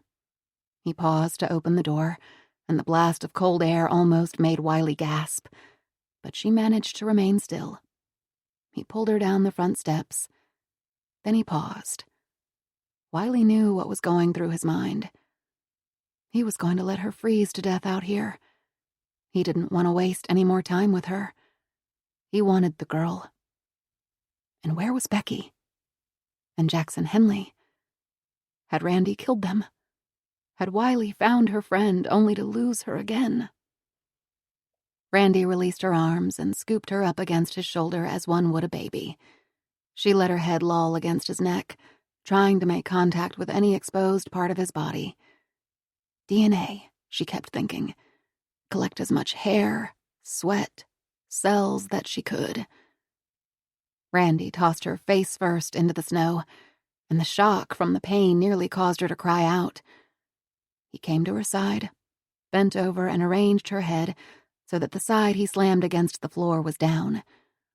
The cold was a welcome balm against the fiery pain that radiated through her head. Wiley didn't know how long he stood there staring down at her, but it seemed to be forever. Wiley held perfectly still. And finally, Randy stepped away from her, his heavy boots crunching through the crusty snow. He was looking for the girl now. She waited until she heard the creak of the barn door before she stirred. Wiley's head felt like lead. When she staggered to her feet, she looked down on the imprint she left behind, a bloodied halo atop a snow angel.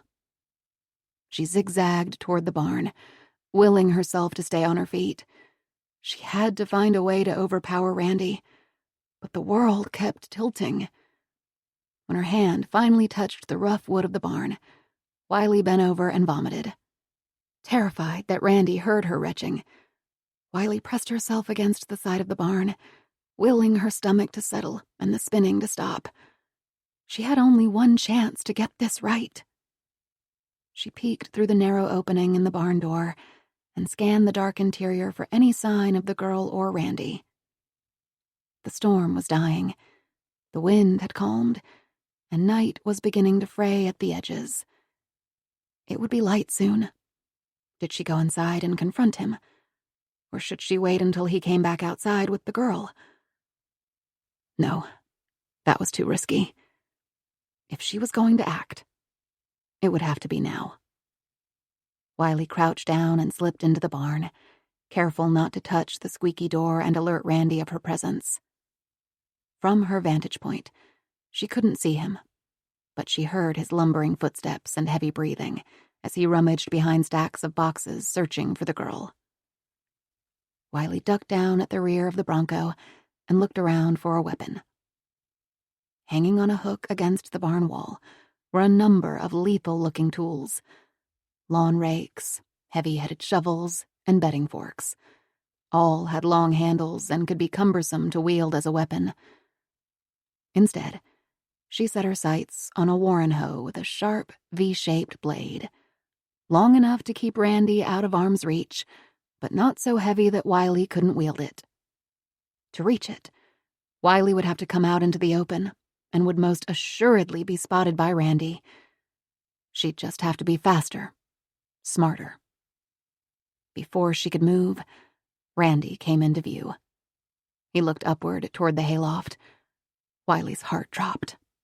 If the girl was hiding up there, she was a sitting duck. There was only one way up and one way down.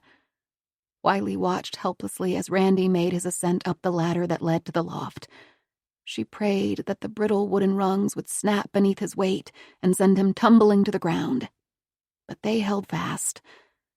Taking a deep breath, Wiley lunged toward the barn wall and reached for the Warren hoe. The garden tools clattered together like wind chimes.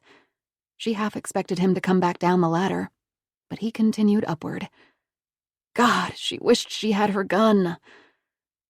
Wiley hurried to the ladder. Above her, Wiley could hear the swish and rasp of Randy rustling through the straw. "Come on out now, pumpkin," he said kindly.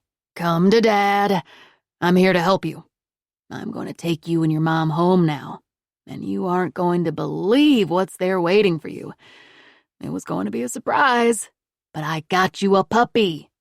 Don't you want to go home and see it?" With the hoe in one hand, Wiley put her foot on the lower rung of the ladder, reached for the rung just above her head, and then hesitated. One way up, one way down, Wiley thought again. Wiley began the climb upward, trying to move silently, but her boots scraped against the weathered rungs, and her ragged breathing raced up the ladder in front of her. As she approached the top, Wiley peeked over the landing, expecting to find Randy standing there waiting. Instead, he was facing away from her, still kicking at the thick straw. He was moving methodically, as if walking the grid of a crime scene.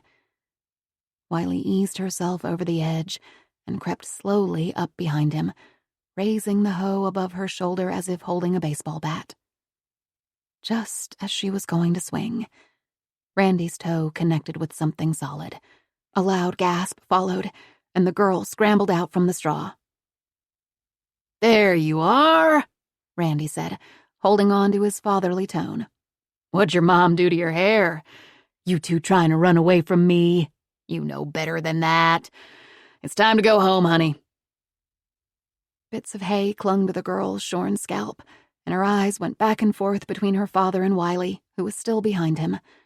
Wiley put one finger to her lips and waved her hand as if to tell her to move away. The girl slowly crab-walked backward, putting distance between Randy, until she bumped into the broad side of the barn, below the sharp widow's peak, where the loft doors, when released, swung outward, The only thing holding them shut was a simple slide lock. "I know you're behind me," Randy said, not bothering with a backward glance. He had no fear. Wiley was nothing but an inconvenience, a gnat to flick aside. "You're not making this easy. I have to give you credit for that. You always were a survivor." The rage that coiled in her chest began to build. Wiley wanted to beat his skull in, wanted to feel the vibration of metal on bone, wanted him to cry out for mercy like she imagined her family had, the way Becky had. But she had to choose the right moment. Instead, she directed her attention to the little girl. "Stand up," she told the girl. "I want you to go down the ladder. Once you're down, go inside the house and lock the door. Make sure your mom is okay." The girl looked up, fear etched across her face. "Don't worry. I'll be there in a few minutes.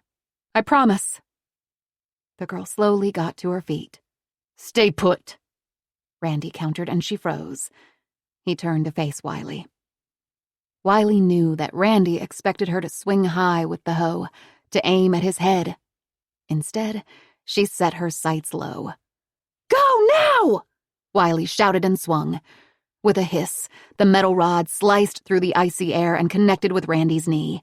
With a cry, his legs buckled and he dropped to the ground. Wiley felt the girl brush by her, but she knew that her work wasn't done yet. As long as Randy was moving, they were both in danger. "So Jackson Henley was innocent all along?"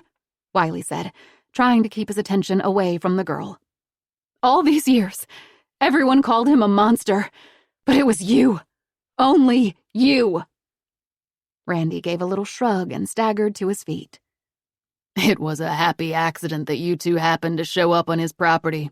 And when the dog found the rag with Becky's blood on it, well, that was just perfect."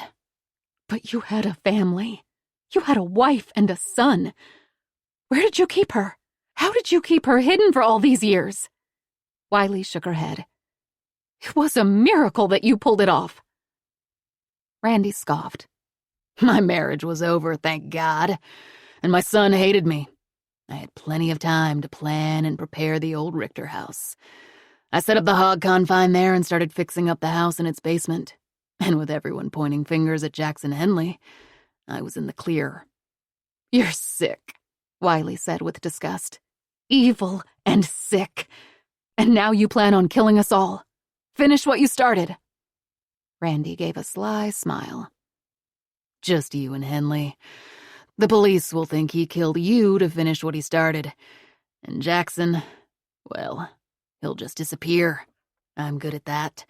Making people disappear."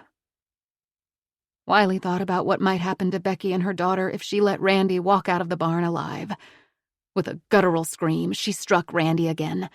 This time she thrust the sharp, pointed blade forward, slicing through his thick parka and piercing his shoulder. Randy roared with pain and grasped the shaft of the Warren hoe, and for a moment they were lodged in a surreal game of tug-of-war. It didn't last long.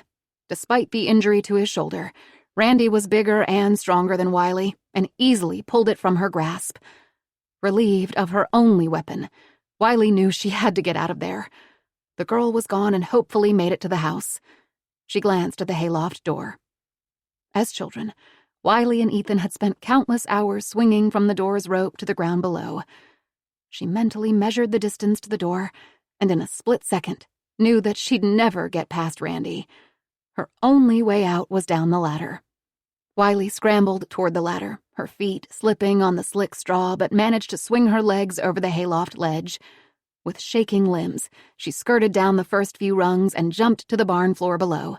She landed with a bone-rattling crash. From the hayloft, Randy loomed above her, the shadow monster of her childhood, now flesh and blood. Outside the barn doors was a snowy wasteland. Icy despair flowed over her. She hadn't been able to save her parents or her brother. But now there was Becky and her daughter. This was her chance to make up for what she couldn't do all those years ago. "Give it up!" Randy called down to her. Wiley staggered to her feet. Blood flowed down her temple from the gash in her head. Then a thought came to her. The Bronco. It was at the far end of the barn. Wiley started to run toward the vehicle. She leaned against the car and scanned the barn in search of a weapon. At least she could go down fighting, shed as much of Randy's blood as possible. She waited until Randy turned his back in order to begin his descent down the hayloft ladder, and then sprang into action. She yanked open the Bronco's door and quickly shut it behind her as she slid into the driver's seat. She reached into her pants pocket in search of her car keys, all the while watching Randy descend. From the glove box, she grabbed a flashlight and set it on the seat next to her. With shaking hands, she tried to insert the key into the ignition, but fumbled and dropped the key ring. "Damn it," she muttered, snaking her hand between the seats, feeling around frantically until her fingers landed on the cold metal. Wiley took a deep breath and willed her trembling hands to still. She slid the key into the ignition and forced herself to wait. The timing had to be perfect. She clicked her seatbelt into place, counted to 3, and turned the key. She flipped on the headlights, and Randy looked over his shoulder when he heard the roar of the engine coming to life. Wiley threw the car into gear and stomped on the accelerator. The Bronco surged forward. The scream of metal on metal filled her ears as the speeding vehicle grazed the riding lawnmower, pushing the Bronco too far right. Wiley swung the steering wheel to the left and back on course. Through the windshield, Wiley could see Randy clinging to the ladder, trying to decide what to do. He hesitated a split second too long, and for one brief moment, their eyes locked, and Wiley saw the fear in Randy's eyes. She imagined it was the same terror that her mother and father felt before he shot and killed them. The terror that Ethan felt when Randy wrapped his gloved hands around his neck and squeezed. The terror that 13-year-old Becky felt when he stole her away from her family and subjected her to the unspeakable. And the terror the girl felt growing up with a monster. Wiley gripped the steering wheel more tightly, preparing for impact. The Bronco struck Randy squarely in the legs, and he screamed. Later, Wiley would wonder if it was the snap of the ladder or Randy's legs that she heard just before he flipped over the hood and bounced across the roof of the car. Wiley slammed on the brakes, but it was too late. She careened into the barn wall. The crack of splintering wood filled her ears, the crunch of metal and the shatter of glass as she came face to face with a wall of white. 47. When Wiley told the girl to run, she scrambled down the hayloft ladder, through the barn, and across the yard to the house. Tass was sitting by the door looking cold and despondent. Once inside, she slammed the door shut and turned the lock. Heart slamming against her chest, she ran to the living room where her mother stood, still holding the shotgun. "Mama?" she asked. "Where are they?" her mother asked. "In the barn," the girl said, eyeing her mother nervously. "Wiley said she'd be back, but I think he's going to kill her." "Josie," her mother said. "Her name was Josie. She was my best friend." "Josie?" the girl asked in confusion. Her mother was scaring her. "Go hide, sweetie," her mother said. "I won't let him hurt you. Go hide where no one can find you." "Okay, Mama," the girl said. Instead of hiding, she went to a window at the back of the house where she could see the barn. "Hurry up! Hurry up!" she whispered, begging Wiley, Josie, to return. What if her father came back and Wiley didn't? What would she do? She'd have to listen to him. He was her father, but she knew he was a bad man. From the direction of the barn, the girl heard the rev of an engine and then the splinter of wood as a car crashed through the wall of the barn and came to a jolting stop. Wood and debris showered atop the car and tumbled to the ground. The girl hurried back to the living room, dropped to the floor and slid her hand beneath the sofa. Her fingers brushed across thick dust until she found what she was looking for and got to her feet. Wiley needed her help. 48.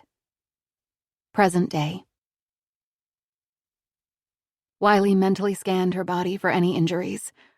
Her chest ached from being held back by the seatbelt, and she knew she was going to have a hell of a sore neck the next day. But everything else seemed to be in one piece. She opened her eyes. The front windshield looked like an intricate spider's web. She had driven right through the barn wall. With a moan, Wiley released her seatbelt and tried the driver's side door, but it was blocked by a snowdrift.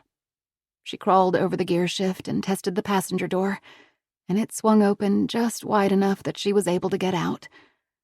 Wiley's legs felt rubbery as she stepped out of the Bronco and into the dark, her only light coming from the nearly full moon. The back half of the vehicle was still inside the barn, and the wooden planks above the hole sighed and swayed.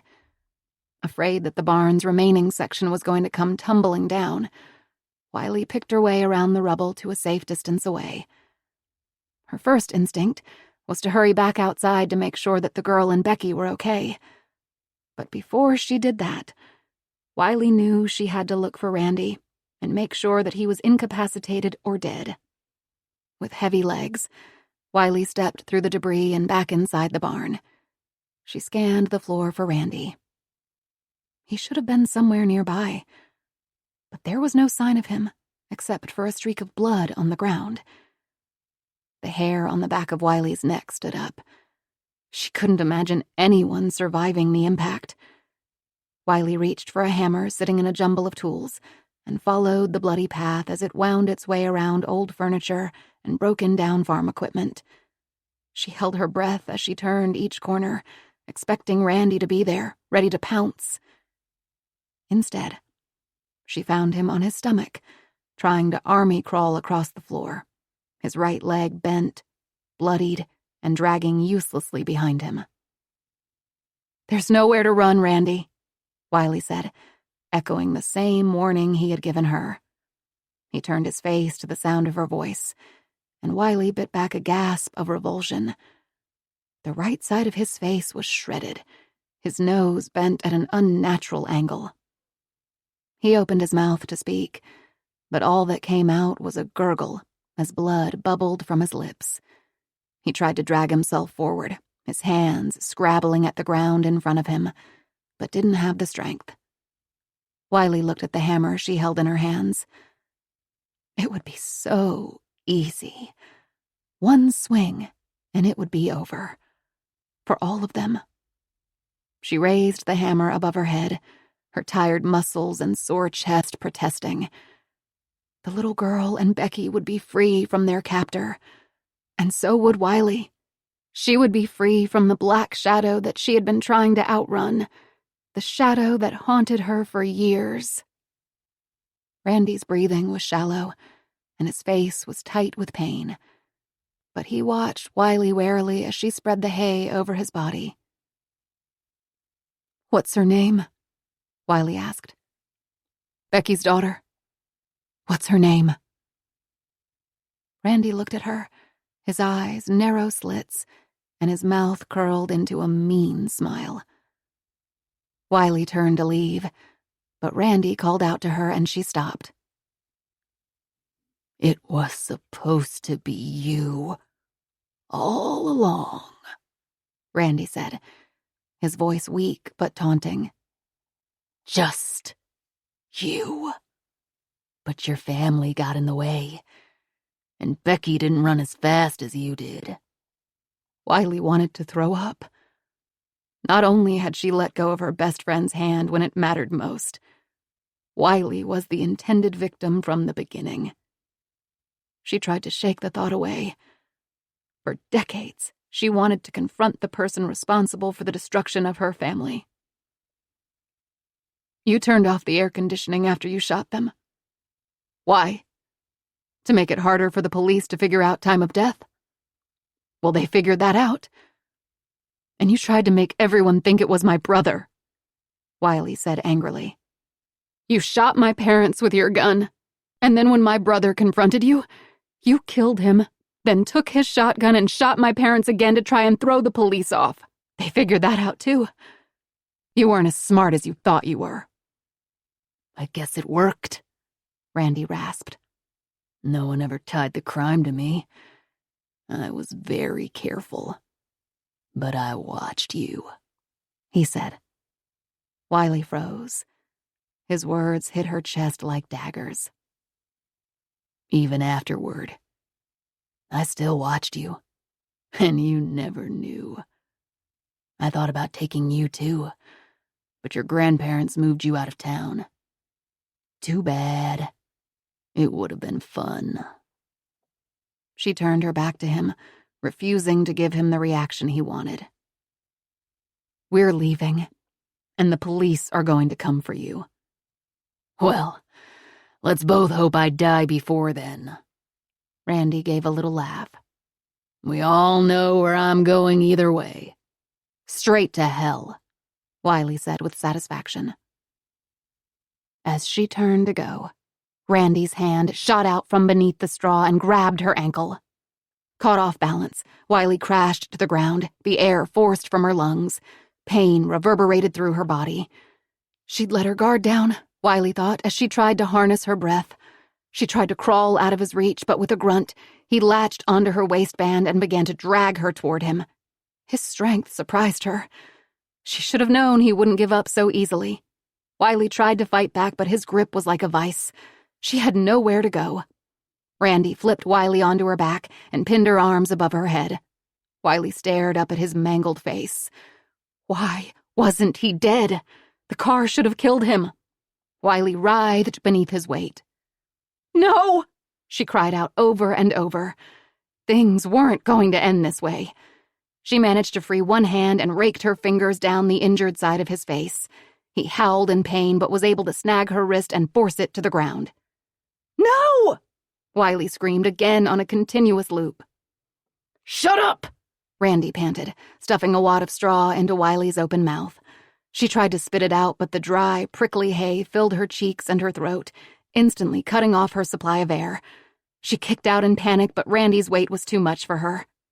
It would be so easy to let go, to just die. She would be able to be with her mother and father again.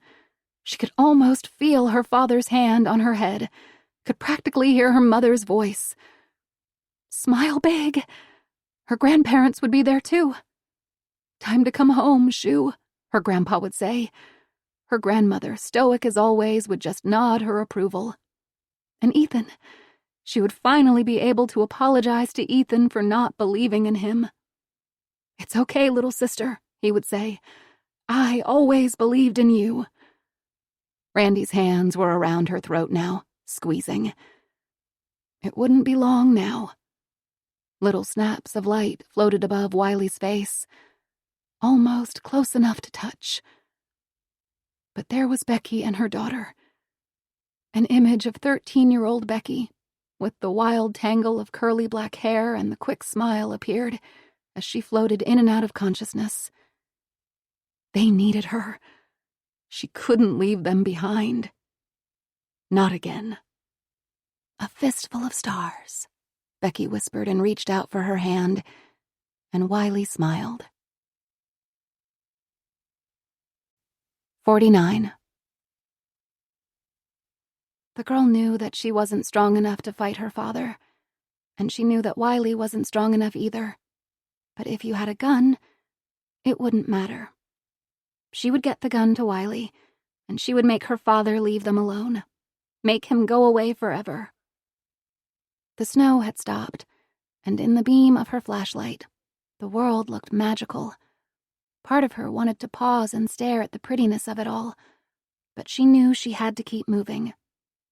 When the girl made it to the barn, she could hear the clatter of a struggle, the flailing of limbs, and a strange, gasping sound. Except for the narrow beam from her flashlight, the barn was black. I'm not afraid of the dark, the girl reminded herself. With trembling hands, she moved in the direction of the raspy breaths to find her father.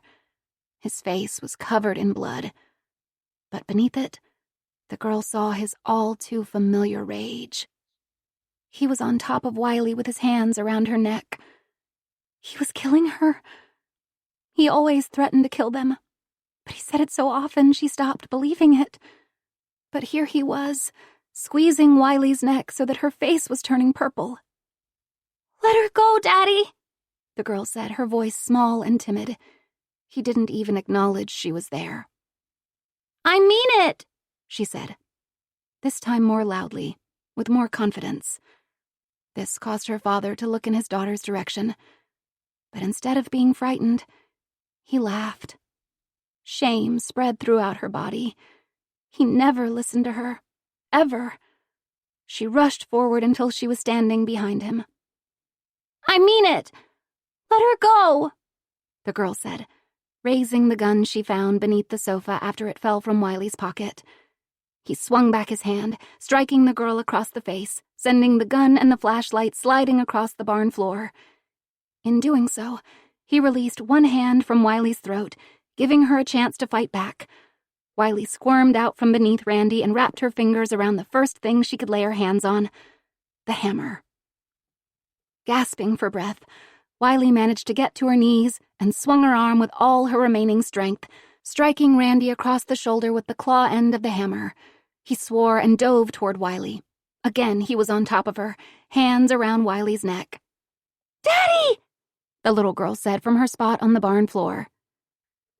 She had gained purchase on the flashlight and aimed the beam directly in his eyes so that he raised one hand to block the glare. "Stay out of this," he said. "Stay back and shut up!" Wiley had stopped moving, stopped fighting back. The girl lowered the flashlight and scanned the floor and spotted the gun. Her father blinked rapidly and reached for the claw hammer that lay in Wiley's limp fingers. "Close your eyes, Peanut," he said. "You don't want to see this." He rose up, hammer lifted above his head, poised to strike, when he felt the cold metal barrel of the gun pressed against the back of his head. The girl closed her eyes and pulled the trigger. 50. Present day. Holding hands, Wiley and the girl lurched to the house. The gash in her temple throbbed. She felt sick, dizzy, and most assuredly had a concussion. The girl kept looking back toward the barn in search of her father. "Don't worry," Wiley said, squeezing her hand. "He's not coming." They stumbled through the front door to find Becky still sitting there, the empty shotgun aimed at them. "Becky," Wiley said in alarm. "It's okay. It's over." "He told me he had friends everywhere, and if we tried to get away, they would take us back," she said shakily. It took a moment for Wiley to figure out what Becky was saying. "Randy lied to you," she said. "He told you those things to scare you. He took you all by himself. No one helped him. Randy was the monster, the only monster, and now he's dead." Becky allowed her grip on the shotgun to relax. "He's dead?" she asked breathlessly. "Yeah," Wiley said. She didn't mention that it was her daughter who pulled the trigger. There would be time enough for all of that.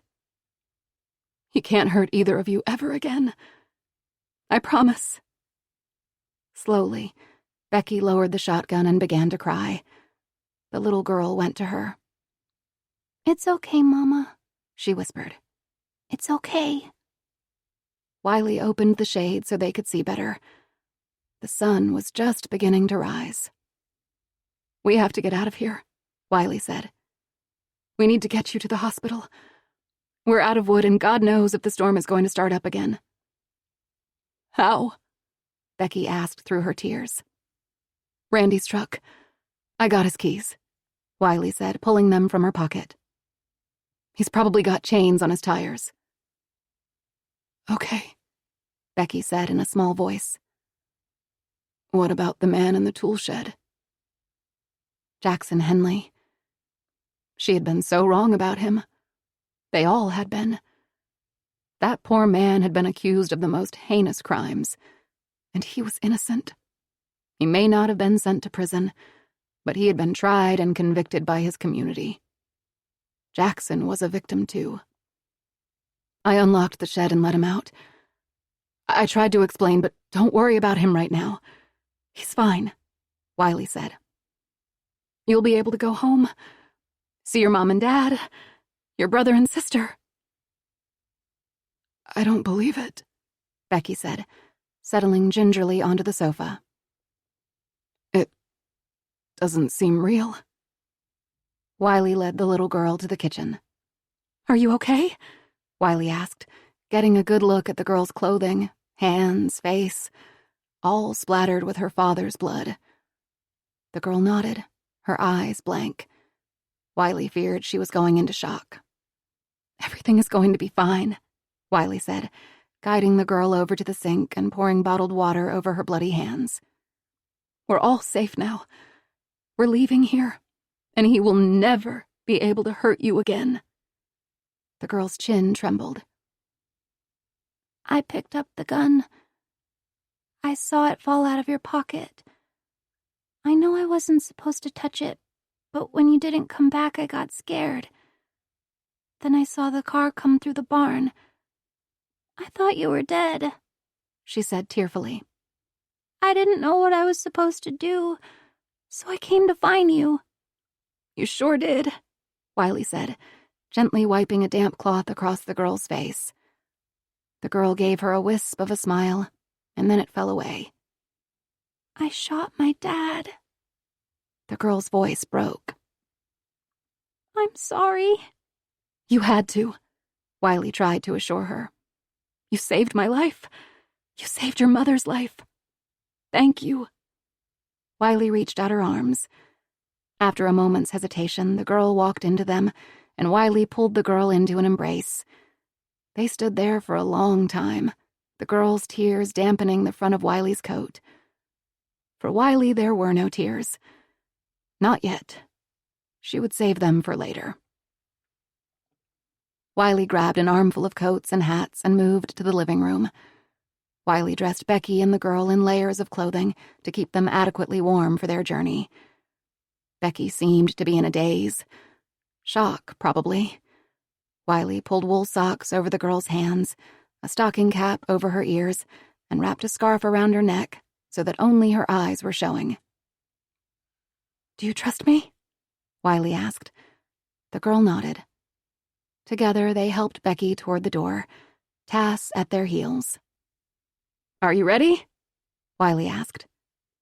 "Yes," came the girl's muffled reply.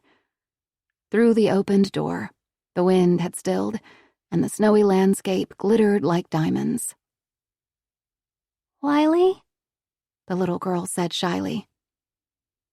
"My name is Josie." And they stepped out into the brittle sunshine. 15 months later. Libraries, no matter what state or city Wiley visited, had the same comforting smell, and the Spirit Lake Public Library in Iowa was no different. The books, paper, glue, and ink, all in various stages of disintegration, had a musty, vanilla-like scent that eased her anxiety. Wiley looked out over the crowd of 50, eagerly waiting for her to read from the overnight guest. A year after finishing the final edits, the book was out in the world, and Wiley was on tour, making her way across the United States, inching her way toward Burden. Tomorrow, she would leave Spirit Lake and drive 30 miles to the tiny library in her former hometown. Wiley was nervous about it. She hadn't been back for over a year.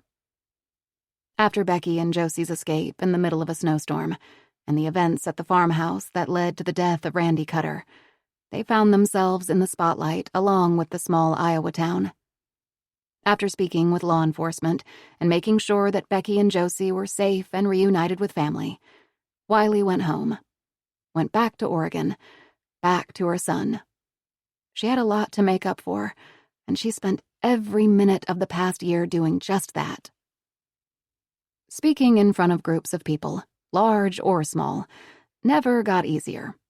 But libraries and bookstores did their best to make her feel comfortable, at home, and this library was no exception. All the folding chairs were filled, and more people lined up against the back wall. As the library director introduced Wiley, she searched the crowd for Seth, who had reluctantly agreed to come on tour with her. Now 15, Seth had a summer job and a boyfriend. Wiley understood his reluctance. "I want to show you where I grew up," she told him. "I want you to see where my story took place, why I'm the way I am." Seth had grown quiet.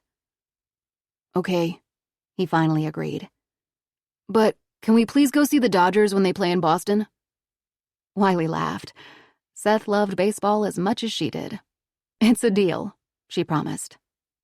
And there he was, sitting in the back row, head bent over his cell phone. He glanced up, saw Wiley looking at him, and gave her his 1,000-watt smile. They'd come a long way in the last year. As the library director finished her introduction, the room filled with polite applause, and Wiley stepped to the podium. "Good evening," she began. "It's such a joy to be back in my home state of Iowa, to be here talking with you tonight. As a true crime writer, I'm used to writing about other people's lives. I write about regular, everyday people who have unimaginable things happen to them.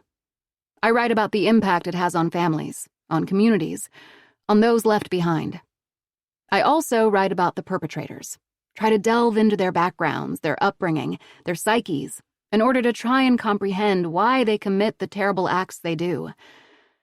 The Overnight Guest was a very different project for me. It was personal." This was where Wiley read from the book. She always chose the first few pages. At first, 12-year-old Josie Doyle and her best friend, Becky Allen, ran toward the loud bangs. It only made sense to go to the house. That's where her mother and father and Ethan were. They would be safe. But by the time Josie and Becky discovered their mistake, it was too late. They turned away from the sound and, hand in hand, ran through the dark farmyard toward the cornfield. Its stalks, a tall, spindly forest, their only portal to safety. Josie was sure she heard the pounding of footsteps behind them, and she turned to see what was hunting them. There was nothing. No one. Just the house bathed in nighttime shadows. "Hurry," Josie gasped, tugging on Becky's hand and urging her forward. Breathing heavily, they ran. They were almost there. Becky stumbled. Crying out, her hand slipped from Josie's. Her legs buckled, and she fell to her knees. Here, Wiley's voice always broke. Every single time. This was her biggest regret. Not getting Becky into the cornfield and to safety. Wiley lifted her eyes. 2 women and a young girl stepped into the meeting room. Wiley immediately recognized Margot Allen, Becky's mother. She hadn't seen Margot since Becky and her mother had been reunited at the hospital after they had escaped the farmhouse. When Margot had been escorted into the hospital room where Becky, Josie, and Wiley were being tended to, at first she didn't believe the emaciated woman with the bruised and swollen face was her daughter. Wiley had felt like an intruder, an interloper. Margot, once the shock of having her daughter back and discovering that she had a granddaughter had settled in, regarded Wiley coolly. Wiley felt that Margot had never quite forgiven her. Becky had been abducted at her home, on her parents' watch, and Wiley had walked away, while her daughter had not. And now standing next to Margot were Becky and Josie. Wiley faltered. She hadn't expected them to show up here. She wasn't prepared to read these words in front of Becky. It felt wrong. Becky gave her an encouraging smile, and Wiley swallowed back her tears and continued to read. Get up, Josie begged, pulling on Becky's arm. Please. Once again, she dared to look behind her. A shard of moonlight briefly revealed a shape stepping out from behind the barn. In horror, Josie watched as the figure raised his hands and took aim. She dropped Becky's arm, turned and ran. Just a little bit farther. She was almost there. Josie crossed into the cornfield just as another shot rang out. Searing pain ripped through her arm. stripping her breath from her lungs. Josie didn't pause, didn't slow down, and with hot blood dripping onto the hard-packed soil, Josie kept running. Wiley lowered the book and looked out over the crowd, who stared back at her with rapt attention. Most knew by now that Wiley was Josie Doyle, and that Becky and her daughter had miraculously survived after years of being locked in a basement. But still, it was a shocking story. Margot Allen dabbed her eyes with a tissue. Josie rifled through her grandmother's purse, and Becky looked down at the floor. Hands shot up, and Wiley began fielding questions. When did you decide to become a writer? Why true crime? Why did you decide to write your own story? How does Becky Allen feel about the book? Are you still in contact with Becky and her daughter? Becky Allen and her daughter, Wiley said, are the bravest, strongest people I've ever known. I hope the world will let them have their privacy. But you wrote a book about her tragedy. How does Becky feel about it? A woman in the crowd asked. Before the book went to print, Wiley offered to send the manuscript to Becky so she could read it, so she could share her input. Wiley told her unequivocally that she would pull the plug on the book if Becky wanted her to. I don't need to read it, Becky had said. I trust you. Wiley looked to the back of the room for the final confirmation, and Becky gave her a sad smile and nodded. Becky gave her approval, Wiley told the audience. I wouldn't have finished the book. I wouldn't have released it without her blessing. It was our tragedy, both of ours.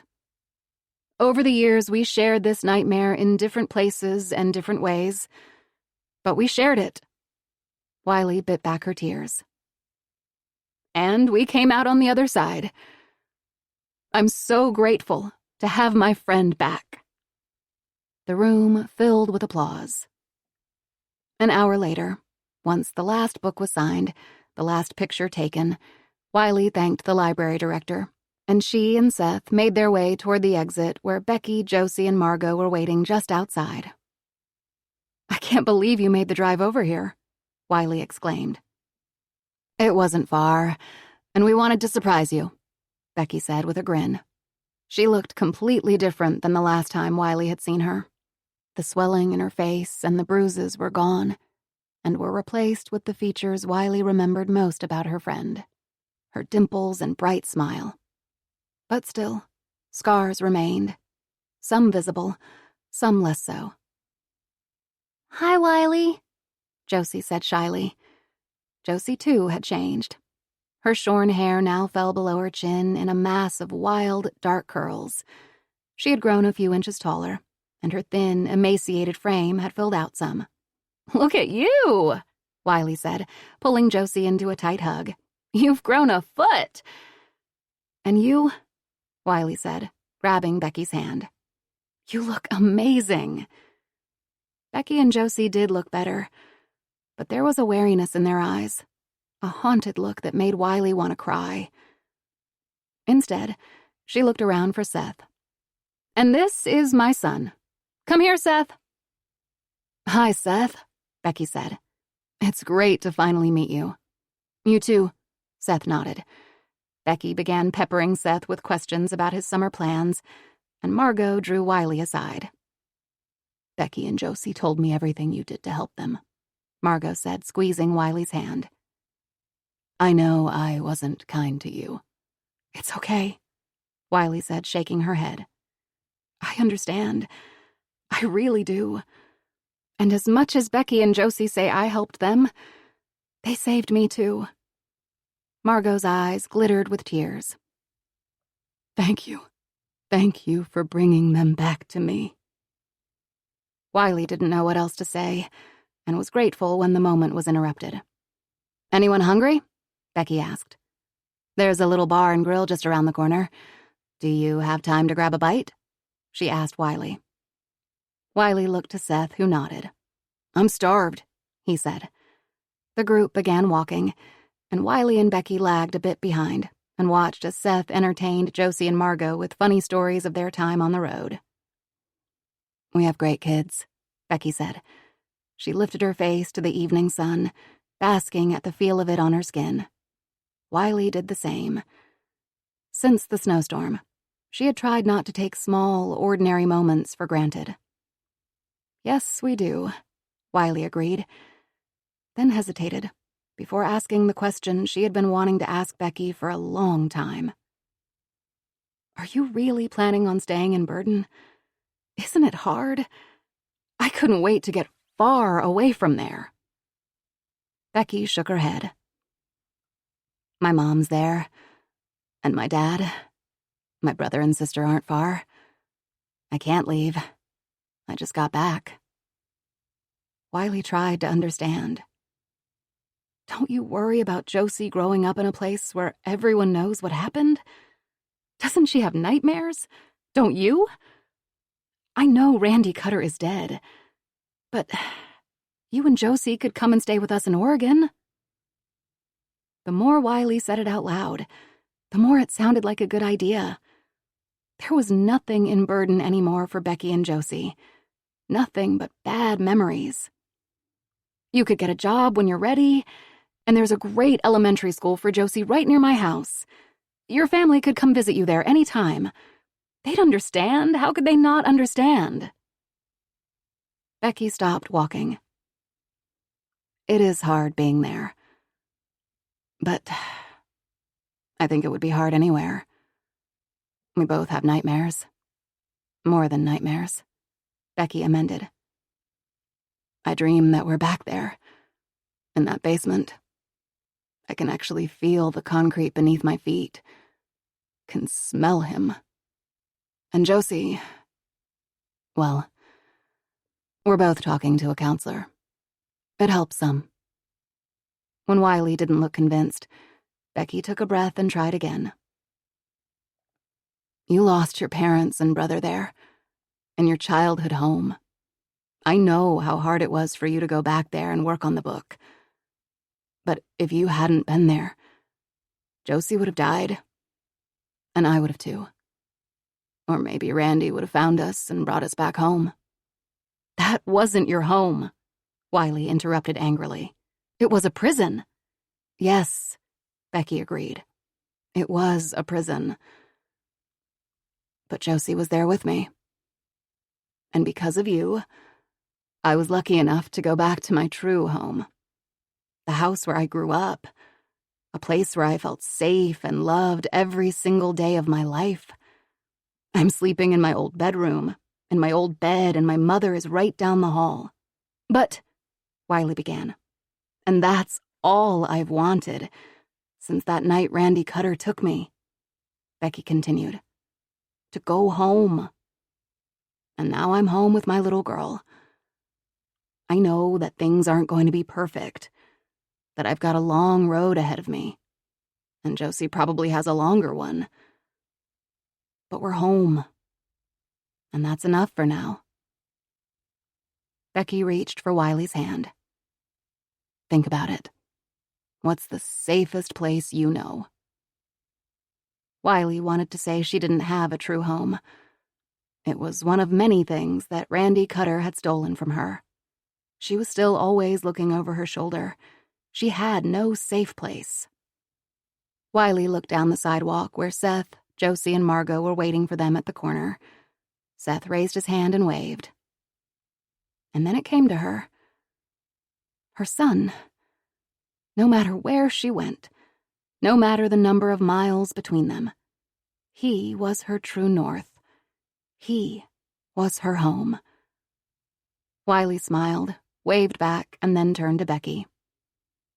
Everything is actually going to be okay, isn't it? She asked.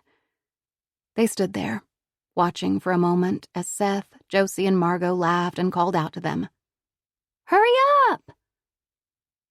I think it is, Becky said. But listen, I know you still blame yourself for what happened to me.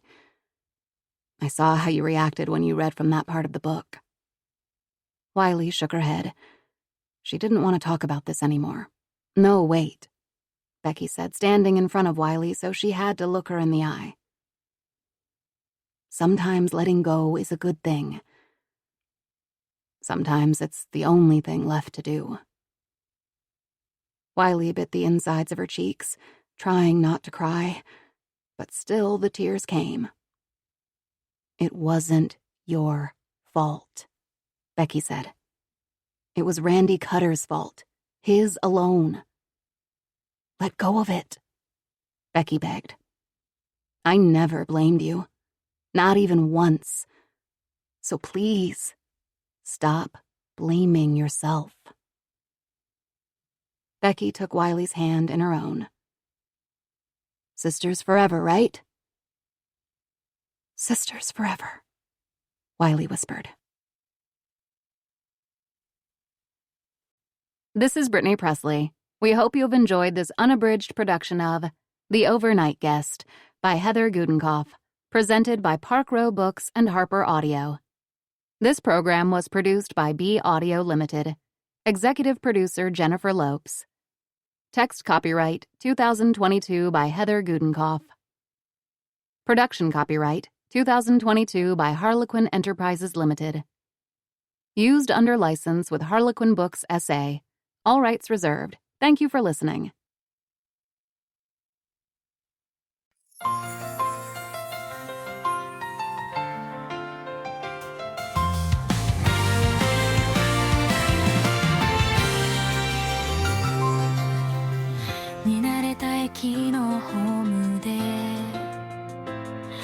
少しだけ立ち止